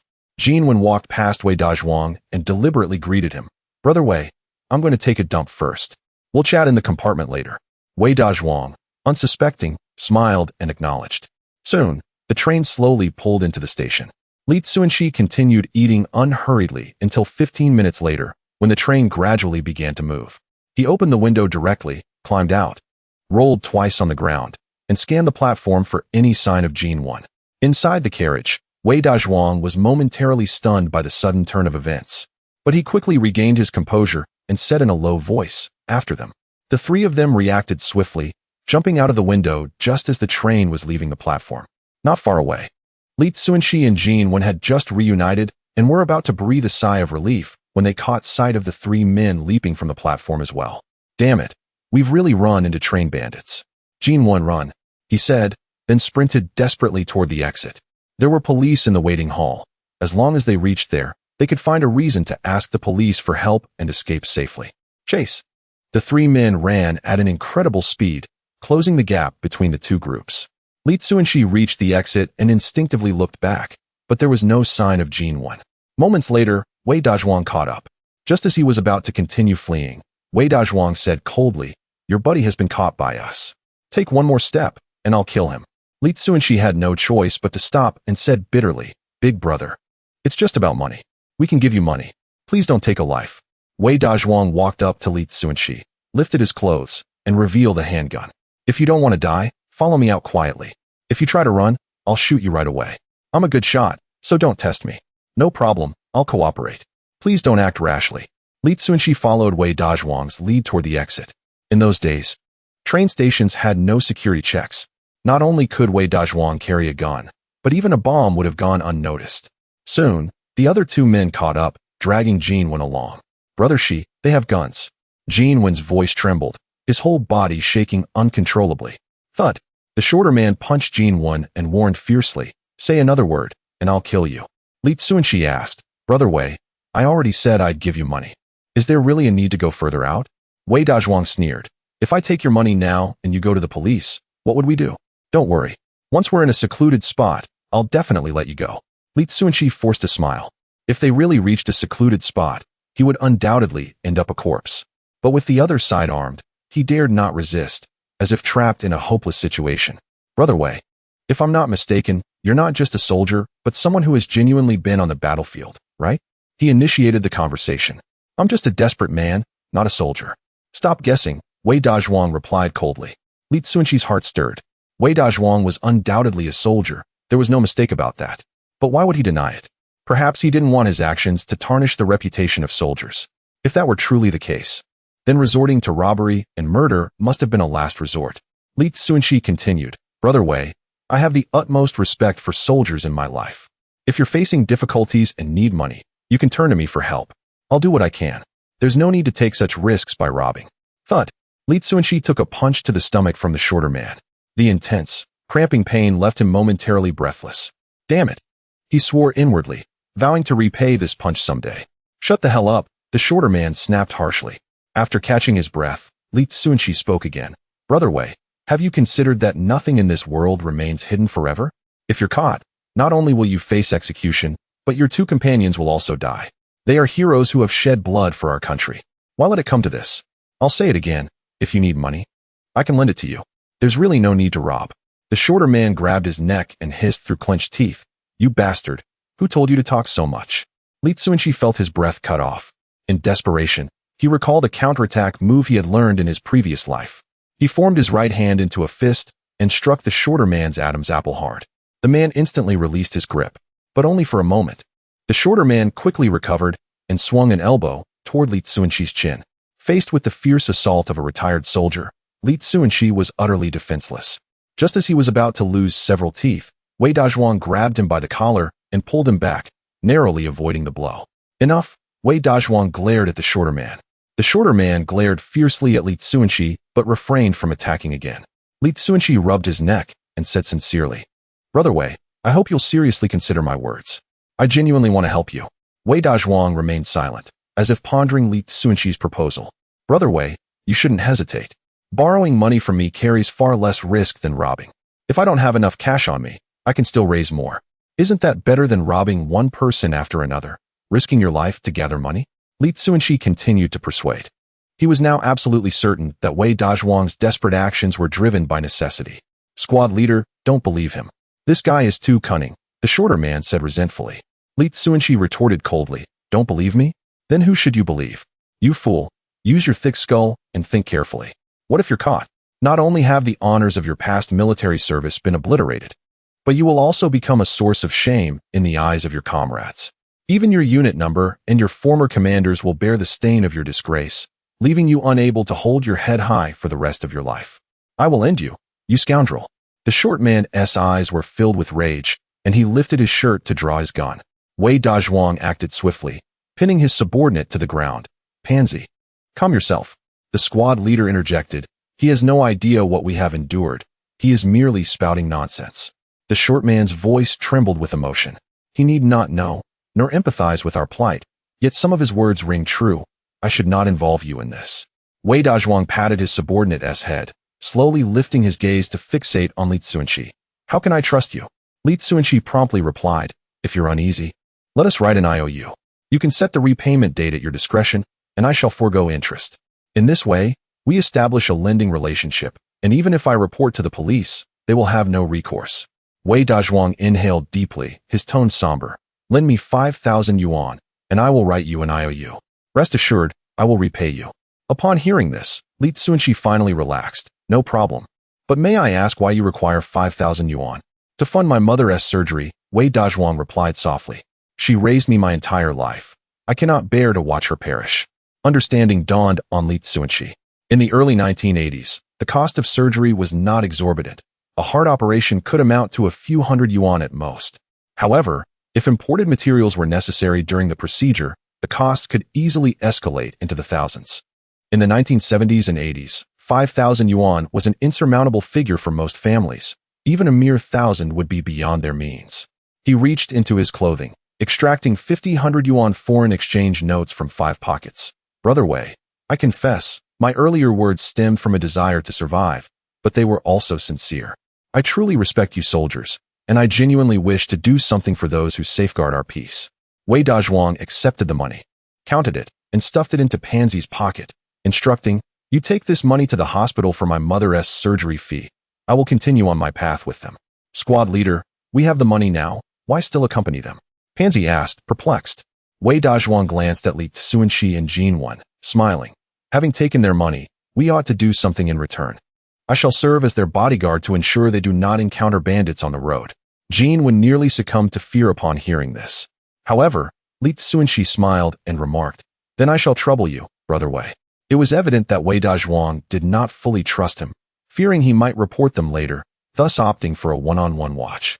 Should Li Cunxi harbor intentions of reporting, his companions would likely silence him in the name of brotherhood. Nevertheless, it mattered little. He had no intention of alerting the authorities, and having a special forces soldier for protection was not a disadvantage for him and Yuan. Chapter 55. On the road again, the three returned to the train station. Li Cunxi, holding the tickets, engaged in a discussion with the station staff, citing having missed their stop. Unfortunately, during this era, the ticketing procedures at train stations were exceedingly cumbersome, and the notion of changing tickets was virtually non-existent. Fortunately, a shortly departing express train had available soft sleeper tickets. Without hesitation, Li Cunxi produced the money and purchased 3 soft sleeper tickets. After the ticket clerk verified their identification letters, the tickets were smoothly issued. 6 hours later, the trio boarded the train. Yuan pushed open the door to their compartment and found it empty. Laughing, Shigo, it seems we have the room to ourselves. Wei Dazhuang inquired, do you have paper and pen? Li Cunxi looked at Yuan, who rummaged through his canvas bag and produced a notebook and a fountain pen. Wei Dazhuang swiftly took the paper and pen, writing a lengthy note, then asked, how do you write your name? Li Cunxi, Li, the wood radical, Cun, which means to save, and Shi, hope. All right, please take a look at the IOU. We will have 2 copies, and we should both sign. Wei Dazhuang handed over the paper and pen. Li Cunxi glanced at it, wrote his name as the borrower, and returned it. Wei Dazhuang signed as well, tearing off 1 copy to keep in his pocket and returning the notebook and pen to Yuan. I don't know how long it will take to repay your money, but I will do my utmost to work hard and settle this debt as soon as possible. May I ask you a few questions, Wei Ge? Li Cunxi murmured. Wei Dazhuang slightly raised his right hand, signaling him to proceed. After a moment's contemplation, Li Cunxi posed his first question.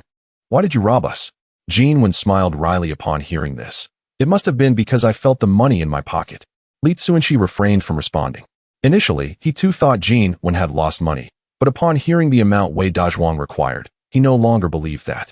In the early 1980s, the largest denomination of renminbi was 10 yuan, and one could hardly carry more than a few hundred. Therefore, in Wei Dazhuang's view, he and Yuan could only have around 1,000 to 2,000 yuan on them, which was far from the 5,000 yuan Wei Dazhuang sought. He trusted that a person with such clear intentions as Wei Dazhuang would not take risks by robbing multiple times, but would seize the opportunity to acquire 5,000 yuan in one go. Because of you, Wei Dazhuang replied. Me? Li Cunxi looked perplexed. Wei Dazhuang licked his lips and continued. I once protected a businessman from Hong Kong when he was leaving Annan. Your demeanor is strikingly similar to his. Calm, self-assured, and reserved. You appear amiable, yet maintain a high level of vigilance towards everyone, including your friends. Thus, I concluded you must be wealthy. Is that the only reason? Li Cunxi chuckled incredulously.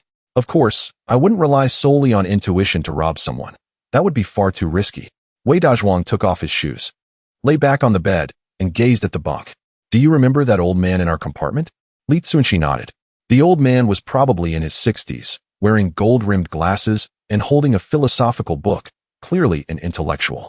He was my initial target. The old man's son is involved in human trafficking in Shenzhen, making a considerable amount of ill-gotten money. I planned to kidnap the old man and extort money from his son. Who wouldn't dare to complain? Wei Dazhuang replied lazily.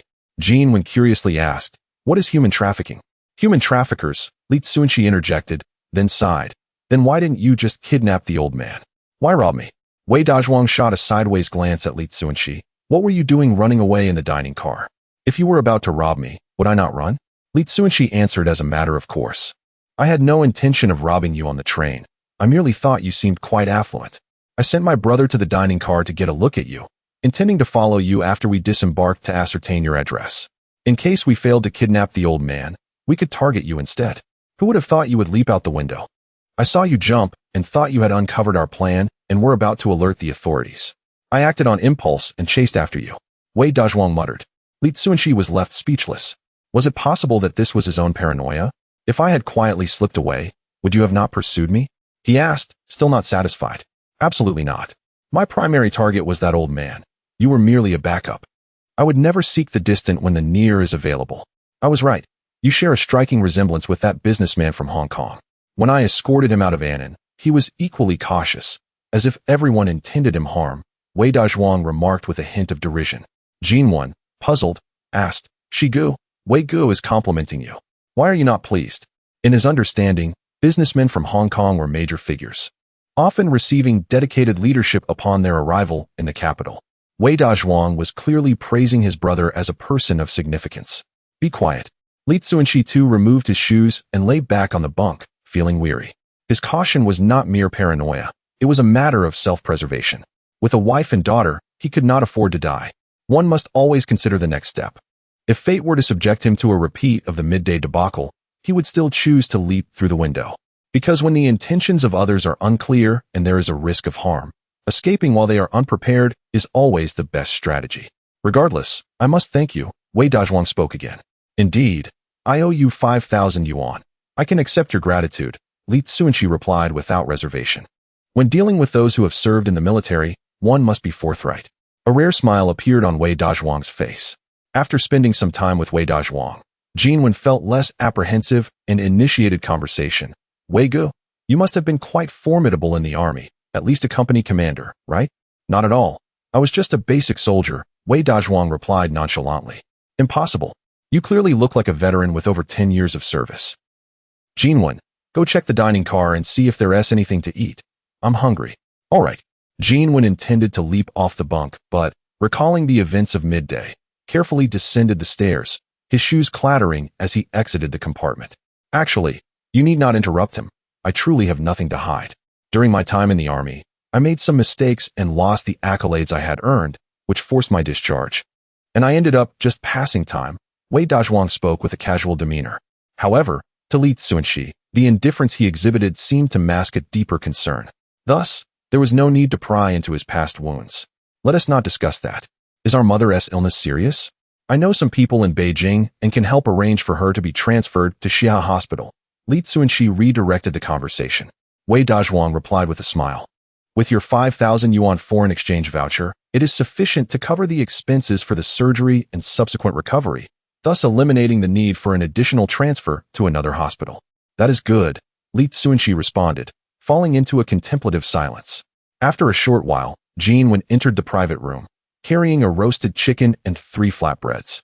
"Shigu, the dining cart is empty, but a fellow bought a roasted chicken and flatbreads without consuming them.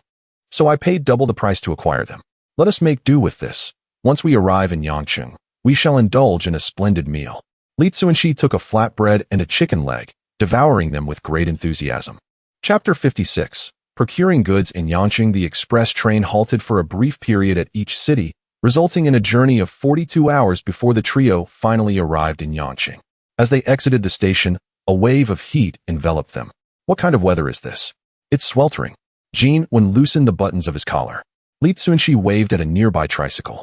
Following 1979, Yangcheng stood at the forefront of reform and opening up, with a sharp increase in both freight and passenger demands, giving rise to a vast tricycle transportation market.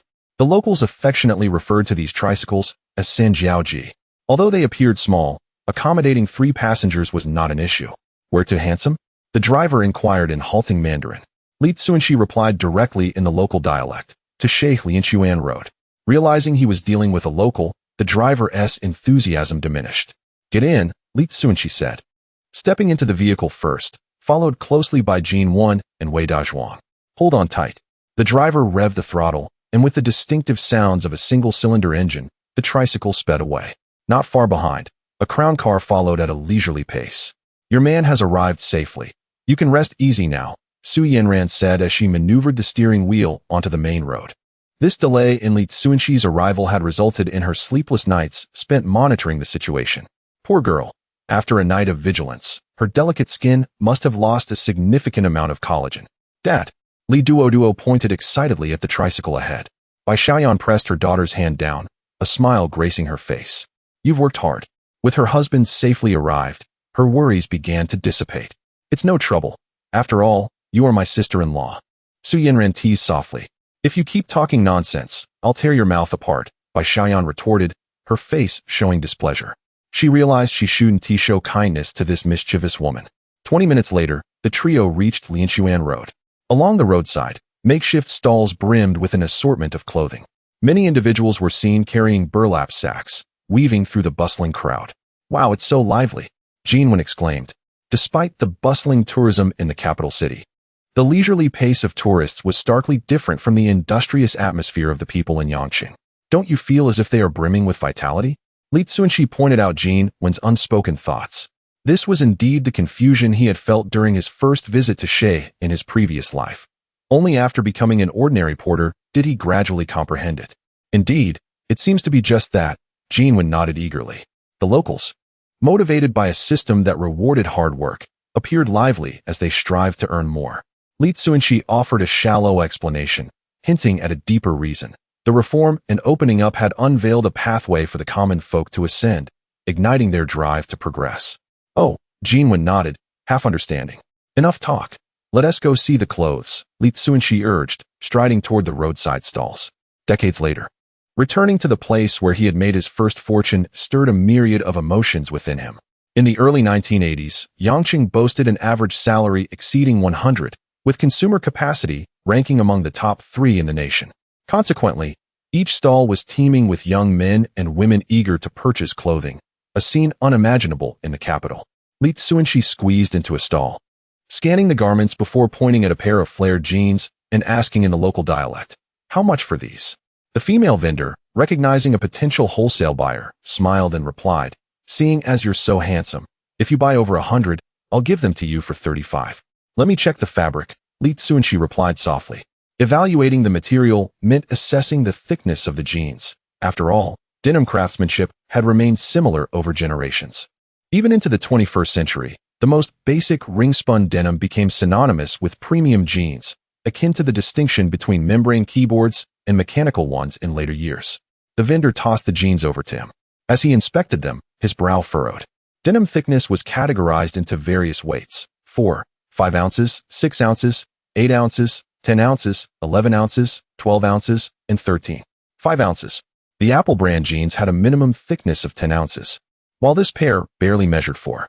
5 ounces, far too thin, lacking the substantial feel of genuine denim. If sold as Apple brand, a mere touch would reveal their counterfeit nature. "Hey handsome, do you want them?" the vendor inquired with a smile. "I'll check a few more places. What is better than what I offer? My quality and price are the best. If not, I can drop it to 31 for you." "I'll think it over," Li Cunxi replied, leaving the stall amidst the vendor's complaints. It was surprising that, less than 4 years into reform and opening up, some individuals had already begun to cut corners. He realized he needed to be more vigilant. As evening approached, Li Cunxi had perused all the stalls but found no satisfactory source of jeans.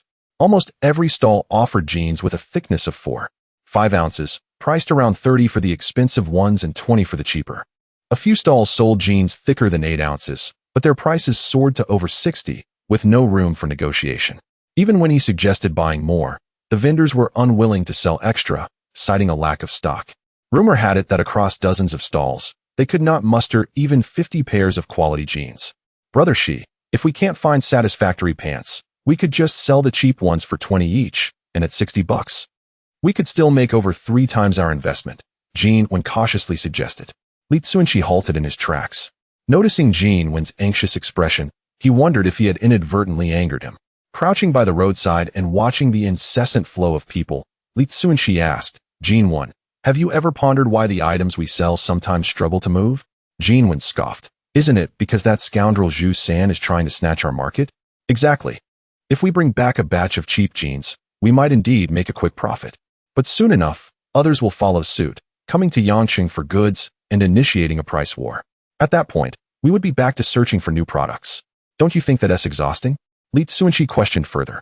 Indeed, Yuan replied, squatting down with a look of despondency. Their venture to Yangqing was unlikely to remain a secret for long. It was likely that the jeans they brought back would not even sell out before others came to compete with them for business. Li Cunxi continued to inquire, do you understand why I wish to imitate the Apple brand? He explained, due to the immense recognition of the Apple name. If we utilize its brand for our sales, not only will we command higher prices, but also attract more customers. Yuan, struck by inspiration, exclaimed, indeed. If we affix the Apple label, even if those fools bring in denim, they cannot compete with us. It is as simple as that. Li Cunxi nodded in satisfaction, relieved that his prolonged discussions had finally borne fruit. Then we can procure inexpensive goods and label them with Apple, he suggested. Yuan reverted to his earlier point. However, these materials are too flimsy. Anyone could discern their falsity upon touch. Since we are misappropriating their brand, we must not recklessly tarnish their reputation. Otherwise, the rightful owners may come after us, and we could find ourselves embroiled in legal troubles. Moreover, relying on their brand is not a sustainable strategy. Our ultimate goal is to leverage the notoriety of Apple clothing to cultivate our own brand. Thus, the quality of our denim must be paramount. We can forego higher profits if necessary. Li Cunxi's tone grew more serious. In the future, Longwo would not lack garment factories, nor would he be at a loss to establish one that could provide employment for 1,000 or 1,800 individuals. What was truly lacking? A high-end clothing brand with an excellent reputation that resonates with the populace. This, in fact, has long served as a tool for foreign entities to harvest the wealth of the citizens of Longwa. These overseas brands enjoy the benefits of inexpensive production costs domestically, manufacturing low-price garments that they then sell to the populace at prices tenfold their costs, thereby ruthlessly depleting the wallets of the people. Rather than allowing this money to be siphoned off by foreigners, it would be wiser to establish a commendable clothing brand ourselves, potentially even exporting it abroad and turning the tables on them. How can we achieve that? Yuan inquired with curiosity. Li Cunxi rose leisurely, declaring, I am hungry. Let us dine while we discuss. All right. Yuan replied, rising as well. At that moment, Wei Dazhuang hurried over, whispering to Li Cunxi, we are being followed. Chapter 57. No good goods who? Li Cunxi furrowed his brow. Could it be that after narrowly escaping from the bandits, he had now encountered local thugs? How unfortunate could he be? It seemed to be two women.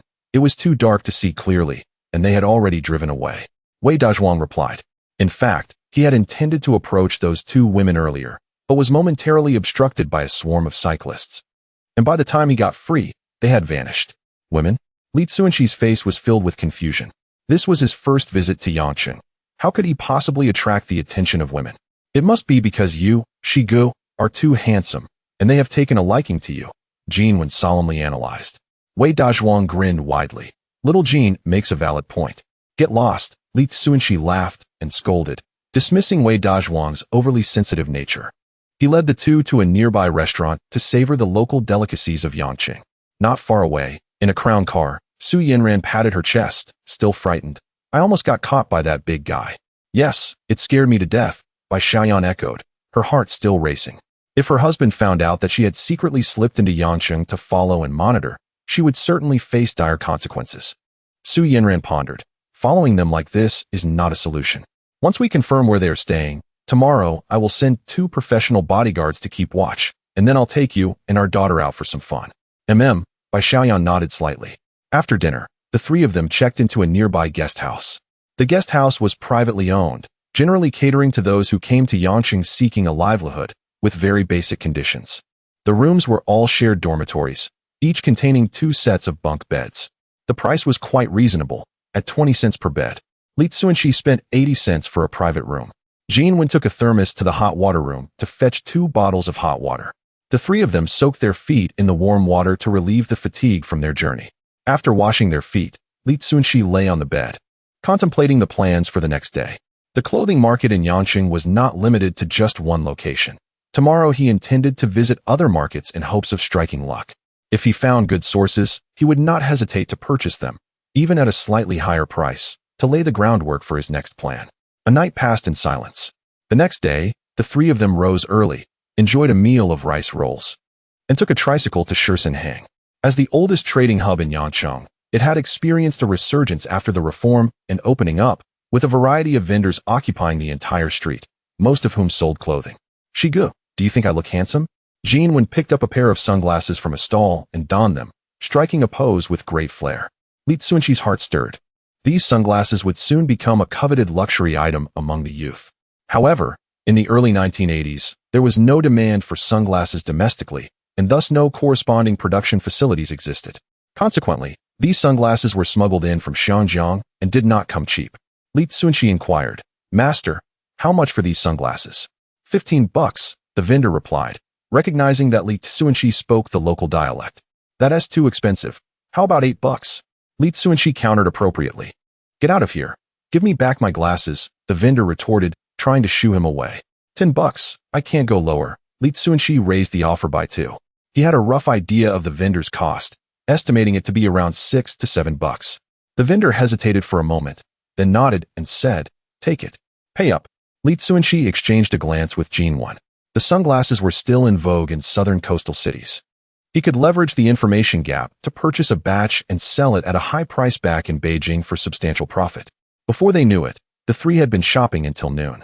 Li Cunxi still had not found anything worthwhile. He paused at another stall, picked up a pair of jeans, and lightly twisted them.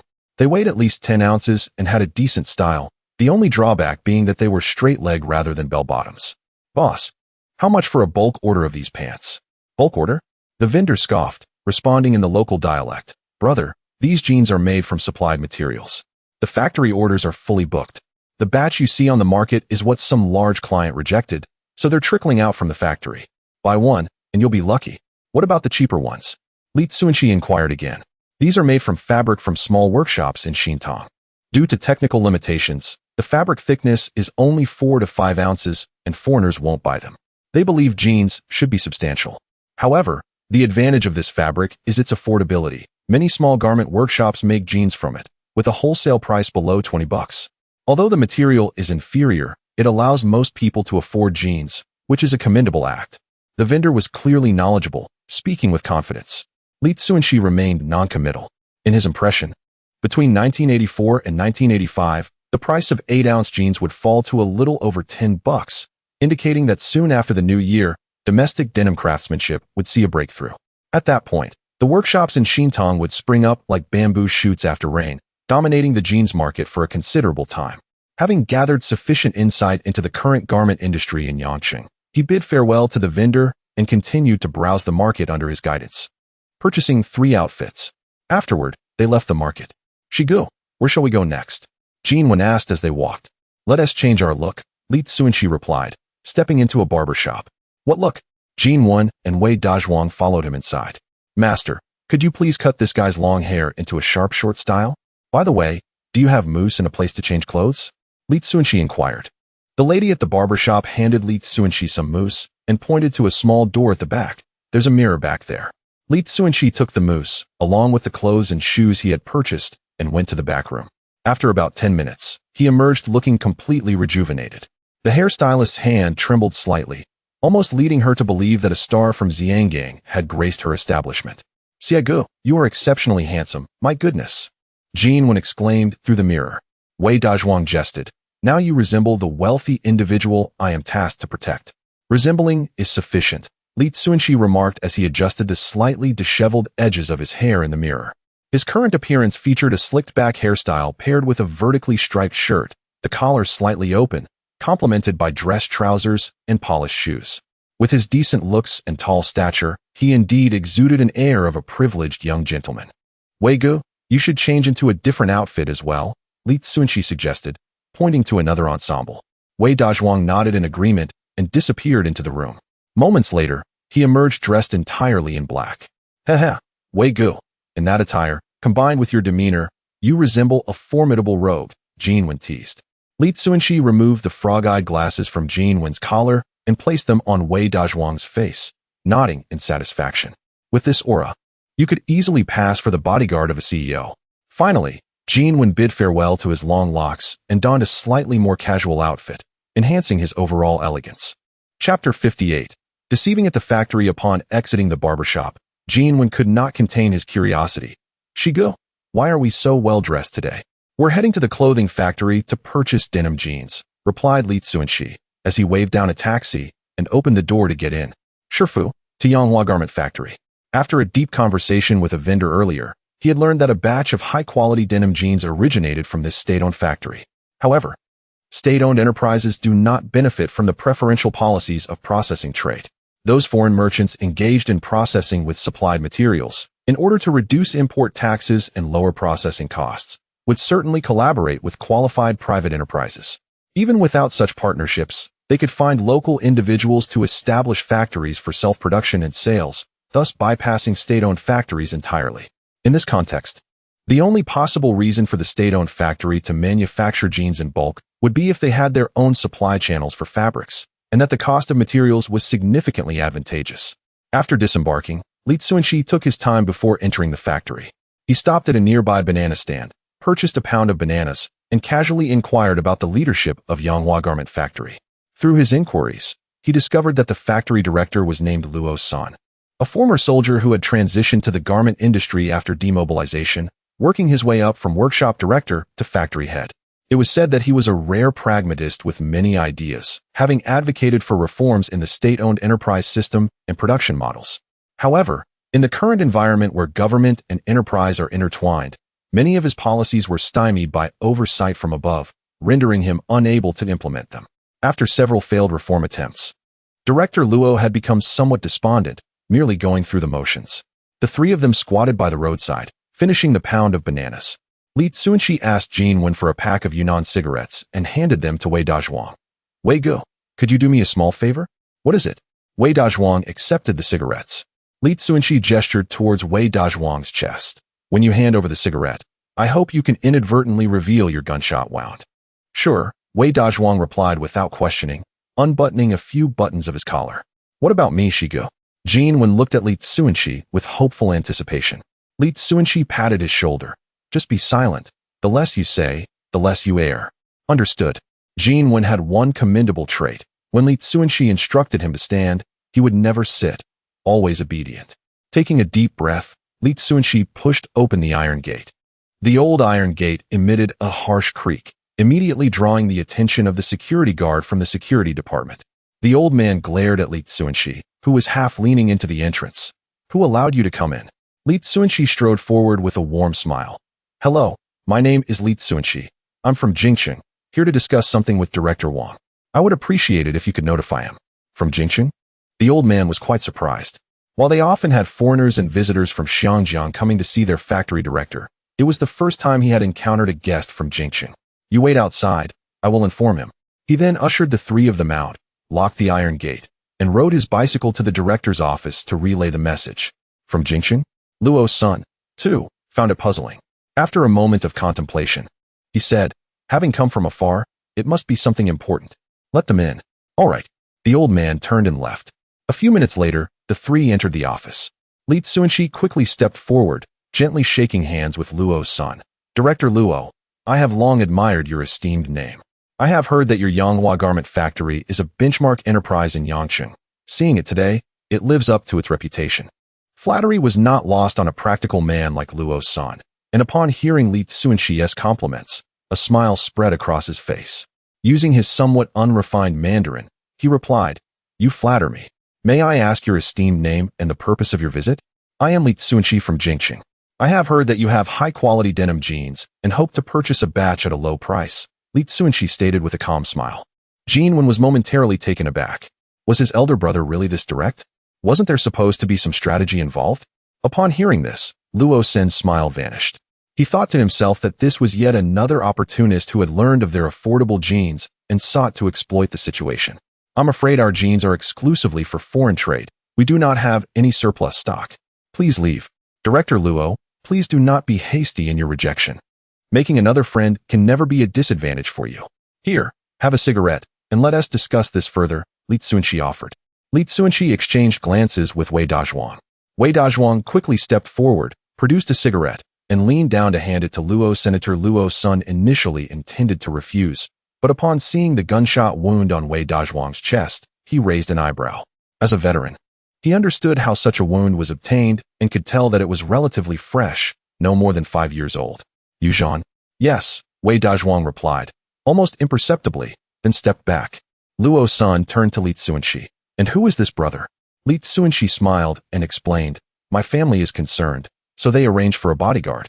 Personally, I think it is unnecessary. After all, our Longwa is cracking down hard. There are not so many petty criminals around.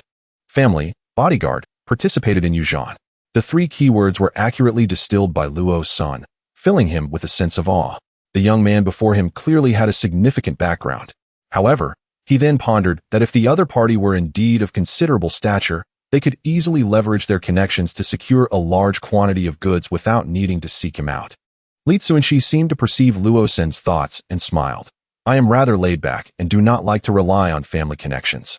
Moreover, my family does not support my business endeavors, so in desperation, I sought your assistance, Director Luo.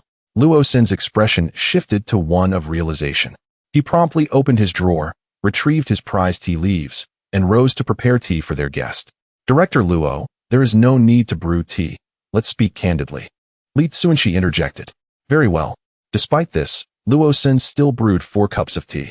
Yuan, displaying keen insight, quickly ran over to take 2 cups. Luo's son personally handed a cup to Li Cunxi.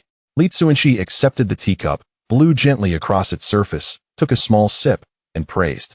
This shengpu, rich and fragrant, is quite delightful.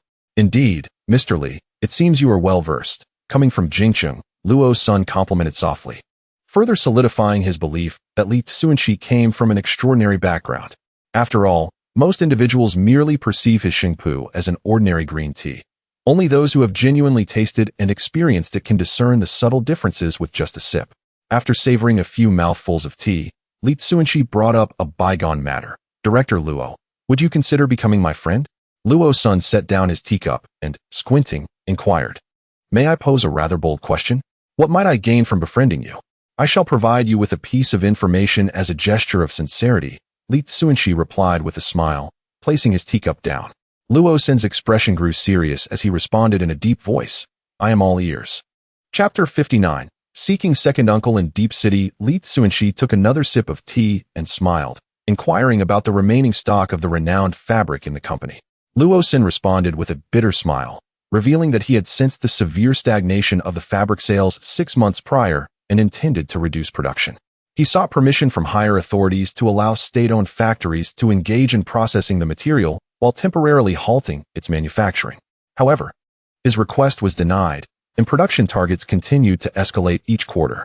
With no other choice, he clandestinely reduced the output and leveraged some connections to procure smuggled fabric, which he allocated to Yonghua, compensating for the losses incurred from the diminished production of the renowned fabric with high-quality foreign trade garments. Li Cunxi remarked that an upcoming October press conference would release a discussion paper on the potential abolition of fabric coupons, predicting that they would be officially eliminated by the end of the year. Luo Sen was not particularly surprised by this news, as he and other garment factories had speculated similarly.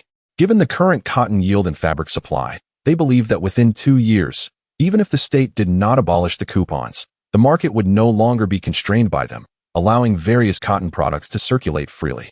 However, he had not anticipated the swift cancellation of the fabric coupons, which left state-owned factories, burdened with excess stock of renowned fabric, at a disadvantage. Li Cunxi kindly advised him to prepare, as the rapid development of the textile industry in Jiangnan over the past 2 years meant that once the coupon restrictions were lifted, an influx of privately mixed and pure cotton materials would flood the market, leaving their renowned fabric to languish in warehouses. Luo Sen, still wearing a pained expression, confessed that as someone with connections within Li's family, he was acutely aware of his lack of autonomy. He then shared 2 pieces of information that might be of interest, albeit with the caution that he had no personal gain in sharing them. Li Cunxi mirrored Luo Sen's earlier words back to him. Luo Sen opened a drawer and pulled out a notepad, scribbling a series of numbers before handing it over. Li Cunxi glanced at it, and his expression shifted slightly upon seeing the 4 characters, 21. The price was astonishingly low, suggesting that the state-owned factory indeed had access to special material channels. Otherwise, Luosin could not possibly offer such a bargain. Luosin quietly asserted that this was the lowest price he could offer within his authority, indicating his sincerity. Li Cunxi smiled subtly and beckoned Luosin closer. The first piece of news was that the higher-ups were placing significant emphasis on the textile sector, and there would be a symposium in the second half of the year, where a leader would propose recommendations for the garment industry, likely aiming to improve the public's attire. Li suggested that Luosin's factory should consider producing suits, as it could yield substantial profits. He recalled that due to the influence of a certain individual, a wave of suit popularity surged in 1984, resulting in a market shortage and significant profits from his own suit trading. What is the second piece of news? Luosin inquired further. The first tidbit was somewhat useful, but limited by Luosin's lack of authority. The second piece, however, might pique his interest. The separation of government and enterprise had been placed on the agenda, and it was possible that it would be fully implemented by next year's conference, at which point state-owned factory directors would manage everything independently, free from bureaucratic constraints. After sharing this information, Li Cunxi turned to observe Luosin's reaction. For an ambitious entrepreneur within the system, this news was akin to winning a 5 million lottery. As expected, Luosin's previously stoic demeanor transformed into one of uncontainable surprise. Is this information credible? He asked. I have no reason to deceive you, Li Cunxi replied with a smile. Luosin took a deep breath to compose himself. He understood that Li Cunxi was not lying. The matters discussed were beyond the fabrication of an ordinary individual, and anyone capable of such insights was certainly not typical and had no need to concoct tales. Nevertheless, as a factory director, he had felt constrained, and the sudden prospect of autonomy was hard for him to fully grasp. Director Luo, if this information proves to be invaluable, shall we forge a friendship? Li Cunxi suggested. Luosin snapped back to attention, rising to grasp Li Cunxi's hand vigorously, exclaiming, Mr. Li, it is an honor to be regarded by you. From now on, we shall share a bond of life and death. Shall we proceed to procure trousers? Li Cunxi redirected the conversation. Certainly, the foreign trade order's delivery date is still some time away, so I can allocate a batch for you. How many do you require? 1,200 pairs. 400 for men and 800 for women. For sizes, please allocate more small and medium sizes for women and more medium sizes for men. Initially, he had intended to reserve some funds to purchase batwing shirts and sunglasses to sell alongside jeans. However, the enticing price of the trousers compelled him to seize the opportunity. Thus, he decided to buy as much as he could afford. Very well, allow me to show you our selection of jeans. Luosin gestured invitingly. With Luosin leading the way, the 3 arrived at a warehouse. A collection of jeans was neatly arranged on shelves, all sealed in plastic film. These do not appear to be bell-bottoms, Li Cunxi observed. Luosin explained with a smile, our export targets are primarily in Europe and America, where the locals do not favor bell-bottoms. Hence, we refrain from producing them. However, some small workshops using domestic denim have produced a number of bell-bottom jeans. But their quality is subpar, and they would not attract the attention of foreign customers or those from Xiangang. Li Cunxi toyed with the fabric of the jeans and tilted his head in inquiry. Could you modify a batch into bell-bottom style for me? Today's youth is fond of bell-bottoms. Offering straight-leg jeans would significantly diminish sales. We do not have such provisions, Luosin replied, appearing troubled. He could authorize Li Cunxi's purchase under normal circumstances, but altering the jeans would be considered an abuse of power and could lead to scrutiny. Old Luo, we are friends now. We will frequently interact. If there are any vital updates from your end, I will certainly keep you in mind, Li Cunxi stated in a low tone. After some deliberation, Luosin smiled and said, while others cannot, as friends, I can allow the workers to put in extra hours to modify a batch. However, to avoid any implications, it would be prudent for us to follow proper procedures, sign a contract, and you may provide a deposit, coming to collect the goods in 4 days. The deposit and contract are agreeable, but could we expedite the delivery by 2 days? Li Cunxi negotiated. He assured his wife that he would definitely return home within a week, having already delayed his journey by 1 day. Considering the 32 hours required for his return, he was left with merely 2 days. It was truly impossible to leave earlier. He hoped she could understand his predicament. Luo's son remained adamant. After a moment of contemplation, Li Cunxi proposed, "Director Luo, would this arrangement suffice? We will pay the full amount for the clothing, and additionally, we will cover the shipping costs. You could use your factory's name to send the trousers to Jingcheng, and I will arrange for someone to collect them." "That works." Luo's son nodded in agreement. Conveniently, there was a batch of clothing scheduled for delivery to Jingcheng 5 days later, and the trousers could be included in that shipment. "Thank you, Director Luo. By the way, may I borrow your phone?" "Certainly. Please follow me to my office. We can finalize the purchase contract there." Luo's son led Li Cunxi back to the office, where Li Cunxi used the landline to call the Daijiu Gu garment factory. After a brief wait, Daijiu Gu answered the phone. Li Cunxi explained his procurement situation, informing him of the pickup date, location, and corresponding item numbers, instructing him to relay the message to Lao Jin, who sets up a stall on Xiushui Street, so that Lao Jin could fetch the goods with his cart. Finally, he reminded Daijiu Gu to inform his wife, by Xiaoyan, that he would definitely be home by the 17th at the latest, urging her to wait until after that date, even if it meant coming to Jingcheng in search of him. The reason for waiting until after the 17th was that it marked the anniversary of the tragic accident that had claimed his wife and daughter in Yangcheng in his previous life. As long as they did not arrive in Yangcheng before that date, his heart would be somewhat at ease. However, with still half a month until the 17th, he believed it was unreasonable to bother his second uncle and waste that much time. After concluding their contract, Li Cunxi calculated the exchange rate at 1.3 and paid 1,850 yuan in foreign exchange certificates, leaving him with over 140 yuan in certificates, in addition to more than 200 yuan in cash with Jinwen, sufficient funds for his journey home. Once outside the factory gates, Jinwen couldn't help but exclaim, "Shigu, you are truly impressive." You left them utterly speechless. "I didn't intimidate him. Everything I said was the plain truth," Li Cunxi replied with a smile. As for whether Luo's son had speculated about his influential father, that was beyond his concern. He had never claimed such a thing. What? Those 3 statements were all true? Jinwen was taken aback. Although he was a local streetwise character, he was no fool. He understood that the matters Li Cunxi had mentioned were of significant importance to people's livelihoods, likely known by only a select few. Could it be that his Shigu was the son of a hidden magnate? "Stop your wild conjectures. I heard this information from a friend. His father drives a Hongqi," Li Cunxi quipped, deflecting the speculation onto Chu Weigua, a bureaucrat's son.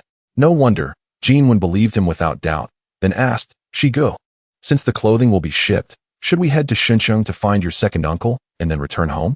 Being a northerner, he could hardly endure the sweltering weather of Yangcheng and was eager to return home. "Yes, let us go to Shenzhen." Li Cunxi signaled for a tricycle. Chapter 60. By Maowen imprisoned in the early 1980s, Shenzhen was merely a remote county town. The roads and houses along the way were in a state of utter disrepair. However, due to the large-scale construction of military units and the influx of foreign investment, the flow of people on the streets was not significantly less than that of major cities.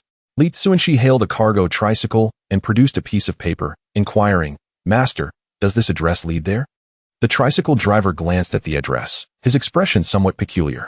"Are you here for work?" "Yes," Li Cunxi nodded. "Well, this address is practically on the border with Huaiyan County. I've been there once. It seems to be just a few scattered fishing villages.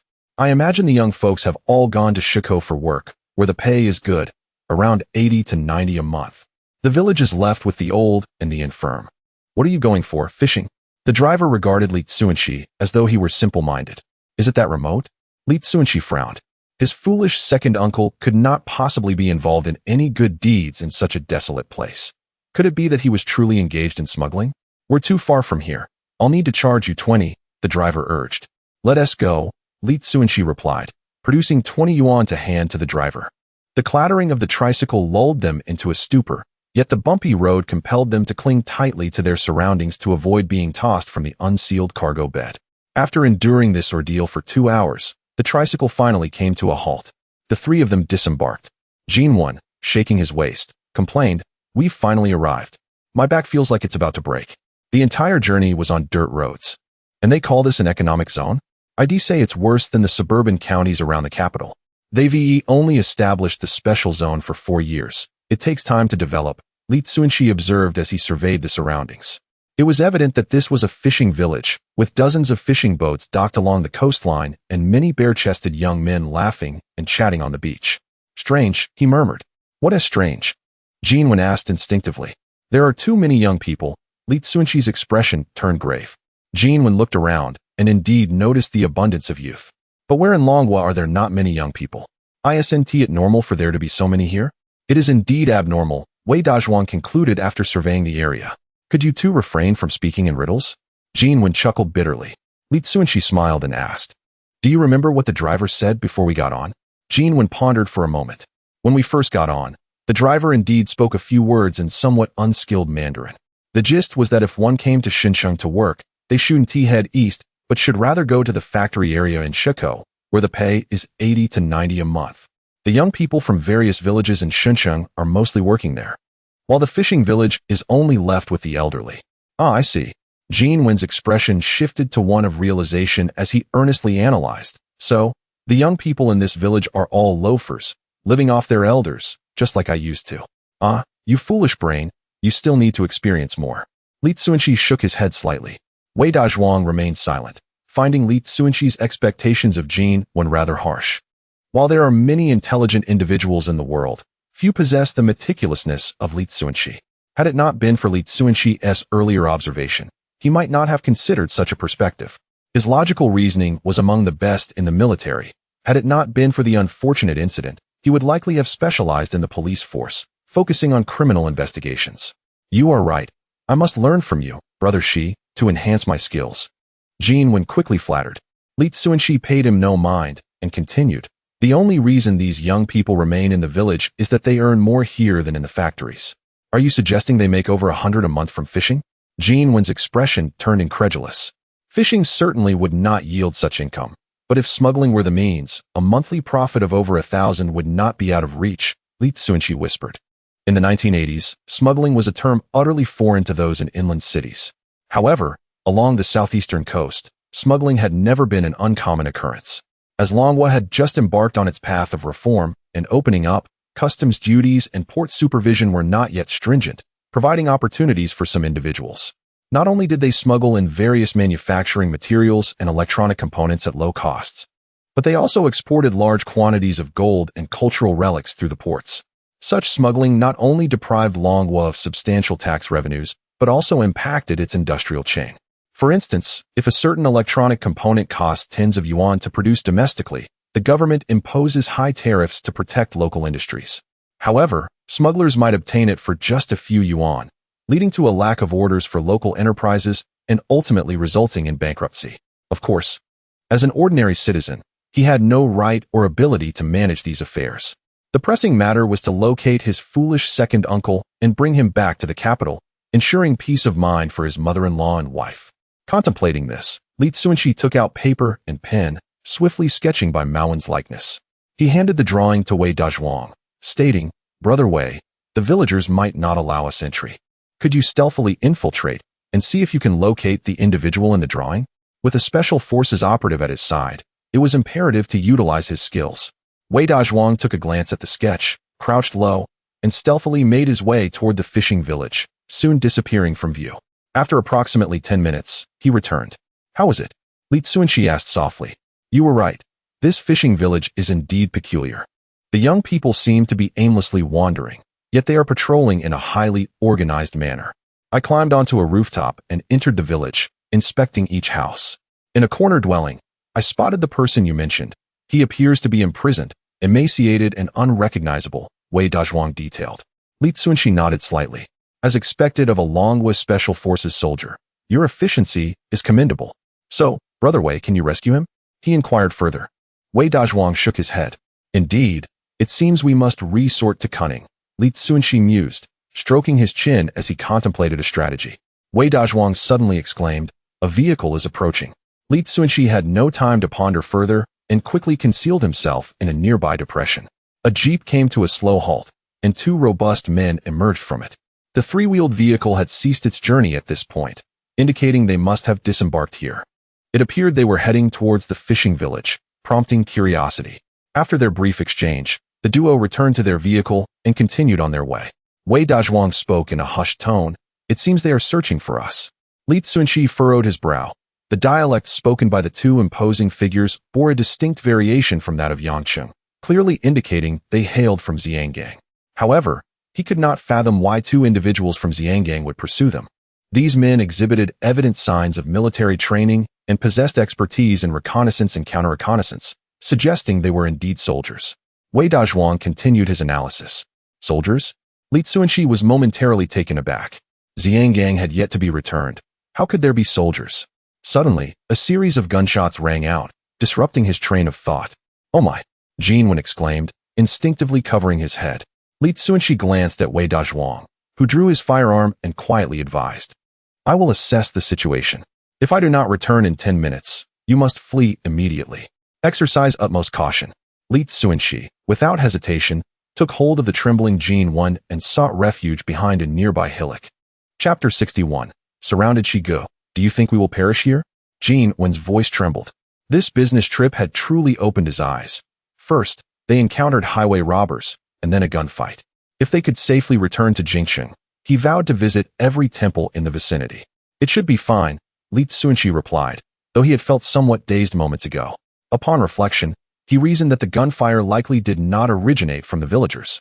If the village were inhabited by merciless killers, his unfortunate second cousin would have perished long ago, rather than surviving until now. However, one thing puzzled him.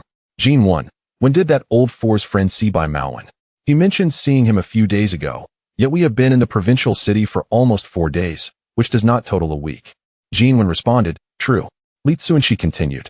But Wei Gu said by Maowen has been imprisoned and is mere skin and bones, indicating he has been held for some time. This place is rather remote. How could his friend have seen him? That does seem to make sense, Yuan admitted, coming to a realization. Wei Dazhuang returned, but did not find Li Cunxi and Yuan. Li Cunxi leaned out and softly called, Wei Gu, we are here. Wei Dazhuang approached, saying, it wasn't gunfire. The villagers are preventing cars from entering the village by puncturing the tires. Those pursuing us are currently arguing with the villagers, but I cannot comprehend their conversation. Ah, what a false alarm. Yuan sighed with relief. Arguing? Li Cunxi brushed off the dirt and grass from his clothes, stepping out from the hillside to gaze towards the village entrance. 2 burly men were surrounded by over 20 fishermen, embroiled in a heated debate that escalated to shoving, revealing the intense tempers on both sides.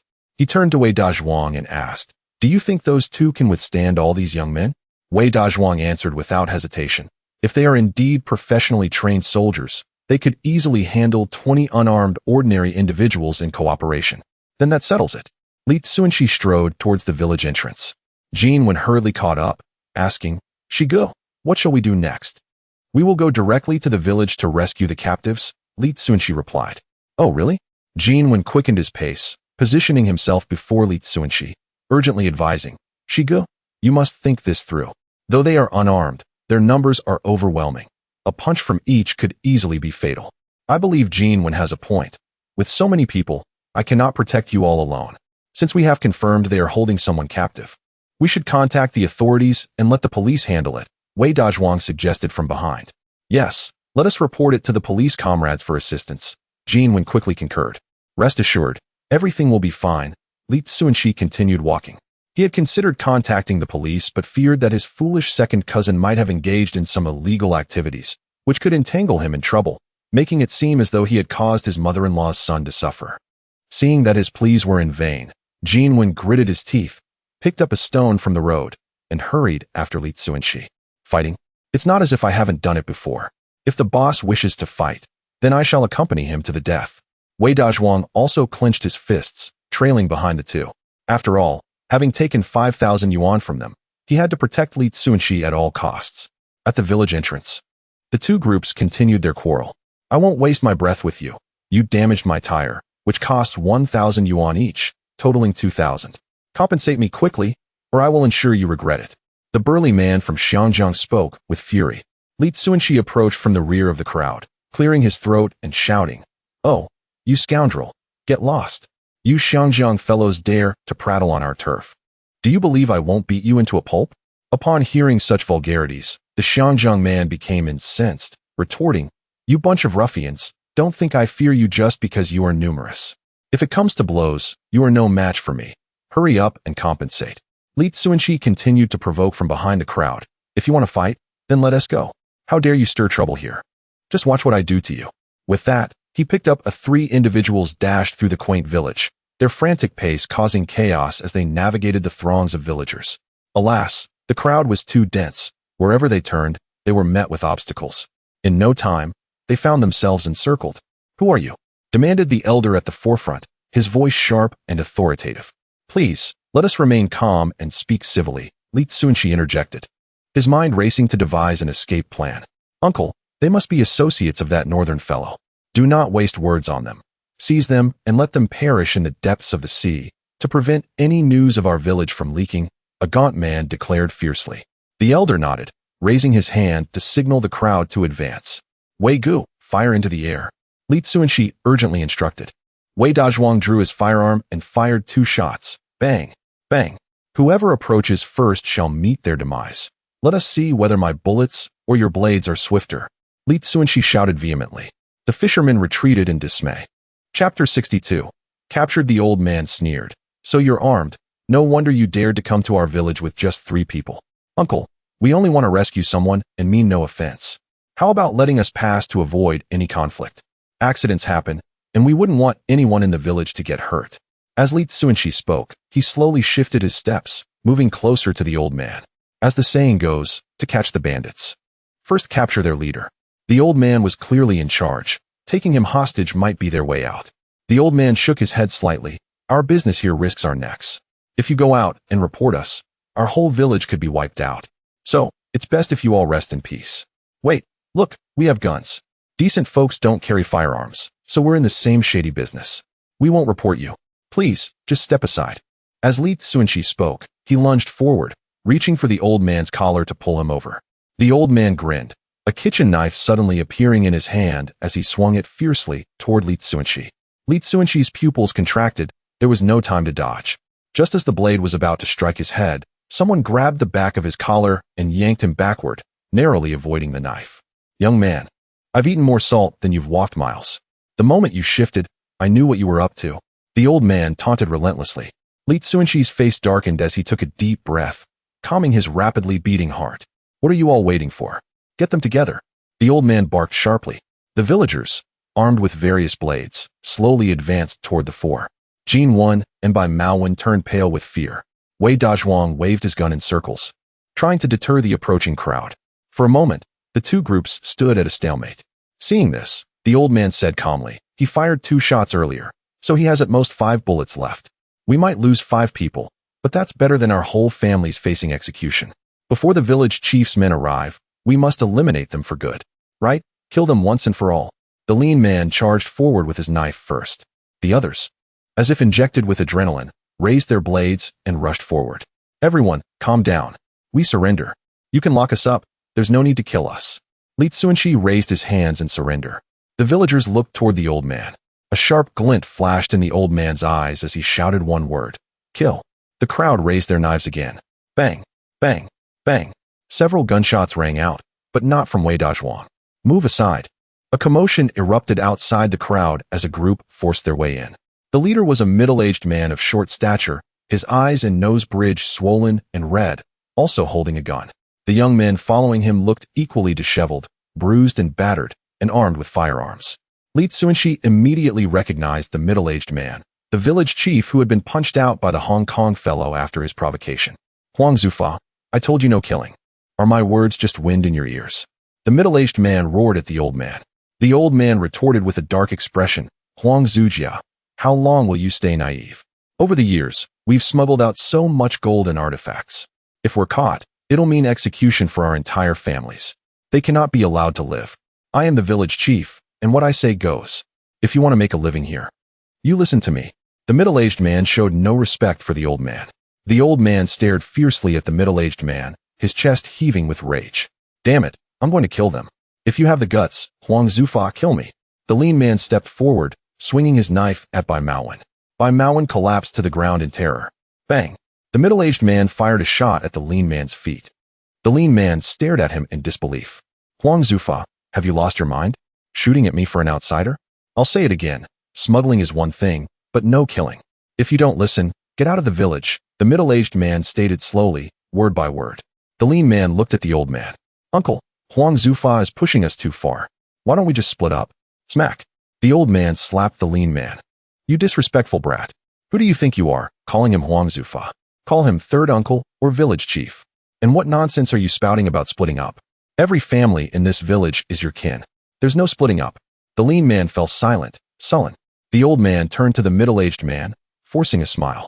We're all from the same village. No need for internal conflict. Fine, these people are yours. Let's go.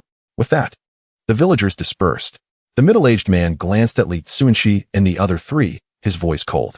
Drop the gun. Wei Dazhuang immediately threw down his weapon. Shortly after, the four were taken to an empty room. A little later, 2 bruised and battered Hong Kong men were thrown in as well. Well, total defeat, Li Cunxi muttered, lying spread-eagled on the floor. Yuan asked anxiously, Brother Shi, are we going to die? From what was said earlier, the village seems divided into 2 factions. One just wants to make money without bloodshed, and the other acts more like criminals, ready to kill to cover their tracks. For now, the cautious side seems to have the upper hand, so we're temporarily safe, Li Cunxi analyzed quietly. Wei Dazhuang interjected bluntly, You should have listened to me, and called the police. His tone wasn't accusatory, merely stating a fact. Yeah, my mistake, Li Cunxi admitted openly. This time, he had indeed been too impulsive, mistakenly thinking the villagers were pushovers since they hadn't killed Bai Maowen. He had wanted to resolve things quickly, rescue Bai Maowen, and return home to prevent his wife and daughter from following him to Yangqing and repeating the tragic car accident of his past life. But he was never one to wallow in self-pity. The priority now was to find a way to escape as soon as possible. Li Cunxi got up and went to the window.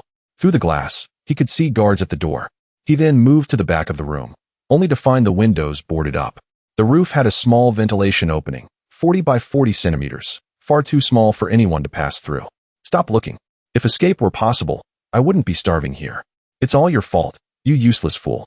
If you knew I was here, you should have called the police. Who do you think you are, coming here to rescue someone without knowing your own limits? Bai Maowen lay on the ground, complaining incessantly. Damn it, you jerk. If you hadn't caused trouble, Brother Shi and I wouldn't be here to rescue you. Yuan rolled up his sleeves, ready to teach Bai Maowen a lesson. Bai Maowen, upon witnessing the situation, hastily cried for help. Li Cunxi, I am in a rather weakened state. If he inflicts any harm upon me, my mother will undoubtedly seek retribution against you. Yuan, return, Li Cunxi commanded in a low voice. Oh, Yuan reluctantly sat down on the ground. Bai Maowen, noticing Yuan's submission, felt an overwhelming sense of triumph and taunted. Weren't you quite fierce just a moment ago? I spit. Coward. Yuan, his teeth clenched in frustration, held back his anger out of respect for Li Cunxi. With a sudden thud, Li Cunxi delivered a kick, sending Bai Maowen flying against the wall, where he crumpled in pain. Li Cunxi crouched down and patted his second uncle's face. Why do you have so much nonsense to say? If you wish to avoid a grim fate here, you had better tell me why you are imprisoned. Bai Maowen glared at Li Cunxi. Do you believe I won't inform my mother that you struck me? With a sharp slap, Li Cunxi struck his second uncle again. The man is on the verge of death, yet he still acts like a mama's boy. Though Bai Maowen did not comprehend the term mama's boy, the slap and the kick made him acutely aware of his precarious position. He lowered his head and fell silent. Yuan, growing impatient, urged, Quickly, tell us why you were captured. Do not compel me to strike you on behalf of Shigo. Please, no more slaps. I will speak. Bai Maowen struggled to rise, leaning against the wall. Having gone without a full meal for over half a month, merely turning over left him breathless. After resting for about a minute, he began to speak slowly. Wang Defa has a friend who became wealthy in the south. Not only did he find a fair-skinned and beautiful wife, but he also acquired a grand jeep. The brothers were envious. So they took advantage of an opportunity to get him drunk and extracted information that he was involved in smuggling goods in Xinjiang, which led to his newfound wealth. So you let him bring you to Xinjiang to seek fortune? Yuan interjected, unable to restrain himself. Bai Maowen shook his head. Once he sobered up, he adamantly denied any involvement in smuggling. Li Cunxi scoffed. Of course he wouldn't admit to any criminal activity. Chapter 63 The sequence of events by Maowen continued. Since he did not lead us to wealth, we resolved to find our own path. Hence, I gathered a sum of money and traveled to Xinjiang with Wang Defa. Slap. Li Cunxi struck his second uncle once more. Bai Maowen, with an expression of anguish, shielded his face and exclaimed, Li Cunxi, do not go too far. After all, I am your second uncle. Li Cunxi replied coldly. This slap is in retaliation for your parents. Asking for money from home is one thing, But borrowing from factory workers under the guise of your family's name is another.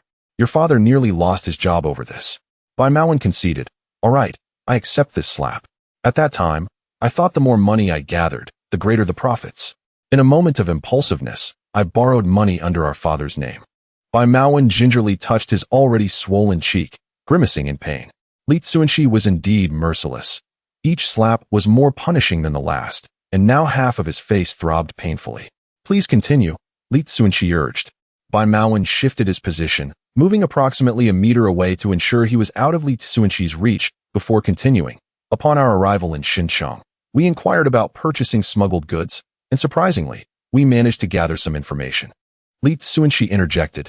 May I inquire how you obtained this information? Bai Maowen regarded Li Cunxi with a look of incredulity. Are you foolish? There is a mouth beneath your nose. Simply ask around. Wang Gu and I spent 3 full days in Shukou asking questions. Li Cunxi suppressed the urge to slap Bai Maowen again.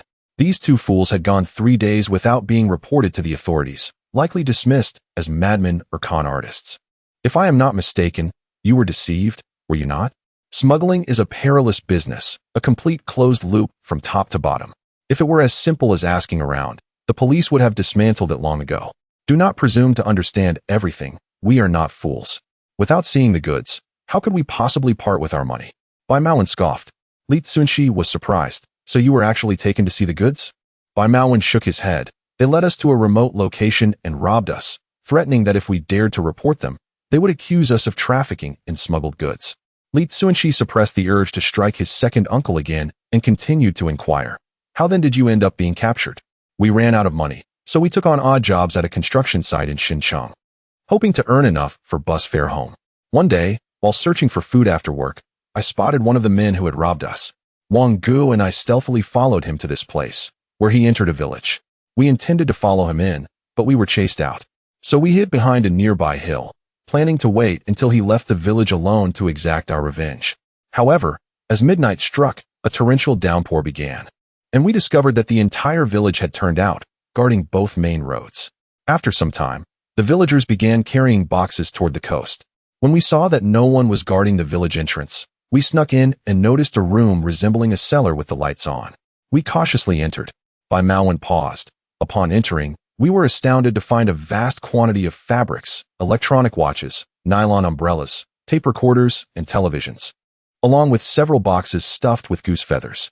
We thought, with so many valuable items, the boxes could not possibly contain only feathers.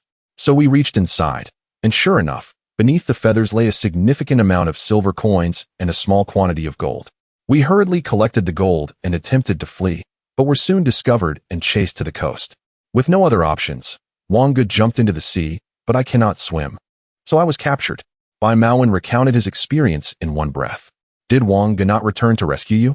Yuan, familiar with Wang Defa, believed that someone who could thrive in Nansheng should possess a sense of loyalty. Bai Maowen's face darkened with sorrow. They say the waves were fierce that night. Wang Gu must have perished in the sea. Oh, my unfortunate Wang Gu. Do not mourn.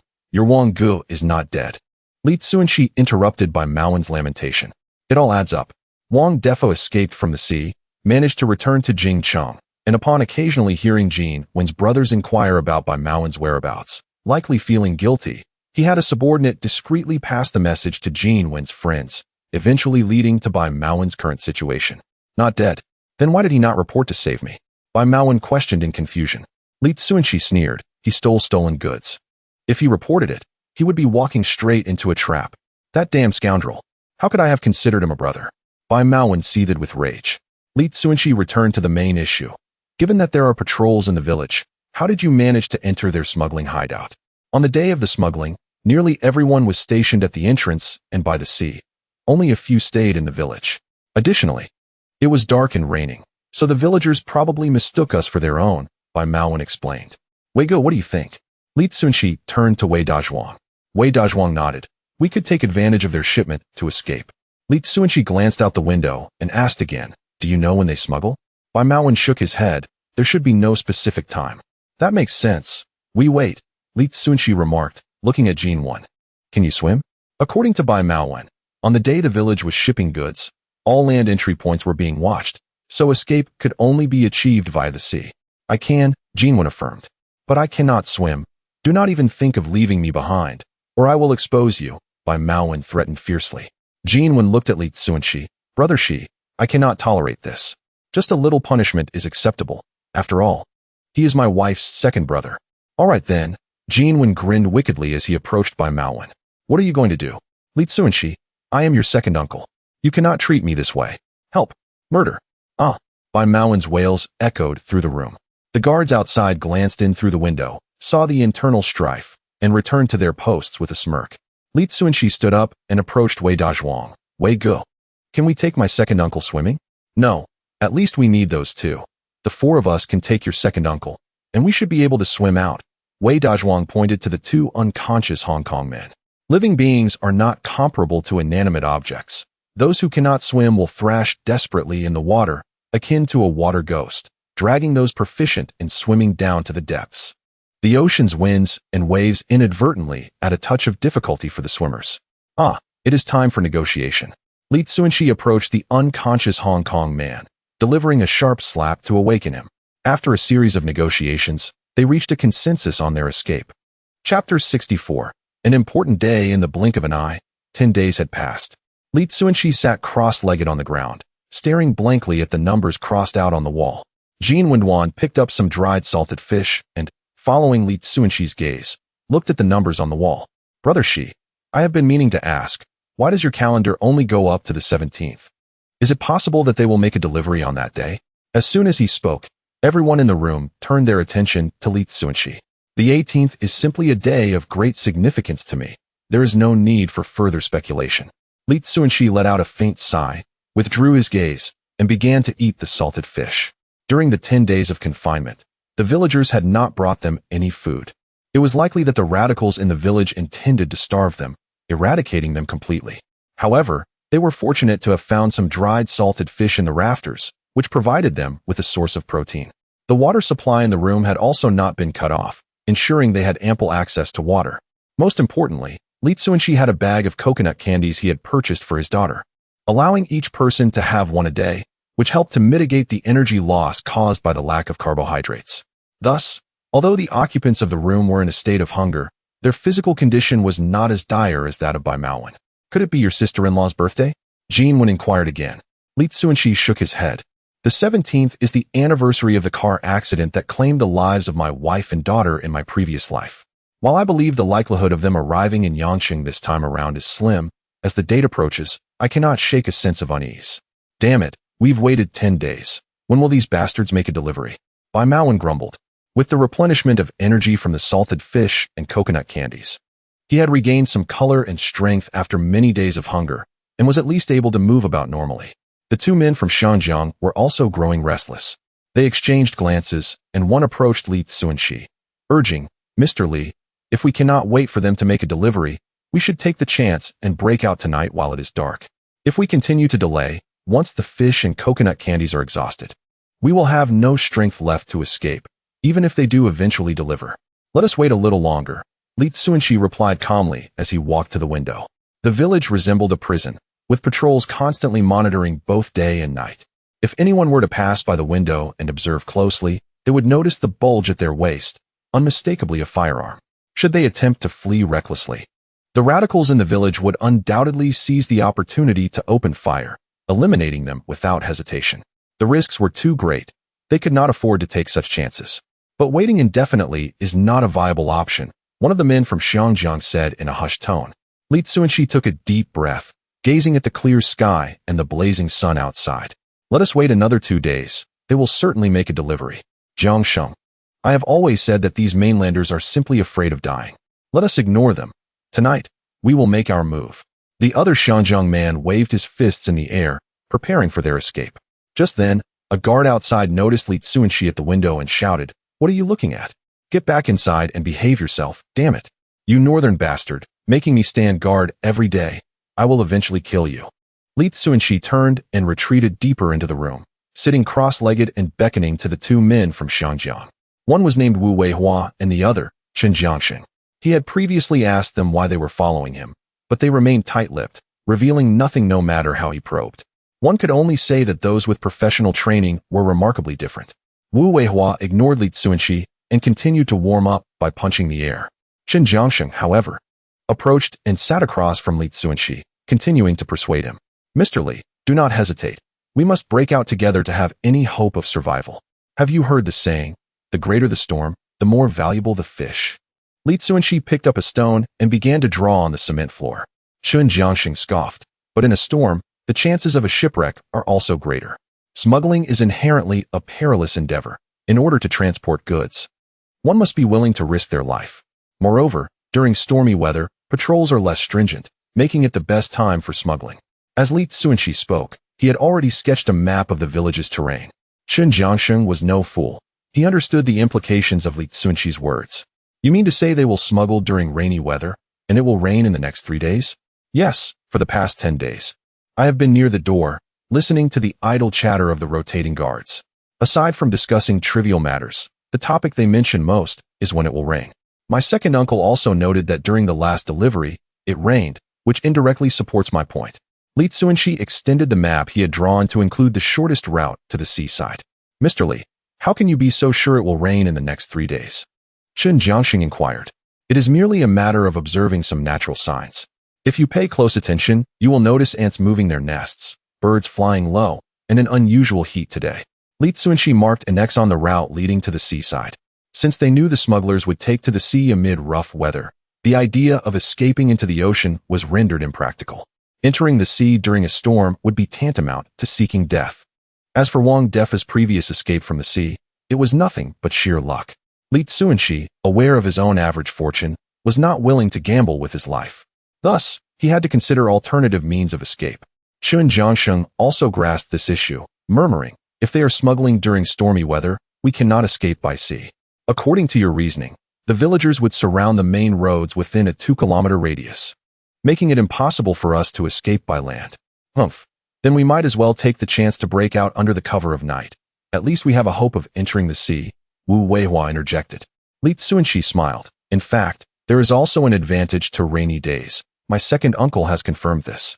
On rainy days, visibility is poor, allowing them to wander into the village without being recognized by the villagers, who treat them as one of their own. Even if the villagers ignore us, the lookout posts along the route will undoubtedly stop and question us, making escape still very difficult. Qin Jiangsheng pointed out the flaw in the plan. Yes, hence we must add an extra layer of assurance. Li Cunxi picked up a stone once more and marked an X in the southeastern corner of the village. Raising his head, he spoke in a solemn tone. This is the cellar where they conceal smuggled goods. If we set it ablaze, the villagers will undoubtedly prioritize extinguishing the fire, leaving us unobserved. Qin Jiangsheng's eyes sparkled with interest. I have gasoline in the trunk of my Jeep, and I also carry a lighter on me. We could give it a try. If we have gasoline, we might as well set fire to several places. The more chaos, the better. Li Cunxi discarded the stone in his hand and turned his gaze towards Wei Dazhuang, who nodded slightly in agreement. Old Qin, should we truly place our trust in this mainland fellow? Wu Weihao frowned. Qin Jiangsheng stepped forward, wrapping an arm around his brother. Weihao, temper your arrogance. Not all mainlanders are naive. Take our boss, for instance. Her family is far from benign. In Xiangang, few dare to underestimate the Su family. Does he even deserve to be compared with our boss's family? Wu Weihao still displayed a look of disdain. Not at present, but perhaps in the future, Qin Jiangsheng replied, casting a deep glance at Li Cunxi. Having transitioned from the police force, he had been managing business dealings for the Su family in Xiangang and Yangqing, witnessing the rapid development of Longhua post-reform and opening. The changing times breed heroes, and it is likely that a cohort of successful individuals will emerge in Longhua. Based on Li Cunxi's demeanor, he might very well be among them. Chapter 65. The escape on the evening of the 15th. A deep rumble echoed through the air. The muffled sound of thunder reached the ears of those confined within the building, who were yet to comprehend the unfolding events. Outside the village, the patrolling guards, in a frenzy, dashed towards a particular direction. Jean excitedly inquired, Shigu, are they preparing to ship out?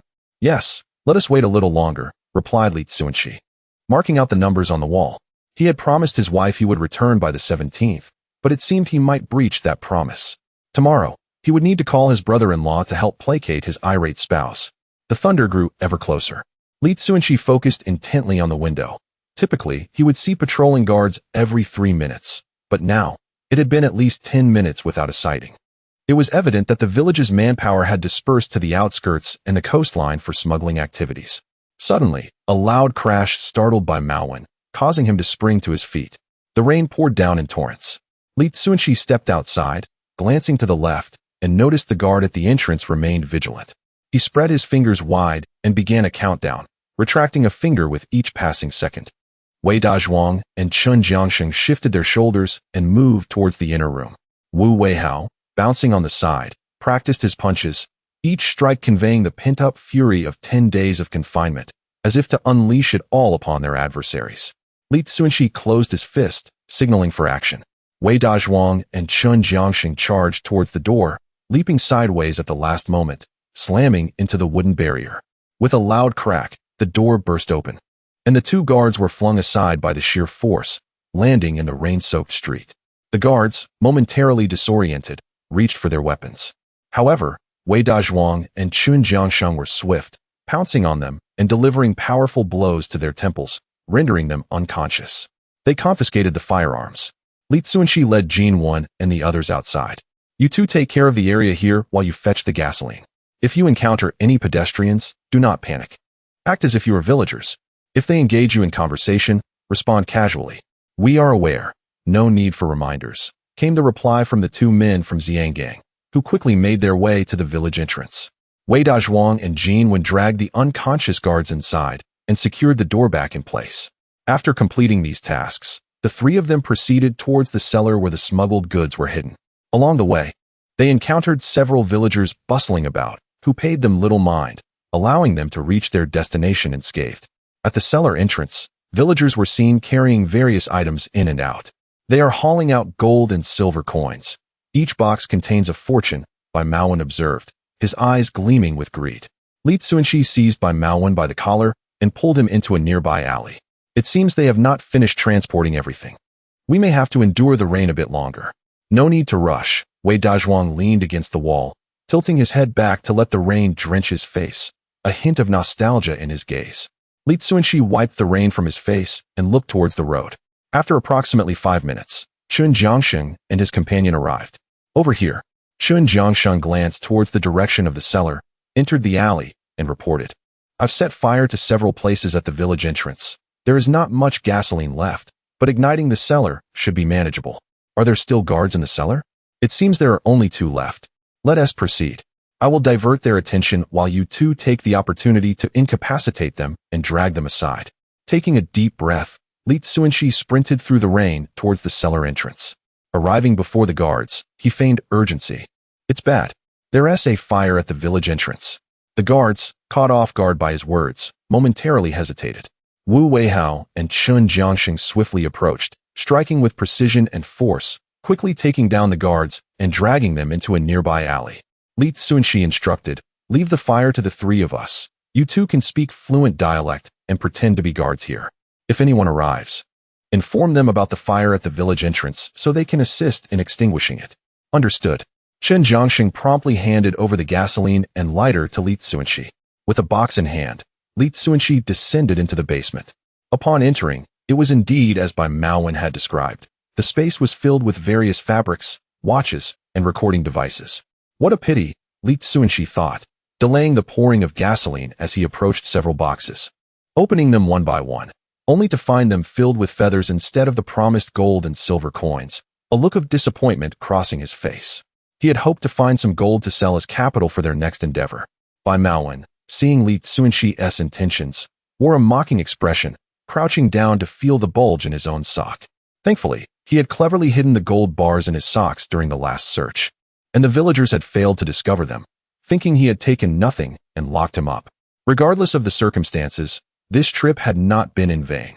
Once they reached the capital, he would devise a plan to sell the gold and become a wealthy man, compelling his neighbors to reconsider their previous disdain. The 3 men scattered the fabrics on the ground and soaked them in gasoline. Cunxi ignited the lighter and tossed it onto the fabric, flames igniting with the aid of the gasoline. Let us go. The 4 of them swiftly departed. Is it done? Yes. Then let us hurry. It seems those at the coast have noticed the flames at the village entrance and are sending someone over. Run. Cunxi quickened his pace towards the village entrance, shouting as he went, "The cellar is on fire. Hurry, we need to extinguish it." Upon hearing that the smuggling cellar was ablaze, the villagers, disregarding everything else, rushed towards the village. This tactic had proven effective time and again. Thus, the three men ran for a kilometer, initially believing they had escaped, only to discover ahead of them a group of over 20 individuals stationed there, already advancing towards them. "What should we do?" Yuan asked, a hint of panic in his voice. "We fight." Wu Weihao brandished a confiscated gun. "The gun is indiscriminate. If we can avoid using it, we should. Let us stick to our old trick and claim there's a fire in the village. With this heavy rain, we should be able to deceive them." "Calm down," Li Cunxi replied nonchalantly. Shun Jiangxing chuckled lightly. "Mr. Li is right. If we can resolve this peacefully, we should." Without waiting for the approaching group to speak, Li Cunxi stepped forward swiftly, addressing them in dialect. "It's bad. The cellar and houses in the village are on fire. Everyone, hurry back to help extinguish the flames." He deliberately maintained a distance of about 3 meters, making it difficult for them to recognize him amidst the rain and ponchos. How could there be a fire on a rainy day? One villager expressed skepticism. The leading middle-aged man stepped forward, closing the distance between himself and Li Cunxi. Li Cunxi's forehead was slick with perspiration, for he recognized the middle-aged man before him as the village chief. The man halted a meter away from Li Cunxi and spoke in a grave tone. "Just to be cautious, everyone should return and check." The villagers expressed their concerns, saying, "We should leave someone to keep watch at the village entrance. What if outsiders intrude?" The middle-aged man gestured toward Li Cunxi and Wei Dazhuang's group. "You few stay behind to keep watch. The rest hurry to extinguish the fire." "Understood." The villagers hastily made their way back toward the village. Li Cunxi secretly breathed a sigh of relief, preparing to turn away. However, the middle-aged man unexpectedly reached out and grasped his arm. "You are quite capable to have escaped." This remark sent a shiver down everyone's spine. Wei Dazhuang and his companions instinctively prepared to draw their weapons.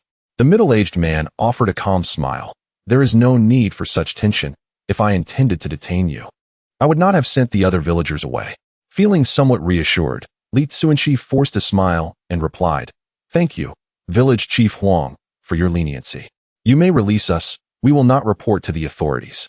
The middle-aged man replied, "No, you must report, but I hope you can delay your report for 1 day, allowing me to arrange certain matters." Li Cunxi was caught off guard once more by the man's words, yet chose not to inquire further. He simply nodded in agreement. The middle-aged man released his grip and said, "This rain will not cease tonight. Head northeast for 3 kilometers off the main road. There lies a village of honest folk where you can find lodging for the night." "Thank you for the warning," Li Cunxi said, casting a deep glance at the middle-aged man before hastily departing with his companions. Chapter 66 Unexpected Wealth. Out of an abundance of caution, Li Cunxi decided against heeding the village chief's suggestion to stay at a certain village, instead opting to sprint along the main road. The torrential rain poured down as the 6 of them ran intermittently, losing track of time until they stumbled upon a private guest house on a street, where they halted their hurried pace. In the dead of night, they roused the slumbering proprietor and secured 3 double rooms. Inside the room, after tidying up, Li Cunxi lay on the bed gazing at the ceiling. Perhaps due to the excessive secretion of adrenaline during their escape, despite his physical exhaustion, he felt no semblance of drowsiness. Creaking, the door opened once more. Yuan entered, holding a thermos. "Brother Shi, would you like a sip of hot water before sleeping?" "That would be nice," Li Cunxi replied, propping himself up. Yuan picked up 2 inverted enamel cups from the table, rinsed them with hot water, filled one with half a cup, and handed it over. As Li Cunxi accepted the cup, the warm steam wafted towards him, dispelling a hint of chill. Yuan set the thermos down, locked the door, quickly shed his clothes, and climbed into bed, wrapping himself in the blanket. "Let us get some sleep." After sipping a few mouthfuls of the hot water, Li Cunxi placed the cup back on the table and reclined again, attempting to close his eyes. Time slipped away until he finally succumbed to slumber, awakening to find it was already afternoon. "Brother Shi, are you awake?" Yuan entered, carrying an enamel mug and a paper bag. Li Cunxi shook his head, realizing that his sleeping position had been awkward, and he had spent the night plagued by nightmares of fleeing the fishing village, leaving him with a throbbing headache upon waking. "Here are some buns and porridge for you to start with." Yuan retrieved a bun from the paper bag and offered it to Li Cunxi. Having survived on dried fish for 10 days and expending considerable energy the previous day, The mere sight of the bun made Li Cunxi's mouth water, his stomach growling in anticipation. He took the bun and devoured it in a few bites, hardly discerning the filling before reaching for the enamel mug to drink the warm rice porridge, savoring the bun slowly afterward. It's cherishing bao. He consumed 6 in succession, letting out a satisfied burp, promptly dressed in his dried clothes, and inquired, "Where are the others?" "The 2 from Xiangang ran off. Your second uncle intended to steal from Wei Ge last night, but was knocked out by a punch from him. He hasn't woken up yet." Yuan produced 2 gold bars from his pocket and placed them on the table. Li Cunxi picked up the gold, weighing it in his hand, his brow lifting. "These 2 weigh at least over a pound. Where did you get them?" Yuan shook his head. "From your second uncle's socks. Who knows how long they've been stuffed in there. They reeked. I washed for half an hour just to remove the smell. They were probably from the last time he stole, kept hidden with the intention of selling them secretly back in Jing." Li Cunxi quickly discerned his second uncle's intentions, realizing that this fool was unaware of the strict regulations on gold in the country. In a place like Cunxi, one could still sell it at a lower price in small gold shops. However, once inland, without proof of purchase, the gold shop would likely report them immediately. "Should we keep them?" Yuan asked tentatively. Li Cunxi pocketed the gold and strode out. "I recall there's a small gold shop next to the guest house. Let us sell them there and buy some bat shirts and frog eyeglasses to go with jeans." Last night, he had seen the gold shop and found it perplexing how such a remote location could support a gold shop. If one were to establish a shop, it would be more fitting in Shuko, a place bustling with youth. Yet, on second thought, given its remoteness, a gold shop for buying and selling stolen goods might be just the right fit. After all, this area borders Huiyang, known for rampant smuggling. Surely there were unscrupulous individuals pilfering gold from smuggling dens and selling it here at a bargain, enough to make a small gold shop flourish. That sounds splendid. Yuan hurriedly followed him outside. Knock, knock, knock. Li Cunxi rapped on the door of the gold shop, and shortly, a frail old man opened it. The 2 entered, finding a dilapidated table adorned with silver and gold jewelry, displaying no protective measures whatsoever. He produced the 2 gold bars. "Boss, will you buy these?" The old man glanced at the gold bars and inquired, "Do you have a receipt?" Li Cunxi smiled broadly. "Don't be ridiculous. If I had a receipt, I wouldn't come to you." The old man took the gold bar, clipped it with pliers, confirmed its authenticity, placed it on the scale, and after measuring, declared, 620 grams. "If you're selling, it's 15 per gram." "Make it 18, Li Cunxi countered. Given that the current gold price hovers around 30, selling it for 15 isn't unreasonable, considering the risks the buyer must assume. That's the price." The old man was adamant. Li Cunxi nodded. "I can sell, but you must provide me with 2 iron blocks that resemble these, painted with gold lacquer." "Sure, wait a moment." The old man took the gold bars to the back room, returning 5 minutes later with 2 fake gold bars and 3 large stacks of cash. 300 yuan. Count it. "All right." Li Cunxi took the 2 fake bars and inspected them closely, noting the significant difference from the real ones he had sold. However, he surmised that his second uncle, feeling guilty from his recent thievery, had not scrutinized the gold bars closely enough to discern the differences. Yuan counted the money, confirming the amount was correct, and placed the 900 bills into the newly acquired canvas bag, which bulged with the weight of the cash. Back at the guest house, Yuan stuffed the fake gold bars back into Bai Maowen's damp socks, vigorously shaking him awake. "Wake up! Wake up!" Moments later, Bai Maowen groggily stirred. "Who am I? Where am I?" "You are Bai Maowen, at a guest house in Shenzhen. Hurry and get dressed. We need to head to Yangqing." Yuan tossed a fresh set of clothes to Bai Maowen before stepping out of the room. Outside the guest house, Li Cunxi sat on a tricycle, lost in thought. This journey to Yangqing had been fraught with peril, akin to an 80s Hong Kong film, a tale of harrowing encounters. Upon returning to Beijing, sharing his experiences with his wife would likely leave her in tears, vowing never to let him travel again. Thinking of his wife, a wave of homesickness washed over him. Yet before returning, he needed to intercept a Crown car at 12:24 p.m. the following day on the midsection of Hepping Road, in front of Renmin Building. This very vehicle had been the one that, in his previous life, tragically took the lives of his wife and daughter. In his previous life, he exhausted his entire existence, offering a bounty of hundreds of millions, yet he was unable to uncover the identity of the perpetrator. Instead, he pieced together the truth of the accident involving his wife and daughter from the accounts of numerous witnesses. It is said that his wife and daughter were on the roadside, seeking information about him when the crown vehicle careened onto the sidewalk, striking his wife and daughter before speeding away. Given that fate has granted him a second chance, he is determined to unearth the identity of the murderer who has inflicted upon him decades of anguish, and to subject them to a well-deserved torment. Chapter 67. The Haggard by Xiaoyan Yangcheng, Renmin Hotel. Bai Xiaoyan was curled up on the bed, her small face pale, her body emaciated, and her condition extremely poor. The door creaked open. Su Yanran entered, glancing at the untouched meal on the table, and sighed softly. She sat beside Bai Xiaoyan, took her hand, and earnestly urged, "Xiaoyan, at least eat a little. Are you really going to starve yourself?" Bai Xiaoyan remained silent. "Sister, is it worth it for a man? You still have a daughter. In your current state, I wouldn't dare let Duo come near you." Su Yanran felt a mix of frustration and concern.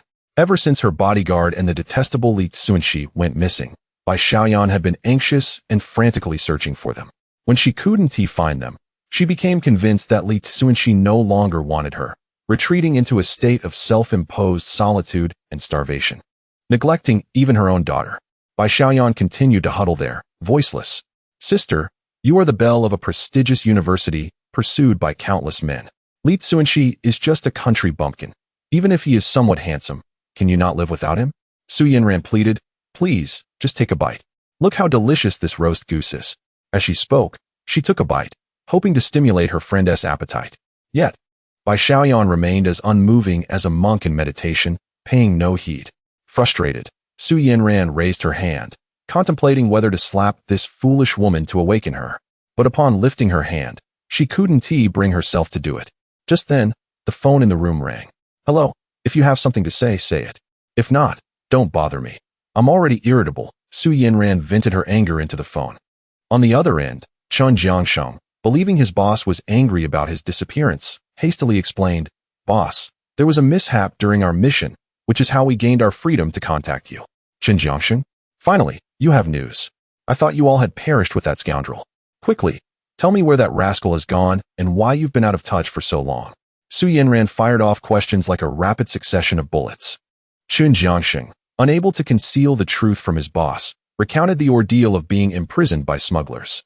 Su Yanran inquired, "Are you saying he has returned to Yangcheng?" Chun Jiangsheng nodded.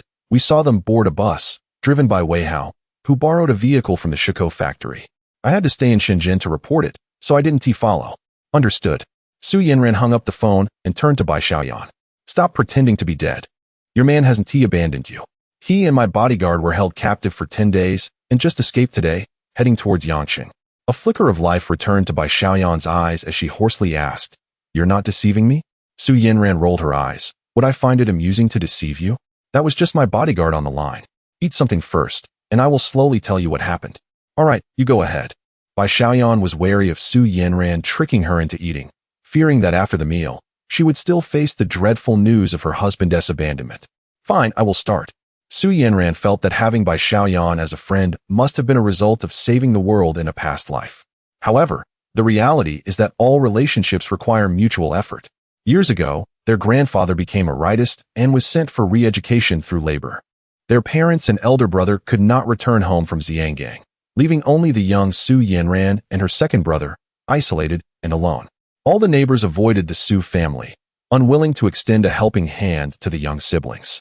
Only the elder Bai, despite the pressure, took the two children in and cared for them tenderly. The precocious Bai Xiaoyan acted like an elder sister, and one could say that having grown up without a mother, Su Yanran came to depend on Bai Xiaoyan as if she were her own mother. Thus, Su Yanran had always dreamt of becoming a true family with Bai Xiaoyan and wholeheartedly supported her second brother in pursuing Bai Xiaoyan, only to have their plans disrupted by the rustic Li Cunxi. In truth, it was rather absurd. Her husband had gone to Shenzhen to find her second brother, only to discover that her brother was detained by a group of smugglers. Consequently, her husband and Su Yanran's bodyguard attempted to rescue him, but ended up captured themselves. Su Yanran explained this simply, as she was not well acquainted with Li Cunxi and found it hard to empathize with his perilous situation. "To rescue your brother?" Bai Xiaoyan then recalled that her husband had mentioned going to Shenzhen to look for her brother before he left. She had never mentioned this to Su Yanran, so if her friend could recount it, it meant it was indeed true. "Yes, to rescue your brother. Please, I assure you, I speak nothing but the truth. Kindly eat something." Su Yanran carried the food tray to the table, I must go find him. Bai Xiaoyan shifted her body, intending to get out of bed. Su Yanran hurriedly stopped her, smiling wryly. He is still in the car. Where do you think you are going? Besides, in your current state, you might frighten him away. Upon hearing this, Bai Xiaoyan's expression tightened, and she touched her face, asking, Do I look frightening now? Yes. Su Yanran, though lacking in conscience, nodded. Even a weak beauty possesses a certain morbid charm, and her intent was primarily to encourage Bai Xiaoyan to eat a few bites to avoid worsening her health. Bai Xiaoyan picked up the preserved egg and lean meat congee, taking a sip. That's better. Your husband has been trapped for so many days and is now on his way to Yanqing. We need to eat well now, rest, and then we can prepare ourselves beautifully for tomorrow. Your husband will be enchanted. Su Yanran tore off a goose leg and handed it to Bai Xiaoyan. As Bai Xiaoyan ate, she suddenly remembered that she had a daughter and anxiously asked, Where is Duo? Is she all right? Only now do you think of your own daughter? I'd wager she was adopted. Su Yanran teased. Quickly tell me if Duo is okay. Has she been acting up since she hasn't seen me these past few days? Bai Xiaoyan again attempted to get out of bed. Su Yanran swiftly intervened, saying, Don't worry, your daughter is doing just fine. She is healthy and cheerful, eating well. In truth, Bai Xiaoyan and her daughter were worlds apart. Bai Xiaoyan was utterly distressed over a man, while her niece, Li Duo, only needed good food to forget everything else, seemingly oblivious to her parents' absence. That's a relief. Bai Xiaoyan sighed in relief. At 2 o'clock in the afternoon, Li Cunxi and his companions arrived in Yanqing. Just as they got out of the car, Bai Maowen began to stir trouble, insisting they return home the same day. Li Cunxi was well aware of his ulterior motives. He simply wanted to return to Beijing as soon as possible to convert the gold bars into cash and secure his gains. Although he was concerned about his second uncle returning to Beijing alone, he couldn't withstand Bai Maowen's relentless demands and had to give him 100 yuan to let him leave. Chapter 68. The Art of Negotiation. The bus stop is not far from Shersinhang. Thus, the three of them enjoyed a meal and began to peruse the shops at Shersinhang. When they encountered appealing styles of clothing, they engaged in haggling, purchasing around 20 to 30 pieces each, and after exploring the street, they ended up with over 300 garments, averaging about 20 yuan each, filling 2 large sacks. At the street corner, a vendor loudly advertised his sunglasses. Yuan whispered, Shigo, isn't that the owner from the last time we bought sunglasses? Should we procure a batch of frog glasses from him to sell? Indeed, Li Cunxi replied, approaching the sunglasses stall. The owner greeted him with a smile. Brother, how about a pair of frog glasses? With your looks, you'll surely captivate those young ladies. Li Cunxi, cutting to the chase, replied, Boss, we're from Jingqing and intend to buy a batch of frog glasses. Could you offer us a discounted price? That depends on how many you want, the owner responded. Not less than 100 pairs. In that case, I can offer you 15 yuan per pair, the owner said softly. Yuan, upon hearing the price, nearly lost his temper and confronted the owner. Last time you sold me this pair for 10 yuan. And now you want to raise the price by 5 yuan for over 100 pairs? Do you think we are fools? The owner took the frog glasses from Yuan and pointed to a crack at the lower left corner of the lens, saying, See this? Yours is a defective item, which is why I sold it to you cheaply.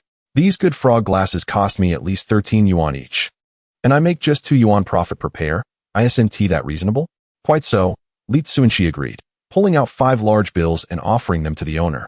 Here's 50 yuan as a tip. Please take me to where I can wholesale the sunglasses, and I'll negotiate the price myself. What do you say? The owner appeared hesitant. Li Cunxi smiled. If you're unwilling, I can seek assistance elsewhere. With that, he pretended to leave. The owner quickly grabbed Li Cunxi. That place doesn't allow outsiders. 50 yuan really isn't worth the risk. How about 100, and I'll take you there. Li Cunxi produced 3 more bills. Let us make it a nice round number. You earn, and I earn. Deal. The owner took the money and stuffed it into his pocket. I'll close up at 7 and take you then. All right. I'll go drop off my things and return to find you. The three found a state-run guest house nearby, checked into a room, and placed their clothes down. After their tasks were completed, and before the agreed time with the sunglasses vendor, they sat in the room, exchanging glances. Li Cunxi turned to Wei Dazhuang. Wei Gu, we're returning the day after tomorrow. What are your plans upon returning? Wei Dazhuang lit a cigarette, took a deep drag, and exhaled the smoke, replying softly, I'll take care of my mother after her discharge from the hospital, return to the countryside to farm, and perhaps marry a girl to carry on the Wei family line. That would be filial to my parents. With your skills, Farming seems beneath you. Jinwen interjected in defense of Wei Dazhuang. Wei Dazhuang scoffed, what skills? It's still honest work to earn a living. If we're talking about skills, your older brother is truly talented. If you learn from him, you won't have to worry about food and drink for the rest of your life. That statement held some truth. Indeed, Shi Gu possessed remarkable talents. For Jinwen, the acknowledgement of Li Cunxi by others was also a validation of himself. Li Cunxi waved his hand. Let us not flatter me. Back to the point.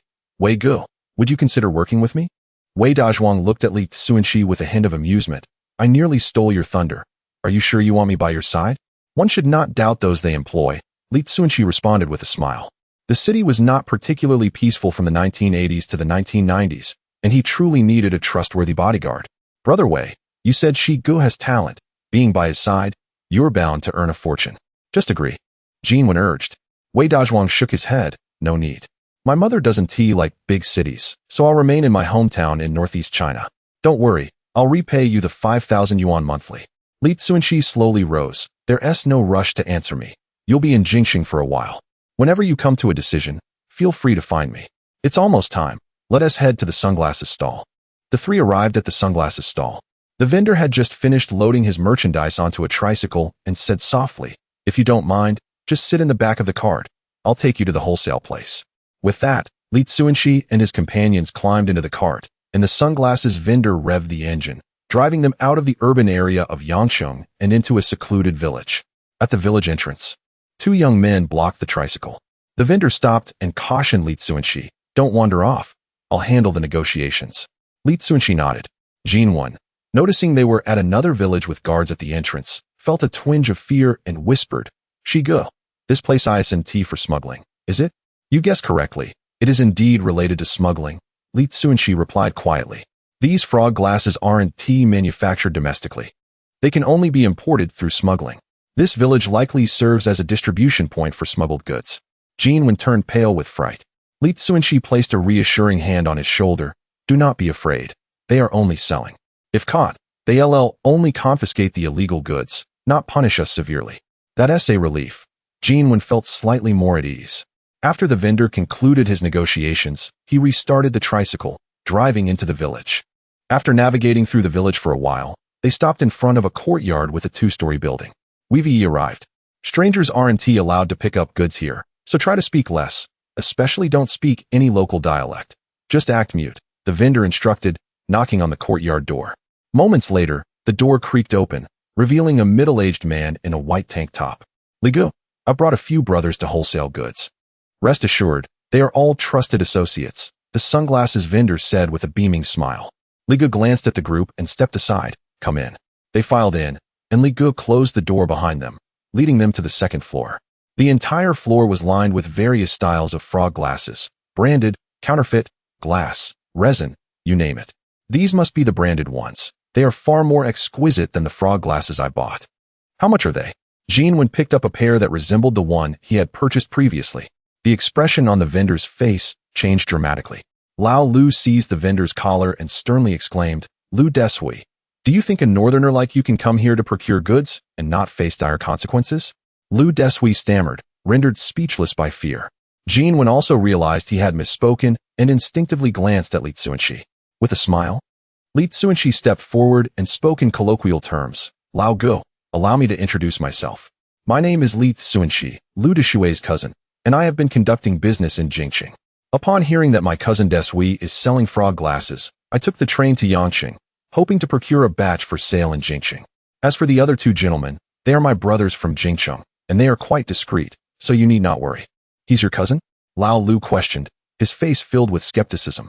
Seizing the opportunity, Lu Deshui quickly nodded. Indeed, he is the child of my aunt's family, married off to Jingxing. Lao Gu, I assure you, my cousin is quite the businessman. If this batch sells well in Jingcheng, we will have a steady stream of goods coming in. Oh, Lao Lu's gaze shifted back to Li Cunxi, and he inquired with a smile, Brother, how much merchandise are you looking to procure? That depends on the price you offer, Li Cunxi countered.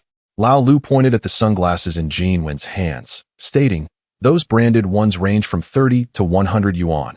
I can offer you 12 yuan each for the imitation resin ones and 25 for the glass ones.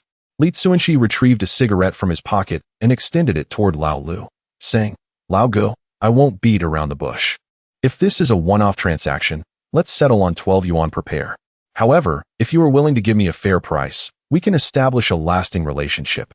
Jingcheng is not short of people and tourists, only goods. Accepting the cigarette, Lao Lu produced his Zippo lighter, took a couple of puffs, and inquired, "How much merchandise can you handle?" "I'll start with a few hundred pairs to test the market. Once it opens up, I can become your agent in Jingcheng, helping you distribute goods across various stalls. By then, don't be surprised if we need tens of thousands of pairs a month. The only concern would be whether you have enough stock." Li Cunxi painted an enticing picture. In reality, it wasn't just a fanciful notion. It was evident that in the near future, people's disposable income would increase, leading to a surge in demand for sunglasses. If Lao Lu chose to cooperate, he could reap substantial profits before the domestic supply chain was fully established. Lao Lu, captivated by the prospect, bit his lip and replied, "You're right. Let's maintain a good relationship. For this order, I won't take your money. I'll offer the resin ones at 7 yuan each. You decide how many to take. Lao Gu, rest assured, I will ensure you make a fortune. Let's start with 500 pairs. All right, consider this lighter a gift from me. Let's keep in touch." Lao Lu tossed the Zippo lighter over. Li Cunxi caught it, and, feeling a surge of excitement, skillfully flicked open the lighter lid and ignited it. The lighter danced between his fingers, flames flickering in rhythm, showcasing an impressive display.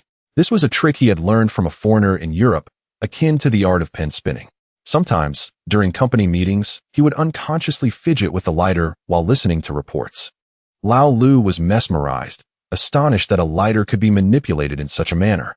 Chapter 69. The recreation of the accident. Li Cunxi closed the lighter, smiling. "American goods, excellent quality." "Thank you, Lu Gu. You're welcome. If you need anything in the future, remember to find your brother. Let your bro help me with the goods." Lao Lu entered another room and retrieved a burlap sack, handing it to Yuan, who began to fill it with sunglasses. Before long, the sack was brimming with frog-eye glasses. 499, 500. All set. A total of 3,500. Li Cunxi tossed the canvas bag to Lao Lu. After confirming the amount, Lao Lu nodded. "The count is correct. Now we can leave." Li Cunxi bid farewell and stepped outside. Once out, Lu Deshui's smile vanished instantly as he scolded Yuan. "You little rascal, you almost got me killed." Yuan, aware of his fault, could only smile apologetically. When Lu Deshui's anger subsided, Li Cunxi extended his hand. "Lu Gu, I owe you for guiding me to the goods. If you have the chance, come to Jingcheng Xiushui Street to find me, and I will show you around." A smile appeared on Lu Deli's face as he shook hands with him. "Sure, let's get in the car. I'll take you back." Upon their return to the guest house, Yuan crept up to Li Cunxi. "Shigu, could you teach me your lighter tricks? I want to show off in front of my brothers." "Watch closely," Li Cunxi said, retrieving the lighter and breaking down the movements, demonstrating them slowly. "Did you remember?" "Yes," Yuan nodded eagerly. Li Cunxi tossed the lighter to Yuan. "It's a gift for you. Practice in your room." "Thank you, Shigu." Yuan left, beaming with delight. Li Cunxi went to the shared bathroom to freshen up, then retired early to bed, planning to wait at the site of the car accident that had claimed his wife and daughter in his past life. The next day, at noon, Li Cunxi squatted by the bustling road, opposite the Renmin Dasha, where guests, mostly foreign visitors, came and went. Yuan, feeling the curious stares of passers-by, asked, "Shigu, what exactly are we waiting for?" "For a crown car," Li Cunxi replied solemnly. Seeing his seriousness, Yuan dared not ask further and sat in silence, lost in thought. Inside the crown car, Bai Xiaoyan, sitting in the passenger seat, kept checking her reflection in the mirror. She had deliberately applied some makeup today to conceal her fatigue and dark circles. "That's enough. You already look beautiful. No need to keep checking," Su Yanran remarked, unable to bear it any longer. It was rather annoying for a married man, who had been married for several years, to act as if he were still infatuated. Of course, these thoughts remained unspoken. Voicing them would earn her a few sharp words from Bai Xiaoyan. Bai Xiaoyan reapplied some lipstick, casually saying, "Do you think Cunxi is just squatting by the road doing nothing? Surely, my husband isn't that boring." "Your husband is indeed that boring. He has been squatting there since 5 in the morning. Let's not discuss him anymore. We'll be at our destination in about 10 minutes. You can see just how dull your husband really is." Mentioning Li Cunxi irritated Su Yanran. This scoundrel seemed to be her nemesis. Originally, this trip to Yangqing was meant to allow her second brother and Bai Xiaoyan to bond, hoping her brother would win her over. However, With Li Cunxi going missing, Bai Xiaoyan had shut herself in the room, forcing her to send her brother back home from Xiangjiang. At the midpoint of Heping Road, Wei Dazhuang rushed over from the intersection. A crown car is coming. Li Cunxi looked to the right, and, indeed, saw a crown car approaching slowly. He glanced at the license plate, 16 to 1028. In the 1970s to mid-1980s, license plates lacked Chinese characters. The front was numbered categorically, such as 01 for Jingqing and 16 for the province where Yangchang is located, indicating this was a local vehicle. However, he was puzzled.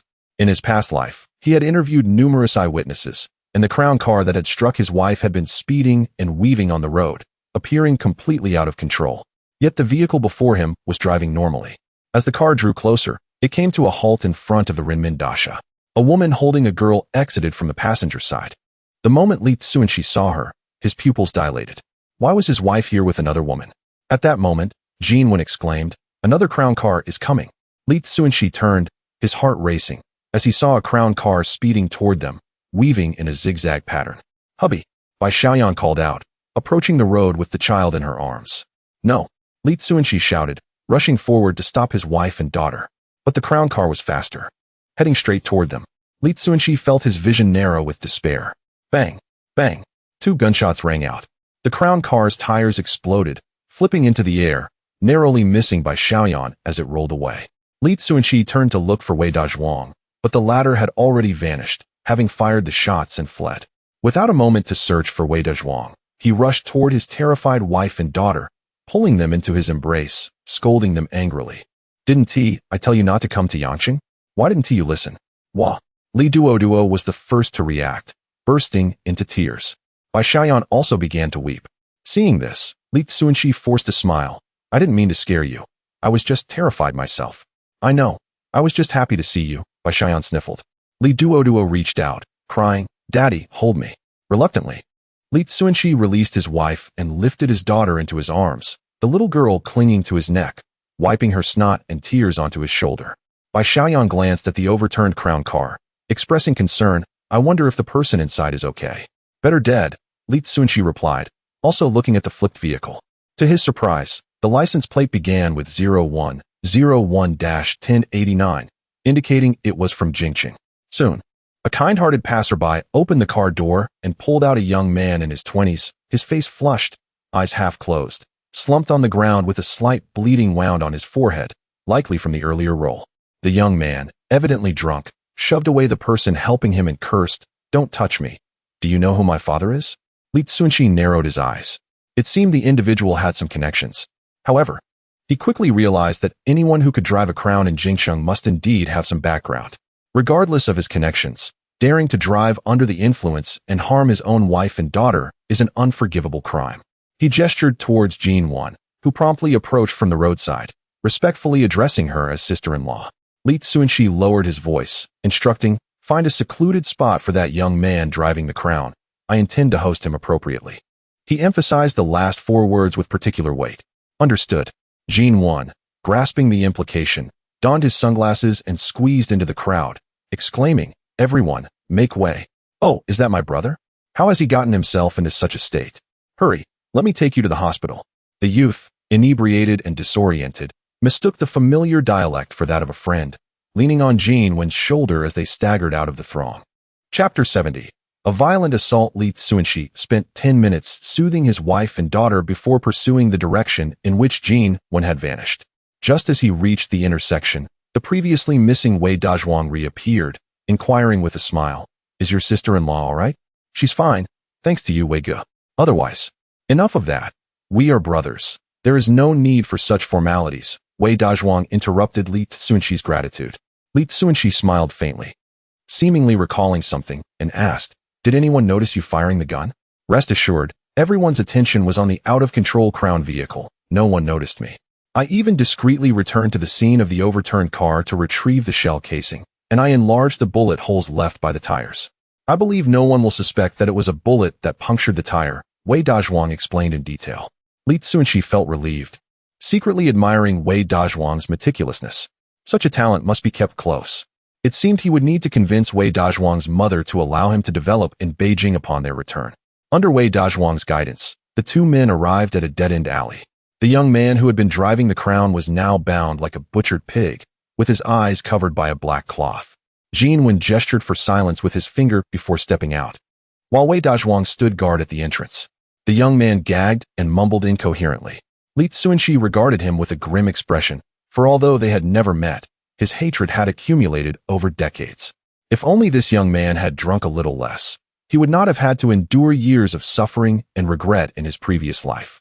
With this thought, his expression turned fierce, and he kicked the young man brutally in the abdomen. The young man whimpered, as if trying to articulate something. Li Cunxi decided to remove the gag. "Who the hell are you, daring to hit me? Do you know who my father is?" The young man shouted angrily. Li Cunxi responded with a kick to the young man's face, followed by a flurry of punches and kicks. It was evident that the young man was struggling for breath. Wei Dazhuang extinguished a cigarette on the ground and remarked to Yuan, "Tell Shigo to stop. That guy drives a crown. His identity is not simple. If someone dies, it will create a massive problem for him in Longhua." Yuan nodded and approached the alley, attempting to pull Li Cunxi away. However, Li Cunxi seemed to have lost his mind, unable to stop. Yuan had no choice but to persuade him softly. "Shigo? Wei Gu says his identity is complicated. If someone dies, we will have a hard time managing this." Upon hearing this, Li Cunxi halted his assault, exhaling deeply as he stepped away. He indeed wished to kill the young man, but Wei Dazhuang was right. The young man's identity was not simple, and causing a death would bring him considerable trouble. There would be plenty of time in the future, once he had a solid foundation. He would ensure the young man lived a life worse than death. Exiting the alley, Li Cunxi struggled to light a cigarette and looked up at the sky.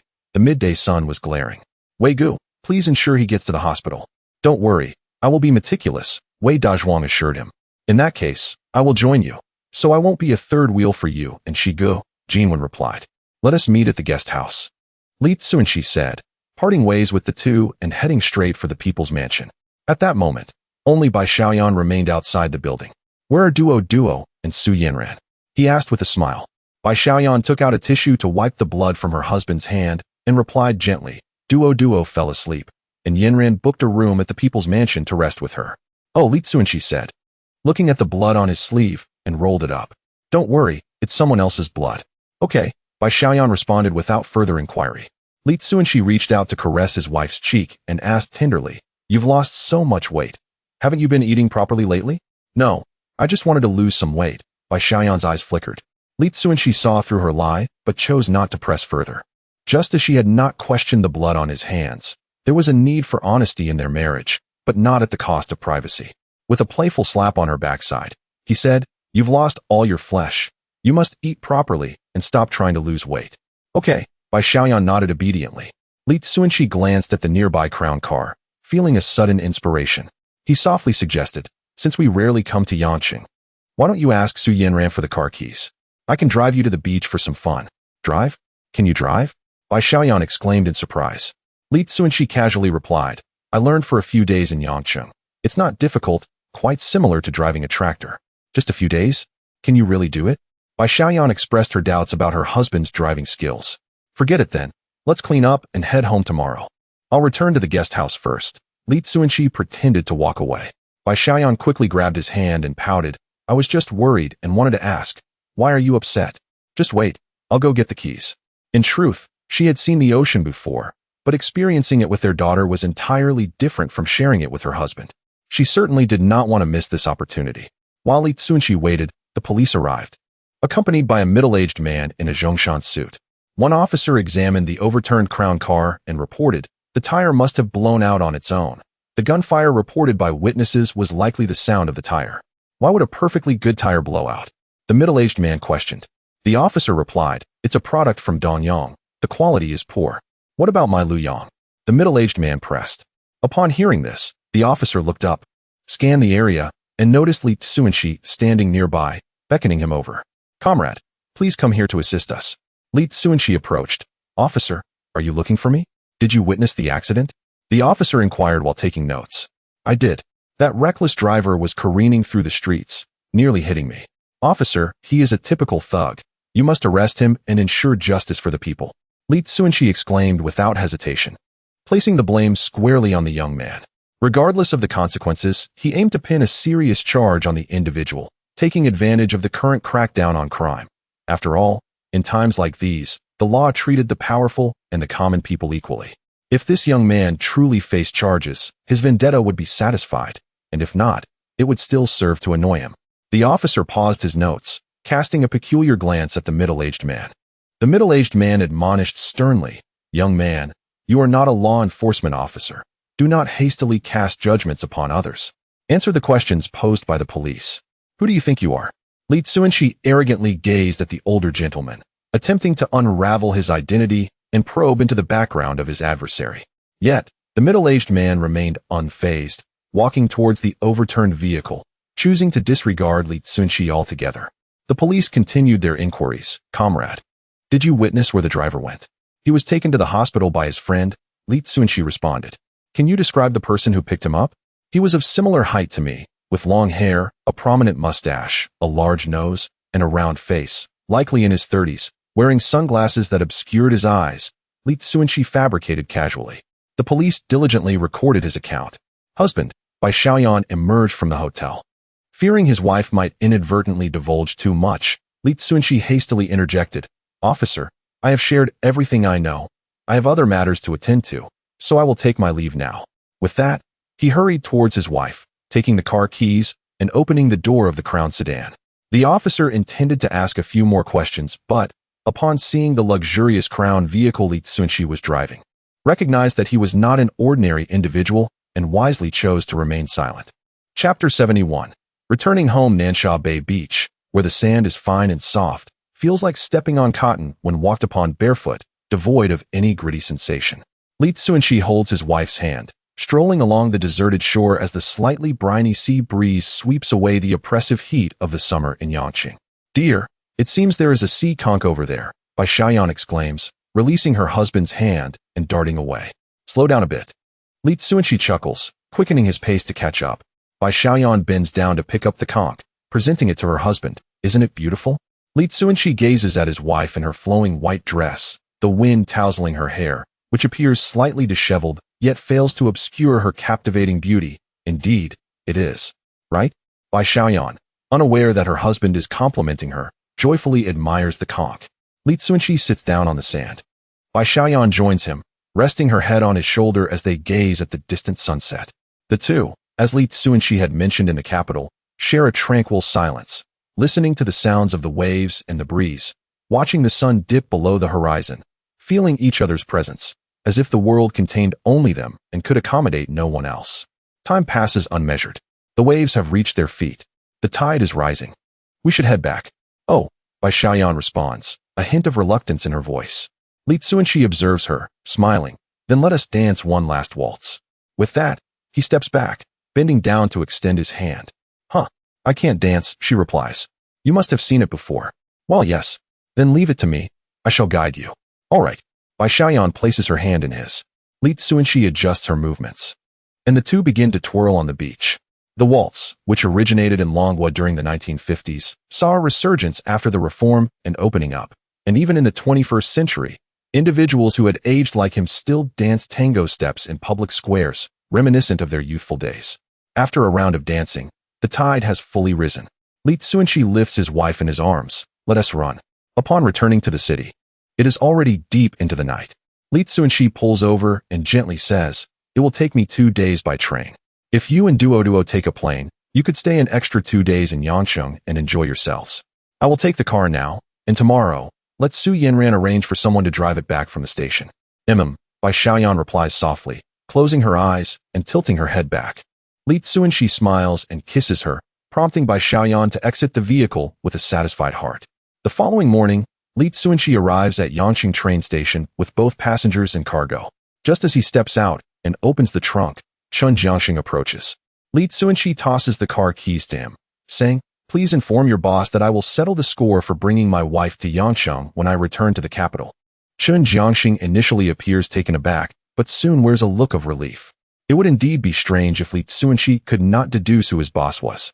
"Mr. Li, I have some news for you." "Please, go ahead." Li Cunxi pulls out 2 large bags of clothing from the trunk. Chen Jiangxing steps closer, lowering his voice. "Following your advice, I reported to the police station in Xinqing the day after, and learned that the village chief who let us go has turned himself in, confessing to all his crimes. However, when the police arrived at the village, it was already deserted. What? The village chief turned himself in? Why would he do that? Yuan expresses his shock. The village had smuggled so many cultural relics and gold. Even turning himself in would lead to a death sentence. The chief, at most 50 years old, is not so old as to despair, is he? A person of conscience committing wrongdoings will accumulate guilt within their heart. Perhaps our escape granted the village chief a glimpse of hope for liberation, prompting him to arrange for the villagers to flee and choose to surrender as a means of atonement. Cunxi's expression reveals his contemplation.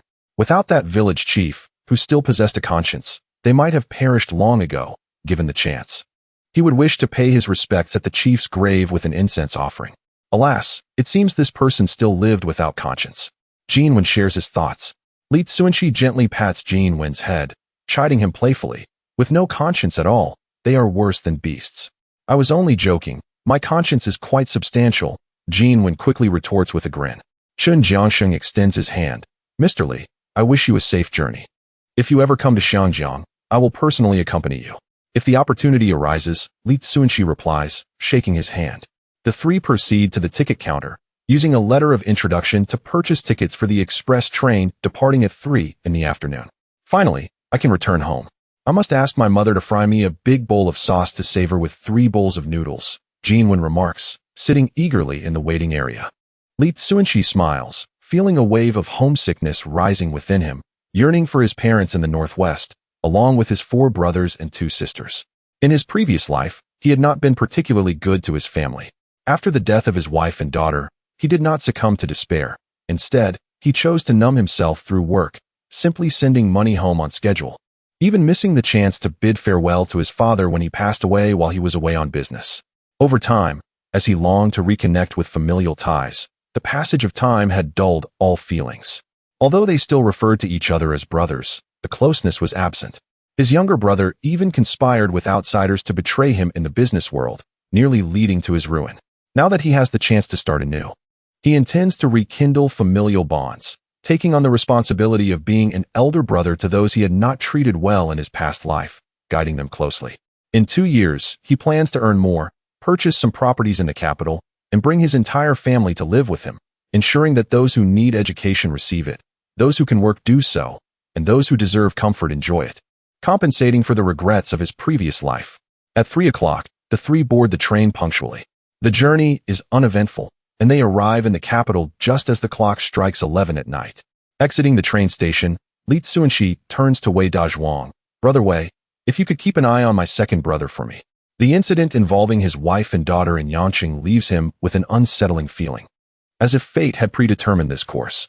He entrusts Wei Dazhuang to look after his mother after ensuring that Bai Laojiu does not get entangled again in Wang Defa's violent affairs. Understood. I shall take my leave, Wei Dazhuang replies, quickly disappearing into the night. The two, burdened with cargo, decide to spend another night at the station's guest house. The next day, Yuan takes public transport home, riding back with the cart laden with goods. Upon returning home, Cunxi finds that his in-laws have already left for work. He casually slurped down a bowl of noodles and, after finishing, returned to bed for a brief nap. Cunxi. It was unclear how much time had passed when he was roused by his mother-in-law, Zhang Lan. Mom. Cunxi rubbed his eyes and sat up. Zhang Lan promptly inquired, "Where is Maowen? Did he not come back with you?" "Second brother took an earlier train than I did, the morning one, and he should have returned the day before yesterday afternoon." "No, I heard that there are all sorts of villains on the trains now. Did something happen to him on the way?" "Cunxi, why did you insist on him traveling alone? Are you intentionally trying to put my son in danger?" Zhang Lan was in a state of distress, her words filled with reproach towards her son-in-law. "Please, do not worry. I have a rough idea of where he might be. I shall go find him." Unable to endure his mother-in-law's incessant nagging, Cunxi donned his shoes under the pretext of searching for someone and exited the courtyard. When Bai Lao'er returns, he will likely first attempt to exchange the counterfeit gold bars for money. Upon discovering their deception, an aggrieved Bai Maowen will probably seek revenge on Wang Defa, who abandoned him.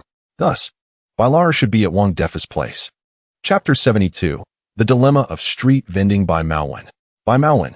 Cunxi called out loudly outside Wang Defa's residence.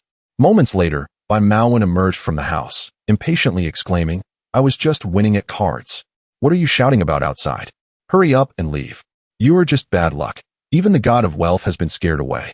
Li Cunxi, uninterested in engaging with his foolish cousin, replied, Mom is worried about you not returning home. She is making a fuss. You should go back and comfort the old lady. The old lady is fine. I'm an adult and can take care of myself. Brother Wang, I'll head back now. Bai Maowen called out to those inside before hastily stepping outside. However, halfway through, he turned to Li Cunxi and asked, Are you mocking me from the deep city?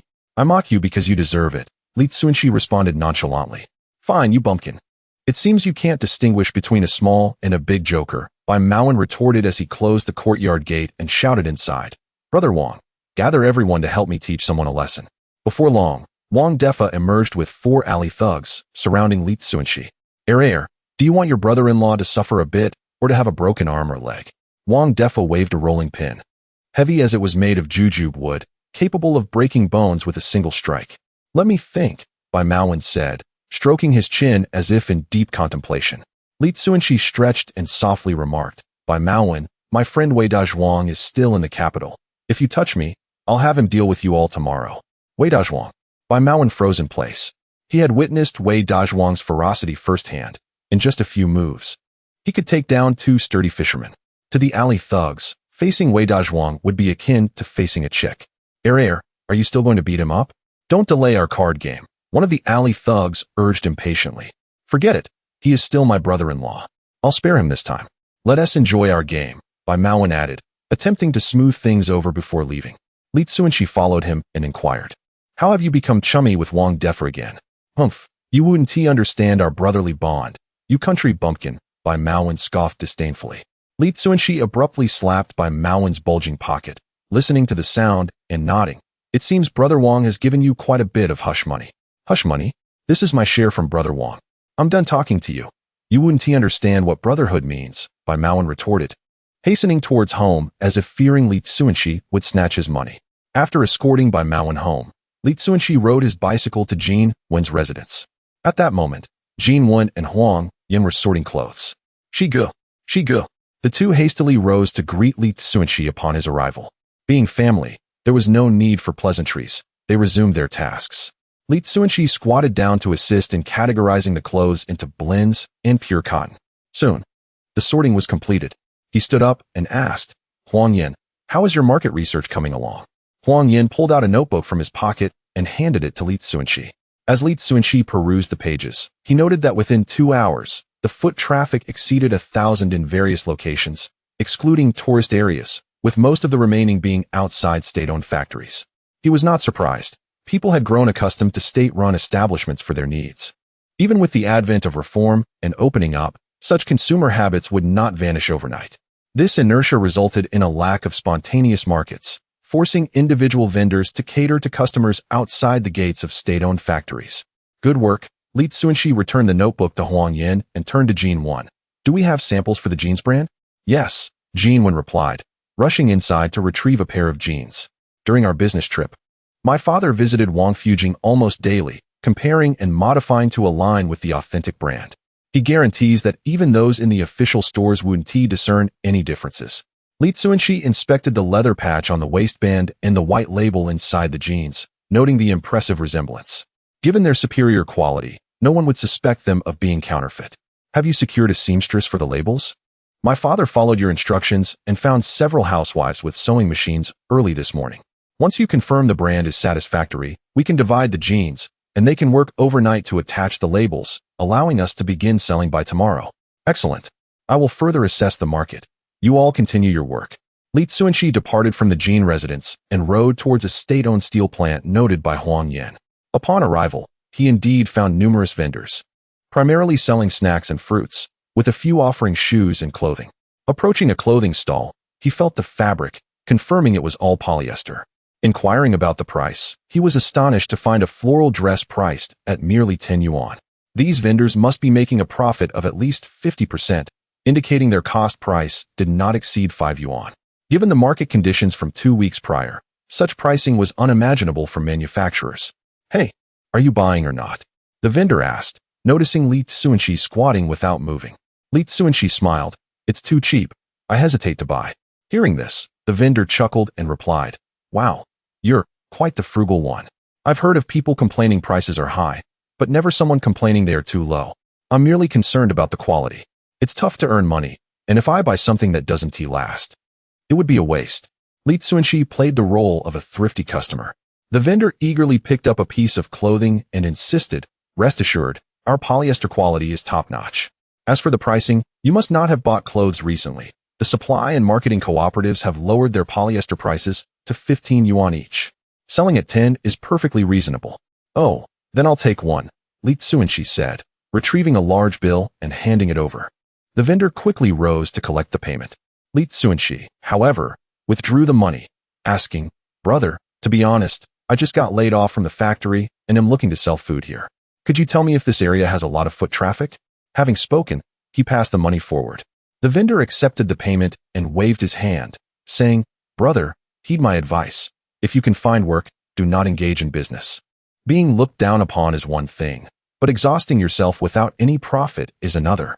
Take the state-owned factory as an example. The number of people coming and going is limited, and at the end of the month, you can only manage to make ends meet. However, I have heard that Xiaoshui Jia is quite thriving, but alas, there are no stalls available. Otherwise, I would have gone there long ago.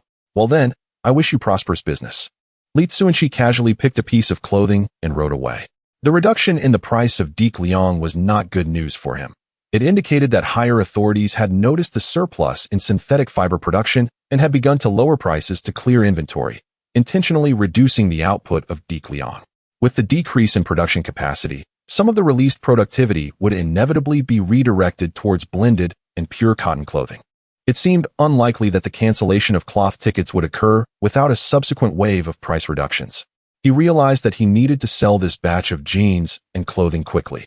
If he missed the next wave of price drops, he would be left with unsold inventory.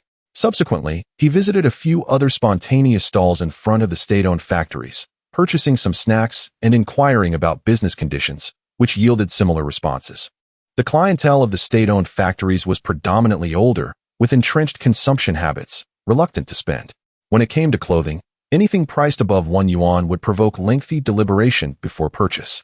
Although the younger generation was more willing to spend, they represented a small fraction of the total, and almost all rushed home after work, preferring to shop at large malls in Xidan and Wangfujing, completely dismissing the misshapen fruits at the market.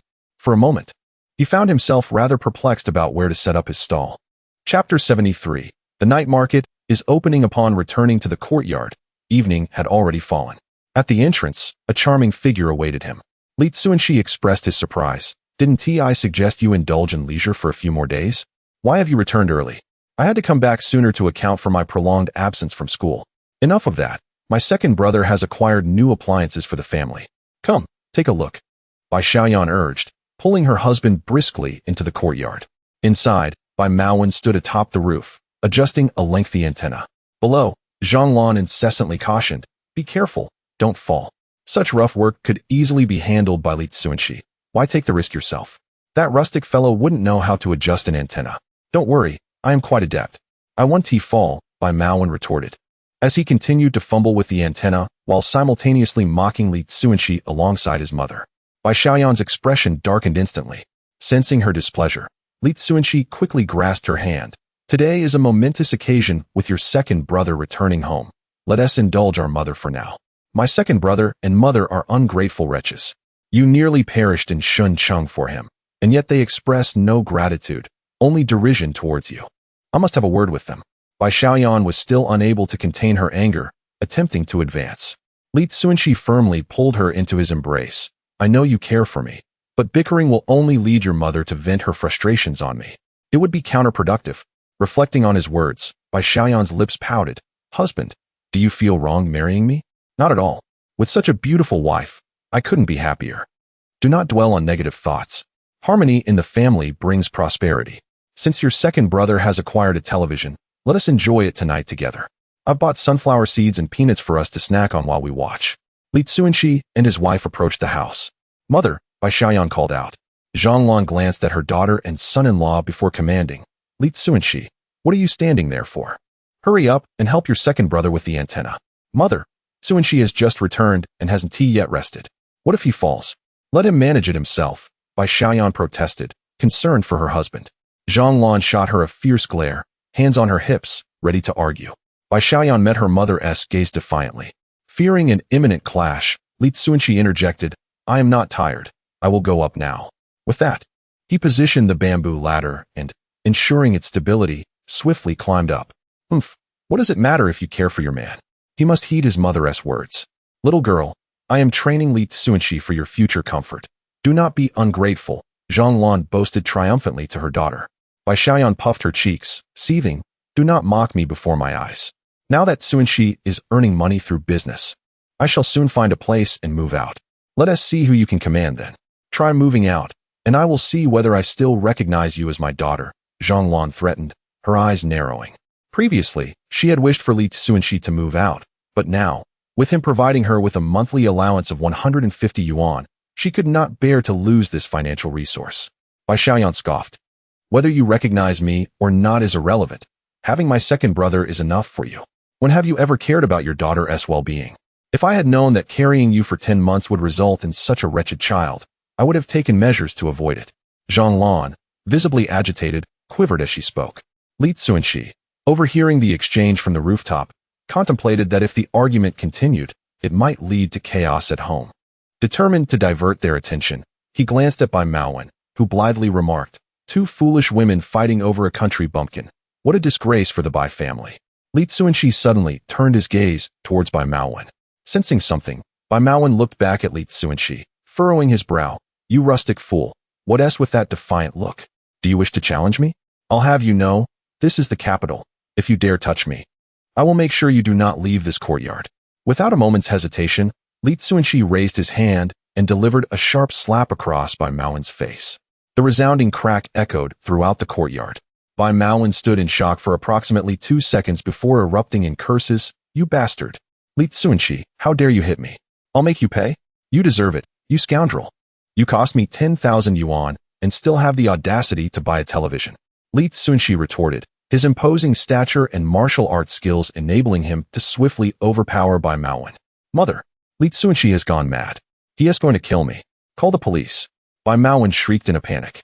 Hearing her son's cries for help, Zhang Lan abandoned her argument with her daughter and rushed out from under the eaves, shouting up, Li Cunxi, if you hit my son again, I will not spare you. Having achieved his goal, Li Cunxi released Bai Maowen and secured the antenna with wire, explaining as he descended, Mother, you cannot blame me for striking my second brother. You know that I am repaying debts for him and buying antiques for my elder brother. Not only have I exhausted my earnings, but I am also burdened with debt. Yet, your second brother has thousands in his pocket and refuses to repay me, watching me be hounded by creditors. I had no choice but to confront him. Zhang Lan, who had been ready to unleash a torrent of reprimands, found herself speechless in the face of Li Cunxi's grievances. Why should I give you my hard-earned money? Mother, he hit me. You must support me. Bai Maowen continued to plead from the rooftop. Unbeknownst to him, Zhang Lan shot him a sharp glance and scolded, Silence. You deserve it for your reckless behavior. You nearly jeopardized your elder brother's position as director. If it weren't for your brother-in-law's help, our family might have faced ruin. Mother, I am your own son. How can you side with an outsider? Bai Maowen protested, his face a mask of indignation. Having been struck and receiving no support from his mother, Bai Maowen felt he could no longer remain in this household. Mother favors reason over kinship. Come down quickly, lest you fall, Zhang Lan advised, then turned to Li Cunxi. Son-in-law, I understand that you have shouldered considerable debt for our family, but your second brother's money is also of great importance. So, do your best to repay the debts. I appreciate your understanding, and I will endeavor to find a solution. Li Cunxi feigned a sorrowful expression. Zhang Lan's face brightened with satisfaction as she grasped Li Cunxi's hand and lavished praise upon him. Bai Xiaoyan was seething with indignation, realizing that her family had been treating her husband as a scapegoat. This was unacceptable. They must relocate, and she would begin the search for a new home the very next day. That evening, the 6 members of the Bai family sat together in front of the television, watching the evening news. At that moment, Zhao Zhongxiang still appeared as a refined and handsome young man. Bai Xiaoyan meticulously shelled sunflower seeds, feeding the kernels into her husband's mouth with unrelenting joy. Li Duo, nestled in her father's embrace, washed with drool pooling at her lips. However, after a trip to Yancheng, where she had gained a few pounds, her mother had issued a stern decree for her to lose weight. leaving the family hesitant to indulge the little girl. According to the broadcast, in order to further advance reform and invigorate the economy, the capital had decided to trial 9 night markets in the suburban districts, specifically located along the eastern section of Dongming Street. Cunxi, who had been somewhat distracted, perked up upon hearing this news. Indeed, he could set up a stall at the night market. The patrons there would predominantly be young people, all potential customers for his denim jeans. Later that night, Bai Xiaoyan coaxed her daughter to sleep and rested her head on her husband's arm, hesitating to speak. Should she mention the idea of moving out? Cunxi, perceiving his wife's thoughts with clarity, nodded when she looked at him. I actually have something to discuss with you as well, he admitted, though he found it difficult to articulate. Bai Xiaoyan, slightly perturbed, urged, go on, what is so hard to say between husband and wife? Taking a deep breath, Cunxi softly confessed, after the new year, I wish to bring my parents to live in the capital. That is wonderful. My husband has become capable and can earn money. It's only right to bring your parents to the city to enjoy a better life. I wholeheartedly support you. Bai Xiaoyan beamed with delight. Cunxi embraced his wife, whispering gently, you are truly wonderful. Yes, I am quite marvelous, Bai Xiaoyan replied, basking in her own praise.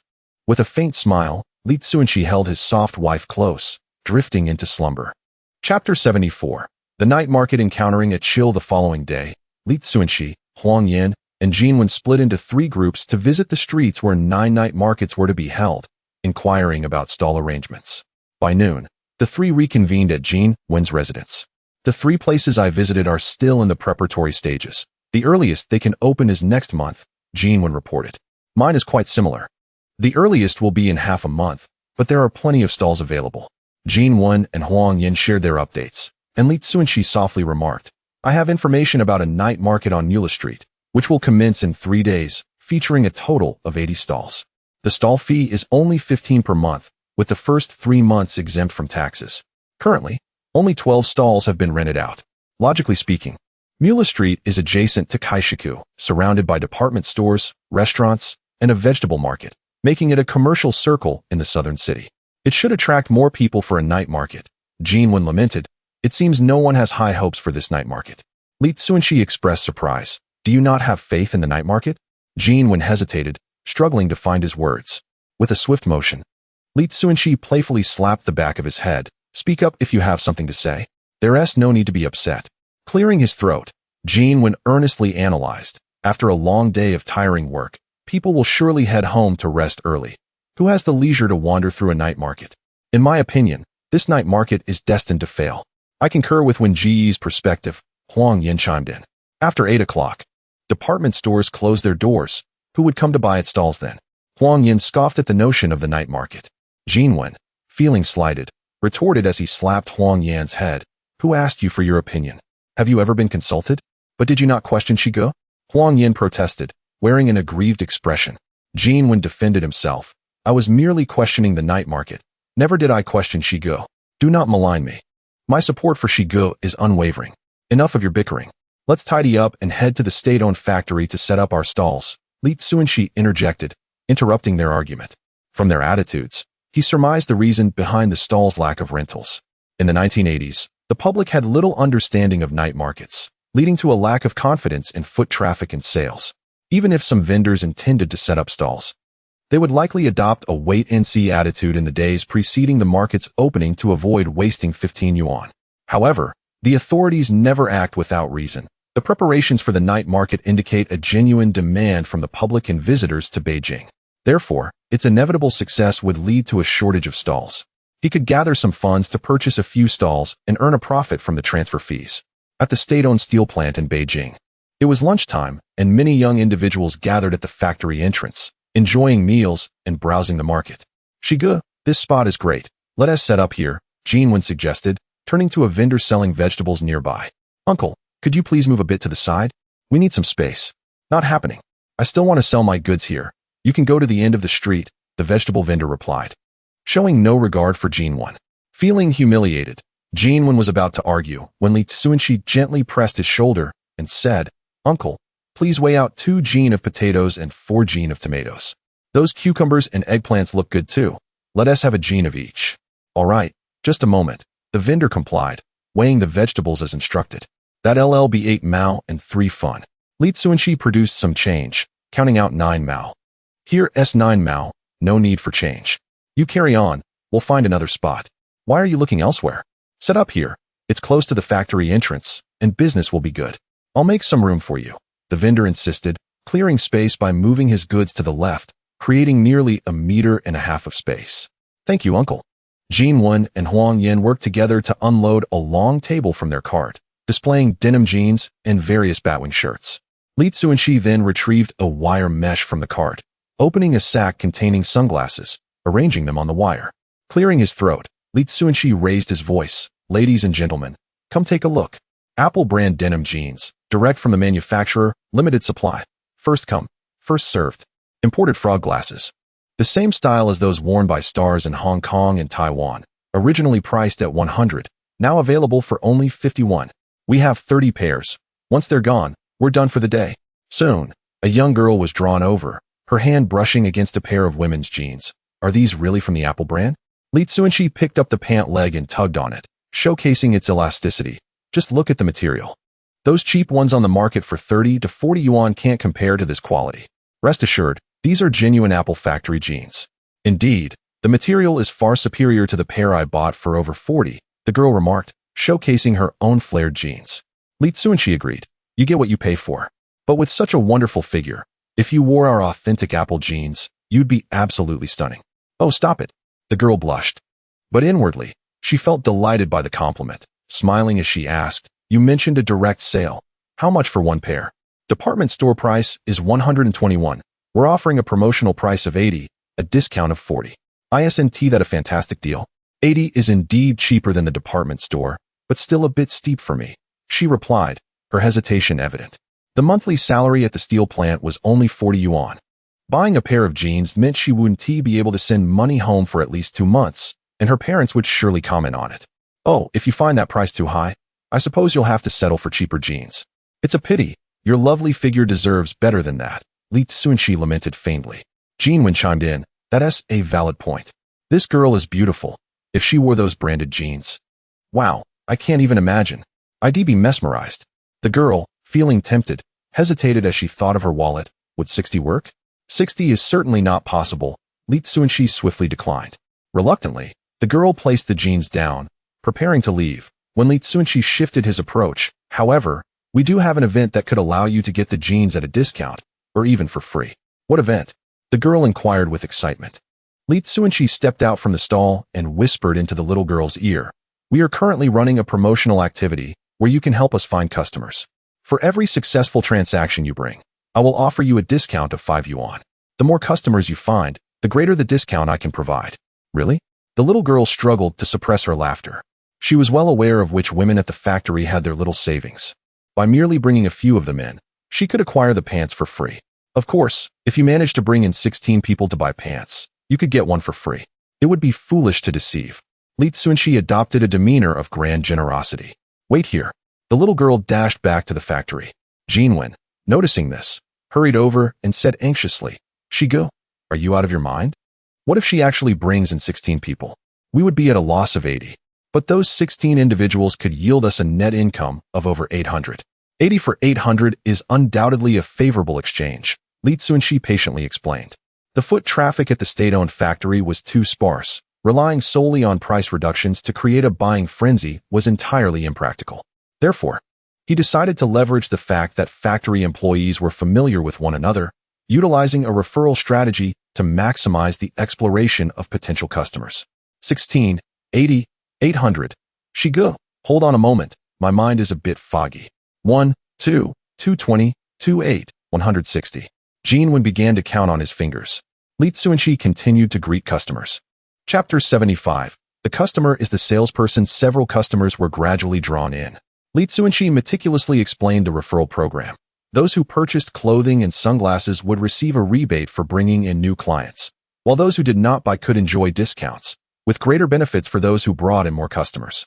The lunch break at the state-run factory came to an end, and the surroundings grew eerily quiet.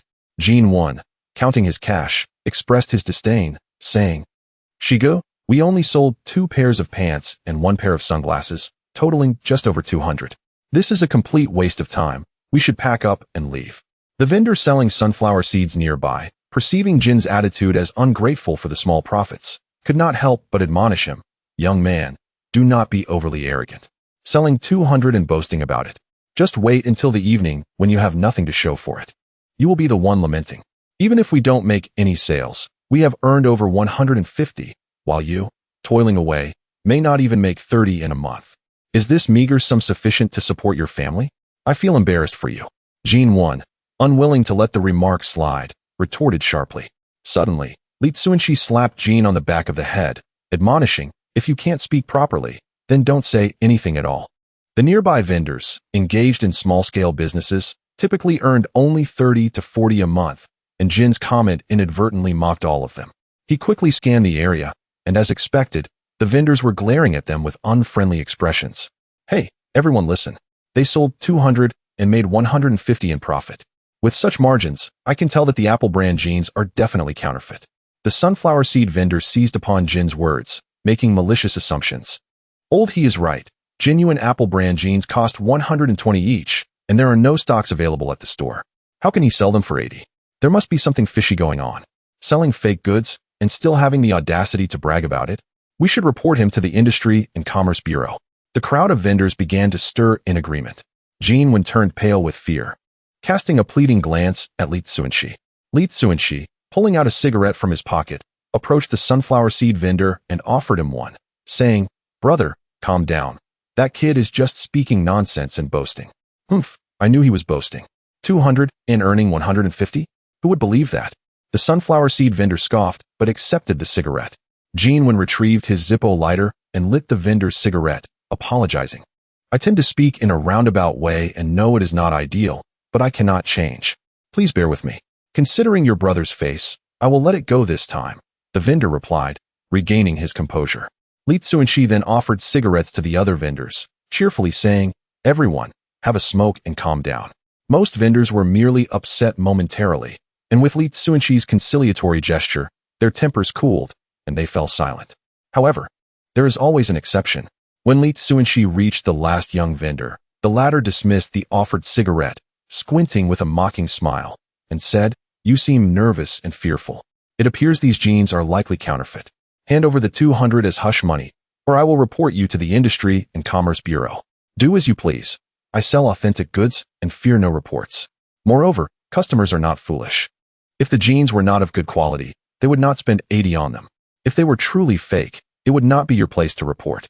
With that, Cunxi turned and walked away. Dealing with such alleyway merchants requires a firm stance. Yielding only invites further demands. Furthermore, he was genuinely unafraid of being reported. In this day and age, foreign brands often lack complete after-sales service, and with so many styles of jeans, even the few stores cannot discern authenticity. As long as he remained steadfast in his denial, even if the Industry and Commerce Bureau came, they would have no recourse against him. Returning to the stall, Huangyin quietly said, Shigu, that person dared to knock your cigarette away. Should I teach him a lesson? Cunxi tossed the cigarette to Yuan and replied calmly, Let us focus on our business and refrain from speaking carelessly or stirring up trouble. I understand my mistake, Yuan promptly apologized. You are still young and need more experience. Tomorrow, you two should find a factory to sell in. Each of you should aim to bring back at least 1,000. Cunxi issued his directive.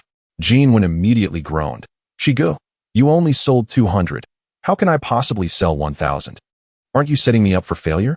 Is it not the case that your sales should match mine? Cunxi asked with a playful smirk.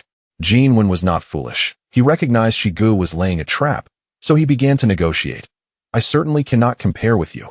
Whatever you sell, I will aim for half of your earnings. Then I shall take 1/3. As a novice, I cannot compete with you two seasoned individuals. Huangyin chimed in, following suit. Very well. Cunxi found a stool and sat down. As the end of the workday approached, more people began to gather. A group of women rushed towards their stall. The leading girl smiled and said, Boss, I've brought you customers. You must not let us down. Of course, Cunxi replied with a smile, rising to attend to the customers brought by the girl. These are genuine Apple brand jeans, directly from the manufacturer, benefiting the public. Look at this quality and style. Once you wear them, you'll surely look as stunning as the stars in the videos. The girls brought in potential buyers, and with a few of Cunxi's words, they eagerly pulled out their money and left with the jeans. Li Cunxi noted the circles in his ledger and softly said, 12 pairs of jeans. According to our agreement, I will sell you 1 pair for 20. Now, what size do you wear? 180. The girl proudly stated her size. Ah, what a lovely figure. Here, I will give you this smaller size. Li Cunxi folded the jeans and handed them to the girl. She accepted the jeans and paid Li Cunxi 20 yuan, leaving happily. Before long, another 20 young men arrived, picking up sunglasses from the wire rack and trying them on in various poses to admire themselves. You all look exceptionally good. If I didn't know better, I would think you were all celebrities from Xiangjiang. Li Cunxi complimented them. How much are they? One young man inquired. 50, but for you, I can make it 41 each if you all decide to buy, Li Cunxi proposed, lowering the price. The cost of the sunglasses was low, but they were sold at a premium as a unique offering. Once others had them, the price would drop. Thus, the aim was to sell them quickly while maintaining high profits. Will you buy or not? This deal won't last long, the leader of the group asked. Isn't it merely 40 yuan? It's just a month's salary for me. With these frog-eyed glasses in hand, I am certain to captivate those young ladies in Beihai. The men from the steel mill earn handsome wages and are quite generous with their spending, with 22 individuals, each departing with a pair of glasses. However, the leader did not leave. Instead, he extended his hand, demanding 2 yuan for each pair. Jinwen, please hand this handsome guy 44 yuan, Li Cunxi instructed softly. Jinwen promptly counted out 44 and presented it to him. The vendors nearby, witnessing the thick stack of money in Jinwen's hands, were consumed by envy. In such a brief span of time, he had already accumulated over 2,000 yuan, a sum they could scarcely earn in a year, merely a fraction of his earnings. No wonder that slender young man exuded confidence. He possesses the ability to earn, and thus, he naturally holds his head high. Chapter 76. Wronged by others. As the workers from the state-owned factory gradually finished their shifts and returned home, the marketplace once again fell into a state of desolation. Most vendors began to pack up and leave. 6,760. 6,780. 6,800. 6,850. Jinwen counted the cash, gazing at Li Cunxi with an expression of admiration. Shigu, you are truly remarkable. It's astonishing. Of course, when compared to Shigu, we are nothing. Huang Yin chimed in, eager to flatter. With a swift motion, Jinwen sprang up and lightly tapped Huang Yin on the back of the head. Mind your words. In comparison to Shigu, you are nothing, while I at least can claim to be something. Indeed, you are something, and I am nothing, Huang Yin quickly amended. Jinwen frowned, having not noticed the oddity in his words until Huang Yin repeated them, which struck him as rather peculiar. Li Cunxi smiled gently. In truth, he did not expect high sales, estimating they would barely reach 1 or 2,000. To surpass 6,000 was a pleasant surprise, revealing his underestimation of the young consumers and the number of steel mill employees. Shigu, which state-owned factory should we set up shop in tomorrow? Jinwen asked, his face alight with excitement. If they could consistently sell 6,000, it would elevate both him and Shigu from modest earners to affluent ones in just 2 months. 100,000. This was a figure he had never dared to dream of before. Li Cunxi replied, tomorrow, I will head to the night market to secure a stall. You two may choose any state-owned factory to set up, but remember, you must sell at least a third to half of today's amount. Both Jinwen and Huang Yin were momentarily taken aback. So engrossed were they in counting the money that they had forgotten this crucial detail. They both understood their abilities well. Even with their utmost efforts, they might struggle to reach even a fraction of today's sales. Thus, the notion of a third or half seemed utterly ludicrous. Shigu, shall we consider a reduction in the sales target we discussed? Jinwen suggested with a forced smile. What amount do you wish to sell? 800? That is far too much. Then 500, and we'll split it 250 each. Agreed. Thank you, Shigu, for your generosity. We promise to meet the target. The two of them mockingly stood at attention, saluting. Li Cunxi felt a wave of nostalgia wash over him, recalling how his younger brother used to display similar antics before him. All right, let us pack up the stall and head home. Sure. Jinwen dashed to the end of the street to fetch the bicycle. Huang Yin and Li Cunxi respectively stowed the jeans and sunglasses in a sack. By the time Jinwen returned, they loaded the goods and prepared to depart. Suddenly, the young vendor who had attempted to extort them earlier, accompanied by a dozen thuggish associates, surrounded them. What is the meaning of this? Jinwen glared at the group with displeasure. In Yangcheng, he was powerless and had to humble himself, but in Beijing, who dared to provoke him? He could easily retaliate by calling on his associates. A short-haired man wearing an armband stepped forward, pointing to it. Do you see this? I am the market administrator of state-owned steel plant number 2, and since you are setting up here, I need to collect a management fee. This is a spontaneous stall. There is no management fee. I suspect you are attempting to extort money, Yuan replied with a cold sneer. The short-haired man gestured around. After you finish, you leave behind a mess that needs cleaning. And if you are allowed to set up without the city management pushing you out, it's because my associates have paid to smooth things over. Therefore, the management fee is justified. You bastard. Yuan was about to curse at him. Cunxi intervened, pulling Yuan back with a smile. We are occupying your prime location, so it's only fair we pay a fee. As he spoke, he pulled out 10 yuan from his pocket and handed it to the bearded man. Consider the excess as a treat for the brothers. The short-haired man snatched the 10 yuan and stuffed it into his pocket, sneering. I'm afraid our management fee is based on daily sales. You sold 6,000, so we take 50%. Ah, so it's a different method of robbery. How dare you try to rob Yin Zi, get the weapons. Let us deal with them. All right. Huang Yin and Yuan retrieved 2 wooden clubs from the cart, brandishing them menacingly at the gang. I advise you to settle down, otherwise, your goods will be gone. The short-haired man pointed behind Cunxi. Cunxi turned sharply, only to see a thug holding a can of gasoline in one hand and a lighter in the other. Either you pay up, or I'll burn your goods, and we'll part ways. The short-haired man smirked triumphantly. Cunxi narrowed his eyes, realizing they intended to use his goods as leverage. It seemed this group was not entirely devoid of intelligence. How about this? I'll give you 200 yuan, and you let us go. Stop the nonsense. You sold 6,000 at noon, so you'd better hand over at least half as management fees. Hurry up. The young vendor stepped forward, urging them sternly. Cunxi turned to the young man and asked with a smile, You called them here, didn't you? Indeed, I did. If you had been willing to give me 200 at noon, we wouldn't have this mess, the young man sneered. Cunxi shook his head. You underestimate your own greed. Even if I had given you 200 at noon, you would have still sought to extort me in the afternoon. Shut your filthy mouth. The young man didn't finish his sentence before Cunxi kicked him in the chest, sending him stumbling to the ground. You dare kick me? Go handle him.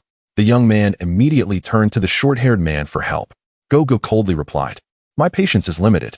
If I count to 10 and you still haven't paid the management fee, I will burn your goods.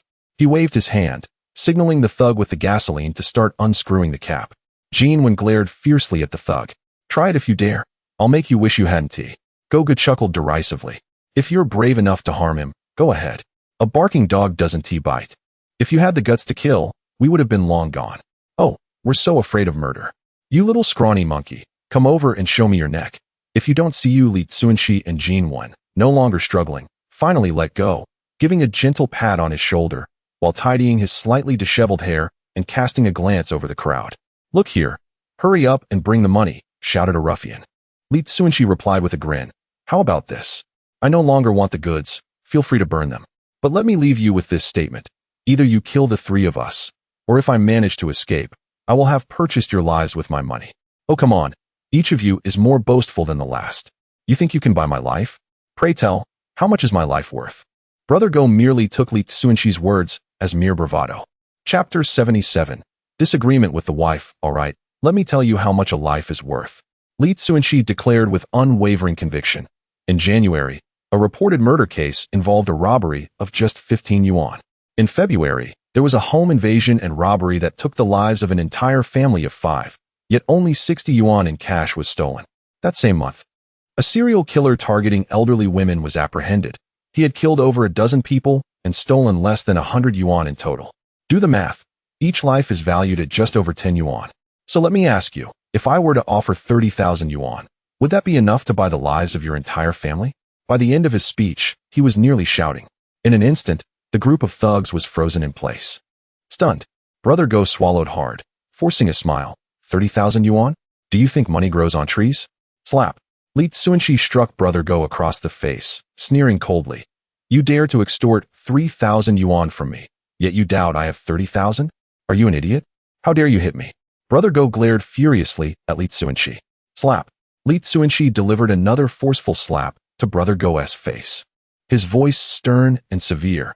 Not only will I hit you, but I'll also make you apologize to my brother.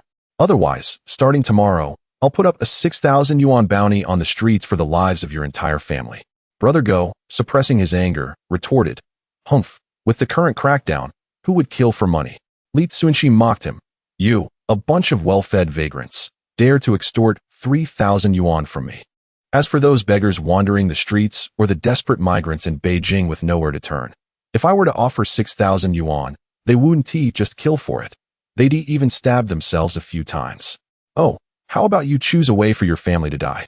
A home invasion robbery, with each member stabbed over a dozen times, each wound narrowly missing vital organs, leaving them to perish in agony and helpless blood loss. Or perhaps, someone poisons your family, causing their intestines to rupture and their stomachs to rot, leaving them to die in excruciating pain. I've thought of another method that might suit you. While your family is asleep, douse them in gasoline, nail the doors and windows shut, and set the place ablaze, burning them alive. But don't worry, before the flames scorch you to unbearable agony, the thick smoke will first invade your lungs, suffocating you until you can no longer breathe, leaving you to die gasping for air. Put yourself in that scenario and see how pleasant it feels. Aye. Brother Go felt his scalp tingle and a chill run down his spine. He realized he had truly provoked a ruthless character. Slap. Li Cunxi struck Brother Go again. What are you standing around for? Get over there and apologize to my brother. Brother gulped. Then shuffled over to Yuan. Bro, I didn't mean to mock you earlier. Please be magnanimous and forgive me. Go to hell.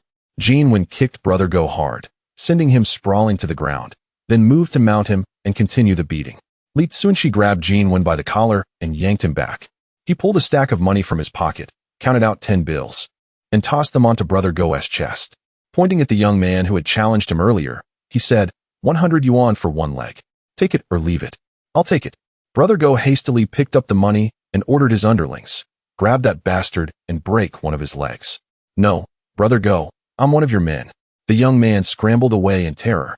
The group of thugs swarmed him, completely overwhelming the youth. Let us go? Li Cunxi returned to the vehicle. Yuan nodded, pedaling the tricycle away with the two of them aboard. Once they reached the main road, Yuan gave Li Cunxi a thumbs up. Brother Shi, your presence earlier really scared me. It was even more intimidating than when Brother Wei tried to rob us. You had those bastards frozen in fear. Truly impressive. Brother Shi, if they hadn't backed down, would you really have hired someone to take their lives? Huang Yin couldn't help but ask. Li Cunxi shot Huang Yin a sidelong glance. I'm not a maniac. Why would I want to take the lives of an entire family without any grudge? I was just spinning a tale to scare those inexperienced alleyway thugs. Oh, I see. You acted so convincingly, I actually believed it. Huang Yin chuckled sheepishly. Li Cunxi fell silent. This minor incident served as a warning to him. If alleyway thugs could be tempted by wealth in broad daylight, then once their night market business took off and their revenue increased, others would surely covet it as well. He needed to prepare in advance to minimize the risk of robbery. First, their mode of transportation had to be improved. If they had been riding a motorized tricycle today, a simple twist of the throttle would have left those alleyway thugs in the dust, eliminating the need for any confrontation. Second, security was crucial. He needed to find time to persuade Wei Dazhuang's mother to stay in Beijing and work as his bodyguard. Relying on bluffs alone would eventually lead to disaster. Yuan, when you have time, check with a few state-owned factories to see if there are any used motorized tricycles for sale and at what price. In the early 1980s, industrial goods were scarce. Coupons for televisions, sewing machines, refrigerators, and motorcycles were increasingly rare. Motorized tricycles were primarily allocated to state-owned units, so individuals could only acquire them through second-hand channels. Yuan grinned to himself. Brother Shi, you really care about me. You know how exhausting it is pedaling this tricycle. So you're getting me a motorized one. Don't worry, I'll make sure to handle this promptly. At the Bai residence, the elderly couple and Li Duoduo were watching a science program on CCTV. Seeing the three engrossed in the show, Li Cunxi didn't disturb them and quietly made his way to the inner room. His wife was lying on the bed, writing something. Assuming she was studying, Li Cunxi didn't interrupt and sat quietly by the bed, admiring her graceful figure. After a while, Bai Xiaoyan set aside her pen and paper, stretching languidly on the bed, her curves accentuated. Li Cunxi's eyes gleamed with desire, wishing he could take his wife right then and there. Noticing someone unexpectedly in the room from the corner of her eye, Bai Xiaoyan was startled. But upon recognizing her husband, she couldn't help but chide him. Why didn't you let me know you were back? You scared me. I thought you were studying, and didn't T want to disturb you? I wasn't T studying. Today, Yanran and I went to look at houses. These are my notes and floor plans. Take a look and let me know which ones you like, then we can go see them together. Bai Xiaoyan handed her notebook to her husband. Li Cunxi opened the notebook and flipped through a few pages, noticing that his wife had only looked at houses in large, mixed courtyards, all with 10 or more units. The prices range from 3,000 to over 1,000 yuan per unit, with the specific size calculated by square footage. In his perspective, it was not a trivial matter. After all, acquiring a unique courtyard residence would cost around 10 to 20,000 yuan, while a shared courtyard dwelling was merely a small room added onto the main courtyard, characterized by its diminutive and irregular layout. Moreover, the shared courtyard was populated by an exceedingly complicated array of individuals. Relocating there would leave him little time to navigate the intricate web of interpersonal relationships. Li Cunxi closed his notebook and softly inquired, "Does mother know about our intention to purchase a home? Why should we seek her opinion on our decision to buy a house?" Bai Xiaoyan replied, crossing her arms and puffing out her cheeks. Observing his wife's demeanor, Li Cunxi surmised that the two women had quarreled in his absence. He had indeed noted that the frequency of disputes between his wife and mother-in-law had escalated. Particularly, his wife had become increasingly volatile when it came to matters concerning him, resembling a powder keg ready to explode at the slightest provocation from her mother. He understood the root of her irritation. During the years they spent in the capital, the couple had been unable to afford their own home, enduring the humiliation inflicted by his mother-in-law. However, the present circumstances were markedly different. He not only had the means to move out, but could even purchase a standalone courtyard residence. With newfound independence, his wife was no longer inclined to tolerate the challenges posed by her mother. "Let us postpone the house purchase for now, and refrain from mentioning it in front of mother, to avoid further aggravating her." He was not concerned about the few thousand or tens of thousands of yuan. He merely wished to prevent any further escalation of discord between the two women. Chapter 78. Zhu San's visit by Xiaoyan suddenly turned around, perplexed, and asked, "Why? Mom makes you do chores every day and takes advantage of you. Don't you feel angry? Don't you want to leave this place?" Li Cunxi was at a loss for words in response to his wife. Had it not been for his memories of a past life, he would have undoubtedly felt wronged and yearned to escape. However, the wisdom gained from years of experience taught him that evading problems only complicated them further. Although moving out could provide temporary respite, it would only accumulate resentment from his mother-in-law. Even if he achieved great success and became her ideal son-in-law, she would regard him as the instigator of discord between mother and daughter, harboring nothing but animosity towards him. To him, the disdain of his mother-in-law was inconsequential. But what about his wife? He could not bear to see her suffer, estranged from her mother until the day she passed away, left with the regret of unfulfilled familial bonds. "Dear, have you considered that if Mom resorts to threats, not only will we be unable to purchase a house, but we may also find ourselves separated once more? What other means does she have but to threaten with death? Rest assured, she would never go that far for her beloved sons." Bai Xiaoyan scoffed.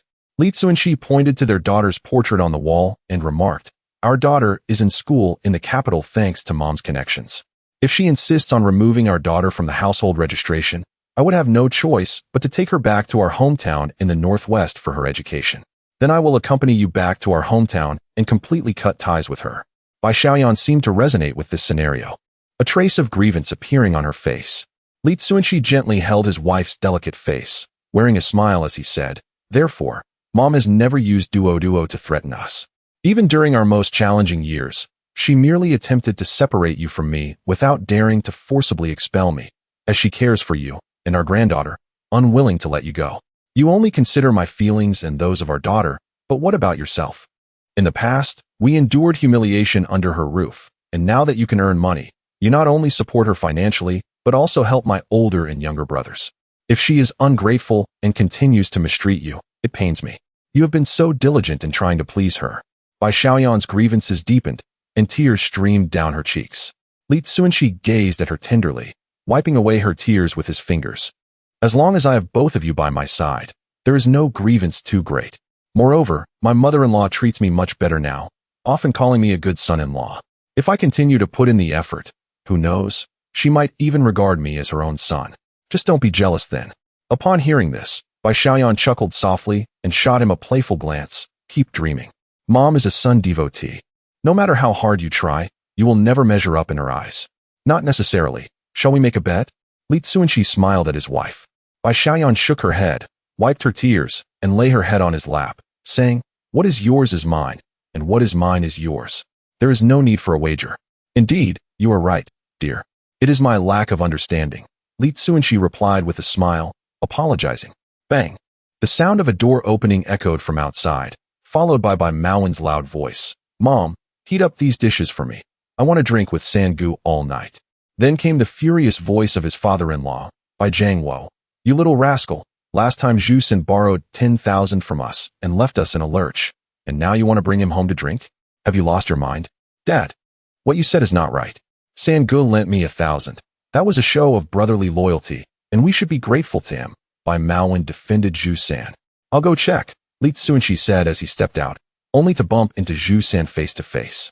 Upon seeing Li Cunxi, Zhu San hurriedly approached and shook his hand vigorously, exclaiming, "Boss Li, it's great to see you. Where have you been busy lately? I haven't seen you at Xiushui Street. You should inquire with my second brother about my whereabouts. There is no need to ask me," Li Cunxi said, pulling his hand away gently. "I apologize, but I have matters to attend to. Enjoy your meal and drinks, Zhu boss." Li Cunxi understood Zhu San's intentions for visiting. He was well aware of the underlying motives.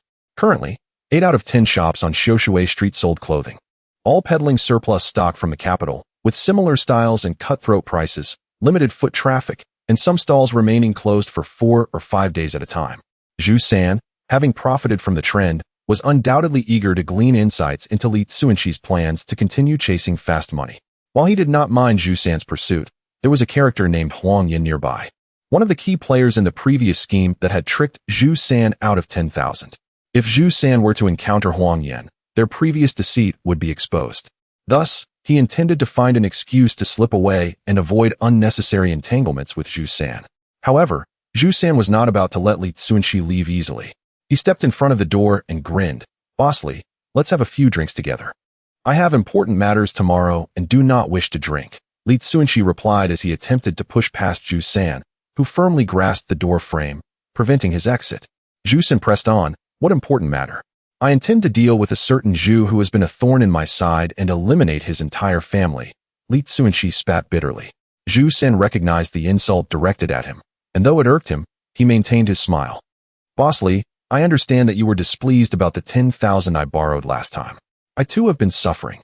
To be honest, after you lent me that amount, I lost it immediately, and my wife hasn't let me near her for half a month. Your losses are of no concern to me. I lost 10,000 because of you and now owe a mountain of debt. So dream on if you think I will help you make money again." Finding it impossible to leave, Li Cunxi resigned himself to the couch beside the television, watching it with his father-in-law. "Come on, let's discuss this calmly. To be honest, I am looking to partner with your second brother in business.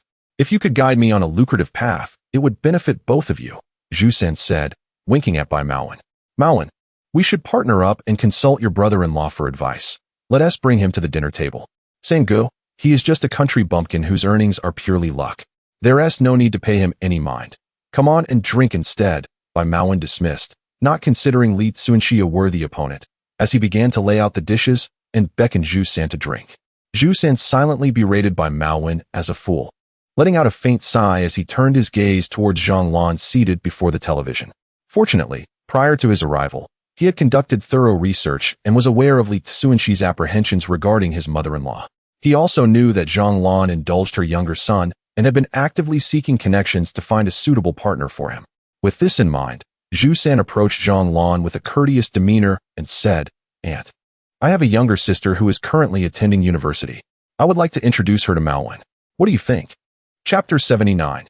Sending away the second uncle. Zhang Lan, initially reluctant to engage with Zhu San, found herself unable to resist inquiring when he began to introduce a potential bride for her son. "Is she beautiful? What is her temperament like?" Zhu San eagerly proclaimed, "My sister is not only stunning but also possesses a gentle character. Any family that marries her will undoubtedly enjoy harmonious relations between mother-in-law and daughter-in-law, resulting in a blissful household." Zhang Lan's heart swelled with joy, and she promptly urged Zhu San to set a date for a meeting. However, Bai Jiangwo doused her enthusiasm with skepticism, stating, "My dear wife, given our son's character, what female college student would ever be interested in him? I suspect Zhu San is merely using this as a pretext to solicit your assistance. Zhang Lan retorted with indignation, asserting, our son is not inferior to Li Cunxi. If Xiao Yin can have an interest in Li Cunxi, why would Zhu San's sister not be drawn to my second son? Bai Maowen applauded his mother's defense, saying, Mom, you have voiced my thoughts perfectly. Li Cunxi is utterly unworthy of your son. Both Bai Jiangwo and Li Cunxi exchanged wry smiles, wisely opting for silence, as engaging with this peculiar mother-son duo would only lead to mutual discomfort. This was the unspoken rule established by the only two rational men in the Bai family. Zhang Lan continued her discussion with Zhu San regarding the matchmaking. Xiao Zhu, when do you think we can arrange for them to meet? Sensing the moment was opportune, Zhu San got straight to the point. Aunt, while I am keen to introduce my sister to your son, I believe he should first establish a career. This way, my sister will feel secure and wholeheartedly devoted to him. Wouldn't you agree? Indeed, a man must have a certain career, Zhang Lan replied, momentarily entranced by his words. Li Cunxi frowned, sensing Zhu San's ulterior motives and contemplating how to intervene. Yet, Zhu San pressed on without giving him the chance, declaring, Aunt, I am prepared to invest significantly in a business venture with your son, but I lack the right avenue. However, I know your son has many ideas. Please encourage him to guide us in the right direction. Once our business is on track, I shall devise a plan to unite my sister and your son. Zhang Lan turned her gaze toward Li Cunxi, who responded with a smile.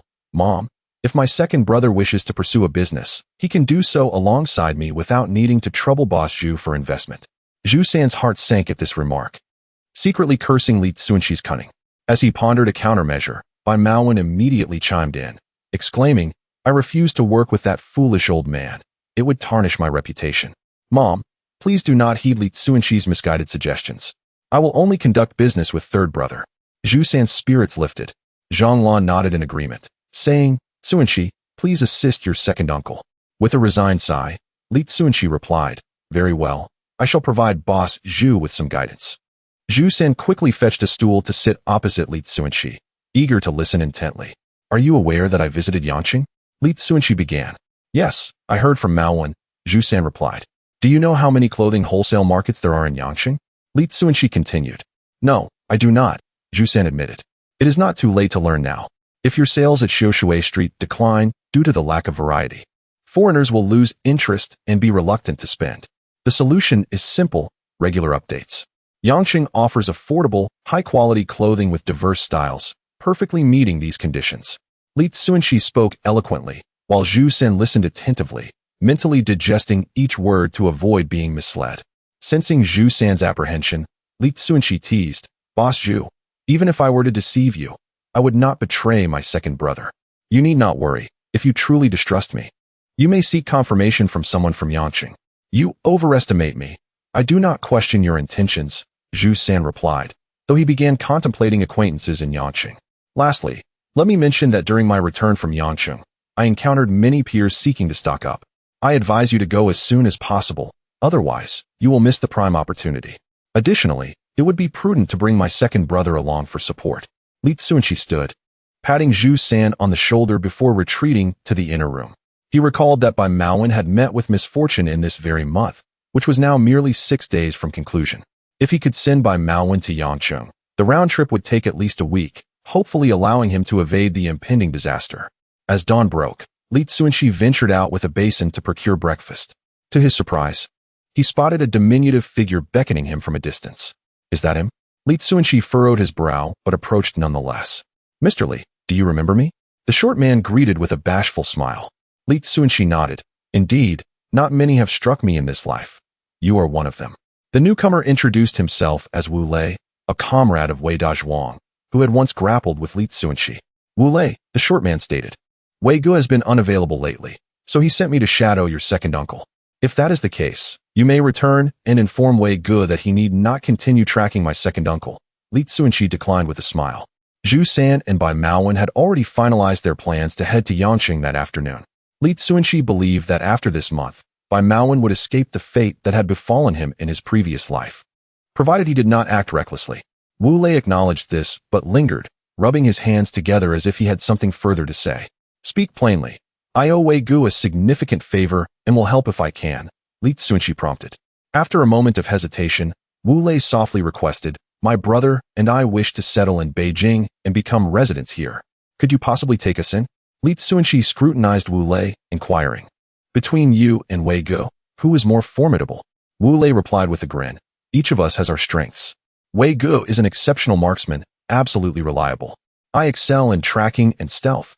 No one can detect my presence when I wish to infiltrate a location. As for Feng Bing, he is the strongest among us. Had he been present during your ordeal at the fishing village, we might have been able to fight our way out."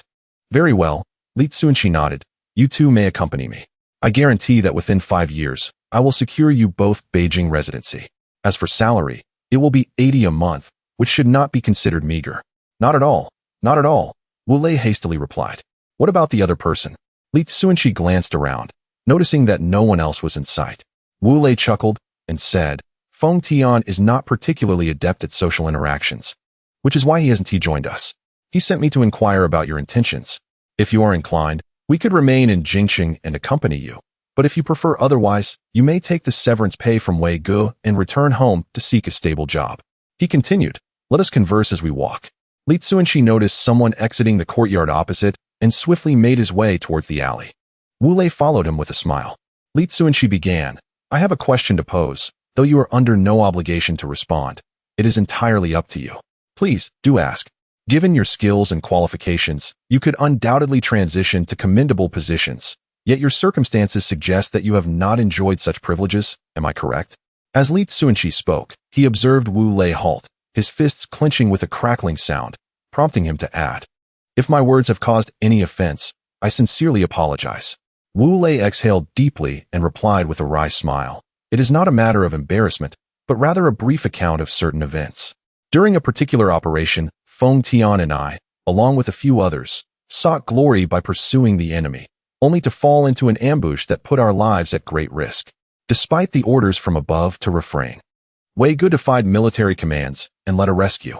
Ultimately, while the 3 of us survived and vanquished the enemy, the entire unit was reduced to just us 3.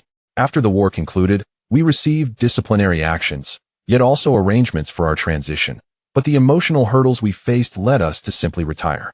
It's no wonder that when I mentioned your comrades, your reaction was so intense." "I apologize," Li Cunxi said as he patted Wu Lei on the shoulder.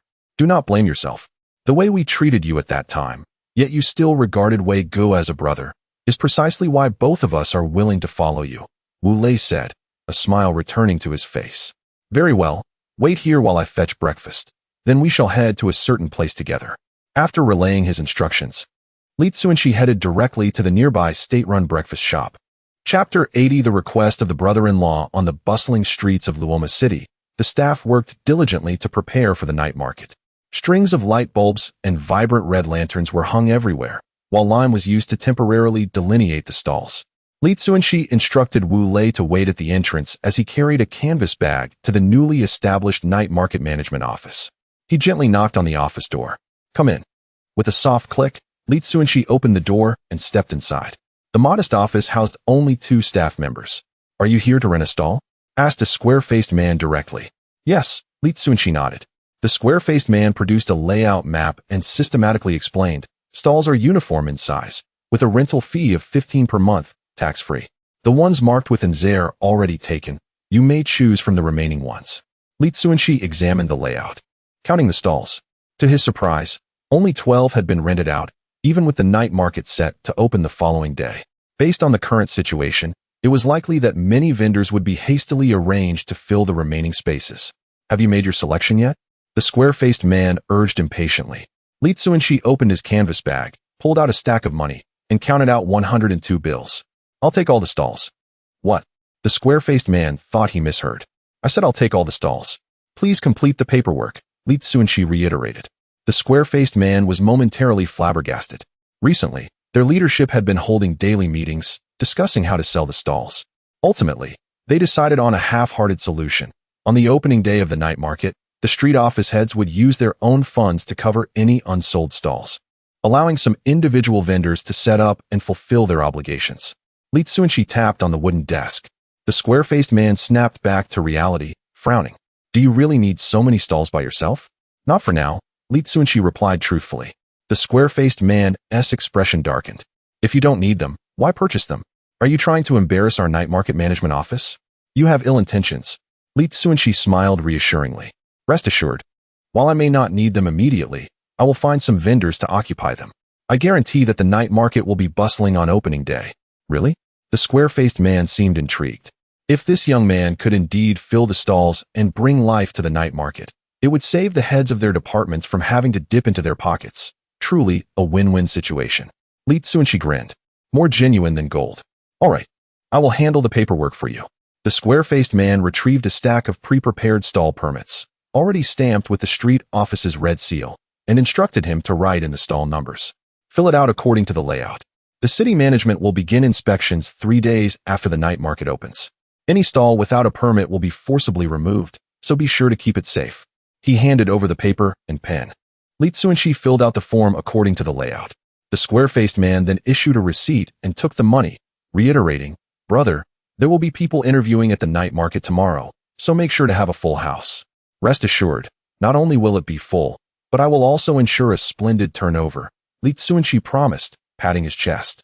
Finally, the square-faced man felt reassured and personally escorted Li Cunxi outside. Wu Lei eagerly approached as soon as Li Cunxi emerged.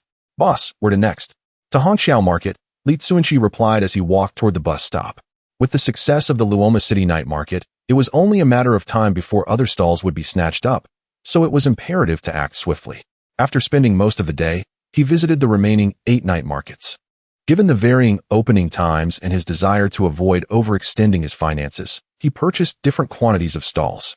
The later opening markets, unlike Luoma City, were less eager to sell and preferred to involve as many individual vendors as possible. At Hongqiao Market, despite his best efforts, he could only secure 10 stalls. Reluctantly, he sent Wu Lei back to acquire 10 more. The subsequent management offices offered only a maximum of 10 stalls each, and ultimately, he amassed a total of 145 stalls across 9 night markets, spending over 2,000 in total due to varying stall prices. With over 3,000 remaining, Li Cunxi deemed it wasteful to keep the money idle and decided to invest it all in merchandise. Thus, he took Wu Lei to the 5th garment factory in Beijing. After the guard announced their arrival, Bai Maoqi escorted them into the factory. On the way, Li Cunxi inquired, "Brother, has your factory recently reduced production?" Bai Maoqi sighed.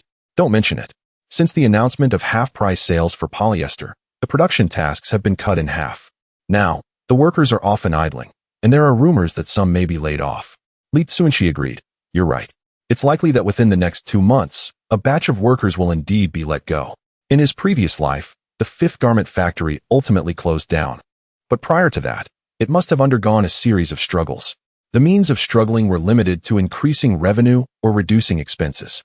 With capable leadership, the factory should have been able to secure orders and avoid bankruptcy.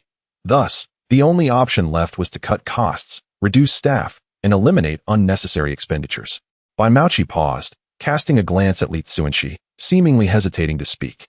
Li Cunxi, sensing his brother-in-law's apprehension, smiled and said, "If you're worried about being laid off, don't fret.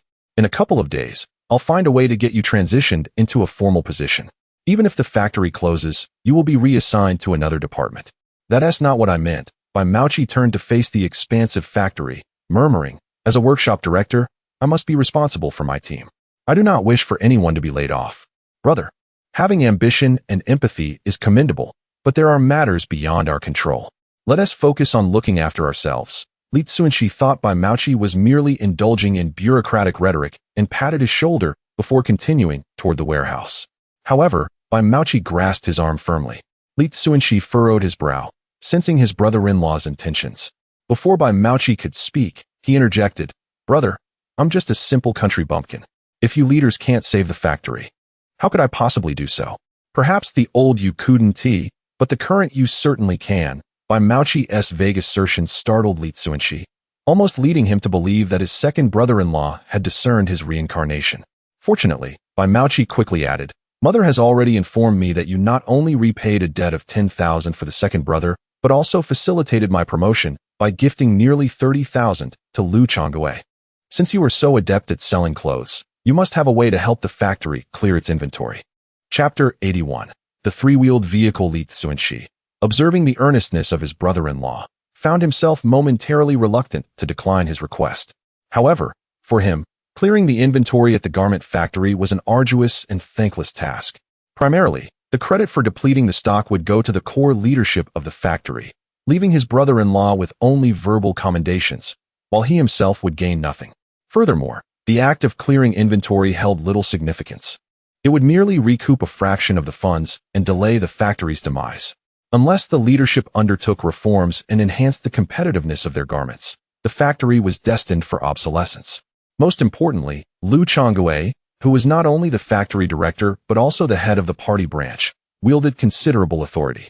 His diplomatic nature suggested he had likely secured advantageous connections, ensuring that even if the factory were to close, he would have better opportunities elsewhere, thus lacking the motivation to instigate reform.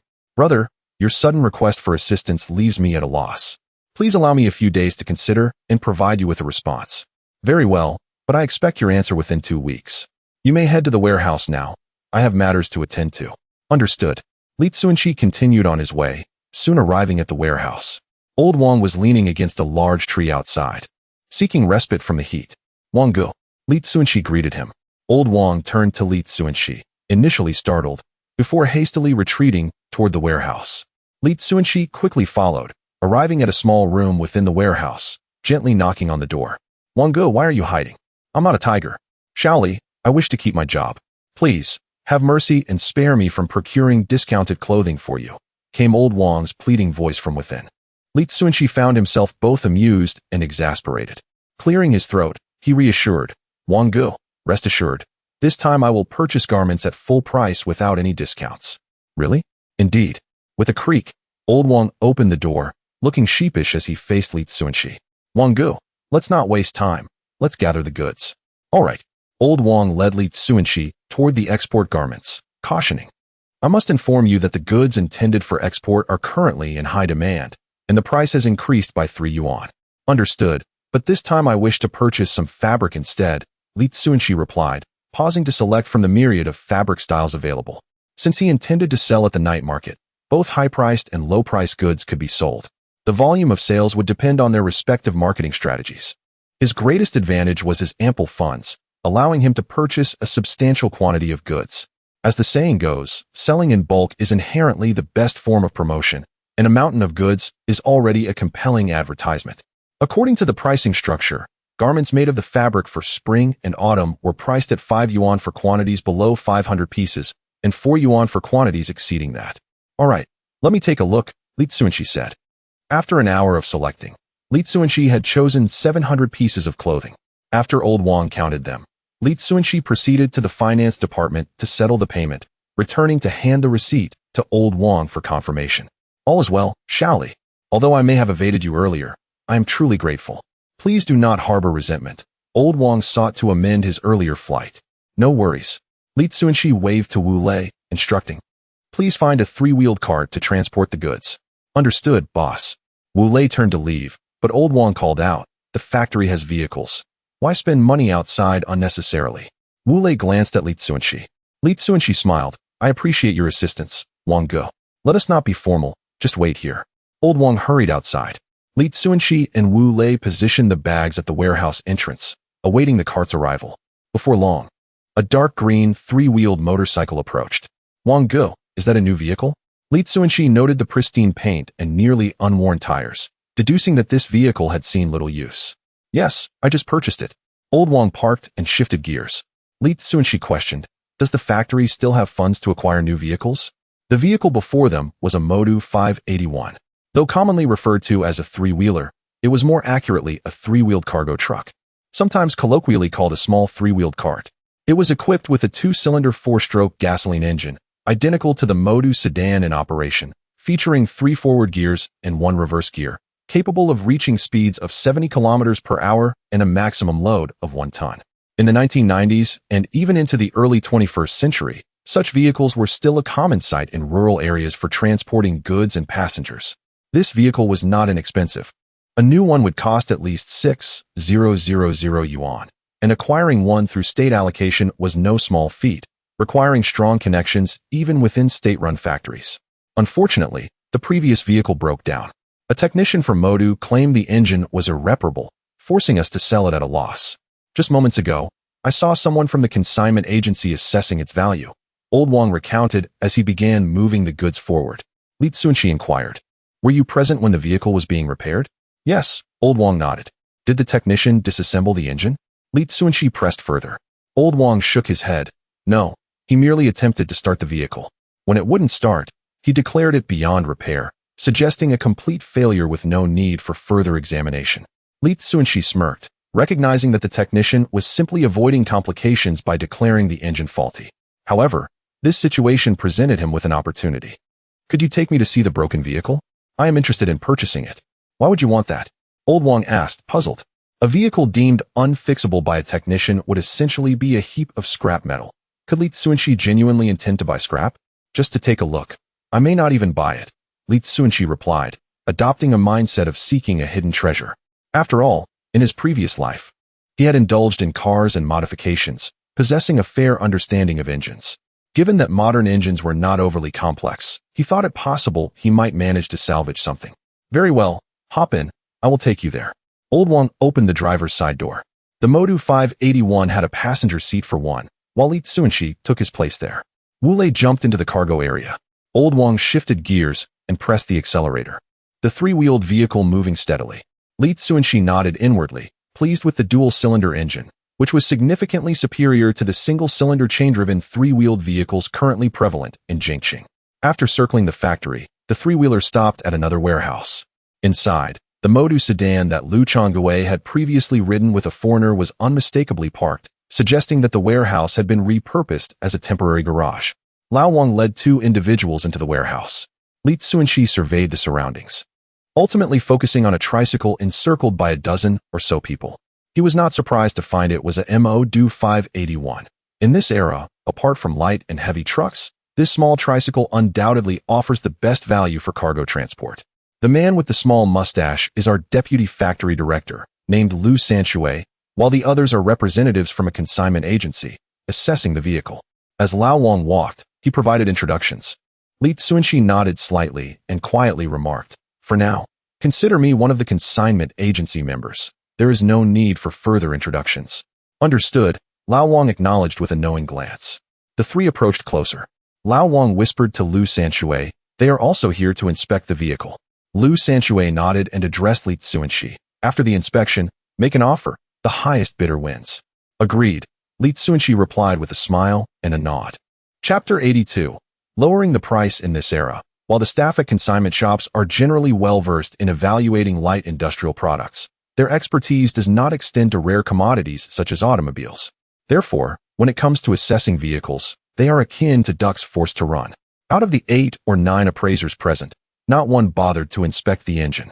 Li Cunxi recalled that the engine of this tricycle is located behind the driver's seat, and if the vehicle has been driven for an extended period, it tends to emit heat beneath one's seat. He entered the cockpit, lifted the rear seat, and glanced at the engine. The cylinder block appeared intact, suggesting that it had not blown, thus retaining some value for salvage. He attempted to start the vehicle, and it emitted a couple of sounds before ceasing operation altogether. Indeed, as Old Wang had mentioned, it would not start. "Well, gentlemen, how are we progressing?" "It's about time to make an offer," Lu Sanxue remarked impatiently. With the end of the workday approaching, he had no time to waste on a broken vehicle. Including Li Cunxi, the 10 second-hand goods collectors exchanged glances, each hesitant to be the first to make a bid. Although they were aware of new car prices and had a general understanding of the value range for good second-hand cars, they were at a loss as to how to price a defective vehicle. Being civil servants, they feared repercussions for undervaluing the car, and overpricing could lead to criticism and wage deductions. Thus, they preferred to abstain from making an offer rather than risk a poor decision. Li Cunxi smiled and said, "Gentlemen, shall I make the first offer?" "Please do." "Yes, you are the expert. Go ahead," they encouraged. Upon hearing this, they thought they had found a soft target, planning to outbid him slightly. 200, Li Cunxi casually proposed. "What?" Lu Sanxue thought he had misheard. "Damn it, a car bought for over 6,000, and you offer 200? That wouldn't even cover the tires." Li Cunxi reiterated, "I said 200. Lu Sanxue's face darkened immediately, his voice filled with indignation. "Which consignment shop are you from? Trying to cause trouble?" "I'm not causing trouble." "Let me clarify," Li Cunxi replied, moving to the front of the vehicle and knocking on it. "The most valuable part of this car is the engine. A new car costs 6,000. The engine alone is worth 4,000. However, having just inspected it, while the exterior seems fine, a gentle tap reveals that the interior is completely shattered, rendering any repairs unnecessary. Therefore, we can only sell it as scrap metal. Even for scrap, I must pay to transport it to the consignment shop and find someone to dismantle it. Each step incurs costs. Wouldn't you agree, gentlemen? Indeed, this young man makes a valid point. Taking your car is less worthwhile than collecting scrap metal, a burly man concurred. I agree, the others chimed in. They clearly recognized that Cunxi was attempting to drive down the price, and it suited their intentions perfectly to lower the bid, ensuring that whoever purchased it would benefit from the discount. That price is far too low. The car weighs at least a ton. Selling it for scrap would yield more than that, Lu Sanchue countered. Sir, you are correct. A new car weighs a ton, but your vehicle. Li Cunxi pointed out some rusted areas, disdainfully stating, it's all rusted. If we remove the four wheels, the lights, the glass, and the seats, all of which hold little value, we would be lucky if it weighs 500 or 600 pounds. That is quite an exaggeration. Your offer is absurd. I cannot sell it to you. Others, please make your bids, but I advise you, if your offers are too low, then kindly leave and do not waste my time. Lu Sanchue glared at the others. A few of the second-hand appraisers hesitated momentarily. The burly man spoke first. The car is actually not bad. Let us say 400. I'll offer 500. 600. 601. 700. 750. 780. Ultimately, the price fluctuated around 700. Lu Sanchue frowned. 700 was still low. They meant to sell it for at least 3,000. Hey, you fools. Buying it for over 700 will lead to your ruin, Li Cunxi sarcastically quipped. As he spoke, he discreetly gestured to Wu Lei with a sign of 1 and 4. Wu Lei understood and declared, I'll offer 1,004. Did you see that? The ultimate fool has arrived. 1,004. You could buy 3 tons of premium steel with that, yet you wish to purchase this scrap weighing less than a ton. I wonder which consignment shop employed such an unfortunate clerk. Your profits for half a year are likely wiped out with this purchase. Li Cunxi lamented dramatically. With his persuasive efforts, the other appraisers began to perceive the price as excessive, their expressions betraying their mockery. Lu Sanchue, however, wore a look of satisfaction. Although it was below his initial expectations, 700 was still far better than Li Cunxi's 200. He quickly declared, I'll sell it to you for 1,004. Had I known such a fool would offer an outrageous price, I wouldn't have come. Gentlemen, let us leave promptly. Prompted by Li Cunxi, the crowd began to disperse. Yet, one burly man lingered, smirking as he watched the others depart. Li Cunxi paused, pondering for a moment, and soon grasped the underlying scheme. This burly man had been cooperating with him, likely intending to leverage Li Cunxi's actions to drive away competitors and then swoop in with his own bid. It was a clever tactic. However, while the other party had a cunning plan, Li Cunxi had his own stratagem in mind. Just as the burly man was about to announce his bid, Li Cunxi swiftly grabbed him and whispered, My friend, $50 and the car is yours. In this day and age, consignment shops are state-owned, and the workers earn a fixed salary. At most, they might receive a few extra dollars in bonuses during prosperous times. Thus, this $50 represented a windfall for the burly man, leaving him little choice but to agree. Really? The burly man asked, maintaining a neutral expression. Li Cunxi pulled 10 crisp bills from his canvas bag and handed them over. The burly man quickly pocketed the money and, feigning nonchalance, exclaimed, Brother, you are right. This car isn't worth 700. Let this fool weep over it. Come, let us sign the contract. Lu Sanchue glanced at Li Cunxi and the burly man, apprehensive that the two might change their minds about Wu Lei. He hurriedly pulled him towards the exit. Wu Lei, however, looked at Li Cunxi, who silently mouthed, Adapt and respond. The burly man counted the $50 and grinned broadly, saying, Thank you, boss. If any more such opportunities arise, remember to come seek me out. I'm at the consignment shop on Wangfu Road. Safe travels. Li Cunxi watched the burly man leave before turning to old Wang, saying, Brother Wang, please hurry along. I need to return home to fetch the money. After purchasing clothing, he was left with 70 yuan. He subsequently handed 50 to De Huji, leaving himself with merely 20. He could only hope that Jinwen and the others would exert their efforts today to sell over 1,500. Otherwise, if the contract was signed and he failed to provide the payment, it would certainly be a farcical situation. The tricycle sped along the road, and 10 minutes later, They arrived at the location of Jinwen's stall at the Jingdu printing factory number 2. Li Cunxi asked Lao Wang to wait momentarily, then approached the stall alone. Upon seeing the dejected expressions on the faces of the two, his heart sank. Huang Yin was the first to notice Li Cunxi and nudged Jinwen with his elbow. "Don't touch me. I'm already annoyed," Jinwen retorted, shifting his body aside. With no other option, Huang Yin stood up and greeted, "Hello, Shigo." Jinwen quickly stood up, stuttering slightly as he said, Shigo, what brings you here?" Chapter 83. Li Cunxi bent down to pick up a pair of trousers from the ground and inquired, "How are sales?" "Don't mention it. I haven't sold a single pair, but I did manage to sell 8 pairs of glasses at 40 each, totaling 320, Jinwen replied dejectedly. "Just wait here," Li Cunxi said, hastily returning to the tricycle, opening the door with an apologetic expression. "Wang Gu, I'm afraid I won't be able to gather the funds for another half hour. Could you possibly return to the factory and help delay Wu Lei for a bit?" Old Wang scratched his head in confusion. Director Lu leaves right on time and never works overtime. The finances are also managed strictly. I truly cannot delay him for you. Perhaps you could buy the vehicle tomorrow instead? That won't do. I must pay and take the vehicle today. Li Cunxi insisted firmly. Although he had temporarily staved off the other agents, he couldn't guarantee they wouldn't return to inquire, knowing that dismantling the vehicle could fetch 2,000 or 3,000. "Wang Gu, if you can keep them occupied, I promise not to let you down, offering you an additional 100 as a reward." "It's not about the money," Old Wang said, yet inwardly began to devise an excuse to delay Director Lu. After some contemplation, he feigned difficulty and replied, "Given our relationship, I'll do my best to help you delay, but I cannot guarantee success." "I appreciate your efforts," Li Cunxi said, stepping back and bowing deeply. With that, Old Wang drove away. Li Cunxi returned to the stall and asked, "How is it that not a single pair of trousers sold? Did you not use my sales techniques?" Huang Yin remained silent, but Jinwen, who had previously sold clothes on Xiaoshui Street, had experience and had observed him selling as well. "I did use them. I attracted quite a crowd during lunch, and many were ready to buy. However, a loud-mouthed woman with a large mole barged in, and her bargaining made our trousers seem worthless.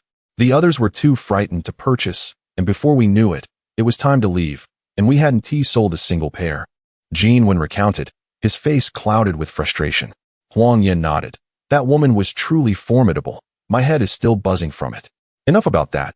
Do not blame yourselves. It is simply the nature of business. Unexpected events occur daily. It is normal for young people with less experience to struggle," Li Cunxi consoled. "Ah, what terrible luck," Jinwen lamented. "Do not dwell on it. Strive harder next time," Li Cunxi said, glancing toward the factory entrance. "How long until the state-run factory closes?" 10 more minutes. Then I shall be brief. You both continue to attract customers. Do not be shy. As long as they are young, draw them this way. As for how to sell, you have the freedom to improvise.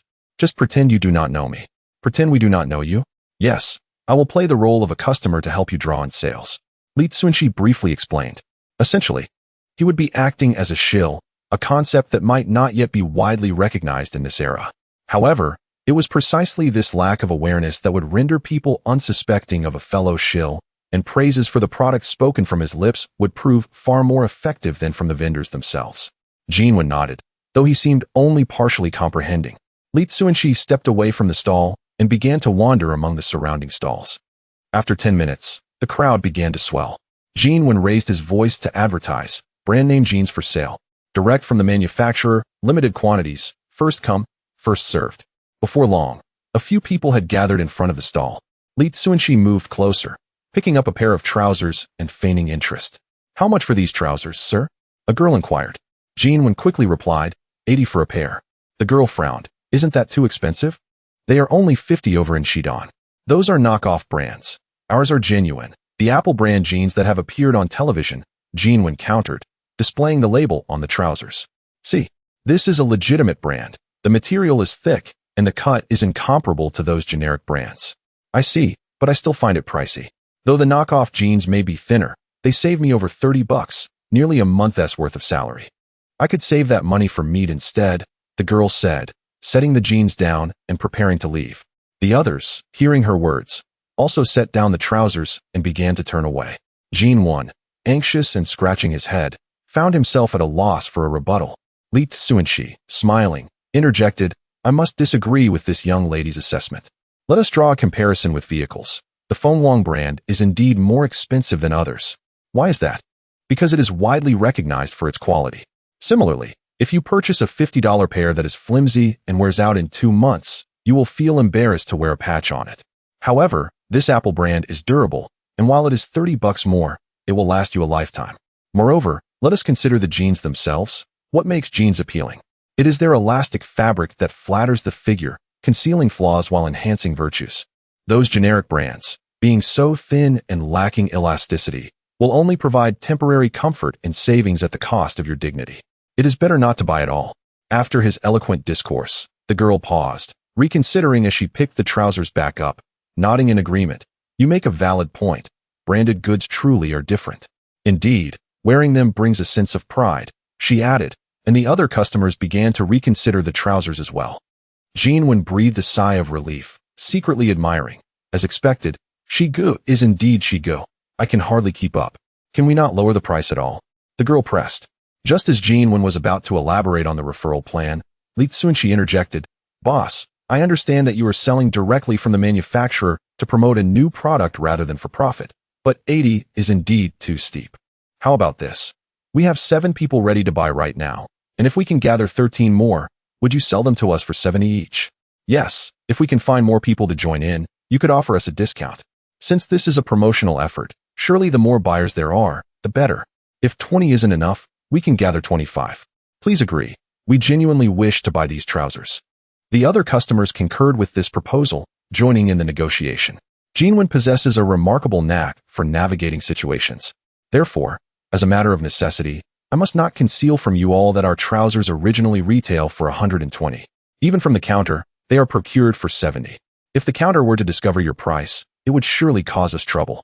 We are not naive. We will certainly keep this confidential. Externally, we shall state the price to be 120 per pair.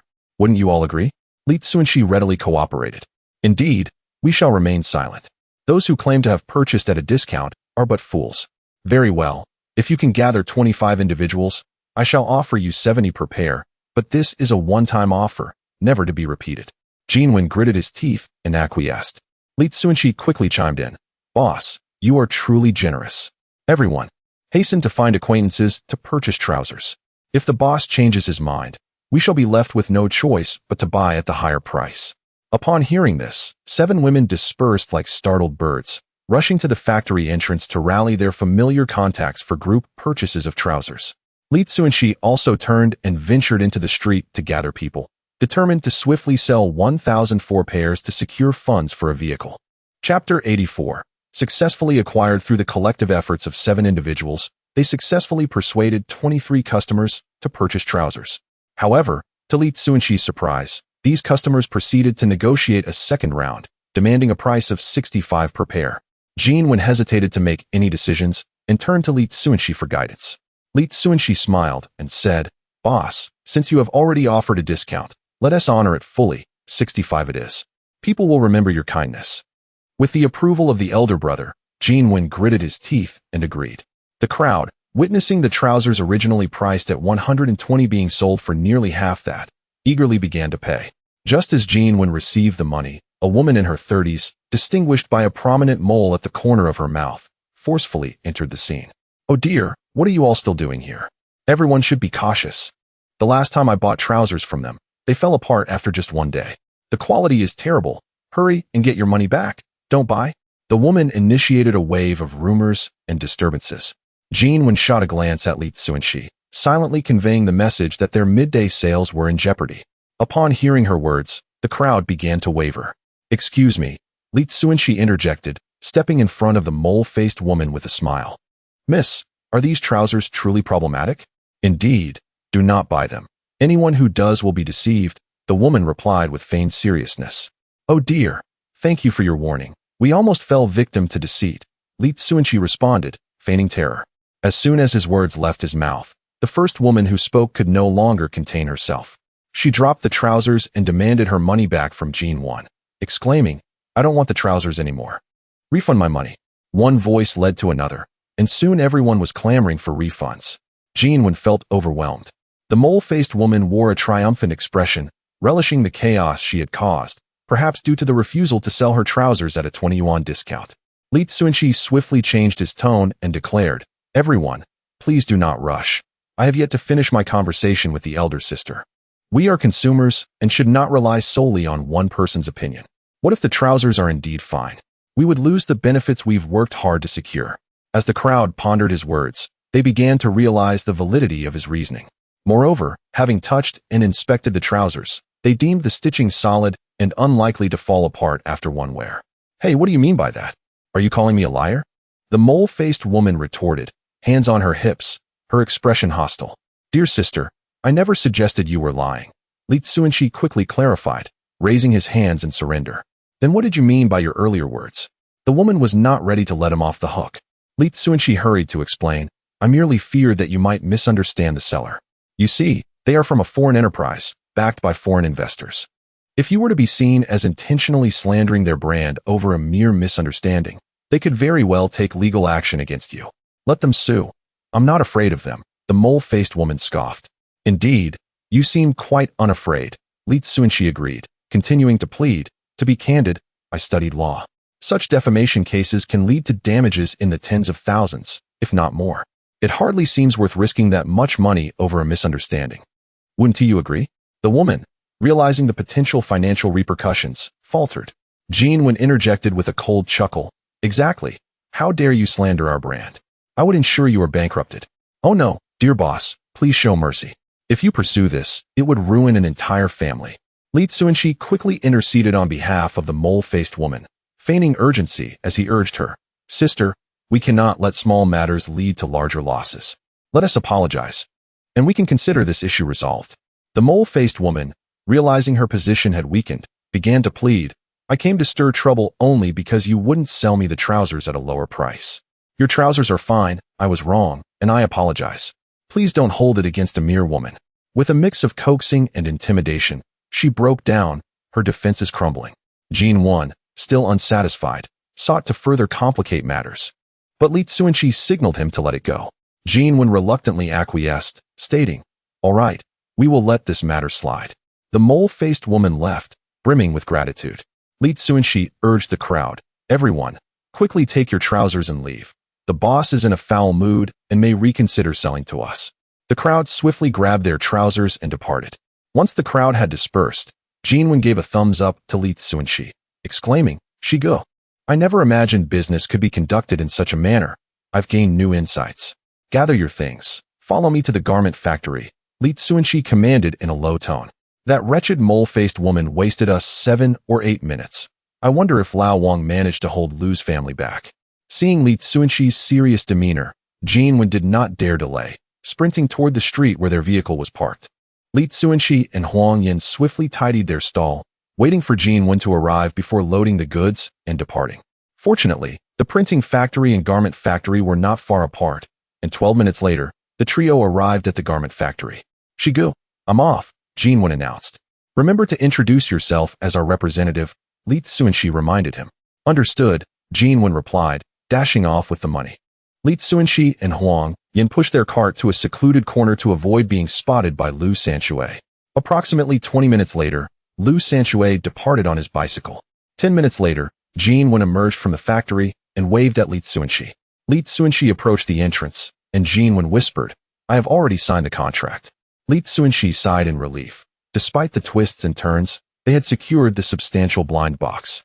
Upon arriving at the warehouse, Lao Wang hurried over to express his grievances. "Xiao Li, to buy time, I've incurred the ire of factory director Lu. It's not easy for me." Li Cunxi, fully aware of Wang's intentions for money, instructed Yuan, "Give Wang Gu 100 yuan." Yuan produced 10 large bills from his canvas bag and handed them over. Lao Wang accepted the money with a satisfied grin. "You all carry on. I'll take my leave now." With that, he quickly made his way out. Li Cunxi placed a hand on Lao Wang's shoulder and smiled. "Wang Gu, good deeds deserve to be rewarded. Please help us transport the vehicle back on your tricycle." "Well," Lao Wang showed signs of reluctance once more. Li Cunxi smiled gently. "Wang Gu, given our friendship, wouldn't you lend a hand? Since you put it that way, how could I refuse?" Lao Wang finally agreed. The tow rope, possessing greater elasticity, is deemed superior. Li Cunxi ingeniously fashioned a makeshift rope from tattered fabric strips to connect the two vehicles. He took his place in the car, deftly steering the rear vehicle. In the early 1980s, with few cars on the road, the group spent half an hour successfully transporting the vehicle to Lao Jin's courtyard. As the day was drawing to a close, he declared, "Let us conclude for today. Tomorrow, everyone should gather here at 5 in the morning. I have matters to arrange." Li Cunxi's gaze fell upon Wu Lei, instructing, "Have Feng Tian join us." Understood, Wu Lei nodded in acknowledgement. "Very well, then return home early to rest. Goodbye, Shigo." "Farewell, boss." Huang Yin and Wu Lei departed. Li Cunxi then pulled Jin Wen close, stating, "Two tasks. Procure some car repair tools for tomorrow's use, and inquire if there are any independent Sihiyuan available for sale." "Consider it done," Jin Wen replied with a nod. Chapter 85. Car repair before dawn. Li Cunxi rode his bicycle towards Lao Jin's residence. Upon arrival, he discovered that Wu Lei and others had already gathered, with one individual savoring a bowl of steaming noodles. Wu Lei and Feng Tian simultaneously noticed Li Cunxi and intended to rise, but Li Cunxi gestured for them to continue enjoying their meal. At that moment, Jin Wen and Lao Jin emerged, each carrying a bowl of noodles. "Jin Shu," Li Cunxi greeted. Lao Jin smiled and nodded. "Cunxi, you've arrived." Jin Wen handed his bowl of noodles to Li Cunxi, saying, "Go, you eat first. My father's zhajiangmian is delicious. I will go get myself another bowl." Li Cunxi did not hesitate and began to eat. Having tasted numerous so-called time-honored brands of zhajiangmian in his past life, he found little difference among them. After all, every child believes their own family's dish to be the best. Lacking the childhood nostalgia associated with Beijing, he could not discern the nuances of flavor, yet with fatty meat, sauce, and carbohydrates combined, it was nearly impossible for it to be unpalatable. In silence, Li Cunxi consumed his noodles, waiting until everyone had finished before he spoke. "We have much to accomplish today, so I shan't be polite." First, regarding the night market stalls. He produced a stack of paper from his pocket and waved it in front of everyone. "I understand that many of you are skeptical about the night market, believing it will attract no customers. However, my perspective is quite the opposite. I firmly believe the night market will thrive and flourish, with each stall achieving sales in the hundreds. Therefore, I have acquired 68 stalls, intending to stockpile and wait for vendors to realize the profitability of the night market. At that point, our stalls will become highly sought after, and we will easily sell them at a premium."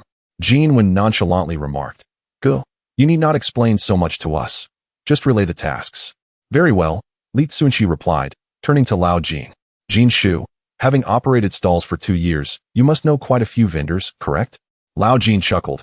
"Indeed, I know those who repair electronics, mend clothes, sell fruits, food, clothing, and toys, various vendors. Then, today, please accompany Wu Lei and seek at least 60 vendors for the night market, ideally with a diverse array of goods. Inform them that we are trialing the night market with 3 days of free stall usage, limited availability on a first-come, first-served basis. If they hesitate, mention that the night market guarantees a minimum of 100 yuan in sales per night. Greed will drive them to accept. This is a temporary list of stall numbers we have purchased. Distribute these to them, ensuring they locate their stalls according to the numbers, and caution them not to encroach upon other spaces." Given the pressing timeline, Li Cunxi endeavored to provide comprehensive instructions to avoid Lao Jin and Wu Lei returning empty-handed, leaving the night market inoperable. "All right, let us head to the morning market to find vendors." "Boss, I'm off." Lao Jin and Wu Lei departed the courtyard. "Now, the 4 of us will focus on repairing the vehicle, aiming to complete it before the afternoon." Li Cunxi rose, stretching his limbs as he approached the tricycle. Jin Wen dashed into the house, emerging with a basket of tools. He had nearly acquired every tool available from the hardware store. The engine's ignition relies solely on fire, gasoline, and air. Any deficiency in these elements renders the engine inoperable. Therefore, Li Cunxi crawled under the vehicle to meticulously inspect the fuel system and related components. He discovered signs indicating these areas had been previously examined, likely by a technician from the garment factory, who had already ruled out issues beyond the engine. Thus, Li Cunxi decided to dismantle the engine directly. First, he utilized a wrench to remove the seat, exposing the entire engine. Upon inspection, he found the engine body intact, suggesting no cylinder blowout, indicating it was worth repairing. He then unscrewed the reverse actuator, carburetor, exhaust pipe, and other bolts connecting to the engine, subsequently disconnecting the tricycle's wiring. After considerable effort, he managed to detach the engine, and by then, the sky had begun to brighten. Most people were rising to prepare breakfast. Jean 1. Find a basin. I need to drain the engine oil, Li Cunxi instructed. Jean 1 promptly dashed to his home. An elderly gentleman with white hair emerged from his residence, carrying his toiletries. Upon seeing Li Cunxi disassembling the engine, he engaged. Repairing the engine, I see. The 581 tricycle features a dual-cylinder four-stroke engine. Indeed, I am, Li Cunxi confirmed. Taking the basin from Jean 1, he opened the screw and drained the engine oil, observing the dark oil and gaining insight into the situation. The elderly gentleman stood nearby, nodding. It seems you possess knowledge in this area. Are you a university student studying mechanical engineering, or perhaps an employee at a car manufacturing plant in Beijing? Neither. Just someone tinkering with repairs, Li Cunxi replied as he neared completion of draining the oil. The elderly gentleman leaned closer, inquiring, have you checked the fuel line and ignition system? Yes, nothing seems amiss, Li Cunxi answered. Ah, you truly understand your craft, the elderly gentleman nodded, advising, if the cylinder isn't blown, it may be an issue with the valves. There's no need to dismantle the engine further. That aligns with my thoughts, Li Cunxi responded softly. The dark oil indicated the vehicle was burning oil, likely due to valve issues, and he reasoned that merely removing the cylinder head for inspection would suffice. After a series of operations, he disassembled the cylinder head, and indeed, the valves were worn, a consequence of long-term neglect and oil burning. Hand me a hammer and a metal rod, about the thickness of a finger, Li Cunxi instructed. Jean 1 scoured for the appropriate items and eventually procured a suitable metal rod. Li Cunxi picked up the hammer and struck the cylinder body twice, causing the spring connected to the valves to dislodge. He carefully collected these small components, cautioning Jean 1 not to lose them, then flipped the cylinder body over to extract the intake and exhaust valves, both of which were severely worn and in need of replacement. Li Cunxi began to feel a headache over the predicament. In the early 1980s, with information being scarce, he had two options: either travel to the bustling metropolis to seek parts from manufacturers or acquire a second-hand vehicle, hoping it contained the necessary components. Both choices seemed cumbersome. The elderly gentleman chuckled. If you need to replace the valves, you can head to the repair shop at the Yao in Mintugu. My son-in-law runs a shop there, specializing in the 212 and 518 models. They should have the parts you need. Mention my name, Zhou Ailong. They won't dare charge you a premium. Thank you, sir. You've been of great assistance. Li Cunxi quickly expressed his gratitude. The elderly gentleman with white hair waved his hand dismissively, saying, no need for thanks, neighbors. You all keep busy. I shall go brush my teeth and have my meal. Jean 1, suddenly realizing, slapped his forehead and exclaimed, ah, indeed. Old Zhou was a key technical figure at the Jingdu automobile factory before his retirement. I had completely overlooked that. Li Cunxi approached the water pipe and washed his hands, reiterating, one of you go buy steel wool and a small handful, while the other stays here to keep an eye on our things. Do not let anyone take them while I am away. Feng Tian, seeing that he had no task, volunteered, boss, I will accompany you. Very well, Li Cunxi nodded in agreement. As Mintugu is over 30 kilometers from Dongcheng, cycling would be too exhausting, so the two waited at the platform for the bus. Chapter 86, An Unexpected Situation. An hour later, the two arrived at Mintugu. After inquiring with several individuals and making a detour, they finally reached Dayo, where they alighted to continue their search. Eventually, they found an auto repair shop nestled within a spacious courtyard. The yard was filled with numerous discarded Jeep vehicles and tricycles. Are you here for repairs? A middle-aged man, covered in grease, stepped out. Li Cunxi smiled and asked, you must be Zhou Shu's son-in-law, right? Zhou Shu is helping a friend with his vehicle, and I came to purchase a couple of parts. Could you take a look? Why does this old man never seem to rest? The middle-aged man muttered, taking two valves from Li's hand. Upon inspection, he could not help but comment, with valves in this condition, it's a miracle the engine didn't blow up. You must be quite lucky. After saying this, he retreated into the shop and emerged with several components. The valves are severely worn. All parts in the cylinder need replacing. Here, take these to the old man. How much do I owe you? Li Cunxi inquired. In this day and age, auto repair is a rare profession, often seeing business only once every few years. With less than 200 yuan in his pocket, he was uncertain if it would suffice. I would normally charge 600 for these parts, but since you're not asking me to do the work and you were sent by the old man, I'll let you have them at cost, 300. That's a bit beyond my means at the moment. How about this? I'll give you 180 now, and the rest I can owe you. My friend is from the same courtyard as the old man. The Lao Jin family. You should know them. Ah, Jin Go, I know him. All right, take them for now. When you have the money, just give it to the old man. The middle-aged man was surprisingly accommodating and promptly handed the parts to Li Cunxi. Grateful, Li took the parts and left 180 yuan behind. Just as they stepped outside, the middle-aged man hurried after them. Li Cunxi paused and turned around, receiving a glass bottle from him. Engine oil, no charge. Almost forgot about this. Brother, you are truly a good person. When you head to Dongcheng, please let Jinwen know. I'll treat you to dinner. Li Cunxi expressed his gratitude once more. Today had indeed been fortunate. Both Zhou's family members were easy to converse with, or else he would have been troubled by the vehicle all day. The two hurried back to the Lao Jin residence. Li Cunxi began by sanding the cylinder and used a steel wool pad to clean the carbon deposits, reassembling all the parts. Despite the tools being less than ideal, it took him 3 additional hours to reinstall the engine. Once all was complete, he settled into the driver's seat, took a deep breath, and attempted to start the engine. A rumble arose, and after pressing the clutch and shifting into gear, the vehicle lurched forward with a sound reminiscent of a tractor. We did it. We have a vehicle. Jinwen and Huang Yin cheered loudly. Li Cunxi shifted into reverse and maneuvered the vehicle out of the courtyard, intending to circle the nearby road.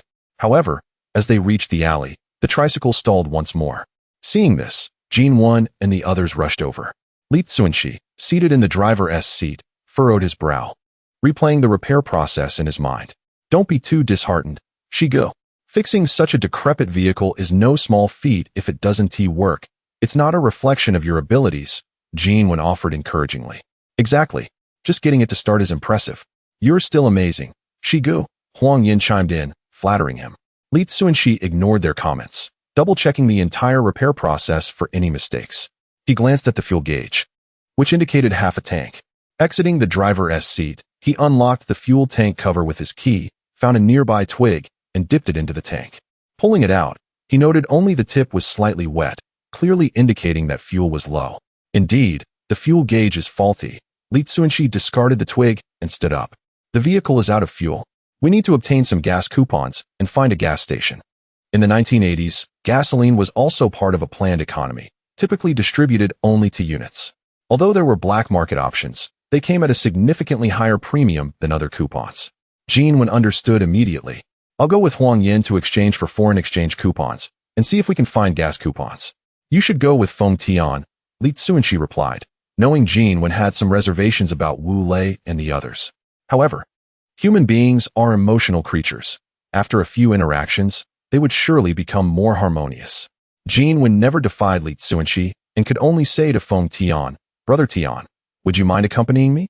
Feng Tian nodded and followed Jinwen out. Shortly after they left, Wu Lei and Lao Jin returned to the courtyard. Li Cunxi was surprised. Did you gather everyone so quickly? Lao Jin took a few sips of cold water from the hose before explaining. These vendors heard there were free stalls at the night market and immediately signed up. I took the opportunity to be more discerning, selecting some capable stall owners from various markets, ensuring a lively night market tonight.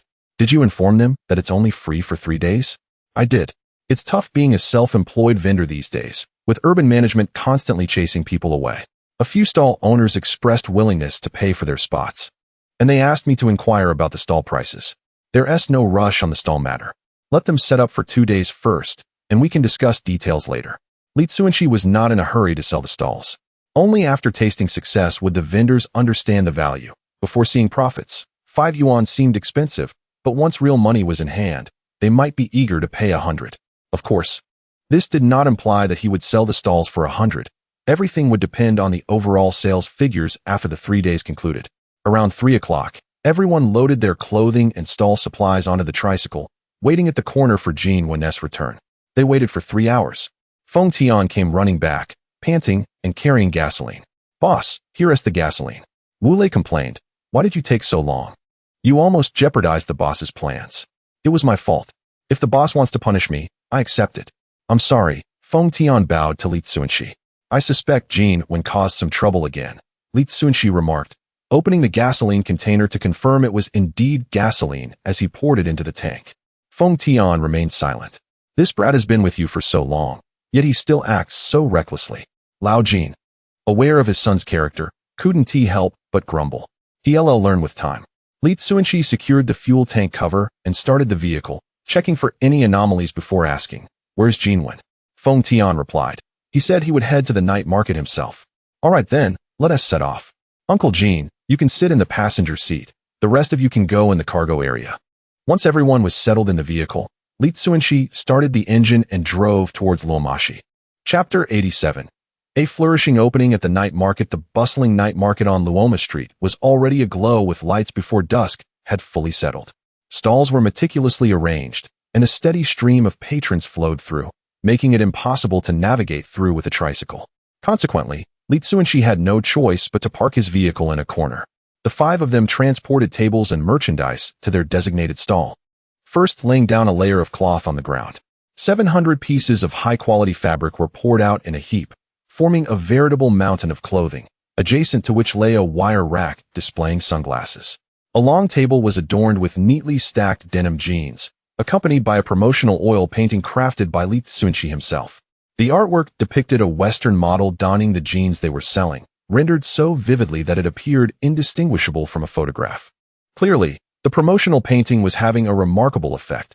The stunningly proportioned model not only captivated the attention of robust young men, but also drew in numerous young women, who lingered nearby, their faces reflecting a sense of yearning. A smile graced Li Cunxi's features, for the advertisement served not merely to broadcast their offerings, but also to provide customers with an aspirational image, allowing them to envision themselves as radiant as the model while wearing the garments. The crowd visibly thickened in front of the stall. Sensing the opportune moment, Li Cunxi called out, "The renowned denim manufacturer is holding a promotional event. Originally priced at 120, now slashed by 40 to just 80. Limited quantities available. First come, first served." Upon hearing this, patrons flocked towards the stall in unison. "Ah, Apple brand jeans. No wonder they have foreign models," exclaimed one. 80 for a pair, indeed cheaper than retail. "Although I doubt this style is available at the store," remarked another. A woman with long hair looked at Li Cunxi with a puzzled expression. Li Cunxi explained, "Our brand, Texwood Apple, is an internationally recognized label, offering a plethora of denim styles. This particular design is tailored specifically for the people of Longhua, and we are currently in the promotional phase with only 1,000 pairs released by headquarters. Once sold out, that's it. I must inform you that at 80, we are merely breaking even. Acquiring a pair is akin to striking gold. How unfortunate that I lack sufficient funds. Would you consider selling me a pair for 50? The long-haired woman countered. Li Cunxi responded with an apologetic demeanor. "I truly wish I could accommodate your request, but as a mere employee, I lack the authority to reduce prices." With fewer customers at state-owned enterprises, he had to resort to promotional tactics to attract buyers. However, given the overwhelming crowd, there was no shortage of individuals eager to purchase jeans. In a situation where supplies were limited, slashing prices would be tantamount to tossing money into a fire. As a businessman, he could not afford such folly. "Very well then, I will take a pair in a smaller size," the long-haired woman conceded, pulling out 8 large bills from her bag. Li Cunxi smiled as he accepted the money and handed her the appropriate size jeans. "I would like one as well," a voice chimed in, and with that, others possessing cash and genuinely interested in the jeans began to eagerly make their purchases. However, the long-haired woman's earlier bargaining was indicative of a broader reality. In this era, venturing out to shop with merely $10 was considered a fortune. Many individuals, despite having the means to buy, often found themselves lacking sufficient cash on hand. This contrasted starkly with the vicinity of state-owned enterprises, where the employee housing area facilitated easier borrowing among acquaintances. As long as there was an intent to purchase, one could quickly gather $80. Yet, in the bustling night market, even if only 1 out of 10 customers had cash, the sales figures for the jeans would still reflect positively. Seizing a moment of relative calm, Li Cunxi summoned Wu Lei and Feng Tian, instructing them to observe and tally the overall sales figures at the night market. Initially, he had intended to assign this task to Yuan, but since he had not returned, Li Cunxi refrained from inquiring further to avoid inciting jealousy that might disrupt team dynamics. Wu Lei and Feng Tian complied and departed. Li Cunxi continued to attend to customers, remaining busy until 11 o'clock, when the crowd began to dwindle. After all, it was the early 1980s, and the majority had yet to acclimate to the concept of nightlife. Despite the novelty of the night market, It could not compete with the drowsiness imposed by biological clocks. A square-faced man from the management office shouted, "Lights out at 11:30. Please tidy up your stalls and prepare to leave." Vendors began to pack up. As the square-faced man approached Li Cunxi's stall, he was intrigued by the sunglasses and began to fiddle with them. "If Director Zhou likes them, take one as a token of my appreciation," Li Cunxi offered with a smile. He had already inquired about the man, learning that he was Zhou Daming, the head of the night market management office, and also the deputy director of the urban management department, essentially the head of city management. Establishing a good rapport with him would be prudent for Li Cunxi's future endeavors at the market. "That won't do. I am an official. I cannot accept your goods without payment. How about I buy one?" Zhou Daming replied, already donning the sunglasses on his nose. "I'll sell it for 50. You can give me 10, Li Cunxi proposed. "Very well. 20 is the least I can offer without letting you incur a loss," Zhou Daming responded, producing 2 large bills. He figured that in business, a fair profit would be half, so giving 20 for the sunglasses meant he was still getting a good deal while ensuring Li Cunxi did not suffer a loss. Unfortunately for him, he encountered a remarkably shrewd Li Cunxi, who was selling the $7 sunglasses at more than 7 times their worth. "Thank you for your support, Director Zhou," Li Cunxi replied cheerfully as he accepted the money. "By the way, you are doing a commendable job organizing the night market. You have a promising future ahead." Zhou Daming exchanged a few pleasantries before departing, but as he stepped out of the illuminated area, he stumbled due to his inability to see the path clearly while wearing the sunglasses. Li Cunxi turned away, feigning ignorance of the incident. Old Jean approached, holding a bag of money. "We sold a total of $2,300, equating to 230 pieces of high-quality fabric, yielding a profit of $1,150. Your sales seem quite promising as well. You should have surpassed 10,000, correct?"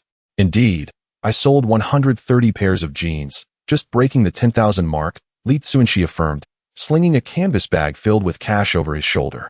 Although today's foot traffic had exceeded 10,000, selling only 130 pairs did not amount to an impressive achievement.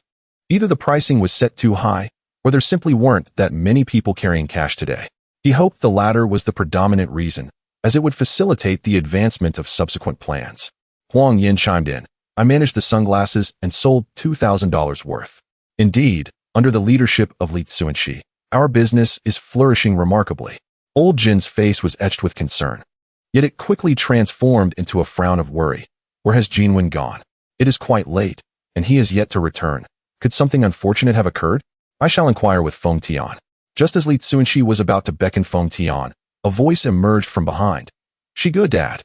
The earlier worry etched on Old Jin's face was instantly replaced by anger as he scolded his approaching son. "You scoundrel. On the opening night of the night market, you just up and left. Do you no longer wish to work?" However, when Jinwen stepped into the light, Old Jin's tirade abruptly ceased. Li Cunxi also furrowed his brow. Jinwen's face was bruised, and he limped noticeably, evidently having been beaten. "What happened?" Li Cunxi inquired. Jinwen feigned calmness. "It's nothing. Just encountered a few blind fools, and I had to teach them a lesson." Li Cunxi gently advised, "If you really have suffered, do not hold it in. I will find a way to support you. Please do not worry about implicating Shigo. It was merely a typical street brawl." Jinwen maintained his stance. Seeing his son's reluctance to divulge more, Old Jin took it upon himself to impose, "If you fight again, I shall break your legs. Now, hurry and tidy yourself up." "All right," Jinwen replied, limping towards the stall. Li Cunxi softly remarked, "Uncle Jin, it would be wise to take Jinwen for a medical checkup tomorrow. Some internal injuries may not be immediately visible, and if complications arise, it could lead to greater troubles." "Very well," Old Jin acquiesced, his murky gaze lingering on his son, filled with a tinge of compassion, yet predominantly a sense of relief. Chapter 88. A late-night conversation with the mother-in-law after sending Lao Jin and Jinwen home. Li Cunxi invited Feng Tian to sit in the passenger seat. The deserted streets at night rendered the entire Jingdu devoid of light, with only the clattering sound of the tricycle breaking the eerie silence. "You must have an inkling of what I wish to inquire? The boss is curious about the events between me and Jinwen." Feng Tian, although somewhat reserved, possesses a sharp mind. Li Cunxi spoke softly, "We do not bully others, yet we cannot allow ourselves to be bullied without reason. Pray tell, how did Jinwen come to be assaulted?" Feng Tian collected his thoughts and began to explain. "Jinwen and I approached Cunxi to purchase gasoline tickets, but upon acquiring them, Yuan realized they were diesel tickets instead. We sought Cunxi for a refund, and to our surprise, he readily complied. Cunxi refrained from commenting, for had it been someone else, Cunxi would undoubtedly have refused to refund them. However, they frequently exchanged foreign exchange tickets with Cunxi, and during their last visit to Yancheng, they exchanged a substantial sum of 25,000 yuan, ensuring that Cunxi had earned a considerable profit, thus he dared not slight them. Yet, Yuan's carelessness must be addressed. Otherwise, one day he might inadvertently fill a tricycle with diesel, rendering it inoperable. Please continue, Cunxi urged. Yuan inquired about obtaining gasoline tickets, but Cunxi informed him that they were in short supply and often vanished before even reaching the black market. However, Cunxi provided Yuan with a method, stealing gasoline, and even detailed how and where to pilfer it. Consequently, we procured a jeep and siphoned a barrel of fuel. Just as we were about to make our stealthy exit, we were discovered. Yuan suggested we split up, and I, being cautious, lingered a while longer to distract our pursuers before making my escape. Logically, Yuan should have evaded capture. Feng Tian elaborated. Cunxi nodded approvingly. You acted wisely. Feng Tian added with a smile. The three individuals who confronted us were quite skilled. They must have been veterans. I understand, Cunxi replied, parking the car outside the hospital's guest house. It dawned on him that the two intended to establish themselves in the capital long term, and it was inappropriate for them to continue residing there indefinitely. Yet, current policies did not support renting accommodations for outsiders. After a moment's contemplation, he softly declared, in the coming days, I will have Yuan purchase 2 apartments for your use. Once you obtain your Jingdu residency, the properties will be transferred to you. Boss, we only require our salaries. The apartments are too valuable, Feng Tian protested. Cunxi waved his hand dismissively. It's settled. By the way, how has Wei Ge been lately? Feng Tian scratched his head, hesitating to respond. If it's inconvenient, then let it be, Cunxi remarked casually. It's nothing inconvenient. Recently, our squad leader has caught the fancy of a nurse, and the old lady is quite fond of her. However, the squad leader feels unworthy of her and has been avoiding her, Feng Tian replied honestly. Cunxi raised an eyebrow. If we could arrange for Wei Dazhuang to marry that nurse, it would ensure his safety in Jingdu, allowing him to work under me without issue. I must find a way to bring them together. I understand. You two should get some rest now. There is no need to rise early tomorrow. We will convene at Yuan's home at 5 in the afternoon. Understood, boss. Goodbye. Feng Tian said as he exited the passenger seat and walked towards the guest house with Wu Lei. Cunxi drove back to Yinjia Hutong. At this hour, every household had succumbed to slumber, enveloped in utter darkness. He switched on his flashlight, pushed open the door, and noticed that the lights in his own home were still on. What a silly girl, he muttered. He gently tapped on the window, and moments later, the door swung open. Bai Xiaoyan, her face adorned with sleepiness, gazed at her husband and softly greeted, You're back. I may be returning late for the foreseeable future. If it becomes too troublesome, I can stay at Yuan's for a few days. Do not wait up for me. Staying up late is not good for women, Cunxi said, his heart aching. Bai Xiaoyan shook her head. What sort of man does not return home? I have little to do at school lately, so I can just catch up on sleep there. What a wonderful wife I have, Cunxi said, planting a kiss on her forehead. Enough of that. Hurry and wash up. Get to bed early. Bai Xiaoyan shot him a playful glare and yawned before retreating into the house. Cunxi carried a basin and toothbrush to the courtyard for a quick wash. Just as he turned to return inside, an unexpected figure appeared before him, startling him into a reflexive kick. Good son-in-law, it's me.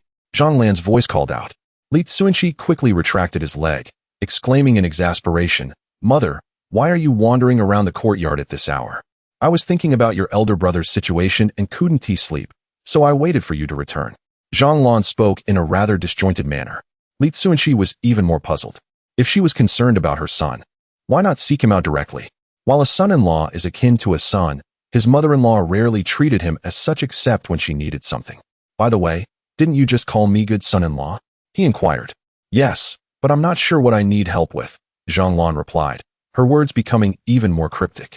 Cunxi had no desire to engage in a riddle game with his mother-in-law at such a late hour.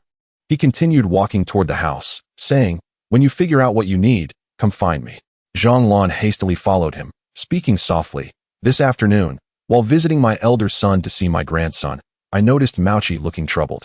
I wanted to ask him what was wrong, but he wouldn't tell me. He only said that it was something you could resolve, and that I should not meddle. However, hearing him say that made me uneasy. So I waited for your return to find out what the matter is, and whether you can assist your elder brother. Li Cunxi paused, letting out a sigh. In truth, he had planned to speak with his mother-in-law about his brother-in-law's situation in a few days when he had some free time. Since she was eager to inquire, he might as well clarify the matter, to avoid disturbing his wife's rest. He retreated to the courtyard and softly explained, "It's not a significant issue. The garment factory is facing poor performance and may need to lay off some employees. My brother feels responsible as the director to assist the workers, and he seeks my help to dispose of the factory's surplus stock. Your elder brother rarely asks for your assistance. You should help him with this," Zhang Lan said matter-of-factly. Li Cunxi did not take it seriously and continued. "Firstly, I may not be able to handle such an overwhelming inventory. Secondly, this matter does not resolve the issue of employees being laid off. Moreover, if the elder brother unilaterally decides to manage the clothing inventory, it may displease certain leaders who could covertly impede his progress and affect his future. What I mean is, you should advise the elder brother to refrain from meddling in this matter. The sales operations of the garment factory have always been under the purview of Lu Changgue, and if he is not anxious about clearing the inventory, what will the factory director think of Bai Maoqi, a deputy director responsible for workshop production, intervening in this matter? It would only serve to showcase your capability. As the saying goes, when leaders find you useful, your abilities are deemed valuable. When they do not, your efforts may be perceived as bothersome. I cannot express this too plainly to the straightforward elder brother, so I must rely on my mother-in-law to intervene." Zhang Lan nodded in agreement. "You are right. Leaders have their own considerations, and it is unwise for subordinates to speak out of turn. You should not concern yourself with this matter. I will discuss it with the elder brother." Chapter 89 Encounter with an enemy. Li Cunxi longed to indulge in a leisurely slumber, yet his biological clock dictated that he awakened punctually at 6 o'clock. Upon opening his eyes, he was met with the sight of his wife's sparkling eyes, gazing intently at him. "What's wrong? Do I look particularly disheveled while sleeping?" Li Cunxi inquired with a smile. Bai Xiaoyan gently shook her head and proudly declared, "My husband looks handsome even in his sleep." Li Cunxi reached out and playfully pinched his wife's delicate nose, urging, "Stop daydreaming. It's still early. You should rest a bit longer." "All right," Bai Xiaoyan replied, shifting her position to nestle against her husband's chest, drifting back into slumber. Once he was certain his wife was soundly asleep, he tiptoed out of the room, freshened up, and made his way to the state-run breakfast shop at the intersection, where he purchased steamed buns and a pot of porridge. At approximately 7:20, he gently roused his wife and daughter. Bai Xiaoyan and Li Duoduo both rubbed their sleepy eyes in unison. However, unlike her mother, Li Duoduo extended her arms towards him, seeking to be held.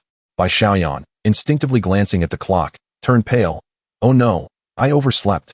A very important professor is coming to give a lecture at 8 o'clock. I must be there." "Don't worry, I'll take you," Li Cunxi reassured, urging her to get up and eat. He held Li Duoduo as he brought her to the basin, assisting her in washing her face and brushing her teeth before dressing her. While the two were having breakfast, he maneuvered his tricycle into the alley and waited for a few minutes. His wife, clutching their daughter, hurriedly emerged, searching frantically for his presence. "Get in the car," Li Cunxi called, opening the passenger door. Bai Xiaoyan paused momentarily before climbing in with their daughter. "Husband, when did you get a vehicle?" she asked. "I just bought it yesterday. It's a second-hand tricycle for transporting goods," Li Cunxi explained with a smile. Although it was merely a tricycle, in this era, it was a rare possession, akin to owning a sports car in modern times. Li Duoduo clapped her hands joyfully, exclaiming, "This is wonderful. Daddy has a car now. I want to tell my friends at kindergarten." Bai Xiaoyan shot her daughter a stern look, admonishing, "You must not brag to your friends." "Oh," Li Duoduo pouted but did not dare defy her mother, casting a pleading glance at her father. Li Cunxi responded with an expression of helplessness. In truth, he held differing educational beliefs from his wife. He believed in lavishly raising their daughter and saw no harm in her boasting, for they had the means to do so. Since his rebirth, all his efforts to earn money were to ensure that his wife and daughter could live carefree lives. Of course, he dared not express such thoughts in front of his wife. Perhaps genuinely concerned about their daughter's boasting, Bai Xiaoyan insisted that he stop the tricycle before they reached the kindergarten, and she carried their daughter the rest of the way. After safely delivering his wife to the school, Li Cunxi arrived early at Lao Jin's house. With a creak, he pushed the door open and discovered Jin Wanzheng seated in a grand chair, engrossed in watching television. On the coffee table beside him lay two exquisite plates of snacks and a cup of tea. Perhaps too absorbed in the show, Jin Wenjung failed to notice Li Tsunshi's entrance. "Mr. Jin, life is good, isn't it?" Li Tsunshi remarked. "It's decent," Jin Wenjung replied lazily, but in the next moment he sprang to his feet, bowing and saying, "Shiga, weren't we supposed to meet at 5? Why are you here so early? I was concerned you might be too battered to work, so I came to check on you." Li Tsunshi replied nonchalantly as he sat in the grand chair, sampling a piece of pastry and nodding in approval. "This tastes delightful. Where did you buy it?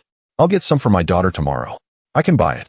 I'll get a few extra for our niece," Jin Wenjing said as he pulled over another grand chair to sit beside Li Tsunshi. "My father checked me out. I'm fine, just twisted my ankle yesterday. After a night's rest and some ointment, I'm much better now."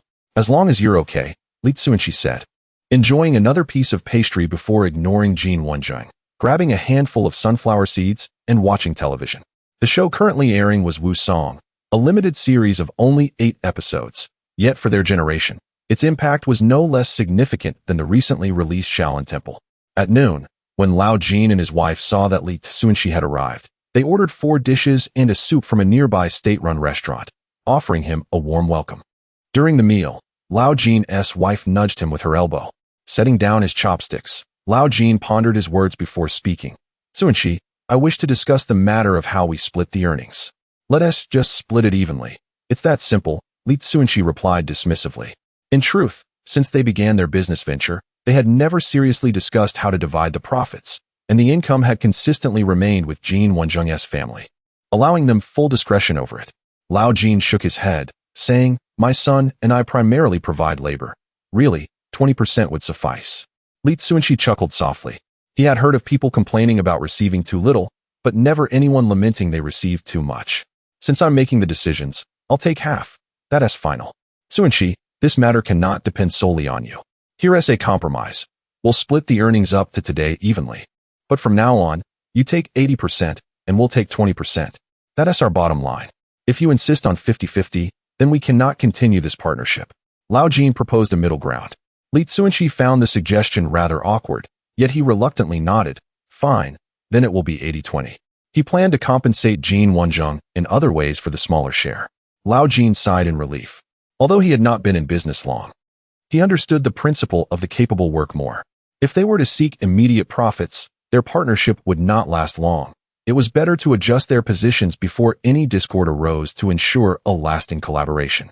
After the meal, Li Tsunshi called Jin Wenjung to take a stroll. "Tell me about yesterday's incident."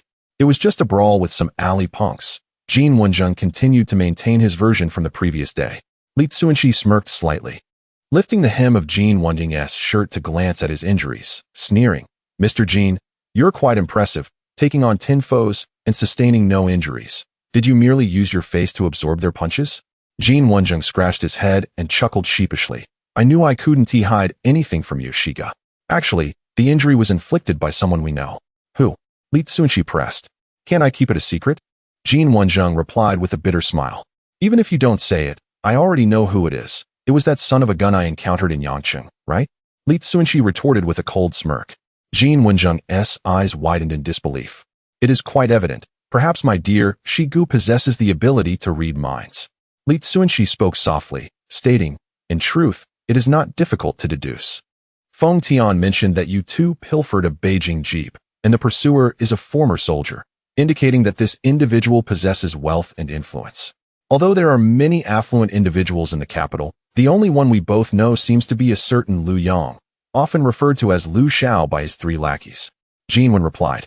Li Tsunshi playfully punched Jin Wen in the chest, chiding, "You rascal, you've grown clever. Even considering your Shi Ji's well-being, fearing I might learn that scoundrel is in the capital and confront him. Indeed, I fear your impulsiveness. Wei Gu has warned that this fellow hails from a very influential family, and we cannot provoke him." Jin Wen acknowledged, though he knew this truth was a blow to his pride. "Alas, this world is inherently unjust. Let it be known. Even if that young master merely nearly caused harm to Shi Ji's wife and child, had he actually done so, we, the common folk, would have no recourse against him. Furthermore, even if he and Shigu were to amass great wealth in the future, this reality would remain unchanged, for that family wields power. Did he fail to recognize you?" Li Cunxi inquired. Presently, he indeed lacked the means to contend with Lu Yang. Thus Yuan's beating could be deemed unwarranted. Probably not. Had he recognized me, he would not have merely slapped me a few times and landed a few punches. Nevertheless, it is of no consequence, for my skin is tough and resilient. As for his 3 bodyguards, they were quite considerate. Upon Lu Yang's instruction to beat me, they discreetly released me afterward. Yuan chuckled. Then you ought to express your gratitude to Feng Tian. After their encounter with him, they likely assumed you too were a retired soldier, thus granting you leniency, Li Cunxi deduced. Yuan nodded. Indeed, I shall extend my heartfelt thanks to Tian Gu tonight. Chapter 90. Sales soar once again. The crowd gathered at the night market. To Li Cunxi's surprise, a significant number of customers were already waiting at the stall. Before they could even set up, the crowd surged forward. I want a pair of small-sized jeans. Bring me a men's medium. Everyone, please don't push. Form a line. We have enough stock for everyone. Li Cunxi instructed the others to set up the stall while he took charge of maintaining order. After the stall was arranged, under Li Cunxi's supervision, a long queue formed as customers proceeded to make their purchases in an orderly manner. Before they knew it, they had been busy until 11 o'clock. Li Cunxi rubbed his sore back and softly asked, "What is today's sales figure?" "We sold 200 pieces of fabric, totaling 2,000 in sales, with a profit of around 600 or 700. People are haggling more fiercely now. We had 42 pairs of frog glasses, totaling 2,001. We sold 232 pairs of pants, amounting to over 18,000, but regrettably, we still didn't break 20,000. It's quite impressive nonetheless." Li Cunxi nodded, confident that as foot traffic increased, sales would continue to rise. Wu Lei, what were the sales figures for the stalls you both investigated? The clothing stalls average between 200 to 600 a day. Fruit and vegetable sales range from a few to hundreds. Repair and alteration services are around a few dozen. Snack vendors make between 100 to 300, with a rare few exceeding 1,000 in sales. The book and antique sellers fluctuate greatly, but typically hover around 100. There was even an old man who convinced a foreigner to purchase a porcelain vase for over 1,000, netting 3,000 in 2 days, Wu Lei reported softly. Yuan displayed a scornful expression. "Most of that is rubbish. They can't sell as much as our fabric." With a slap, Lao Yuan smacked his son on the back of the head and scolded, "You're acting like a bully. Without Cunxi, you wouldn't even sell 7 or 8 pieces and yet look down on others." Li Cunxi smiled silently. It wasn't that they sold poorly. It was simply that their sales figures were exaggerated. But there was little to be done. People now approached shopping with a naivety akin to a blank slate. With just a bit of persuasion and technique, they would part with their money. This very point was what allowed foreign enterprises to penetrate the market in Longhua, employing marketing strategies that effectively crushed domestic products, leaving them with no room for survival, forcing them to adopt cost-cutting strategies that ultimately resulted in inferior product quality. As the saying goes, one misstep leads to another. When the entire environment pursues cheapness, domestic goods inevitably become synonymous with poor quality.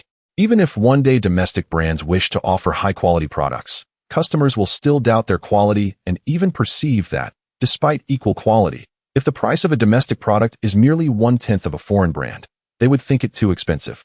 However, there is no right or wrong in this matter. In today's Longhua, employment must come first. Only when people are well-fed can they discuss quality of life. As for him, he is merely a businessman, and a businessman seeks profit, particularly during the phase of initial accumulation, where he would employ any means necessary to earn money. Yet, once he achieves a measure of success, he is also willing to contribute to the reputation of national brands by creating quality products with a good reputation. Li Cunxi pulled back his thoughts and addressed Lao Yuan. "Please inform these stall owners that I will treat them to lunch tomorrow.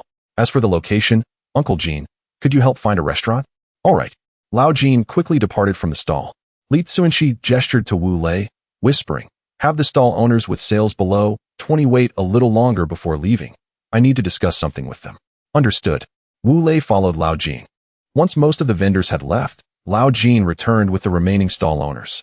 Li Cunxi counted and found 12 stall owners, slightly more than he had anticipated. "Let me introduce myself. I am Li Cunxi, the actual owner of your stalls. According to our agreement, after tomorrow, you will no longer be able to operate for free. I would like to know if any of you are interested in purchasing the stalls from me." "Of course we want to buy, but it can't be cheap," a dark-skinned middle-aged man tentatively inquired. Li Cunxi nodded. "It is indeed not inexpensive.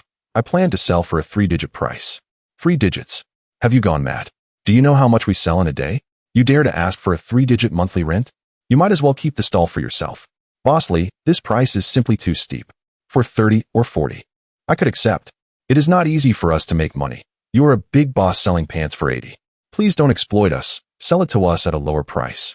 The stall owners complained, haggled, and even lamented, transforming the once quiet night market into a cacophony. After the crowd had voiced their opinions, Cunxi once again clarified, "You all have misunderstood. The 3-digit figure I mentioned is the transfer fee, not the monthly rent. The monthly rent is 15.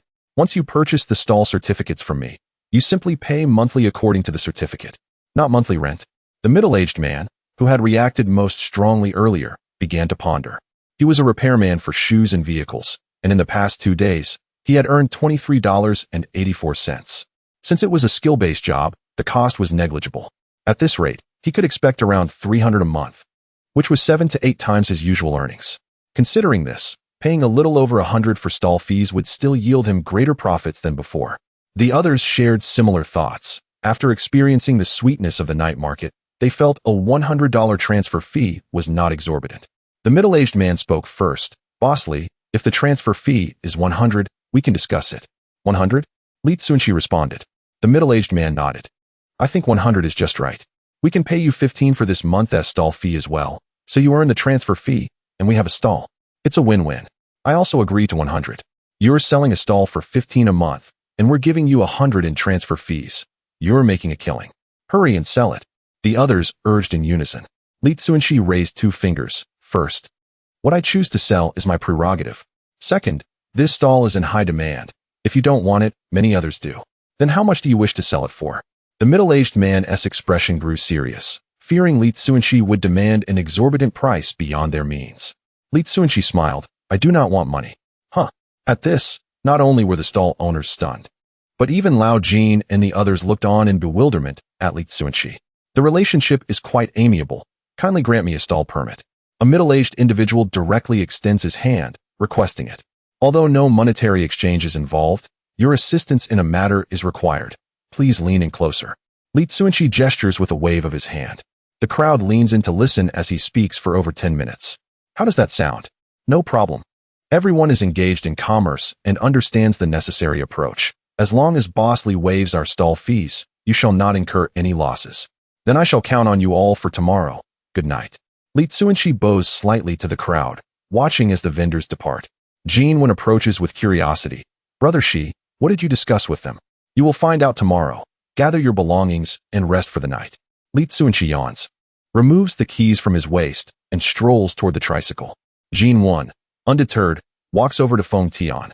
"Brother Tian, being so close, you must have heard something, right?" Feng Tian replies.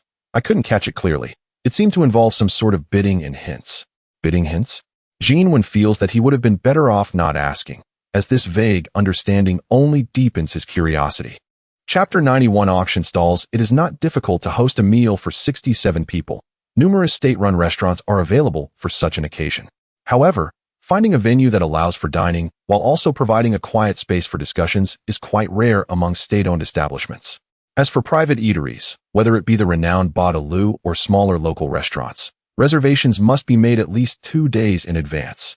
Faced with time constraints, Lao Jin reluctantly borrowed a dozen tables and stools, prepared the necessary ingredients, and enlisted the help of a master chef to host the gathering in his own courtyard.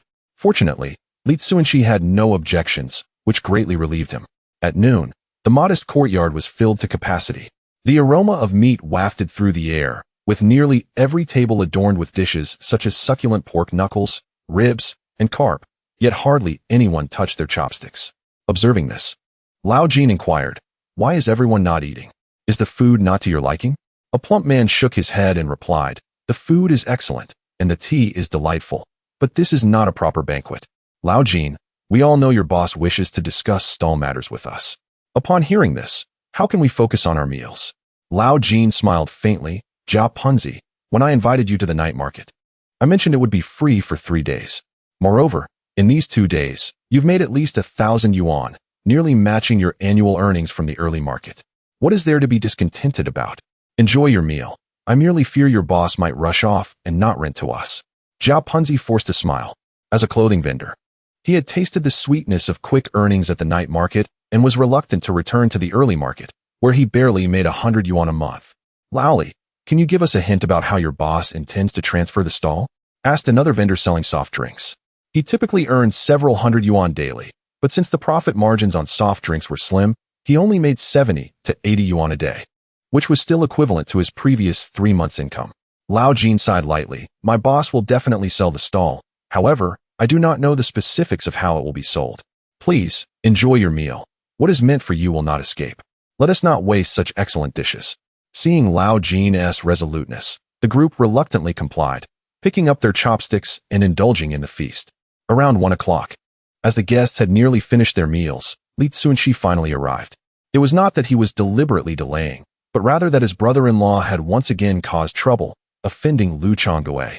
This required him to visit the garment factory to smooth things over, but unfortunately, he was met with a closed door and had to abandon the effort. Once the stalls were sold, he would have to return to address his brother-in-law's issues, lest his mother-in-law create chaos at home, disturbing the family peace. Li boss, you have finally arrived. Zhao Punzi hurriedly approached, whispering, Li boss, I would like to purchase a stall. We can negotiate a fair price. Of course, please have a seat first, Li Cunxi replied, patting Zhao Punzi on the back. Once he was seated, Li Cunxi approached the front of the courtyard, pulled out a stack of stall certificates from his pocket, and tapped them in his hand. I trust all of you are aware of my intentions. I suspect some of you have inquired about the situation at other night markets, and you should know that all 600 stalls across 9 night markets have been sold out. Impatiently, Zhao Punzi interrupted, Li boss, just tell us the transfer fee. No need to beat around the bush. I understand how sought after these stalls are. He had indeed inquired about the situation at other night markets, realizing that stalls had become as precious as golden geese, with no one willing to relinquish their spots. All right, let us be brief. We will auction the stalls one by one. You may bid on the position you desire, and we will start from a base price of 15 yuan. Each subsequent bid must increase by at least 5 yuan. How does that sound? Li boss, may I ask a question? Another vendor inquired. Are there still 67 stalls? Indeed, Li Cunxi confirmed. In that case, since you have established the rules, you must not go back on your word, Zhao Punzi interjected, his spirits lifting at the notion of this arrangement. Rest assured, I am a man of my word. Should I renege, you may overturn my stall, Li Cunxi promised. Splendid, reliable. Zhao Punzi gave Li Cunxi a thumbs up. Let us commence. Li Cunxi responded with a smile. Hold on, we have not finished our meal yet. Why not join us for a bite before we continue? Zhao Punzi suggested, signaling to the others at the table. Although the vendors were unaware of Zhao Punzi's intentions, they were buyers and thus shared a common interest, echoing, Yes, we are not yet full. Let us wait before bidding. Very well, we shall wait a moment longer. Li Cunxi had not eaten either, so he approached Lao Jin's table, took a fresh pair of chopsticks, and began to nibble on some ribs. Yuan, noticing, served Li Cunxi a bowl of rice. Lao Jin sat beside Li Cunxi, expressing concern that Zhao Punzi is already full. Now he claims he wants to eat. I suspect he is merely stalling for time, perhaps plotting something. Li Cunxi took a few bites of rice and replied, I understand his intentions, but he will not succeed. Lao Jin sighed in relief. At a nearby table, Zhao Punzi whispered, This fool's auction has a loophole. We are 67 people, which means 67 stalls, 1 carrot for 1 hole. We can each buy our stalls for 50 yuan without competing against each other and wasting money. Is that the case?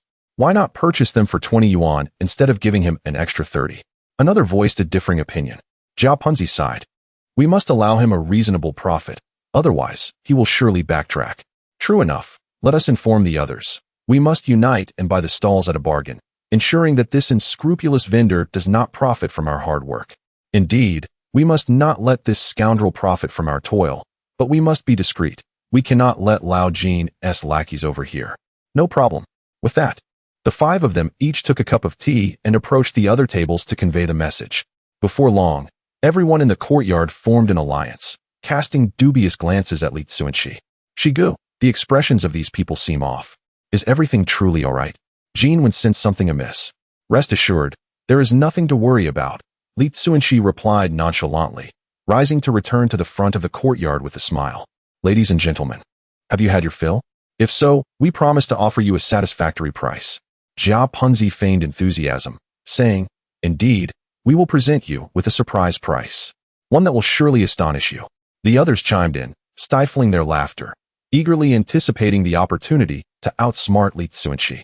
Chapter 92. The price hike. Li Cunxi produced the first stall permit and showcased it to the crowd. Stall number 42, centrally located, a rather favorable spot. Is there anyone willing to make an offer? I'll bid 45, shouted an elderly gentleman, raising his hand. Li Cunxi waited a moment, noting the silence from the crowd, a cold smirk forming in his heart. Do you all wish to pressure him on the price? If you engage in such petty schemes, do not blame me for being ruthless. Everyone, if there are no further bids, I may have to sell it for 45 to someone else, Li Cunxi gently reminded them. A chuckle escaped someone in the crowd. Li Cunxi feigned confusion, asking, Is my statement amusing, dear brother? The man quickly waved his hand. I merely recalled our alley's fool. It has nothing to do with you, Boss Li. Understanding dawned on Li Cunxi, and he replied, Indeed. A fool who fancies himself clever is quite the source of amusement. This sparked more laughter among the crowd. A fool, laughing at another fool's folly, was truly a sight to behold. Ignoring the laughter directed at him, Li Cunxi continued, Since no one is bidding, this stall shall go to. He elongated the last syllable, scratching his nose with his finger. Immediately, someone called out, I bid 60. The crowd turned in unison to the man with a dark complexion. The elderly bidder's face twisted in anger as he pointed at the newcomer, gritting his teeth. Old foo, are you trying to steal it from me? The dark-faced man disregarded the old man. Li Cunxi remarked with a smile, If no one else bids, I shall declare the result. The elderly gentleman clenched his teeth and raised his bid again, 65. Li Cunxi continued scratching his nose. 70. Came the swift response from the dark-faced man. 8. The old man increased his bid by 10. Li Cunxi remained indifferent, still scratching his nose. The dark-faced man persisted, and soon the price escalated to 185. Jia Pengzi approached the elderly man and whispered, Let this fool have stall number 42. You can always purchase another stall later. Damn it, he's just a shoemaker earning a few coins a day. Why must he compete with me for a stall? I hope he loses everything, the old man grumbled as he sat down. Li Cunxi calmly stated, It appears there are no further bids, so stall 42 goes to this gentleman. Yuan, please register this brother and collect a $10 deposit. If he fails to pay by tomorrow, the deposit will not be refunded. Understood, Yuan replied, promptly leading the dark-faced man to register.